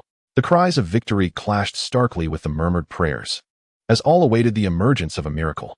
Yet, Suhi remained steadfast, unmoving. In that moment, a voice resonated within the realm of consciousness. System, host. The dialogue box is now connected. The two deities of the East may descend at any moment. Gazing at Dana's thunderlight holy sword, Suhi revealed a scornful smile. Then let us see. Dana's, grinning malevolently, anticipated the divine light to cleave Suhi in two, but Suhi disregarded him entirely, turning his back to the holy sword. At this sight, Dana's momentarily paled before his arrogance surged anew. Those who dared turn their backs to me are no longer among the living. Suhi then turned to the unconscious Jiang Liao, the bloodied Feng Qi, and Jiang Feng Mian, who clutched his bronze sword, alongside the resolute soldiers of the killing god army. His gaze transformed abruptly, as if possessed by a deity. Raising the breaking sky sword high above his head, his voice blazed like a torch, his brow fierce as a blade. The killing god descends. The sea of blood surged, the blue sea realm plummeting into a hellish abyss, the miasma of blood swirling violently, encasing Suhi in a shroud of dark red malevolence. The sky darkened ominously, as the thunderlight holy sword continued its holy descent, plunging into Suhi's being. Yet, upon the sword's contact with the aura of slaughter enveloping Suhi, it erupted into a cacophony, shattering into white points of light that vanished into the heavens. The blue sea boiled, and the waters churned. The blood and flesh of thousands had stained the waters crimson, giving rise to this true sea of blood. The stench of death, the rain of blood. The wails of spirits and the howls of wolves resonated. The aura of slaughter roamed freely, as the breaking sky sword surged forth from the tumultuous sea of blood. Vibrating with power, the heavens quaked, birds plunged into the waters, and the thunderous clouds of the sky were instantaneously transformed into crimson. The brilliant sun above morphed into a blazing red orb. A pair of colossal hands emerged from the sea of blood, and with a resonating hum, the very fabric of reality seemed on the verge of rupture, as fine fissures appeared in the sky. Following this, an arm clad in dark red and black armor emerged. And even before the hands were fully revealed, the celestial weapon known as the breaking sky sword trembled in response, emitting a deep, resonant vibration. A pair of bloodied hands clasped the sword with a resounding clap. Gradually, the figure beneath those hands became discernible, towering at about 100 meters, clad in crimson garb. With hair like a fiery tempest and a face as pale as a star, his piercing eyes glowed fiercely, emanating a molten intensity. His dark red battle attire dripped with the blood of the sea, and two skulls adorned his shoulders, their eye sockets glowing with an eerie green light. Witnessing this spectacle, Danaus was rendered speechless, while Churchill crouched down, clutching his head in shock. The bloodlust and murderous aura were her nemesis. From the moment the sea of blood began to churn, the sanctity within her began to wane. It was a suppression of rank, a visceral fear from the depths of her soul. Enveloped in the blood-red aura of his battle robe, with the breaking sky sword resting on his shoulder, the glimmering green light from the skulls reflected the tumultuous sea of blood, where countless malevolent spirits writhed and howled. The god of slaughter had descended, paving the way for vengeful spirits, treading upon skulls and wielding the lantern of destiny. The god of slaughter, Bai Qi, had made his appearance. As his bloodied hands broke through the blood sea, the slaughter army knelt in reverence. They had beheld the true visage of their deity on the day of their awakening. Yet never had they experienced such fervent exhilaration. Bai Qi, the sovereign of the blood sea, the god of slaughter had arrived, a divine presence in the depths of hell. Bai Qi's gaze fell upon Suhi, who faced away, then shifted to the kneeling slaughter army. His icy stare then turned towards Danaus and the other followers. In his eyes, the crimson light surged, the murderous aura swirling wildly, and with every gesture, the world around him transformed. With a gaze as piercing as a torch, Bai Qi directed the breaking sky sword towards Danaus, inquiring, "Are you prepared to atone with your lives?" As his words echoed, wrath surged through the air. The blue star trembled, the blood sea boiled.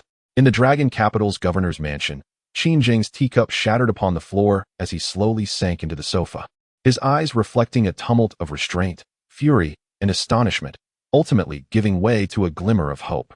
Huaxia is saved. In the blue sea, Feng Qi, grievously injured and spitting blood, bore a smile of relief as if he had narrowly escaped death. A deity arises from the east. Jiang Fengmian's eyes sparkled with the light of faith, clutching his bronze sword tightly against his chest. The slaughter army's voices resounded like thunder. Bai Qi, the god of slaughter. Bai Qi, the god of slaughter.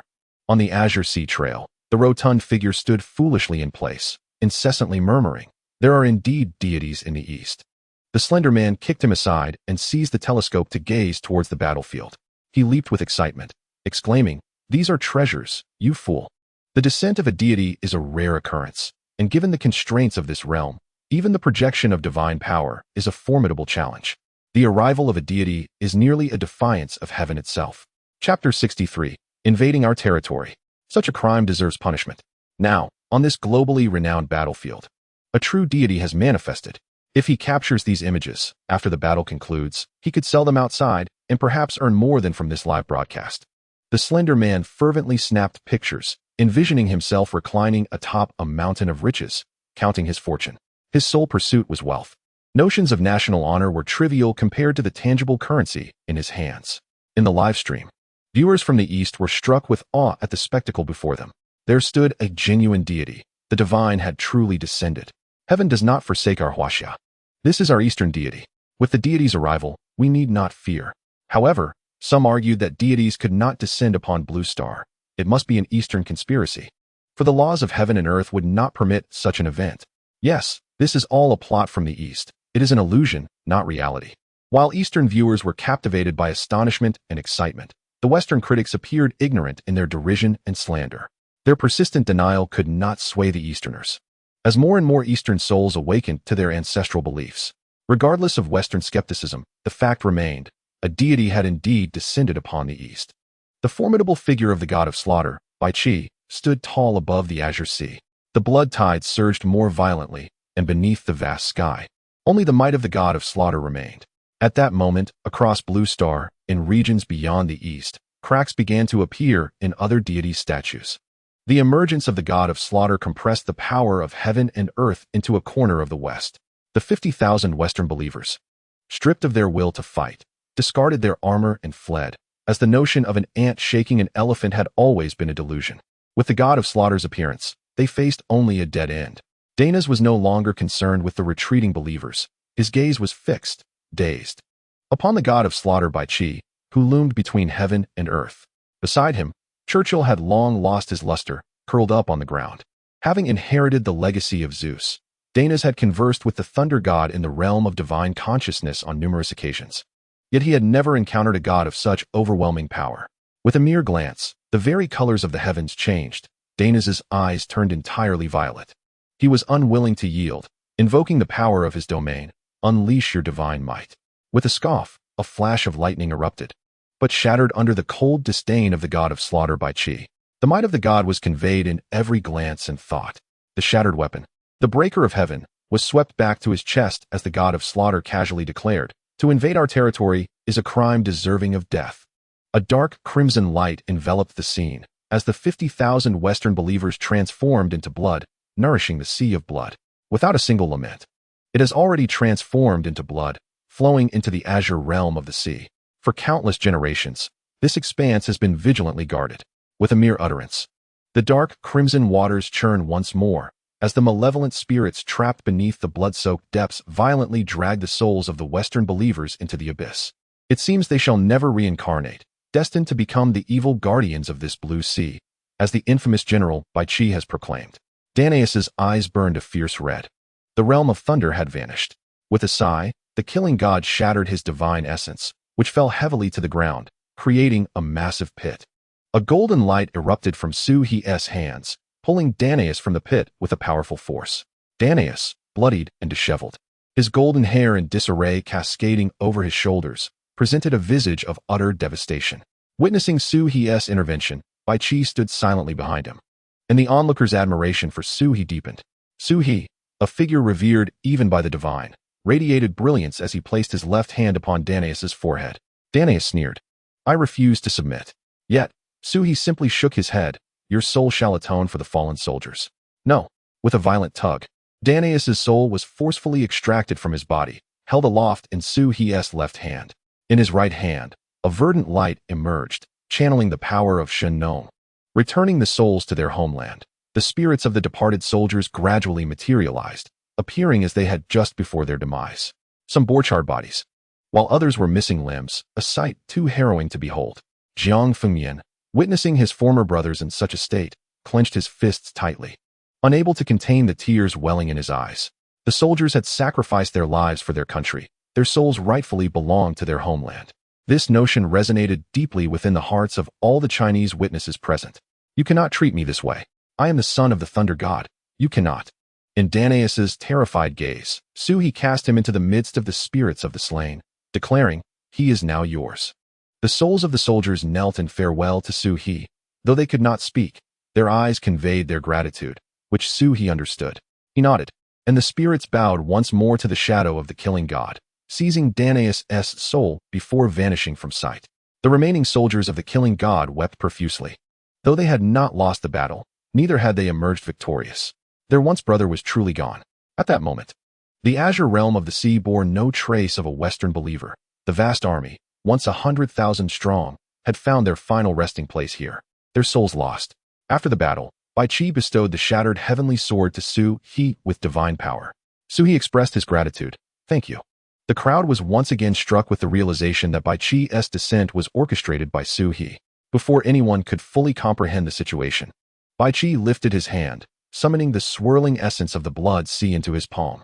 The dark red malevolence gradually coalesced into a crimson blood pattern, embodying the essence of those who had perished here, pure and imbued with divine power. Now, with those souls absent, this divine energy had been refined by the malevolence of the blood sea, and it now lay within Bai Qi's grasp. He merely flicked his wrist, and the blood-patterned energy gathered in his palms surged forth as if alive, heading towards the half-kneeling Shashan army. "The god of death," Bai Qi remarked, "you have done well." As the blood-patterned energy entered their bodies, the Shashan soldiers felt a profound sensation of liberation, a warm current coursing through their veins. Suddenly, with a thunderous roar, the remaining 10,000 soldiers collectively advanced to the rank of Grand Martial Master. Bai Qi gradually faded into the background, the Western believers annihilated, and the remaining Shashan soldiers upgraded en masse, a moment destined to be the headline of the days to come. Yet, in the face of this transformation, the soldiers found no joy. They were left to celebrate their elevation while mourning the absence of their fallen comrades. United in their grief, they bellowed in unison. "To invade our land is to invite annihilation." The blood within the Shashan army surged, shaking the very heavens. At that moment, tremors rippled across Blue Star, and even the heavens trembled in response. On Blue Sea Island, the thin man frantically captured the moment, exclaiming that it was a triumph.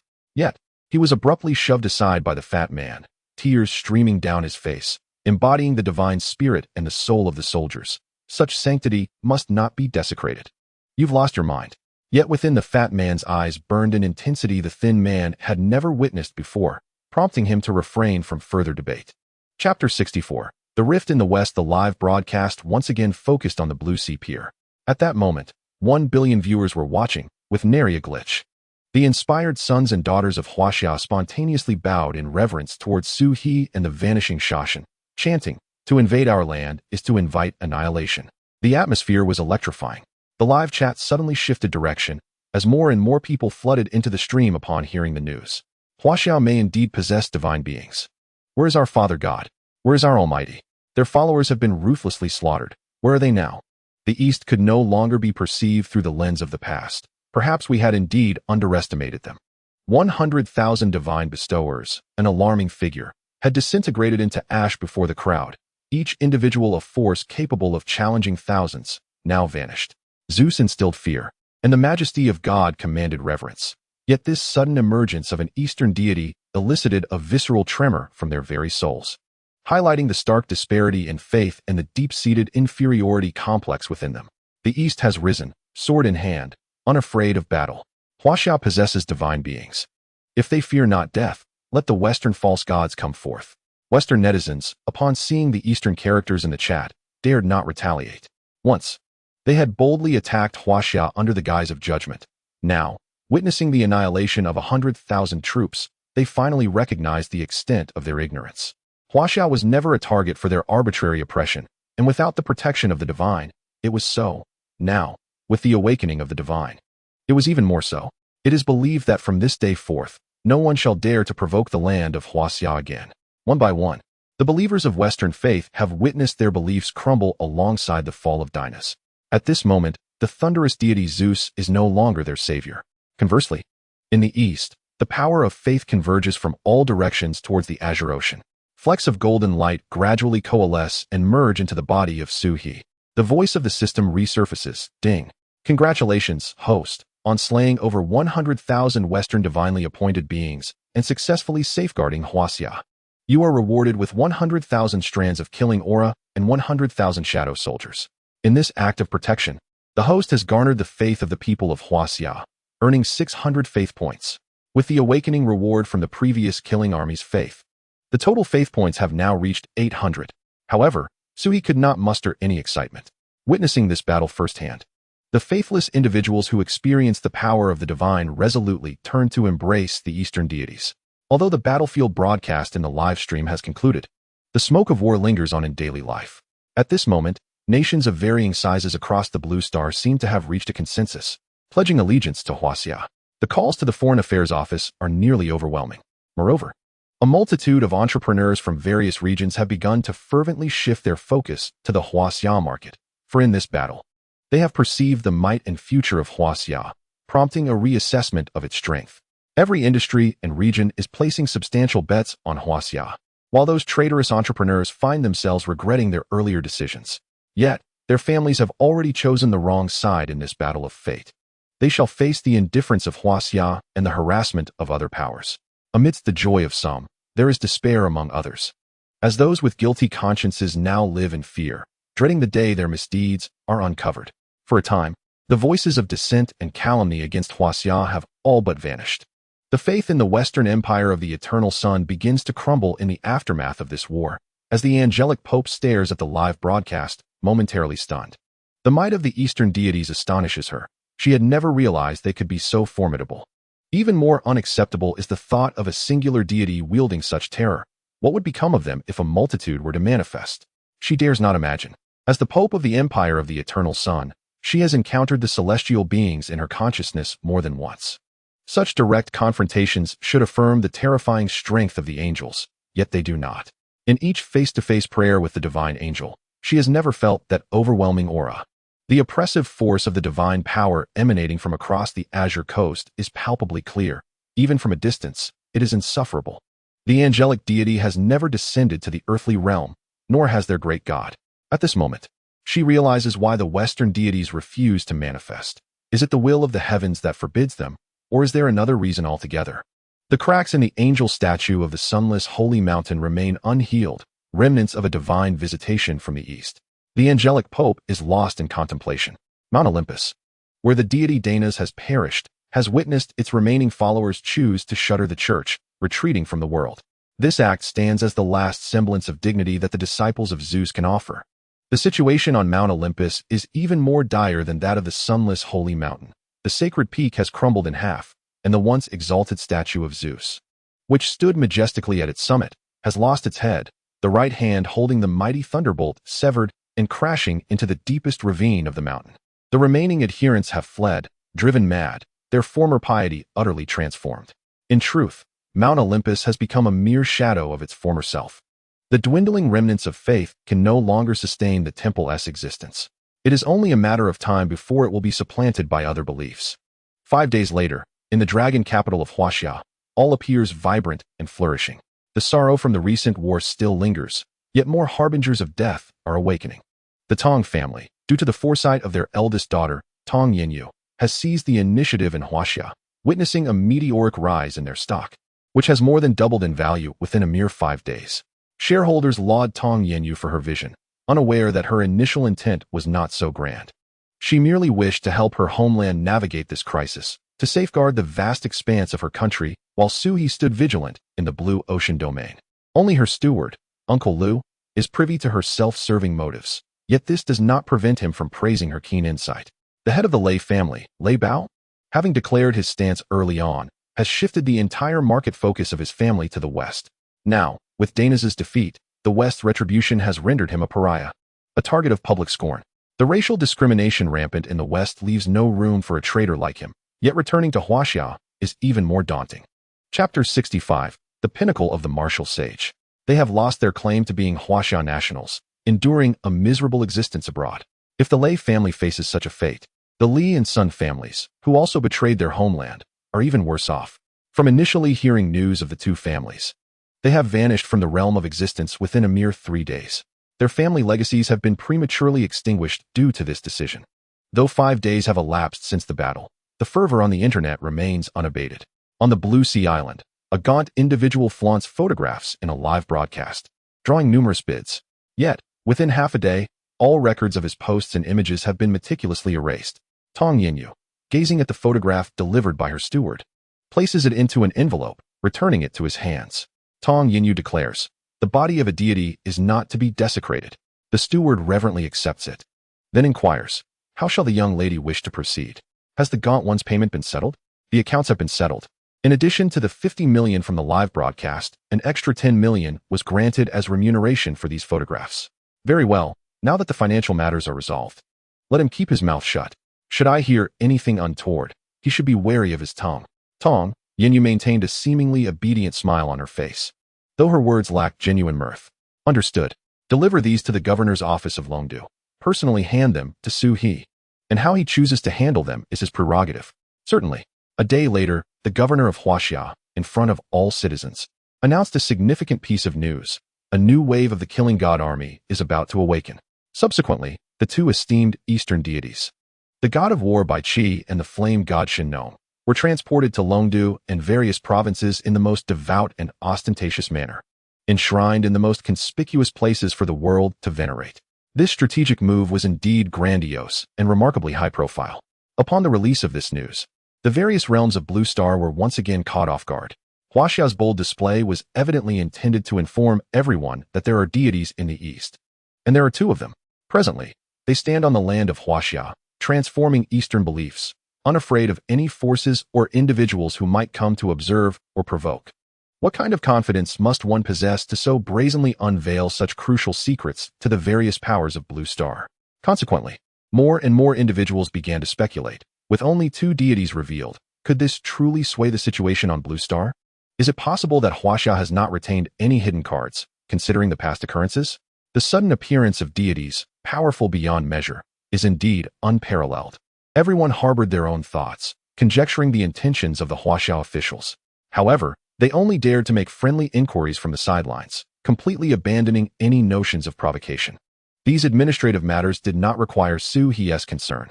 He was entirely unaware that the situation across the realms of Blue Star had undergone such a profound transformation in the 6 days since his return. At this moment, within a secluded courtyard in Longdu, Su He sat atop the roof, absorbing the essence of the sun and moon. The shimmering moonlight, like shards of glass, continuously permeated his body. From a distance, his skin appeared crimson, while fine, ethereal white light descended from the heavens into him, creating an uncanny two-toned visage. Surrounding the courtyard were 3 layers of guards from the Killing God army. He had previously notified them, ensuring he would not be disturbed at this time. He had remained on the roof for a full 6 days, and within his body, the spiritual energy, through daily circulation, finally began to exhibit subtle changes. The white spiritual energy was continuously compressed along the meridians of his body, and as one day turned into another, at this very moment. Just 1 hour remained until the completion of 6 days and the commencement of the 7th. Fine beads of sweat trickled down Su He's forehead, falling onto the red tiles of the roof, where they were transformed by the sun and moon's light back into spiritual power, returning to his body. On the 7th day, the internal flow of spiritual energy accelerated, compressing further and further, with beads of sweat trickling down Su He's forehead. He knew that the moment he had been awaiting was nearly at hand. As the sun and moon exchanged places, the balance of yin and yang shifted, and the essence reached its zenith. He intended to condense the spiritual energy within him into liquid form at the precise moment when the sun rose and the moon set, completing the final transformation. Ding! The moment had arrived. Sui directed the palm of his right hand towards the last glimmer of moonlight, while his left hand pointed fiercely at the rising sun in the east, forcefully drawing in. As the sun and moon revolved, the spiritual energy transformed into liquid. Coalesce. Boom. The trees stood still as if enchanted, and startled birds took flight in panic. At that instant, the spiritual energy condensed into a thick liquid, radiating the brilliance of the sun and moon. Golden and white hues intertwined, with countless Tao rhythms swirling within. Su He's crimson form trembled violently as the 10,000 strands of malevolent energy within his blood surged forth, melding instantaneously with the golden-white spiritual liquid, re-entering his body. The blood circulated rapidly for a full 99 cycles before merging seamlessly with his internal blood, now shimmering with a dark golden glow. Martial Sage Pinnacle, Sui bellowed. And in an instant, the temperature in Longdu plummeted. On a day when the fierce sun blazed in the sky, snow began to fall. The inhabitants of Longdu gazed up at the peculiar sky, sensing that something extraordinary was afoot. Within the Huaxia governor's office, Feng Qi, Qin Zheng, and Jiang Fengyan were sipping tea and engaging in conversation. As the sky abruptly darkened, they rose to step outside, catching snowflakes in their palms under the blazing sun. Feng Qi was the first to realize the significance of this peak phenomenon.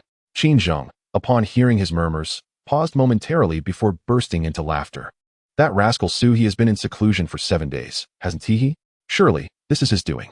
Such an extraordinary event could only stem from that little monster in the city of Longdu.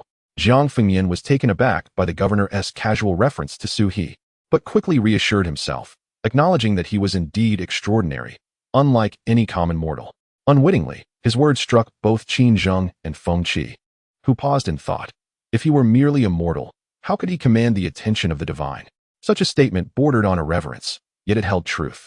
The god of slaughter, by Qi, revered across the heavens, still chose to stand behind Su He, willingly serving as his guardian. How could such a remarkable being exist among mortals? As memories of Su He's past flooded their minds, the three exchanged knowing smiles. Little monster, little monster, little monster. They uttered in unison, reaching a consensus about Su He. In the courtyard of Longdu, Su He remained oblivious to the discourse behind him. At that moment, gazing at the dark golden power within his palm, he felt a surge of vitality coursing through him, as if he possessed boundless divine strength. With every gesture, divine radiance spread around him.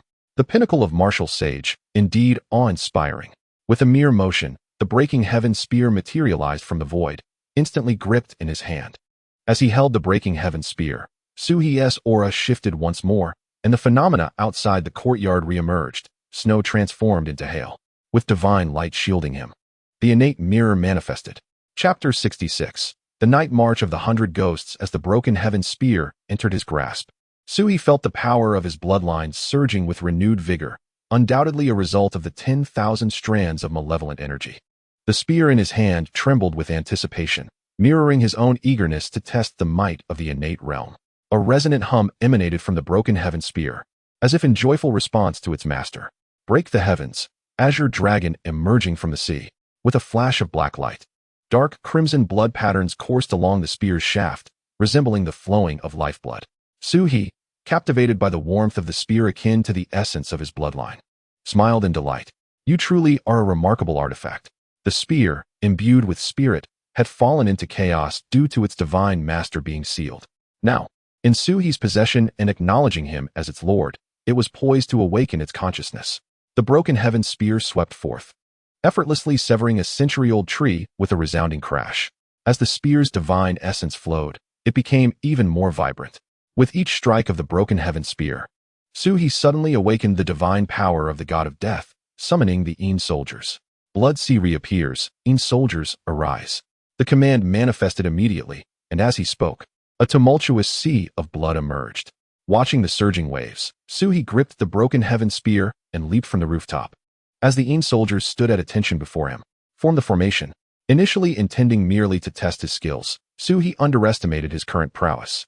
Despite his intention to hold back, the Yin soldiers emerging from the blood sea numbered over 100.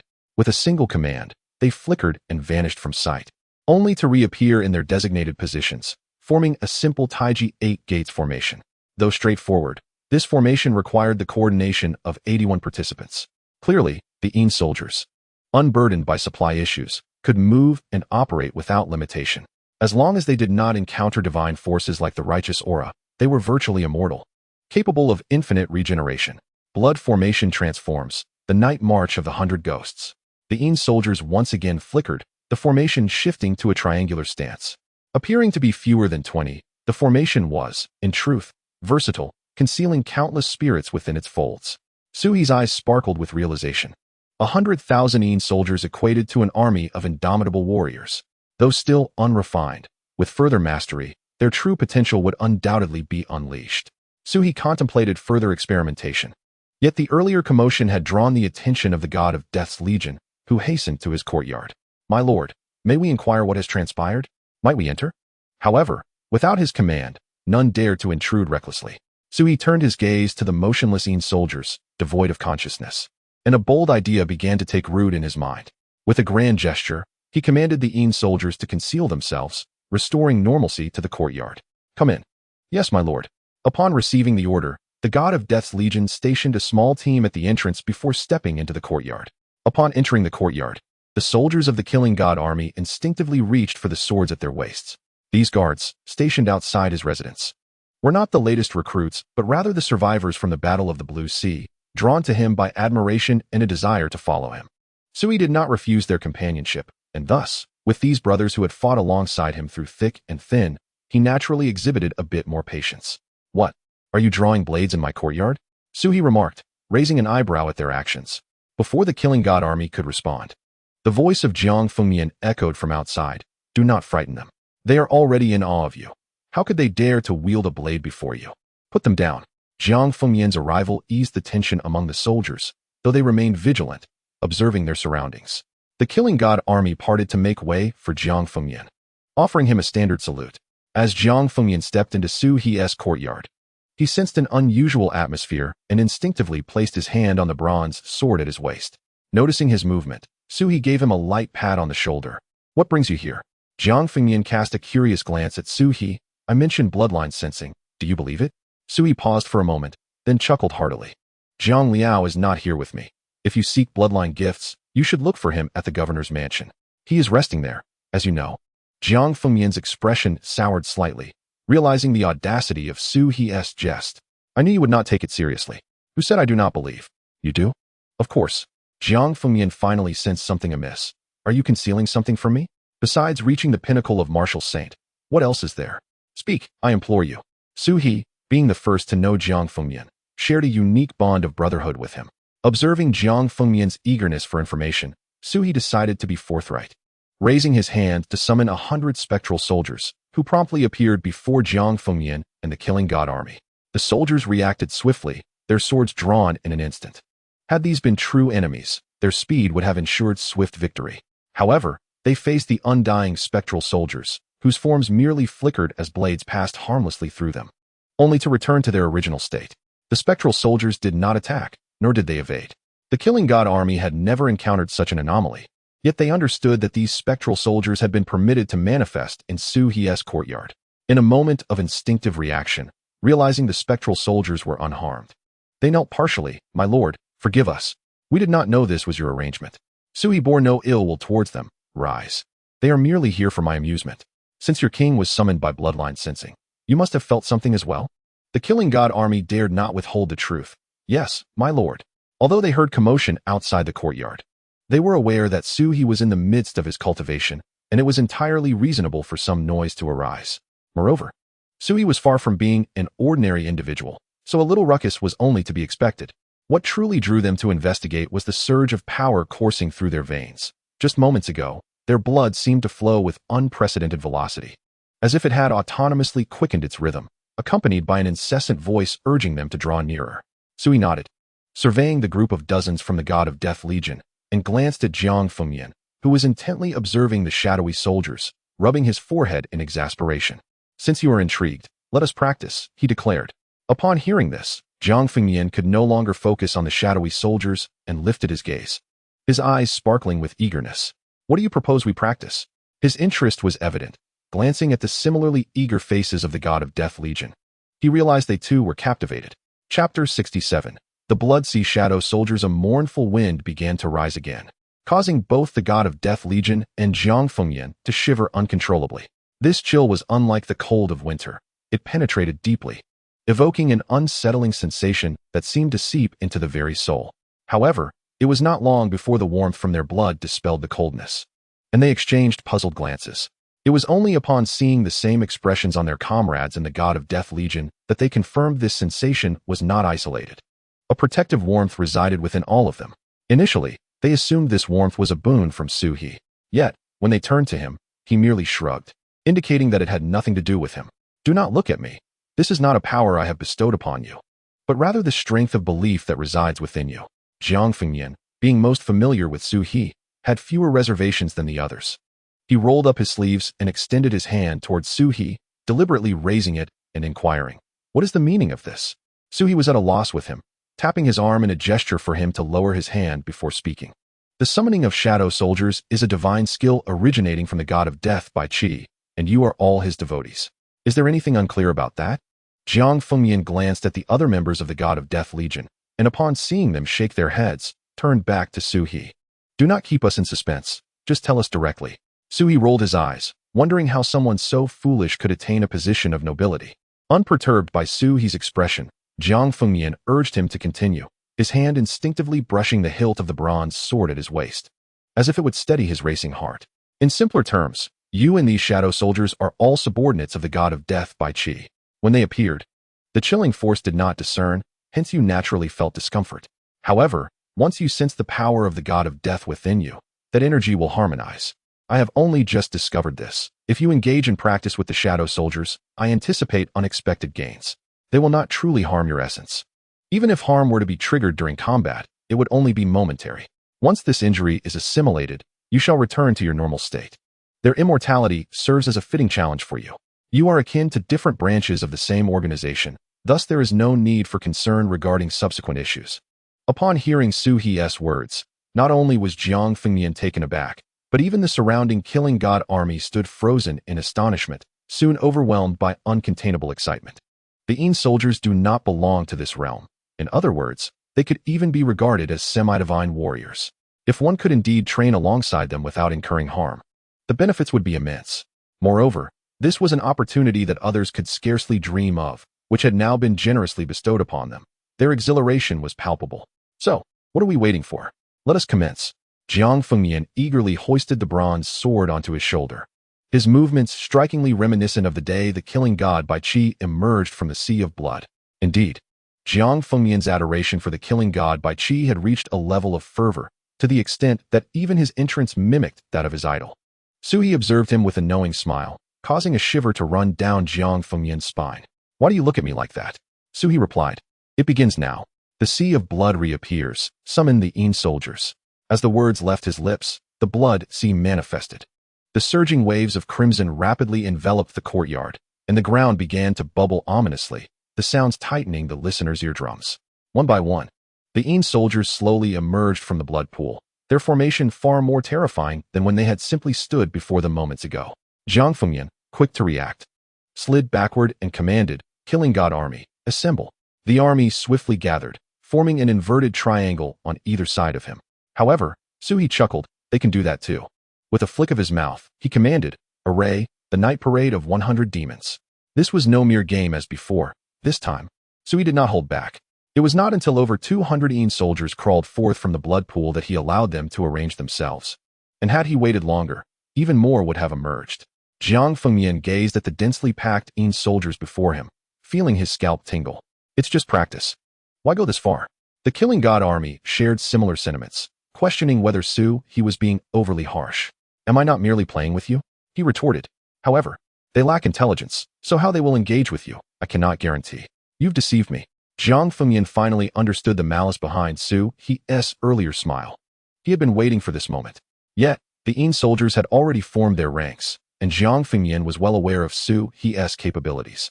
This group of Yin soldiers did not appear to be easily dealt with, and now was not the time for hesitation. With their focus sharpened, the killing god army recognized that these Yin soldiers would not be trifled with. Su He nodded, acknowledging Jiang Fengyan's understanding. "You see it clearly now. But whether it is easy or not, only a trial will reveal. The night of the 100 demons has descended, and the assault is relentless." As Su He's voice faded, the spectral soldiers vanished in an instant. Jiang Fengyan's bronze sword emitted a faint hum, his gaze sharpened, left side. Yet, it was already too late. The assassins on the left felt an icy grip on their ankles, paralyzed and unable to move. Jiang Fengyan was the first to react, slashing the bronze sword fiercely at the ghostly hands, which relinquished their hold. The sword plummeted from above, cleaving towards the sea of blood, bronze sword Qi. With a thunderous crash, the blood sea roiled, yet beneath it, tranquility returned. The half-dragged assassins scrambled to their feet, the recent ordeal still vivid in their minds. Had he been a mere 2 seconds slower, he would have been dragged into the Blood Sea's abyss, never to emerge. This thought sent a chill down his spine, heightening his alertness as he surveyed his surroundings with utmost focus. Jiang Fengyan, stay vigilant. With a swift gesture, the assassins understood, swiftly dividing into 2 organized groups, ensuring no recurrence of the prior calamity. However, they had underestimated the spectral soldiers. The Night of the 100 Demons remained, yet their tactics were far more complex. Suhi observed the heavily fortified assassins and shook his head, cautioning them. Jiang Fengyan was about to retort when the danger struck first. The spectral soldiers surged again, this time not from beneath the Blood Sea, but from above. Lacking consciousness, their formations proved more adept than the assassins. Chapter 68. The Awakening of the East. A triangular formation loomed above the crowd, with the Blood Sea resembling a mirror. The onlookers saw only the demons surging from below, oblivious to the true threat suspended overhead, their sinister claws brimming with dark energy, poised to strike directly at the heads of those below, intent on extracting their very essence. As Jiang Fengyan prepared to thrust downward, the bronze sword reacted instinctively, guiding his wrist to point skyward. With a swift thrust, the first spectral soldier was vanquished. Jiang Fengyan paused, glancing at Su He, who slowly applauded. Well done, you've sent him back to the Blood Sea. Continue. At this, Jiang Fengyan cherished his bronze sword even more, as if it were an unparalleled divine weapon, the greatest treasure in existence. Yet, the other assassins were not so fortunate. Lacking bronze swords, they wielded mere ordinary blades, which were firmly ensnared in the Blood Sea, impossible to withdraw. Meanwhile, the spectral soldiers' claws approached silently. A scream erupted as the chilling claws pierced through skulls, an agony beyond the imagination of ordinary souls. Fortunately, as Suhi had indicated, while the spectral soldiers' assaults elicited a fleeting awareness, that sensation was quickly assimilated. Nonetheless, the experience left the assassins drenched in cold sweat. Until Suhi raised his hand to summon back the spectral soldiers, the crowd finally came to their senses. They abruptly knelt before him, paying their respects, exclaiming, "Thank you, Lord Su, for your discernment." Jiang Fengyan, in a more direct manner, delivered a hearty slap to Suhi's chest, expressing gratitude. "Thank you, brother." Suhi feigned a cough, saying, "Be gentle, I am not fragile." He smiled wryly. The ability to summon spectral soldiers proved immensely beneficial for Suhi at this stage, not only aiding the Shashan army in their rapid training advancement, but also marking his first personal discovery of a divine skill, which held paramount significance. Word of the events at Suhi's residence quickly spread throughout the Shashan army's camp, inciting envy among many who had patrolled and guarded Suhi's abode. Since that day, those soldiers had indeed reaped considerable rewards, in addition to a fortification of their innate bloodline power. Jiang Fengyan discovered that the few soldiers who had been pierced by the spectral soldiers bore an even more potent malevolence within them compared to their peers. Coupled with the divine thoughts imparted by the bronze sword, Jiang Fengyan became increasingly convinced that practicing against the spectral soldiers yielded not only martial progress, but also an enhancement of faith. The more one assimilated the power of this practice, the more one's personal potential seemed to ascend. Though this notion required further empirical validation, Jiang Fengyan, undeterred by modesty, persistently persuaded Su He to dedicate 1 day a week to summon spectral soldiers for the training of the Shashan army. However, due to the awakening of a new batch of soldiers, the official stance was to avoid favoritism, thus making the opportunity for this weekly practice exceedingly precious. The Shashan army even instituted new regulations, stipulating that only those soldiers who achieved commendable results in comparative fields would qualify for the chance to train alongside the spectral soldiers. With the introduction of this system, morale within the Shashan army surged, as nearly all soldiers strived for that coveted opportunity. Upon learning of this development, Suhi was generous, consistently summoning a sufficient number of spectral soldiers for training each week. Moreover, the criteria for concluding the training evolved from the initial 2-hour duration to the complete annihilation of the opposing force. Given the immortality and diverse formations of the spectral soldiers, the soldiers engaged in these practices experienced substantial qualitative advancements. Yet, to prevent an escalating disparity among the participants, Governor Qinzheng of Huaxia personally issued a new decree. Each soldier could only participate in one of the 4 monthly selections, thereby allowing more opportunities for those in greater need. The soldiers of the Shashan army largely endorsed this decision, recognizing that the strength of the team constituted true power.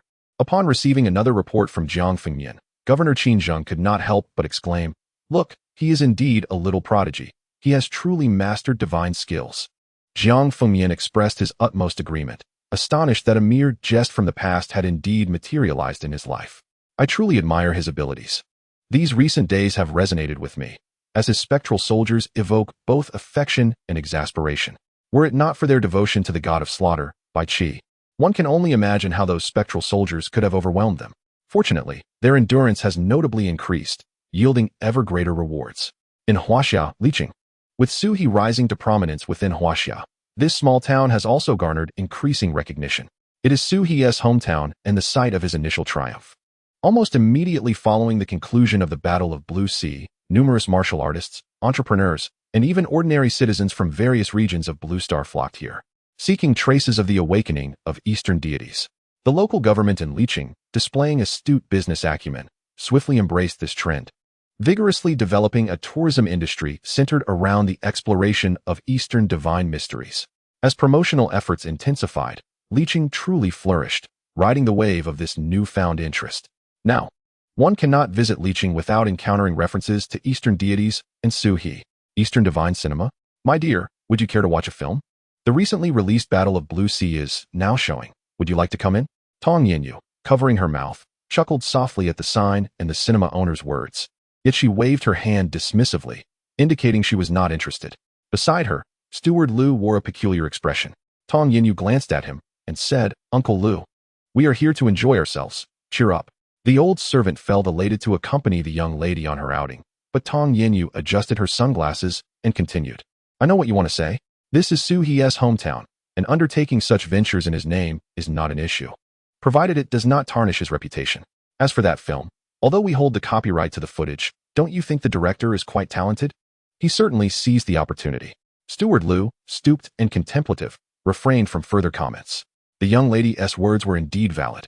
In any case, the Tong family did not lack the funds. If it brought joy to the young lady, there would be no problem. Lu considered this as he observed Tong Yinyu, who was merrily exploring the surroundings, then gestured to the bodyguard beside him to stay close to the young lady. Chapter 69. Virus Outbreak at the Governor's Office in Longdu. Huaxia Governor Qinzheng sat in the main seat, listening to Feng Qi report on the situation regarding the worship of the statues.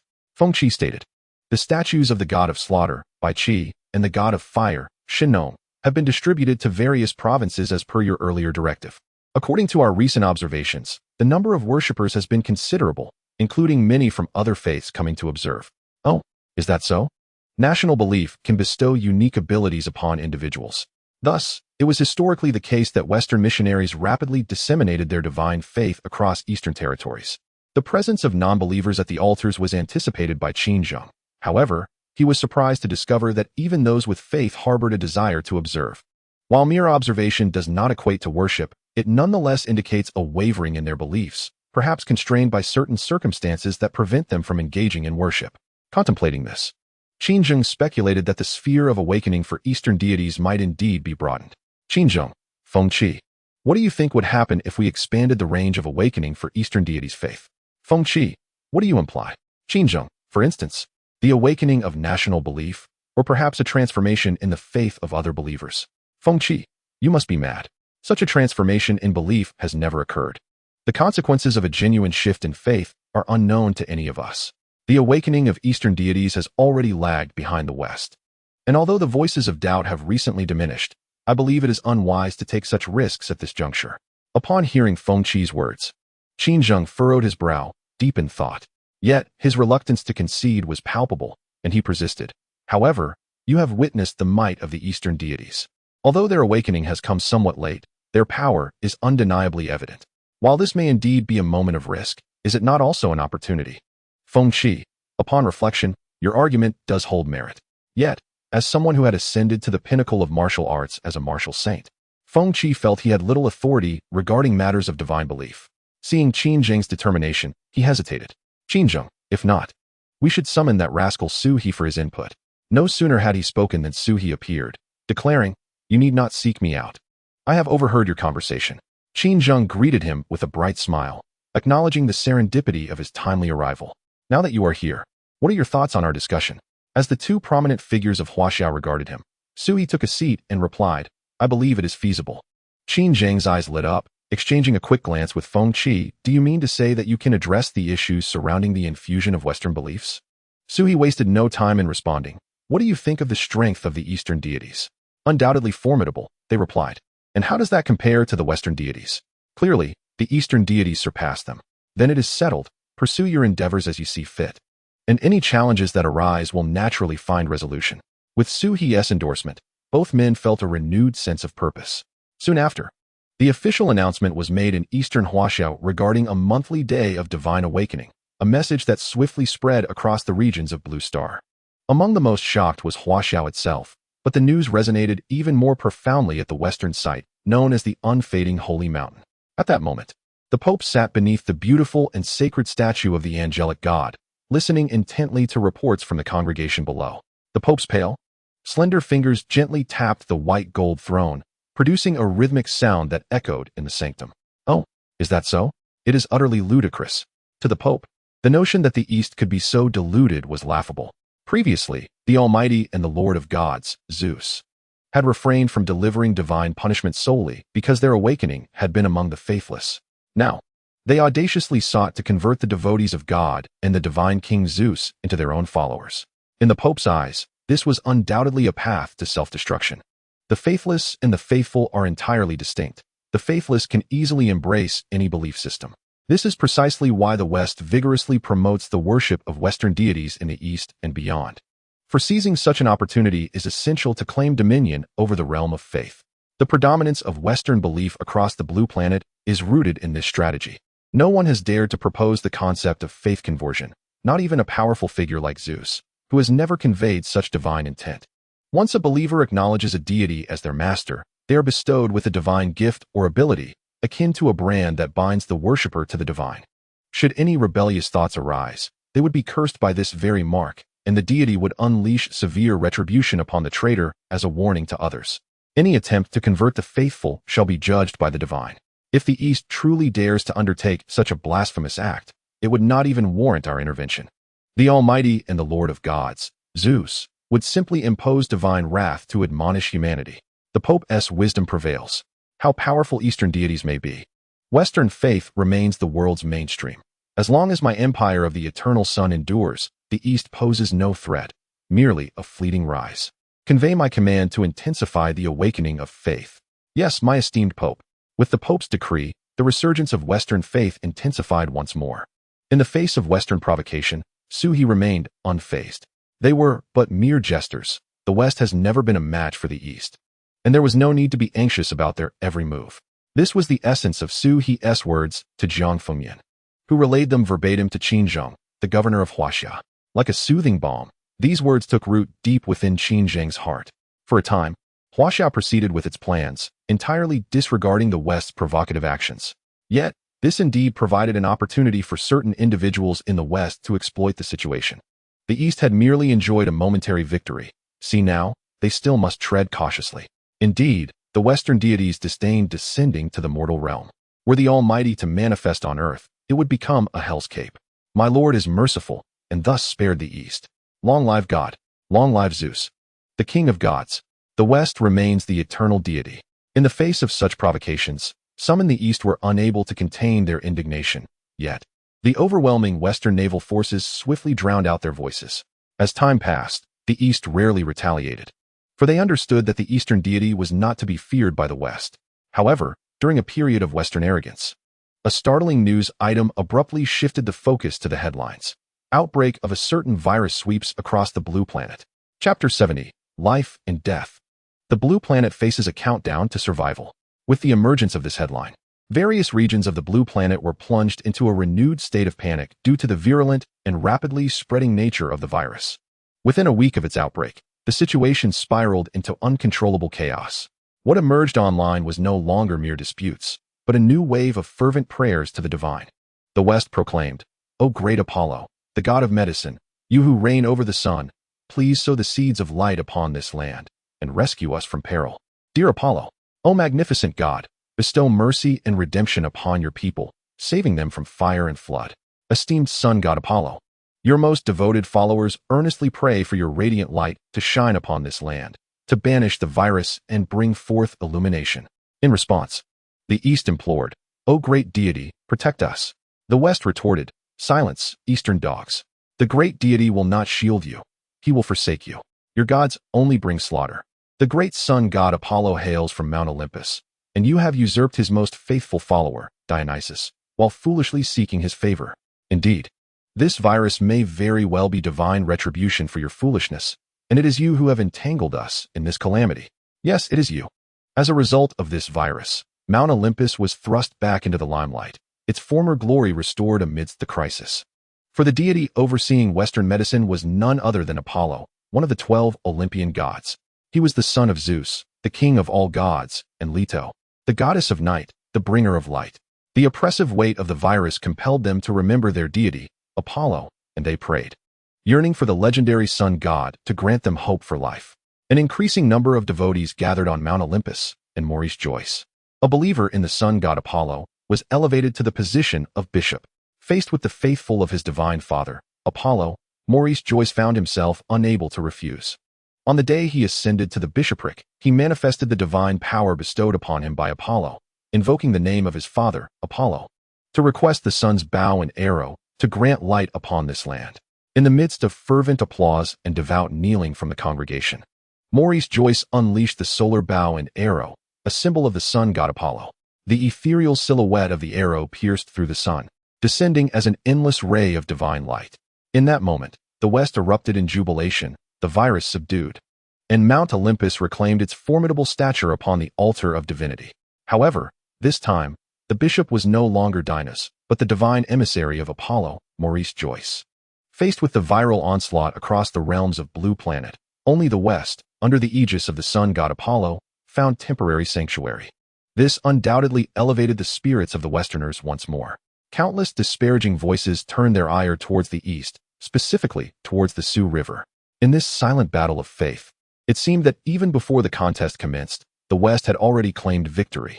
The masses awaited the East's response, yet none came.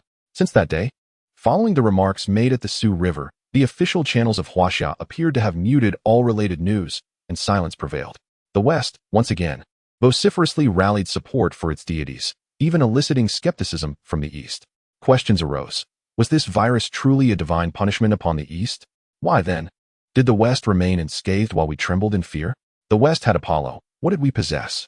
Our deities seemed to be, as they claimed, mere paper tigers that, when confronted with life and death, vanished into obscurity. Was there truly no one who could save us? Yet, I do not wish to perish. I have always revered the Western deities. Tell me, if I earnestly pray, will the sun god Apollo hear my supplications and come to my rescue? The tilt of public opinion and the West's orchestrations plunged the Easterners, who had been improving, back into confusion. Gradually, they began to doubt their previous convictions, questioning whether their deities were indeed as the West portrayed, a mere fade, ultimately retreating in times of critical peril. In the governor's office of the Dragon Capital, Suhi observed Jiang Liao, who was finally roused from his slumber while eating congee. Suhi jested, seemingly unaffected by the external clamor. Jiang Liao offered an apologetic smile, expressing concern for the gentleman. Suhi reclined with his legs draped over a nearby table, hands clasped behind his head, exuding a nonchalant demeanor. Don't jump to conclusions. I was merely pondering how the flame god Shinnong could not bear to see his bloodline extinguished so easily. Jiang Liao paused, yet was abruptly nudged by Jiang Fengyan, nearly spilling his porridge. Pay no heed to his nonsense. That's just his nature. You've slept far too long to know. Jiang Liao, with a shy smile, remained reticent, his quiet disposition deepening as he felt an inexplicable flush upon realizing the esteem in which Su He and Jiang Fengyan regarded him. From a young age, he had been an orphan, rarely communicating with others. His entry into the camp as a medic was merely due to a latent talent for medicine. Little did he anticipate that fate would lead him to meet Su He and join the god of death's army. Reflecting on this, he solemnly expressed his gratitude to Su He. Su He, unable to tolerate such sentimentality, waved his hand, indicating that it was inconsequential, and encouraged him to stand up and walk around instead of remaining seated. Jiang Liao got up and walked a few laps, feeling quite invigorated. Jiang Fengyan gave a firm squeeze on Jiang Liao's shoulder, remarking on his remarkable recovery, even more spirited than before. However, Jiang Liao found himself perplexed. Observing Su He and Jiang Fengyan, he raised his right hand and mused aloud. He was uncertain of the reason, but upon awakening from his recovery, He seemed to have inadvertently sensed something new. As for what it was, he could not quite articulate, but he felt an urge to go to Li City. Su He and Jiang Fengyan exchanged a quick glance before turning their attention back to Zhang Liao. Have you made up your mind? Yes, I have. My body is now free from major ailments, even stronger than before. I wish to go to Li City to uncover the truth. Is that permissible, my lord? As a member of the God of Death's army, and under Su He's command, he understood that leaving required Su He's approval. He was uncertain whether Su He would consent. Chapter 71. The Blue Star Will Change. Very well, Su He nodded, granting Zhang Liao's request with a sense of approval. Zhang Liao's face brightened, but Su He shifted his tone. However, you must tell me why you wish to go to Li City. Li City was Su He's hometown. A small place without any remarkable features that would warrant such a long journey for Zhang Liao. He was curious about Zhang Liao's choice. Because it is not only your hometown, my lord, but since my recovery, I have been haunted by a voice in my mind, calling me to Li City. I believe it holds the answers I seek. Upon hearing this, Su He nodded in understanding, choosing not to press further. Zhang Liao had been asleep for nearly half a month, and now, upon awakening, he was eager to depart. Jiang Fengyan struggled to comprehend why Su He allowed him to leave, especially since Zhang Liao had only just regained his health and the West was already watching them closely. He wondered what dangers awaited Zhang Liao on this journey. Zhang Liao was a reserved individual, spending much of his time with Jiang Fengyan, who had taken great care of him. As Su He watched Zhang Liao's vehicle disappear into the distance, he turned back to the courtyard, believing it was best for him to try. Opportunities would abound in Longdu. Su He chuckled, shaking his head. Look at you now, acting like a concerned father. I merely state the facts, he replied. Su He's ghostly soldiers had put Jiang Fengyan through considerable trials recently, and in his heart, he saw Su He as a peculiar creature, devoid of compassion when it came to training others. Having emerged from the formidable ranks of the strongest, enduring a modicum of hardship is no challenge for me. However, that dullard Zhang Liao is utterly inept, venturing out alone, oblivious to the perils that may befall him. Su He regarded Jiang Fengyan with a serious demeanor, causing him to feel an unsettling chill, before finally speaking. The power of faith manifests uniquely for each individual, akin to how the spectral soldiers yield substantial benefits to you.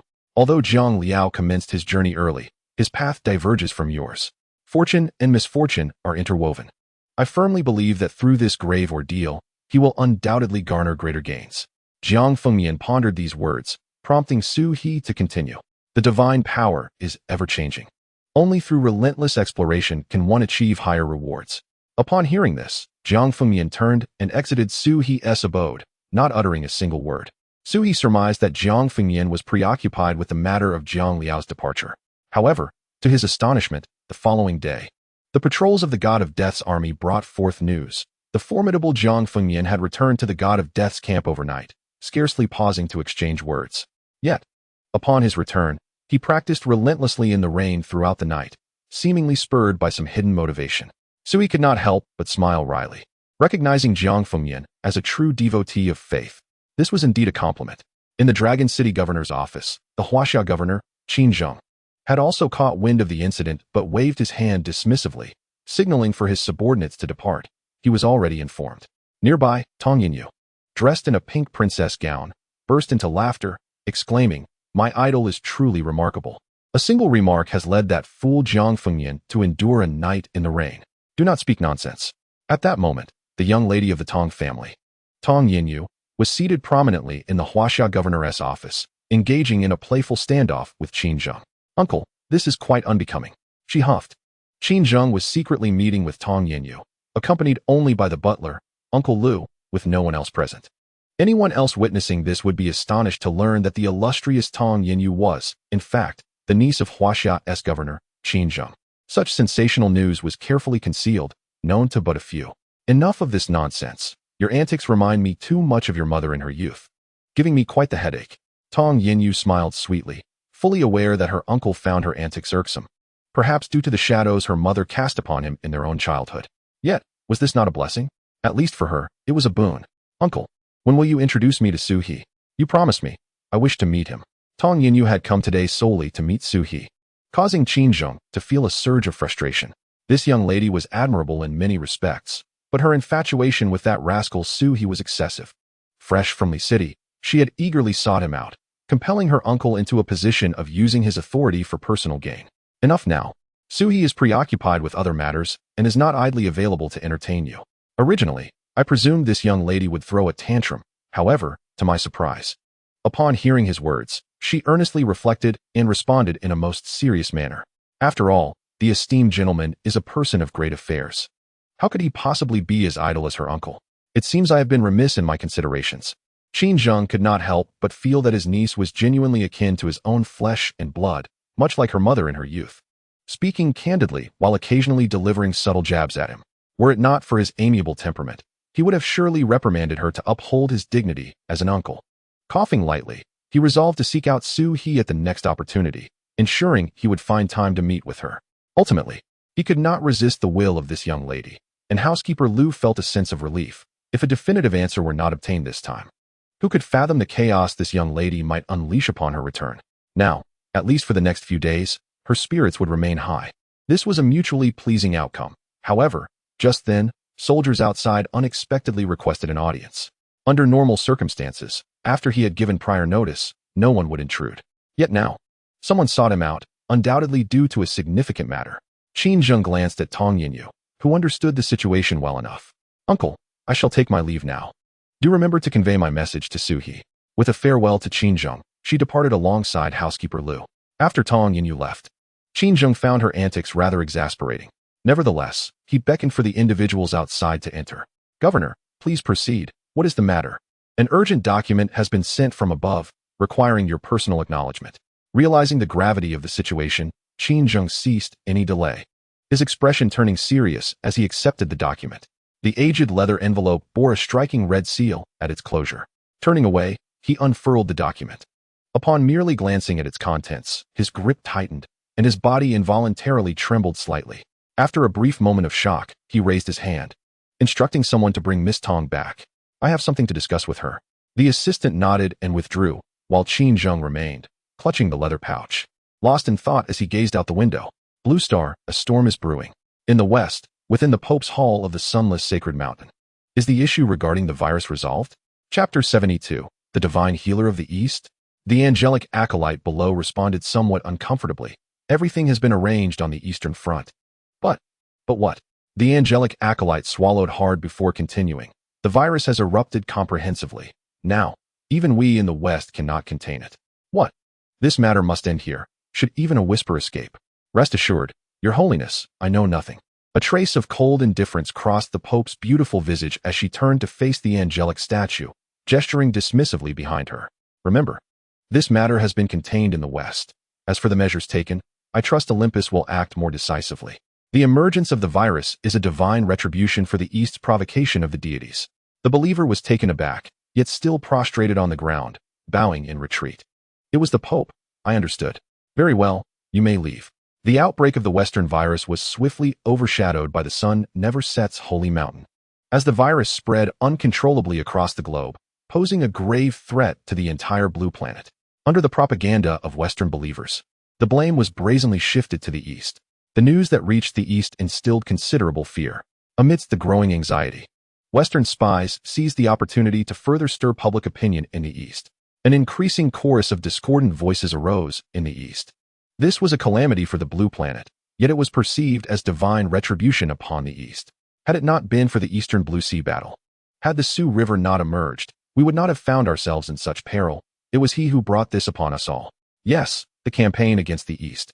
The crusade against the Sioux River, these arose from him. Consequently, news of the Western deity Apollo redeeming the West reached Huaxia once more.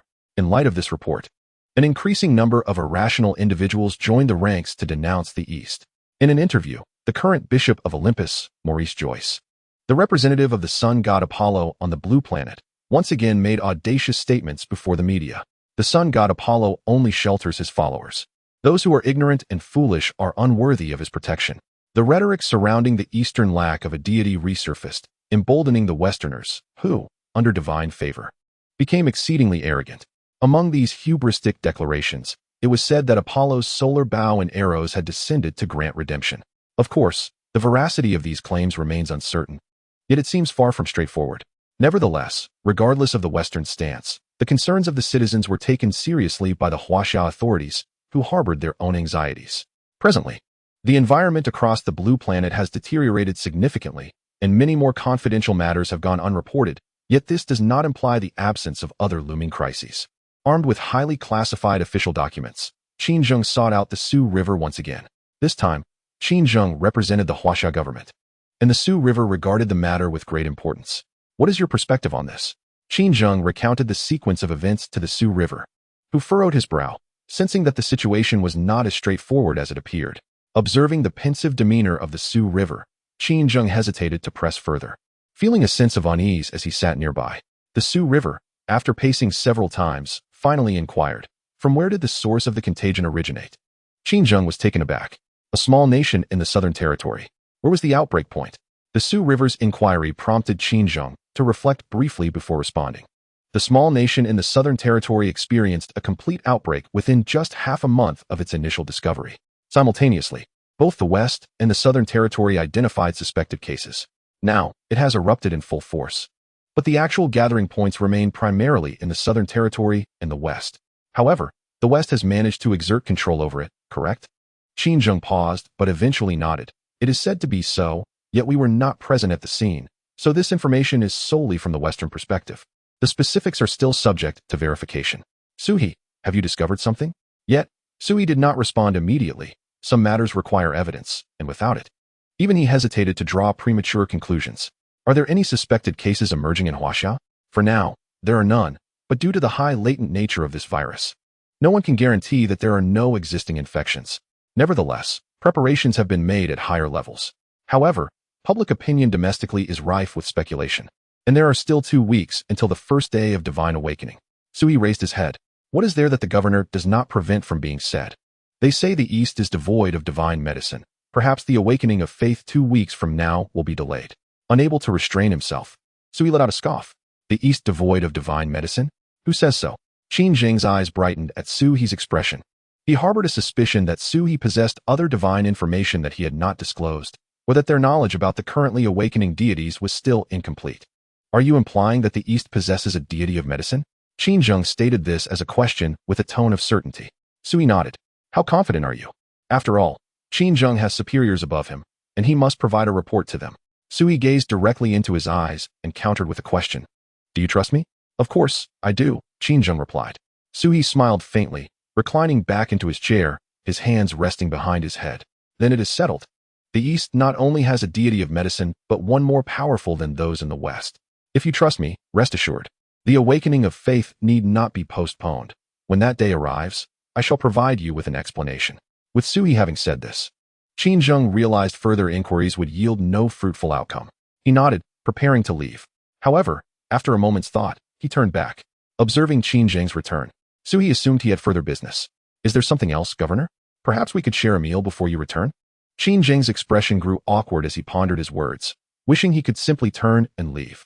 Yet, recalling the temperament of his little niece at home, he ultimately refrained. Once this matter passes, I will introduce you to someone. Now, I shall take my leave.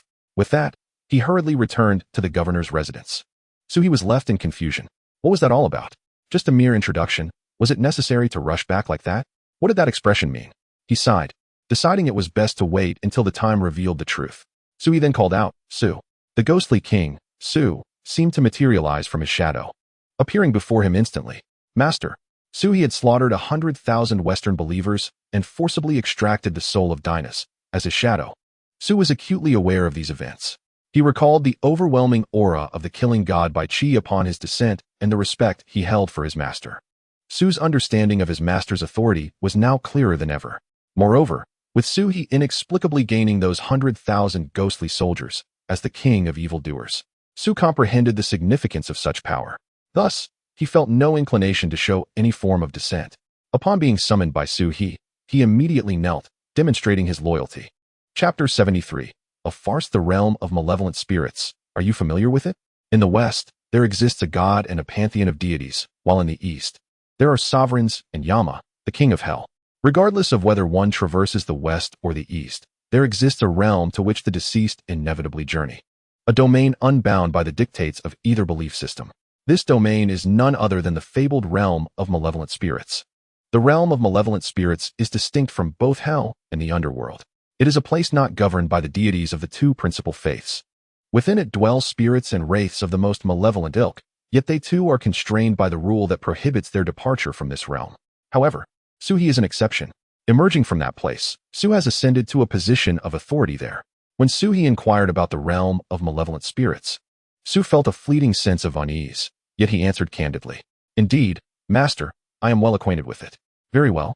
I need you to make a trip and gather some information for me. Although spirits in the realm of malevolent spirits cannot linger outside for extended periods, there are those of lesser power who, having unmet desires, seek assistance from this realm. Thus, it has nearly transformed into an underground exchange between the two realms of the East and West. Matters that are difficult to ascertain in the mortal world can often be uncovered there. Understood, Master. With a mental command, Su entrusted the task to Su, who swiftly vanished from the scene. With Su, a prominent figure in the underworld, attending to affairs of the nether realm, Suhi felt no concern. As the sovereign of the eastern deities, Su's standing below would undoubtedly be elevated, and any knowledge sought would soon be returned to him.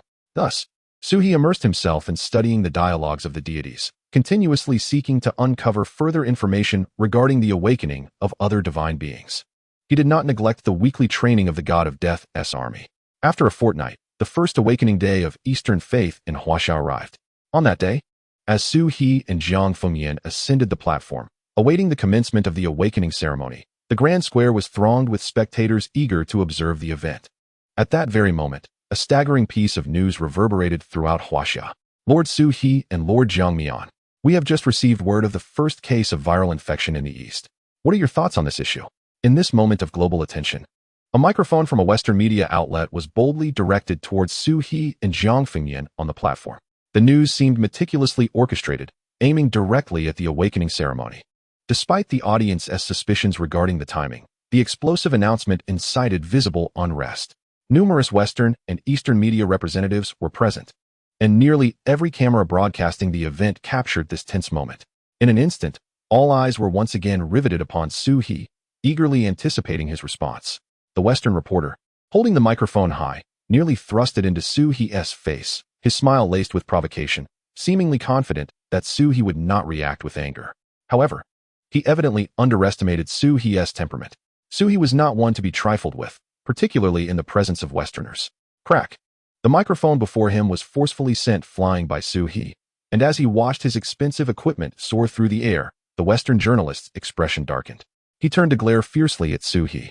Are you so guilty that you lash out in anger? The audience online, witnessing this spectacle, immediately launched a barrage of attacks against Su He. The Western commentators proclaimed, "It must be so. The Grim Reaper has cast judgment upon him. He is guilty." Hence his furious outburst. Such a person deserves to be punished for daring to throw someone else's belongings. Let us drown him in vitriol. A wave of online vitriol surged against Su He, but he remained oblivious. Even if he were to hear it, he would not take it to heart. At this moment, Jiang Fengyan had already risen to his feet, and the journalist was surrounded by plainclothes members of the Killing God army. What is this?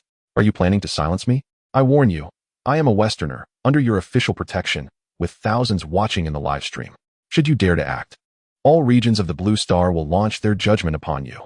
Su He raised his hand, drawing Jiang Fengyan aside, while he mockingly observed the Western journalist before him. Do not approach me. Everyone is watching. The sight of his distress only made Su He chuckle more heartily. However, as he drew near, his smile vanished, replaced by a chilling glare that even the members of the Killing God army felt.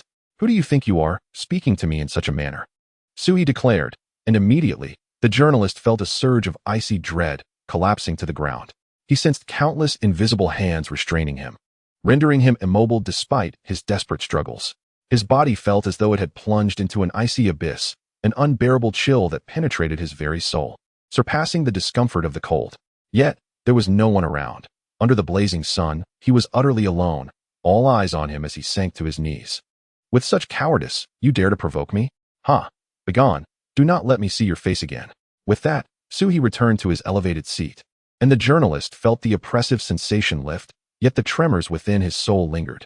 He realized that the sweltering sun offered no solace, and he could not remain in this place any longer. He hastily fled the awakening square, stumbling and drawing the gaze of many. Su He's actions did not silence the crowd. Rather, upon his return to the high platform, the citizens who had come to observe began to voice their opinions. Once the first voice emerged, it became a torrent. What time is it? and yet they engage in such futile theatrics. Has China truly been led astray by such individuals? Indeed, at a time of crisis, instead of focusing on controlling the virus, they are preoccupied with their own interests, promoting some so-called awakening of faith. It is just a deceptive gimmick, as those foreign devils said. If there were truly deities or beliefs, we would all worship them. Why work at all, if we could simply pray for our sustenance? Indeed, how true. I can no longer bear to watch this. Let us depart. Such a futile spectacle is best avoided, lest we become infected by the virus. Indeed, it is said that this plague is a divine retribution aimed squarely at him. So we must keep our distance. Within the papal palace of the ever-sunny Holy Mountain, the Pope gazed at the images transmitted from the East, a radiant smile gracing his face. Truly, the foolish Easterners require but a mere hint, and they will conjure an entire narrative from it. I find this most satisfying. On the day of faith awakening, discontent surged as those who had awaited their turn to ascend to enlightenment began to waver. Watching as what was meant to be a profound awakening threatened to devolve into farce. Chapter 74. Who said that?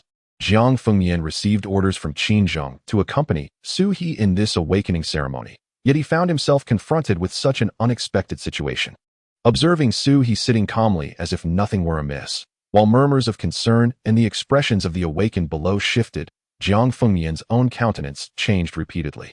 Ultimately, he could no longer restrain himself and leaned closer to Su He. Su He, might I suggest we postpone today's awakening event? Continuing as it stands could yield adverse effects. Jiang Fengyan believed that a delay would be prudent, for this was not the right moment for such a sacred event. However, Su He merely cast a fleeting glance at him before resuming his repose, eyes closed in quiet contemplation.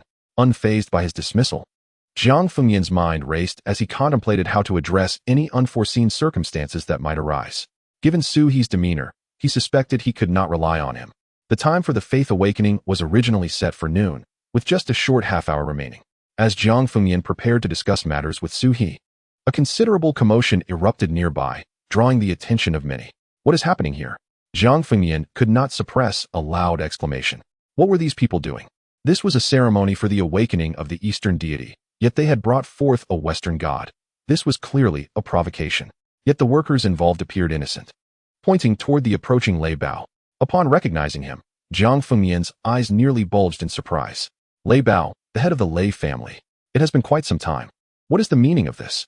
Indeed, the man before him was Lei Bao, who had recently relocated his entire family to the west. He no longer bore the same spirited countenance of yore, but it was unmistakably him. Your Grace, it is rare for you to remember this old man. Lei Bao intended to exchange pleasantries, but Jiang Fengyan had no desire for trivialities. I demand to know what this signifies. You had best provide me with a reasonable explanation. The Lei family's allegiance to the Western deity, Zeus, was no secret. The collapse of the Olympus faith had not favored Lei Bao's existence in the West. Yet he had his own means of survival. Now, with the resurgence of Olympus, the Lei family had once again become a pivotal piece in the grand game within Huaxia. The Western deity now being transported by the thunder leopard is none other than Apollo, the sun god, who is the son of Zeus, the god of thunder, and one of the 12 principal deities of Olympus, currently enjoying great prominence in the West. As you may observe, the East lacks a god of medicine. As a Chinese citizen, I feel compelled to lead my fellow countrymen towards redemption. Since today marks a day of awakening, rather than seeking protection from an uncertain Eastern deity, it would be far wiser to embrace the magnificent Apollo, the sun god. Jiang Fengyan felt a surge of urgency. As an Easterner, he found it utterly disgraceful to extol the virtues of the West. Even if Jiang Fengyan were dim-witted, he would still discern the peculiarity of the situation. Why did the outbreak of viral cases occur precisely today, at this particular juncture? And why, knowing it to be a day of awakening for Eastern deities, did they unveil the idol of a Western god? This scenario, viewed from any angle, seemed excessively targeted. Thunder Leopard, you are no human, Jiang Fengyan thought, wishing to pin the Thunder Leopard down in fury. However, Thunder Leopard merely smiled. Calm down, Your Excellency. You continue your awakening. We shall remain uninvolved. I have already settled the venue fee, so I shall take my leave. Having already severed ties with the East, Thunder Leopard was unperturbed by the potential for further deterioration in relations. After all, it could hardly get worse than it already was. He proceeded to ignore Jiang Fengyan's expression, directing the workers to place the statue of Apollo on a nearby platform, awaiting the commencement of the faith ceremony in Suha, thus aiming to harvest the faith of the Eastern people. Jiang Fengyan returned to his seat, his countenance darkened. Suha glanced at him and resumed his meditative state. Why must you seek to provoke yourself? Suha remarked. Jiang Fengyan's expression grew even more somber upon hearing this. You have a calm temperament. You did not see that he came merely to dismantle our platform and revel in our misfortune. Does he not know what day it is? How dare he present a statue of a Western deity? I suspect that old fellow is simply at odds with the Chinese authorities. Just wait. I shall see to it that he is dealt with in due time. As the foremost noble of China, Jiang Fengyan had an explosive temper, which had mellowed somewhat in the company of Suha. Yet upon witnessing the likes of the Thunder family, who would undermine their own country for personal gain, he could hardly contain his rage. If only he had any incriminating evidence against Thunder Leopard, he would ensure that he faced a lengthy period of reformation for his corrupt ideology. Amidst the crowd, those who had previously wavered and contemplated leaving were suddenly invigorated upon the revelation of the Western Apollo statue. The narrative of Apollo descending with a bow and arrow to bestow light upon the West had been widely disseminated by Western media. Almost everyone present had heard of it. And upon seeing the true statue of Apollo, the crowd's faith began to fervently shift, gradually moving towards the position of the Apollo idol. Jiang Fengyan watched these fickle individuals with frustration, gnashing his teeth in anger. You know you are unsteady in your beliefs, so there is no reason for regret.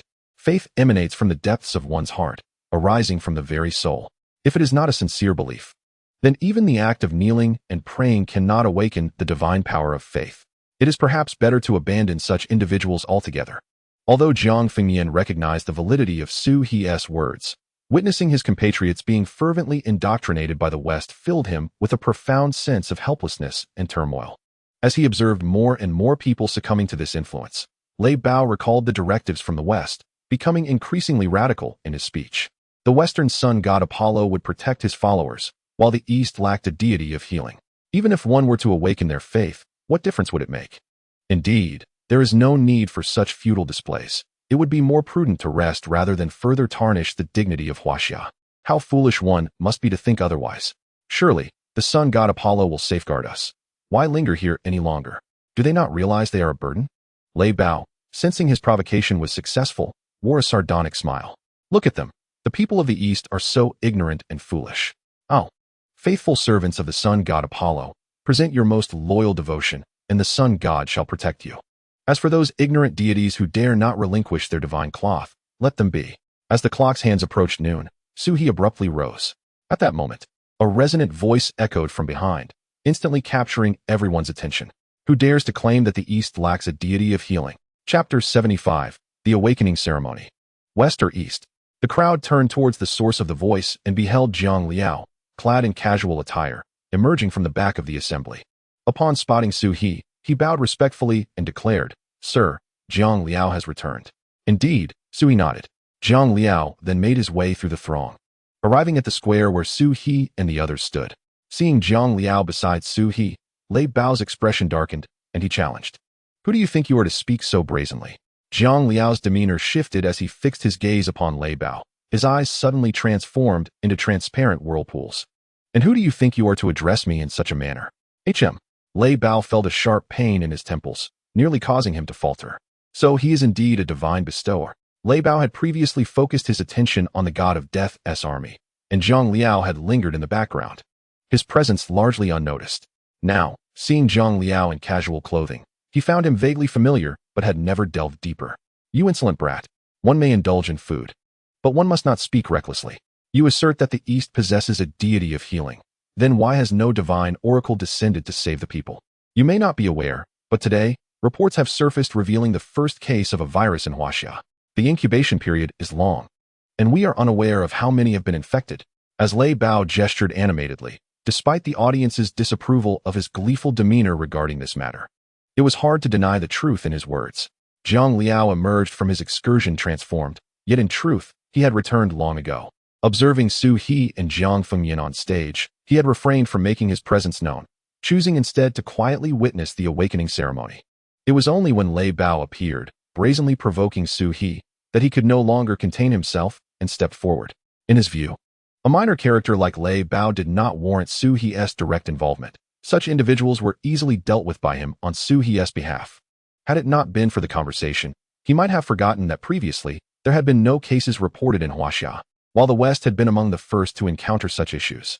If this were indeed a divine punishment, It should have been directed at the West. It seemed they had yet to comprehend their own national identity.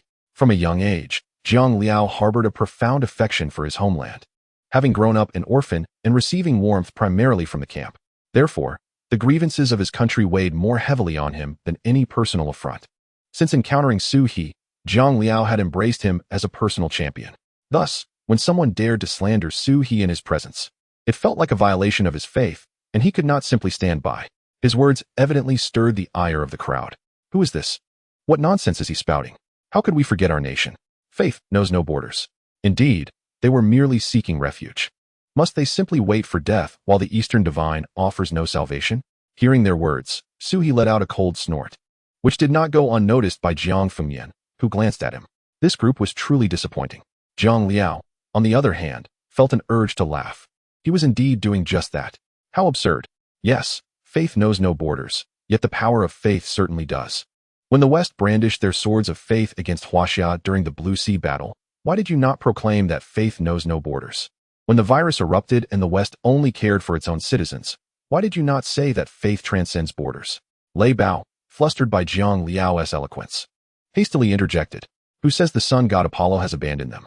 Today, he has come to awaken faith and grant divine blessings to all. Yes, long live King Apollo. The sun god Apollo is merciful. These individuals were beyond redemption, and Zhang Liao found no desire to engage them further.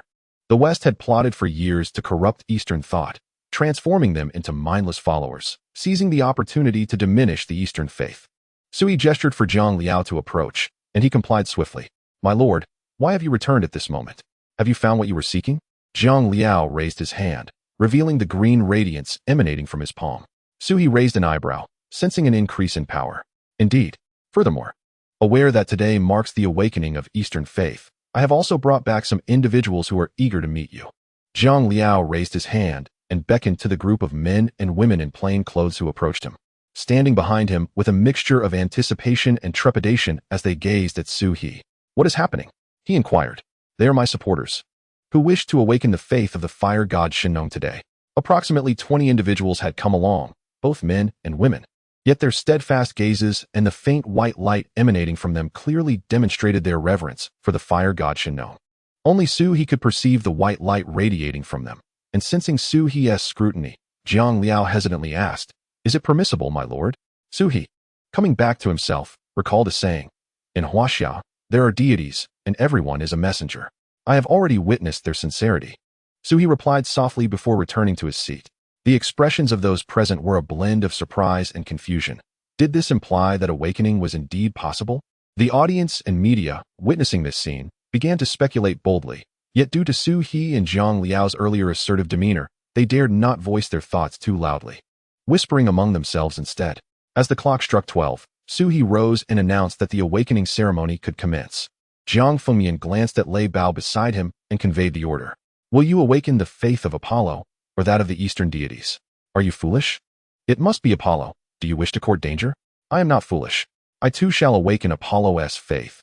As for the Eastern deities, I shall pass. Although they are our own, who knows if they will come to our aid in critical moments? Apollo seems more reliable. The murmurs among the crowd intensified, with an increasing number of people making their way to the statue of Apollo nearby, causing Lei Bao's chin to nearly rise to the heavens in disbelief. Su He looked at the 20 individuals brought by Zhang Liao and reaffirmed, If you are certain, you may proceed to kneel before the statue. As long as you sincerely utter the name of the fire god Shinnong, your heartfelt devotion will naturally awaken the power of Shinnong. The crowd rejoiced, expressing their gratitude to Su He, their eyes resolute as they moved beside Zhang Liao, who raised his right hand and proclaimed, Fire god Shinnong. In chapter 76, titled The Medicine God of the East, as Zhang Liao's voice resonated, the statue, previously concealed by red silk, began to emanate a gentle light. A breeze stirred, unveiling the figure of the fire god Shinnong. The fire god had never revealed himself. Even on Baoji Mountain, only a scant few had glimpsed his true visage.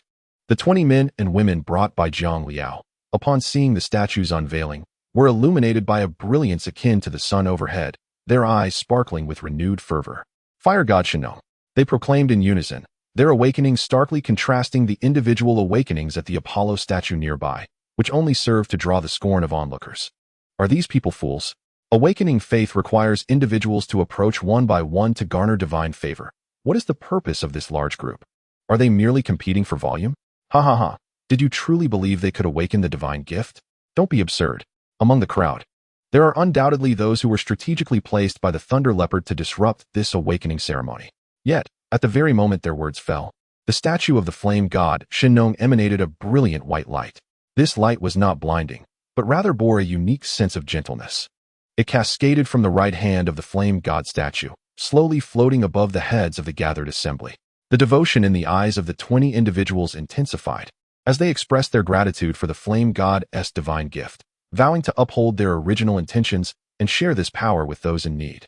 Suhi observed the increasing brilliance of faith within the bodies of several individuals and turned his gaze towards Zhang Liao. Zhang Liao bowed slightly and edged closer to Suhi, stating, "My lord, they are all medical personnel." Indeed, as Suhi had surmised, only those in the healing professions possessed an innate belief in redemption. Suhi smiled, connecting with the flame god Shinnong through his consciousness dialogue box, asking, "What are you waiting for? If you delay any longer, the people will awaken." The flame god Shinnong smiled back in the dialogue box, responding, "What you say is true, my lord." With that, a surge of divine energy emanated from the statue, flooding the awakening square with a magnificent golden light. Meanwhile, above the statue of the god Apollo next door, a vast dark cloud loomed, completely overshadowing the open space. The crowd was momentarily stunned by this spectacle. Do you not understand? The flame god has manifested, suppressing the god Apollo, who naturally dares not show himself. The murmurs from the crowd reached the live broadcast, inciting discontent among Western viewers. A bunch of ignorant people. The sun god Apollo simply looks down upon such trivial places. What do they know? They exclaimed. The divine power of Apollo is immense, far beyond their comprehension. In the awakening square of Huaxia, the golden light shone brightly, and the divine consciousness stirred. Each of the 20 individuals felt an indescribable warmth surging within them, akin to a serpentine spirit swimming through their veins, enhancing the warmth with each passage. The flame god Shinnong tastes the myriad herbs, carrying the power of redemption. With a raised hand, he awakens the slumbering, and with a lowered hand, he nurtures all living things. Kneeling beneath the statue of the flame god Shinnong, the 20 individuals closed their eyes, attuning themselves to the divine thoughts that flowed through their consciousness. Unconsciously, they began to chant, "The flame god Shinnong tastes the myriad herbs, carrying the power of redemption. With a raised hand, he awakens the slumbering, and with a lowered hand, he nurtures all living things." As their voices resonated throughout the square, the golden light descending from above was fully absorbed into their bodies. Drink. The flame god's miraculous power of redemption. Awaken. Upon opening their eyes, having absorbed the golden light, the individuals appeared radiant, bowing once more before the statue of the flame god Shinnong, before rising to pay their respects to Suhi. "We are grateful for the divine gift, my lord." Like Zhang Liao, they all referred to Suhi as my lord. As the radiant light faded, the square returned to its ordinary state, and the surrounding crowd emerged from their momentary astonishment. The individuals within the throng, unaware of their roles as mere pawns, exclaimed, "It is all a ruse. The East does not possess a divine healer. Not just anyone can claim such a title." 20 figures stepped forward, casting their gazes towards the speaker, proclaiming, "Shinnong, the herbalist, is undoubtedly the true divine healer of the East, and we stand as witnesses." Yet, the speaker showed no inclination to relent. "What basis do you have to substantiate your claims? Frankly, you are merely hired actors, staging a performance. We are medical professionals. We undoubtedly hold the right to speak. Or do you think that the first case of this ailment in Huaxia emerged after such a long interval solely due to coincidence? It is thanks to Lord Zhang Liao. Enough of your prattle. A performance is indeed a performance, is it not?" Zhang Liao attempted to interject, but was silenced by Su He's raised hand. The power of faith protects those who believe, offering them sanctuary. The non-believers are free to choose their own paths, with no right or wrong in their decisions. In matters of faith, no choice is erroneous. It is simply a matter of what one chooses to embrace.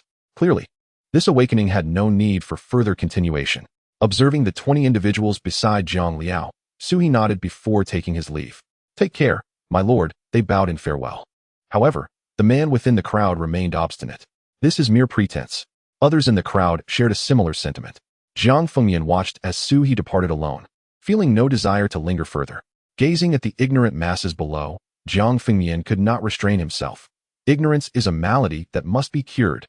The transmissibility of this virus was alarmingly potent. Within a few days, the confirmed cases in Huaxia had surged once more. Naturally, the situation was no better in other regions, including the West, where the confirmed data had reached a point of undeniable revelation. The virus had erupted in full force, painting the blue planet red in its wake. The West, preoccupied with its own turmoil, had become the most afflicted area on the map. In stark contrast, the East, particularly Huaxia, had initially faced adversity but soon transformed into a beacon of hope, leading to the emergence of conspiracy theories alleging a global crusade against Huaxia. This must be Huaxia's scheme. A meticulously planned biochemical warfare. They cried in indignation. This virus is aimed directly at us, and yet Huaxia remains unscathed. Surely, they are the masterminds behind this. Yet, there were those in the East who remained vigilant, stepping forward to counterattack. Nonsense. You previously claimed this was divine retribution from the West. And now you accuse us of conspiracy. Why not reflect on your own misdeeds, so egregious that even heaven can no longer tolerate them? You suspect us of orchestrating this. We, too, suspect that you are staging this entire affair. Recall how you previously attempted to shift blame onto Huaxia, maliciously defaming us. Let me assure you, that will not stand. Huaxia is no longer the Huaxia of old. Should you wish to oppress us as you once did, prepare for inevitable defeat. The East possesses its divine healer, known as Shino. Chapter 77. The tragedy of leeching and online uproar was imminent, as countless netizens converged on the digital realm, igniting a new round of the battle for faith. Unlike before, a growing number of netizens now comprehend the genuine existence of Eastern deities. It is only by safeguarding their own divine guardians that there remains a possibility of confronting the West. The West has long poisoned Eastern faiths, to the extent that its adherents have forgotten their roots, witnessing the failure of their plans to harvest the awakening of the Sun faith. The Pope of the Sun never sets empire found himself discontent. He devised a new strategy to transport the pathogen to the land of China, aiming to make it the epicenter of an outbreak. This command undoubtedly transformed the battle of faith into a battlefield encompassing the entire blue planet. However, the situation was uncontrollable. Despite the redemptive power of Apollo's sunbow, the number of infections continued to escalate. Consequently, the Pope decided to amplify the chaos, ensuring that China bore the brunt of the blame. He ordered the widespread transportation of the pathogen into China, and within a fortnight, the country indeed faced a severe viral crisis. In leeching, a gray mist enveloped the city, the incessant drizzle lending it an air of melancholy. The vibrant streets, once bustling with life, had become desolate in a matter of days. The once thriving tourist city now stood eerily quiet. The skies were dim, and the eyes of the people reflected a lifelessness. The city appeared devoid of vitality, no longer resembling its former self. Should Tong Yinyu return, she would find the cinema had closed its doors, the advertisement for the blockbuster film Blue Sea Battle still hanging, though now faded and lackluster.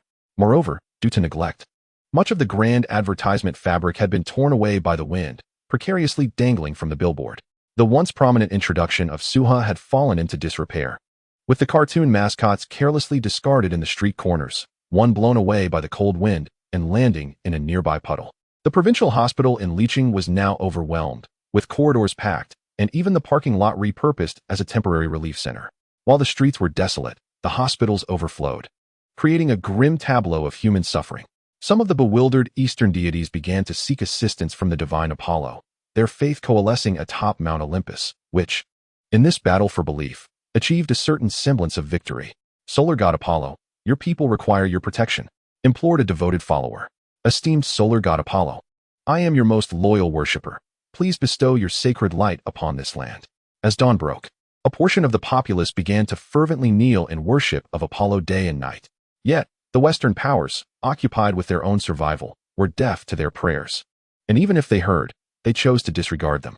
As time progressed, the virus worsened, and the Chinese authorities finally issued a decisive proclamation. Leeching would be placed under lockdown effective immediately. The previously silent West, upon receiving this news, seemed to awaken like a beast sensing blood. The West questioned the East's intentions. Were they truly aiming to ensnare the entire city? Were they aware of the gravity of their actions? The spirit of freedom was shackled, and their actions amounted to a massacre, fundamentally at odds with humanitarian principles. This was a manifestation of the East's conspiracy, showing no mercy even to their own. Meanwhile, the East was preoccupied with nationwide relief efforts, mobilizing nearly all of the city's medical resources and rescue supplies to reach Leeching at once. Despite the pervasive fear among the citizens of Liqing, the indomitable spirit of the East began to awaken. As the hometown of Su He, he received the news without delay and wished to rush to Liqing, but was halted by Jiang Fengyan.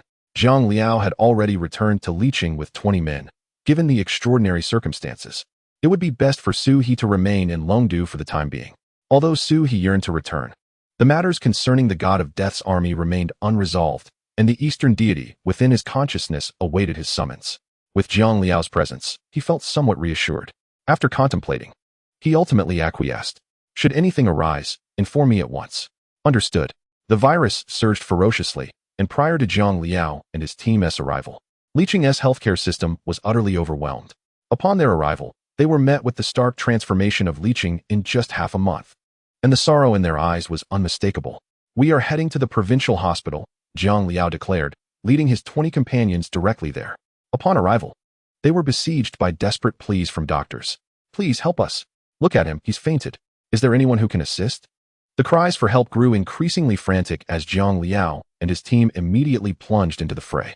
After enduring physical decline and the collapse of their faith, the people of Liqing finally glimpsed hope. Observing the industrious efforts of Zhang Liao and his companions, they noticed the transformation of those around them, regaining their spirits one by one. As the third day dawned, they finally had a moment to rest, though their treatment appeared effective.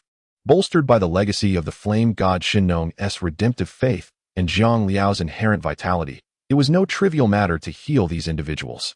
The power of the Eastern deity radiated anew in this moment. Yet, even so, they numbered only 21, and fists alone could not contend against the multitude. Liqing was a vast city with a population exceeding 1 million. Their strength, though valiant, remained insufficient. During the process of healing, Zhang Liao gathered new intelligence, prompting him to call Su He. Beep beep. My lord, I have a situation to report. The call ended, and Su He's expression darkened. Beside him, Jiang Fengyan was already anxious. What did Zhang Liao say? The virus exhibits peculiarities, and the specific circumstances remain unclear. Thus, I must personally investigate. With that, Su He turned to return to the room to gather his belongings. Jiang Fengyan, realizing the urgency, hurriedly made his way to the governor's residence. He needed to report this news to Governor Qinzheng of Huaxia without delay. Just as Su He returned to his room, preparing to depart, the long-absent Su materialized before him. Master, Su's shadow emerged from the darkness, kneeling before Su He. Su He casually tossed the items in his hands aside and sat down, quietly observing Su. It had been half a month. Su's heart jolted. He lowered his head even further. Master, I beg for forgiveness. There have been some developments in the realm of evil spirits, which delayed my return. Chapter 78. The Millennium Evil Spirit. Su knelt respectfully before Su He. His head bowed low, his demeanor solemn. Su He raised his eyes and encouraged him to continue. It seemed as though Su had received a command, for he then recounted the information he had gathered. Half a month ago, at your behest, I ventured into the realm of evil spirits to investigate the souls corrupted by the virus. However, upon my arrival, I discovered an unprecedented crisis in the realm of evil spirits, one that is intrinsically linked to the matter you instructed me to investigate. Su He, feeling relieved, reclined fully against the sofa, awaiting Su's further revelations. Su paused, retrieving a bone from his bosom, and presented it to Su He. With a mere gesture from Su He, an invisible force lifted the bone, bringing it before him. The air was thick with black energy, and the bone was as dark as night, a millennium-old spirit bone. Su He spoke, revealing the origin of the evil spirit bone. Su was taken aback, bowing his head even lower. Few could discern the true nature of this bone, not merely due to its rarity, but because it originated from the most formidable and malevolent spirits of the realm of evil. A century-old evil spirit could rival a grand master in the mortal realm. A millennium-old spirit could surpass even the martial saints of the human world. This was a rib of an evil spirit, imbued with its lifelong malevolent energy, almost impossible to find in the world of the living. Even if someone were fortunate enough to encounter it, recognizing its true essence would not be so simple. At that moment, Su's admiration for Su He's prowess soared. He was genuinely devoted to following him. He felt that by remaining alongside Su He, he might ascend to greater heights, elevating the status of the entire realm of evil spirits, perhaps even surpassing the cities of hell in the west or the underworlds in the east. Where did you acquire this? Su He inquired, tapping the evil spirit bone in his hand. To his astonishment, the black energy coiled around his fingers as if animated, transforming into a black, translucent bone ring. This was the quintessence of a millennium's worth of malevolent energy, and with a mere tap from Su He, it obediently complied. Su suddenly felt that his aspirations might indeed one day come to fruition. Responding to the master, "This is a remnant left by one of the ancient malevolent spirits that escaped during the time of their exodus. A casualty of the barrier within the domain of evil spirits. I surmise they sought to utilize this artifact to flee the realm of malevolence, yet did not anticipate that the ancient bones of a ghost would obstruct the barrier's power, preventing their escape. The domain of evil spirits is in disarray.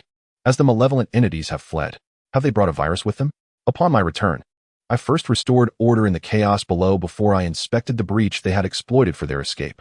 However, I discovered not only this bone of a malevolent spirit, but also an unsettling secret." Without hesitation, Su declared that breach was artificially created. Sui's expression shifted. The lower realms and the human world traditionally kept their distance from each other. Should a human venture into the lower realms and incite calamity, resulting in a considerable loss of life in the upper realms, the repercussions would be dire. Noticing Su He's troubled demeanor, Su felt that continuing could invite misfortune upon himself, so he implored, "Master, please look this way." Su raised his gaze, and from his inky black eyes, an increasing amount of dark energy began to emanate, gradually filling Suhi's chamber. The dark aura swirled and began to unveil different scenes within the room. An endless expanse of darkness spread before them, the ground bubbling like dry ice, with shadows revealing skulls that bobbed ominously beneath the surface. In the realm of evil spirits, there was no sunlight or daylight, only an infinite void, and the flickering greenish flames of ghostly fire drifting through this eternal domain. Suddenly, as a flash of black light flickered within Su's eyes, the surrounding environment transformed again. They found themselves in a dark forest, the boundless city of the malevolent spirits. At this moment, the breach at the city gates resembled a black hole, continuously exuding a devouring force, yet no malevolent spirit dared to approach. Upon closer inspection, one would notice that the ebony tree trunks were swiftly consumed by the black hole, disintegrating into dust without leaving a trace. The realm of evil spirits hosted no living beings, but all things had attained a certain degree of sentience. The tree trunks emitted a mournful wail before vanishing in the blink of an eye. Observing this, the surrounding malevolent spirits retreated further from the breach, none wishing to be drawn in and reduced to nothingness. The scene within Suhi's chamber was, in fact, an ethereal mirage conjured by Su's spectral power, a reflection of his exploration in the realm of evil spirits. Gradually, the scene replayed, accompanied by sound, as Suhi raised his eyes to gaze at Su, who was intently channeling his ghostly energy. Undoubtedly, as the Ghost King, Su's power was formidable. It appeared that some restraint was necessary, lest he one day find himself vulnerable and suffer a counterattack. One must recognize that Su, as the Ghost King, wielded a strength not to be underestimated. Evil Spirit Servant, my Lord Ghost King, this is indeed the breach through which they escaped. Ghost King Su, indeed. The temporal mirage presented the scene of that moment in the most vivid manner before Su He. Evil Spirit Servant, my Lord Ghost King, you made such an arduous journey to escape, yet why have you returned so suddenly? Evil Spirit Servant too, is it within your purview to be curious about the matters of the Demon King? Begone, I shall guide the Demon King forth. Sui rubbed his forehead. Demon King Su, spare me the chatter, go and ascertain what that is over there. Following the command, the evil spirit servant cautiously approached the rift of suspended force, but before he could reach the luminous object, he was ensnared by the rift and drawn in. Before he could utter a plea for salvation, the evil spirit servant had already transformed into a wisp of smoke, the hue of which was a vivid yellow. Suhi remarked, a millennium-old evil spirit. In the domain of evil spirits, there exist various ranks. As far as Suhi is aware, the spirits within this realm are reincarnated malevolent entities, their cultivation inherently arduous. Therefore, apart from the supreme Demon King Su, whose power knows no bounds, the other evil spirits are categorized into 4 distinct tiers based on their fortune and potential. High tier, red evil spirits, 10,000 years old, equivalent to martial saints in the human realm, with variations based on their age and cultivation methods. Mid-tier, yellow evil spirits, 1,000 years old, comparable to martial saints.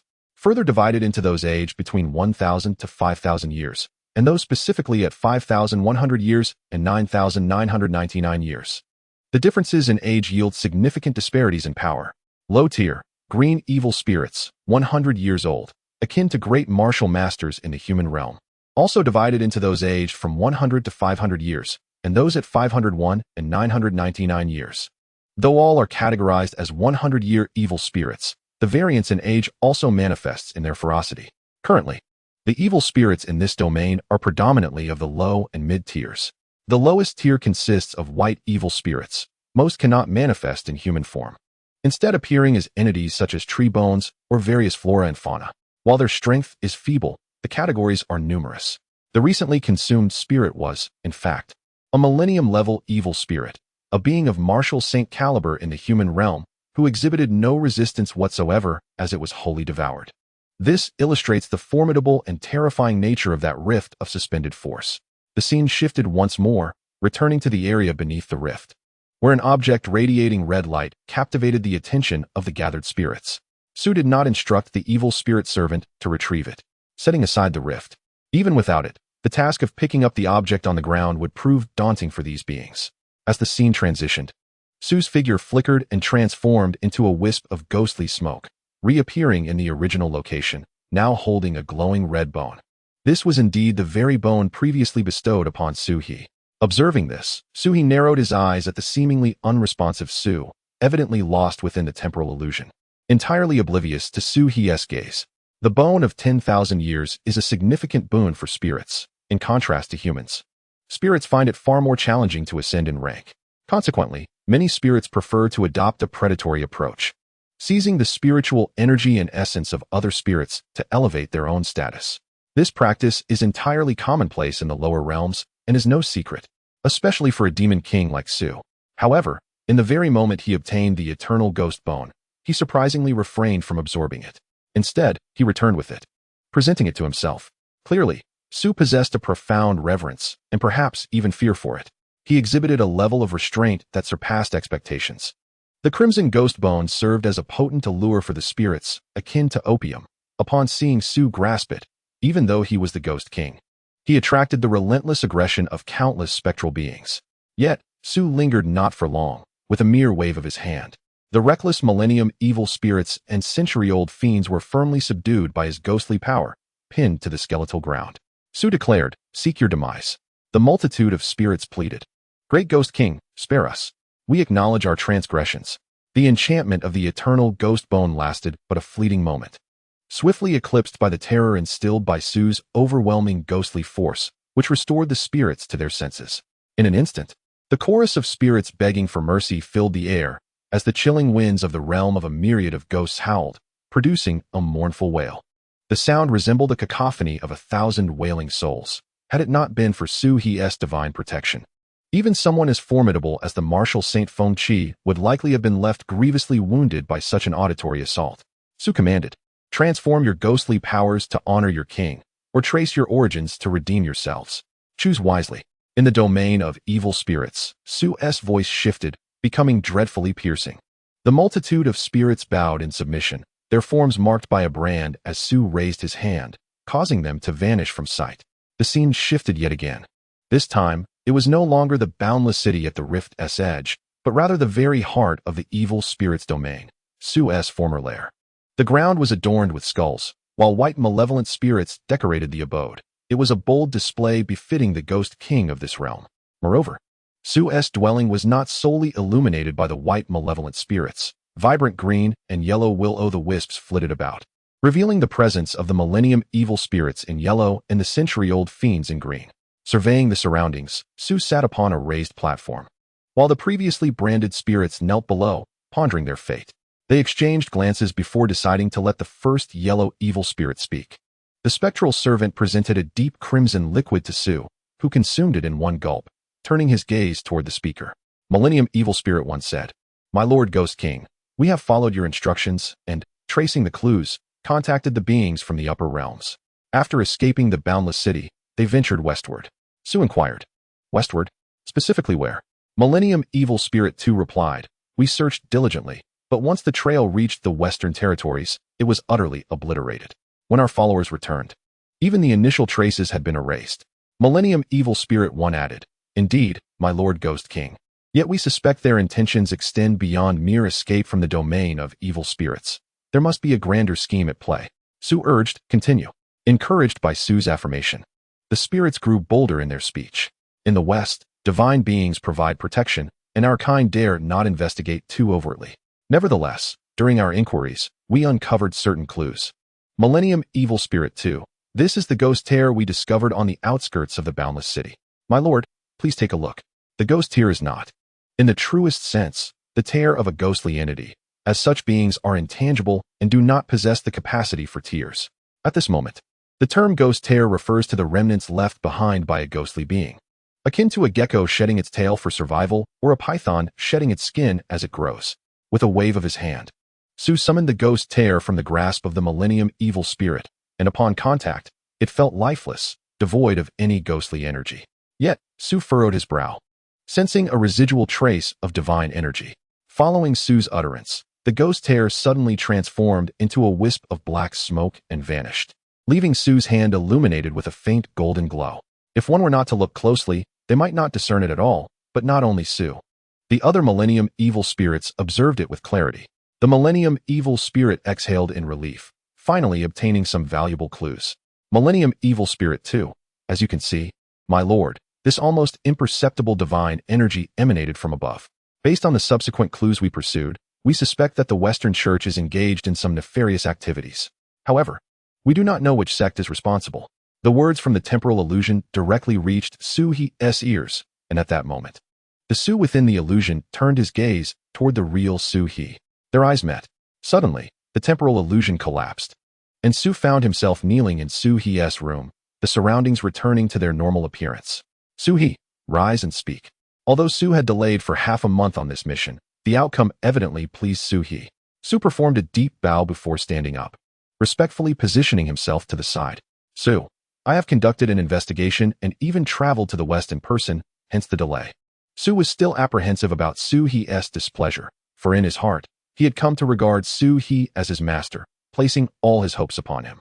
If Su-He chose not to allow him to continue following, he truly did not know what he would do.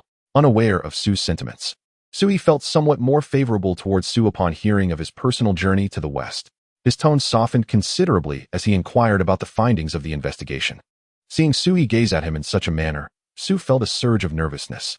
Chapter 80. The Method of Detoxification. Su made an effort to straighten his posture, yet dared not lift his head too high. Su-He's calm smile only increased Su's anxiety.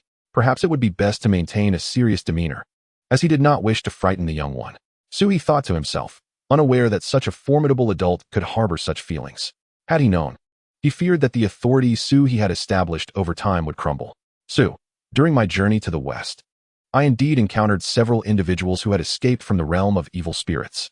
However, it seems they sensed my presence, and by the time I sought them out again, they had vanished without a trace. Aside from the church where divine statues guard the entrance, there are few places in the West that I cannot access. Thus, I find myself pondering whether they have indeed conspired with the Western Church as the malevolent spirit's servants have claimed. Su-He raised his hand to touch the obsidian ring he held, his eyes concealing a tempest. Su-He inquired, so, is it true that this virus was concocted by them? Su could sense the simmering wrath within Su-He. He feared that Su-He might direct his ire towards the realm of malevolent spirits. After all, despite his emergence, the realm remained his domain. Moreover, his greatest aspiration was to one day extricate the realm of malevolent spirits from that eternal domain, akin to the Western Hell and the Eastern Underworld, granting it its own space. In such a scenario, even if they remained malevolent entities, they would at least possess an identity acknowledged by the cosmos, no longer needing to engage in internecine strife for a mere modicum of spectral power. As the king of ghosts, Su had attained sentience early on, and he was far more astute than many. His desires were clear. True power resided solely in the mortal realm, which was also the purpose behind the divine beings of the East and West spreading faith across this azure planet. The mortal realm was the origin of all beginnings. Only here could he find what he sought. This was the most pivotal reason he was willing to risk everything to escape the realm of malevolent spirits.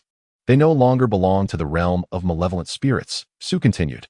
Their bodies have been tainted and corroded by holy power. Even if I do not seek them out, they will gradually perish under the influence of this holy corruption. It is merely a matter of time. Perhaps these millennia-old malevolent spirits are utterly unaware of the fate that awaits them. The West must have deceived them with some enticing offer to lure them away. It is likely the fabled bone of a ghost that has endured for millennia. Yet, Little do they realize that the reason the entities of the realm of malevolent spirits cannot leave is rooted in deeper concerns. It is not solely due to the boundless barrier imposed by the gods of the heavens, but more critically, without the acknowledgement of the divine. The entities of the realm are unwelcome in this world. Unless they gain the approval of the deities, they can never remain here for long. Even I, when I forcibly breached the barrier and escaped, suffered considerable hidden injuries. Otherwise, I would not have been exploited by the Western Church to assassinate Su He. However, I now find solace in the Western Church's decision of yore, as I have discovered that the divine pressure bestowed by the gods seems temporarily ineffective against me while I am near Su He, and the Eastern realm no longer rejects or pursues me. Su had remained silent, for this was the very reason he had not departed from Su He. He had numerous opportunities to leave before. Why this was the case remained a mystery to him. Thus he awaited and sought the answer. Su He remarked, "All I need to know is whether their disappearance would also mean the end of this virus." Su He's displeasure was scarcely concealed, the frost upon his visage having replaced the earlier semblance of tranquility. Although this matter does not bear a direct relation to the realm of malevolent spirits, the fact that those ancient demons have escaped from that boundless city compels Su He to take action, for inaction is not in his nature. Surely not, Su He asserted. Surely not. A surge of divine power, uncontrollable in his fury, leaked out, albeit only a fraction, yet it inflicted immense anguish upon Su. The long-forgotten forces of repulsion from the heavens and the divine pressure of the celestial gods seemed to return in an instant, pinning him forcefully to the ground. The oppressive sensation, emanating from the depths of his soul, nearly compelled him to kneel on the floor of Su He's room. His face, formed of formless dark energy, ground against the floor. Breathing became excruciatingly difficult, let alone speaking. "Sit down," Su He commanded, upon witnessing Su's near dissolution under such pressure. Su He's command resonated like an infinite decree. In an instant, the chair that appeared behind him ensnared Su, forcing him to sit down abruptly. The dark aura enveloping Su's face dimmed suddenly, given the terrifying extent of his master's divine power. Even the celestial gods of yore had not invoked such tumult within him as had just transpired. The oppressive feeling dissipated, as if everything that had occurred was merely an illusion. Yet, Su understood that it was all too real. It was merely the boundless nature of his master's divine might that allowed for such seamless transitions, akin to a mirage. "Continue," Su He urged, daring not to pause. Su divulged all that he knew. "Master, those demons are merely carriers of the affliction. To put it bluntly, they are but vessels. They are not the source of the malady itself. I have observed the critically ill in the West, teetering on the brink of death, awaiting the departure of their souls. My findings reveal that the true source of the affliction is concealed within their souls, catalyzed by the power of faith."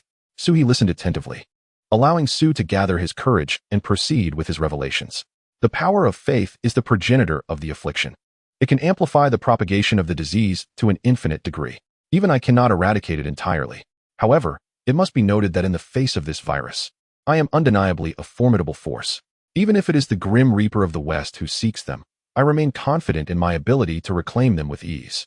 Yet this time, I find myself utterly powerless, and the reason is singular. Su He regarded Su with increasing admiration. Indeed, Su was the first demon king to awaken his intellect, and his wisdom would earn the respect of even the divine. Observing Su He's silence, Su recognized that his words had been absorbed, and he hastened to continue. "The divine power or sacred might can corrode all things and assimilate everything. Yet I am utterly helpless against the divine and sacred forces. They are my nemeses, which is precisely why I previously stated that those demons cannot possibly endure for long. They have already been eroded by sacred power and will gradually decay from within, ultimately perishing." Su He contemplated the black bone jade ring upon his finger, lost in thought, while Su, sensing his master's contemplation, refrained from further speech. Su He, the West, holy power, only exists in the sun never sets sacred mountain. Chapter 81, Journey to Lee City.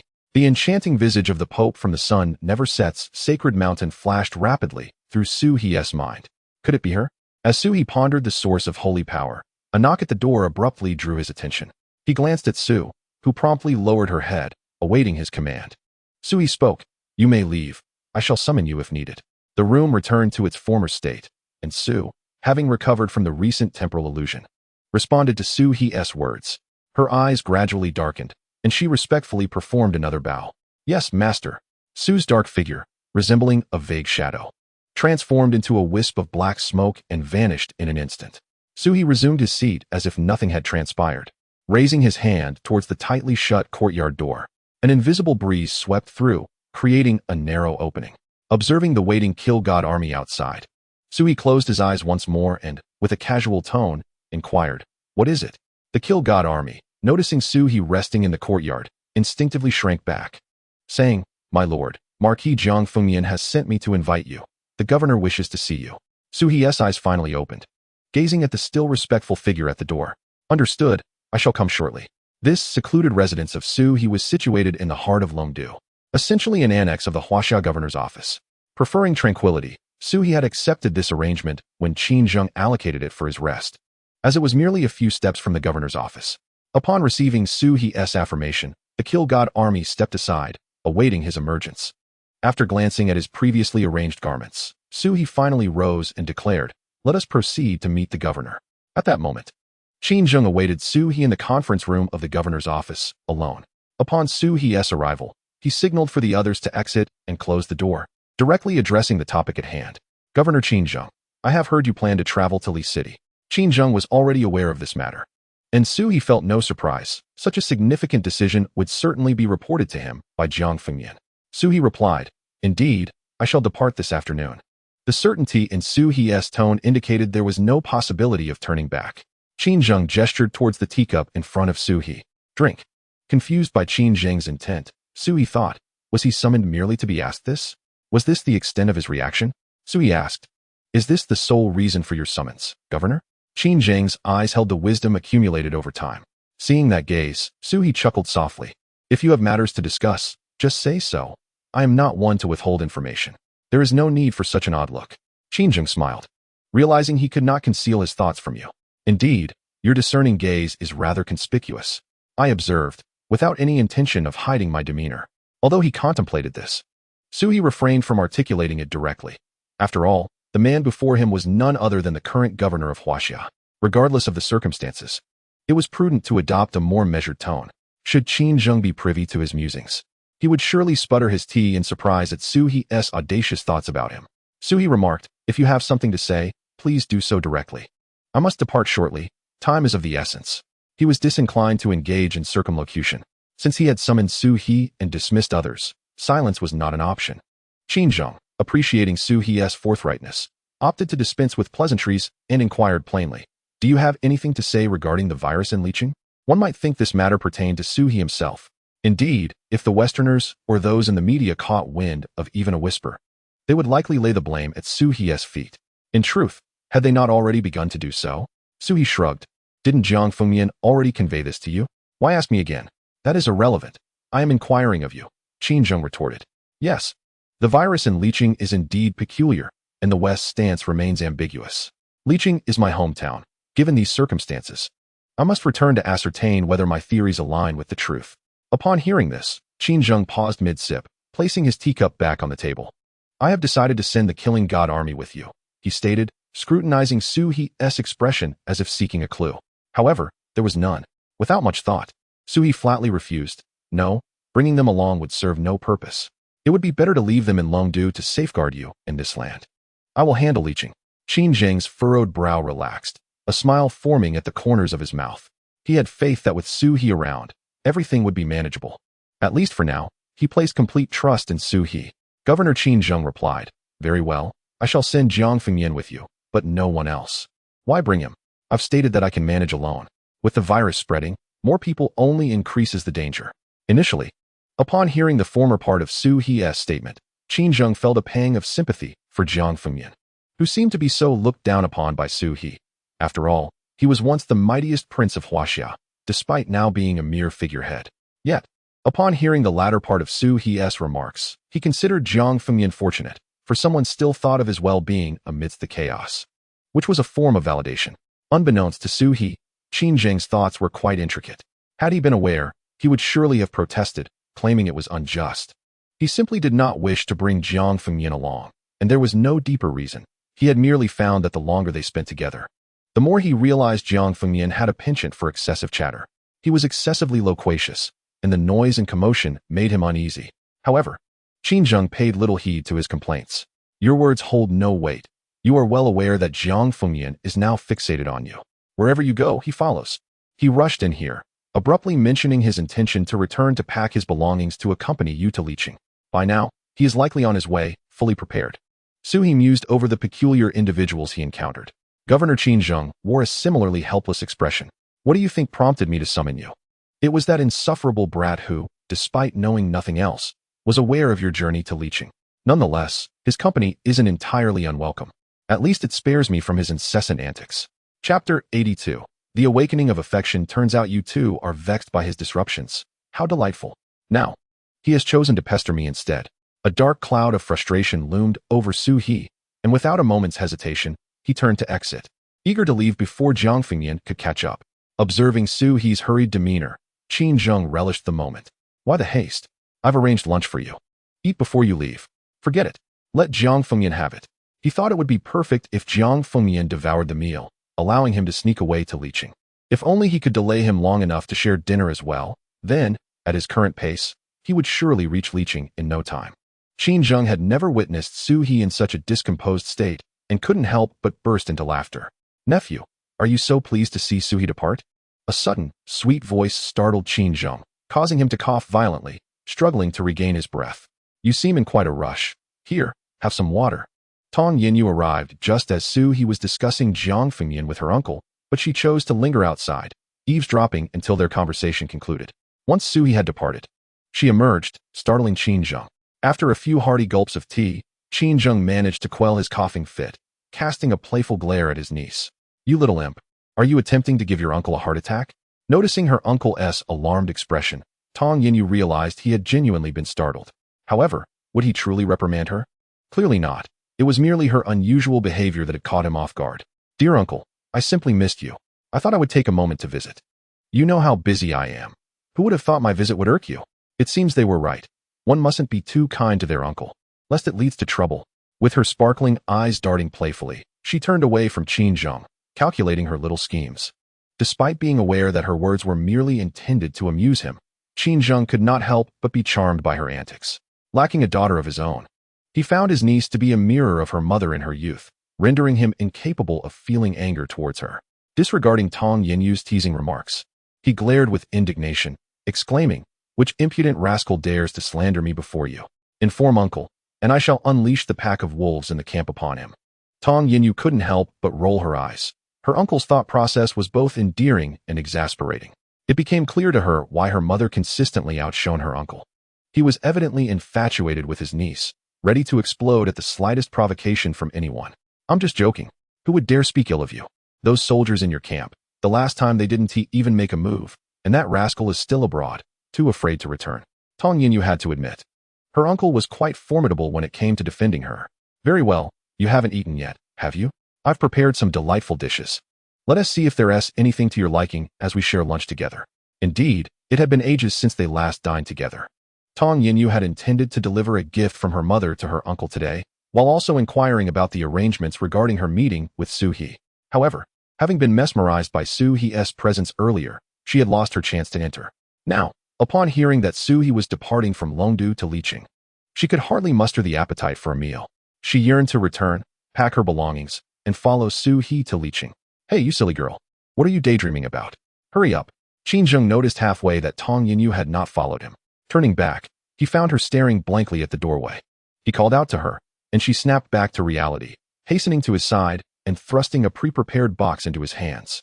Uncle, this is a gift from my mother for you. I want to be staying for lunch. I have matters to attend to. Qin Zheng was taken aback, immediately understanding from her distracted demeanor what was amiss. His protective instincts for his niece surged once more. Attention, about face. Having been raised in a military family, with the Qin lineage steeped in military tradition for 3 generations, Tong Yinyu's mother had grown up in such an environment, and Tong Yinyu, born later, had also been influenced by it. The Qin family inherently possessed a gene for obedience. Thus, when Qin Zheng issued the command, Tong Yinyu instinctively stood at attention and turned around with precision. Uncle. It was only upon realizing he was addressing her that she felt a twinge of annoyance. However, Qin Zheng typically indulged her, yet he couldn't help but feel a sense of discomfort at the thought of his niece, a young lady from the Tong family. Preoccupied with thoughts of men, albeit one particular man, Su He, What could be so urgent that you can't even spare a moment for a meal? There are matters that both the secretary and the assistant are adept at handling. Should they find themselves overwhelmed, they are aware to contact you. If all else fails, Uncle Lu is at home to support, merely requesting that you share a meal with your uncle. Why the urgency? Come, take a seat. Noticing a shift in her uncle's demeanor, Tong Yinyu realized that Qin Zheng was genuinely angered. If this meal were to be skipped, she feared she would find it difficult to leave. Sighing in resignation, Tong Yinyu complied and sat down, and only then did Qin Zheng's expression soften slightly. Let us see if there's anything you fancy. Tong Yinyu, however, was preoccupied with the desire to finish her meal quickly and depart. She hardly had the capacity to contemplate her preferences. As the heiress of the Tong group and one of the wealthiest women, she had tasted the finest delicacies. Yet, sitting across from her uncle, she dared not appear dismissive. I enjoy all the dishes here, she replied. After a moment, feeling her response was somewhat perfunctory, she quickly added, what I mean is, I absolutely love dining with you, uncle. I relish whatever we eat together. Qin Zheng found her words to be soothing, his irritation dissipating significantly. After all, it was impossible for him to genuinely remain angry with his dear niece. Had it been her father, the scenario might have been different. As he was a man loved by both his sister and daughter, the Qin family had lost their parents at an early age, and it was Qin Zheng who had cared for Tong Yinyu's mother during her upbringing.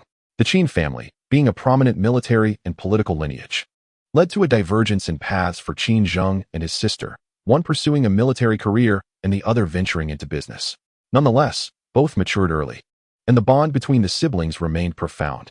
Chapter 83. Su He's little admirer Qin Zheng enlisted early, exhibiting wisdom and maturity beyond his years, embodying both a fatherly and brotherly role for Tong Yinyu's mother. As the siblings grew, Tong Yinyu's mother met her father, gradually spending less time at home, while Qin Zheng became increasingly occupied with his duties. This resulted in their encounters becoming infrequent, yet it did not diminish Qin Zheng's affection for his sister. With the arrival of Tong Yinyu, who was his sole focus of love, Qin Zheng never married, channeling all his devotion towards her. Reflecting on this, Tong Yinyu stole a glance at her uncle. What are you looking at? I know what you're thinking, but you cannot go to leeching.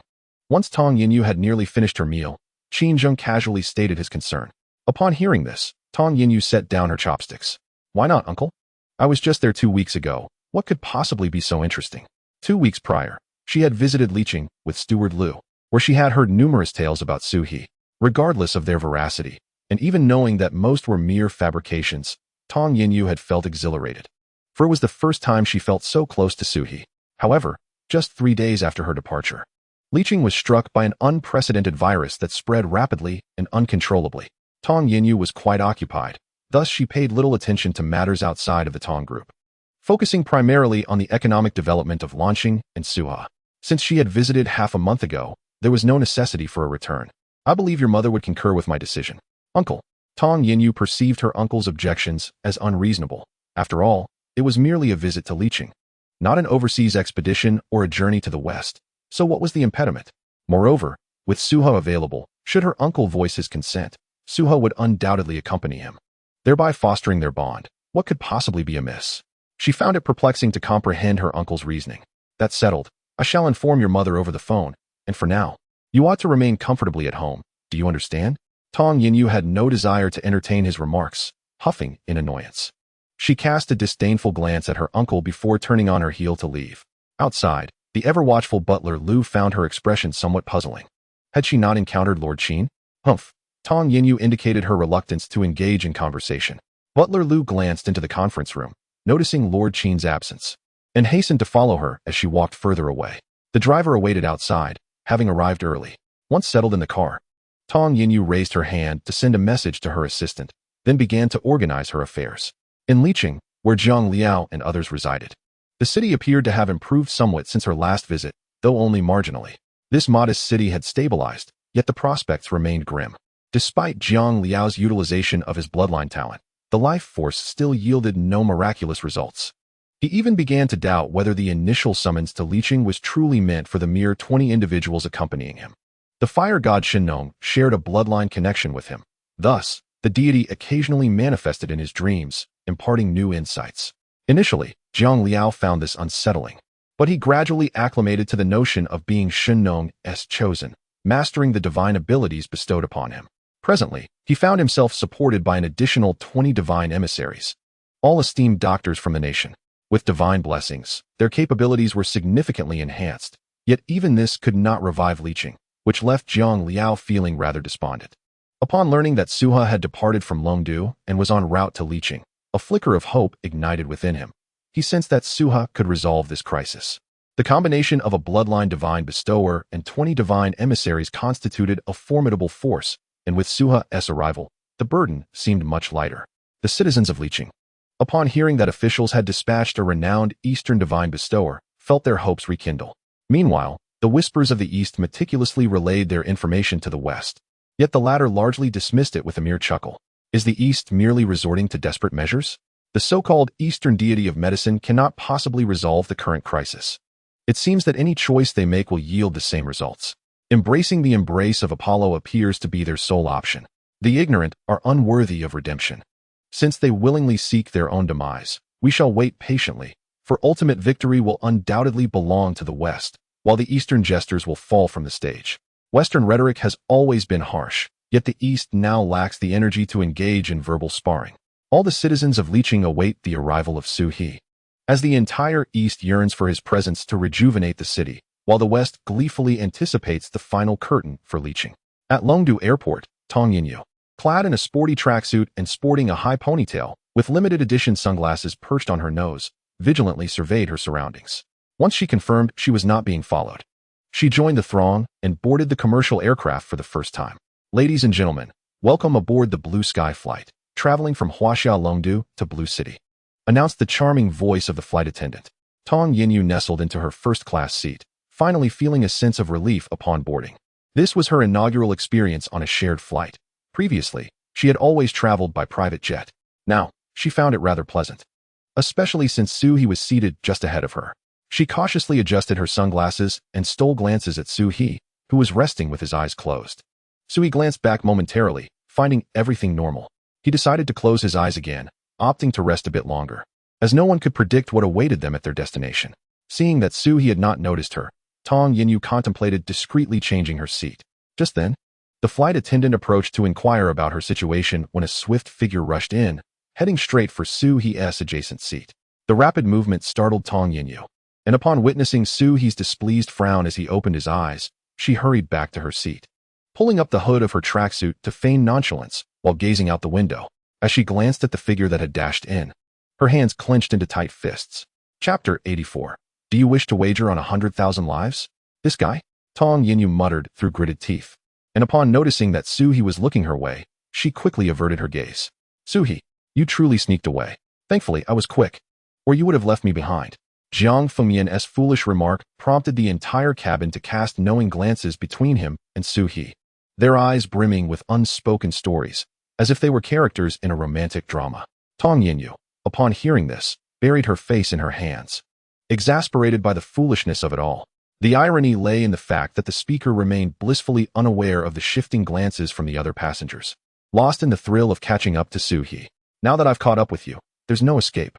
Haha, I'm sticking to you like glue. So don't think of abandoning me. It is uncertain who uttered the first exclamation, but the glances exchanged among the onlookers grew increasingly blatant, as if they had already conjured the scene in their minds. Su He felt a surge of murderous intent welling up within him, as he observed the prying eyes of the passengers aboard the aircraft, directed towards Jiang Fengmian, leaving him utterly speechless. Fool, why aren't you sitting down? Jiang Fengmian chuckled. I knew you couldn't bear to leave me behind. Wow, how direct, exclaimed another. Quick, capture this moment, we must share it with them later. My phone just died. What about yours? Hurry, take the picture. At this moment, Su He's face was as dark as a pot bottom, his eyes brimming with a tempest that seemed ready to skewer Jiang Fengmian alive. Meanwhile, Jiang Fengmian casually plopped himself down beside Su He, occasionally stealing glances at him, as if to confirm that Su He truly wouldn't make a run for it. The flight attendant, too, bore witness to this spectacle, though her professional demeanor swiftly restored her composure. Sir, may I please see your ticket? I'll help you locate your seat. Her professional smile caused Jiang Fengmian's cheeks to flush, yet to the flight attendant, it appeared as if this aging boy was merely blushing due to Su He's presence. The flight attendant's smile widened, and with a considerate gesture, she accepted Jiang Fengmian's ticket without even glancing at it, adding, This flight is quite brief. We will land in Blue City in an hour and a half. Should you have anything to communicate to this gentleman during the flight, feel free to inform us, and we will gladly relay the message.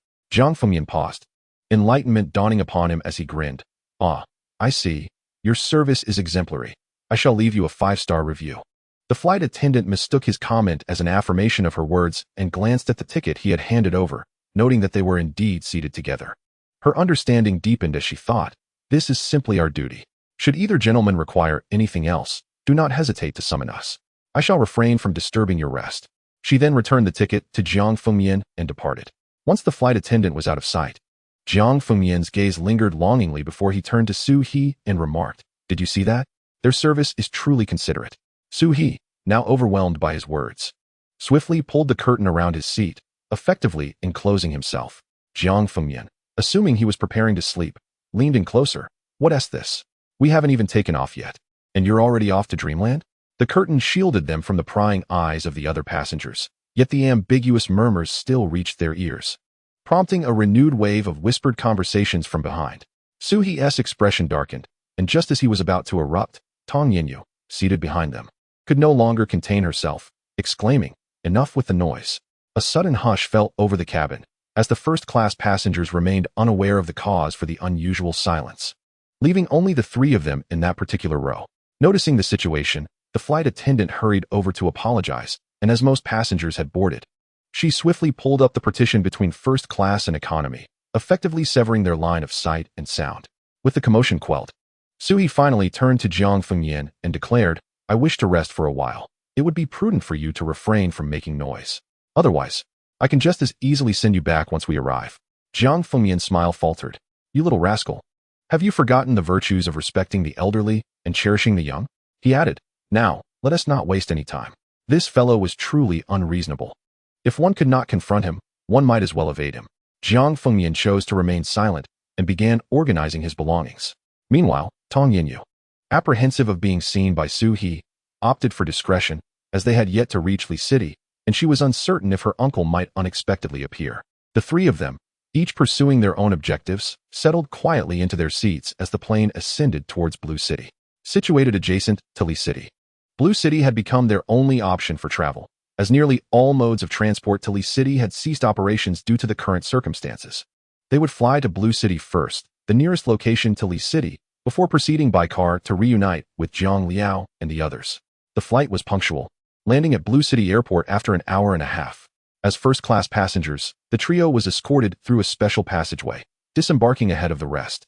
Su He had arranged for someone to meet him at the airport, and upon exiting, Jiang Fengyan recognized a familiar face, Old Wei. Commander Ho, it has been quite a while. Is this the legendary Master Su He? Old Wei had entered the camp alongside Jiang Fengyan, though Jiang had ultimately chosen to remain, while Old Wei, after retiring, was appointed governor of Blue City. Though their paths had diverged, their camaraderie forged since their enlistment endured unchanged. Greetings, Captain Wei, Su He said, offering a respectful fist bump, softening the official smile that adorned Old Wei's face. Ah, it has been ages since anyone referred to me as Captain. You honor me, Master Su. Let us be on our way. The vehicle is ready to take you to Li City. Having received a call from Qinzheng, Old Wei was well aware of Su He's purpose for this journey, and thus, pleasantries were kept to a minimum. The safety of Li City weighed heavily on everyone's hearts. Every moment Su He spent there could potentially diminish the looming dangers. Seeing Old Wei intent on personally escorting them, Su He exchanged a glance with Jiang Fengyan. Although Jiang often joked with Su He, deep down, he remained steadfast in his duties as a soldier. You need not accompany us. Just have your men take us there.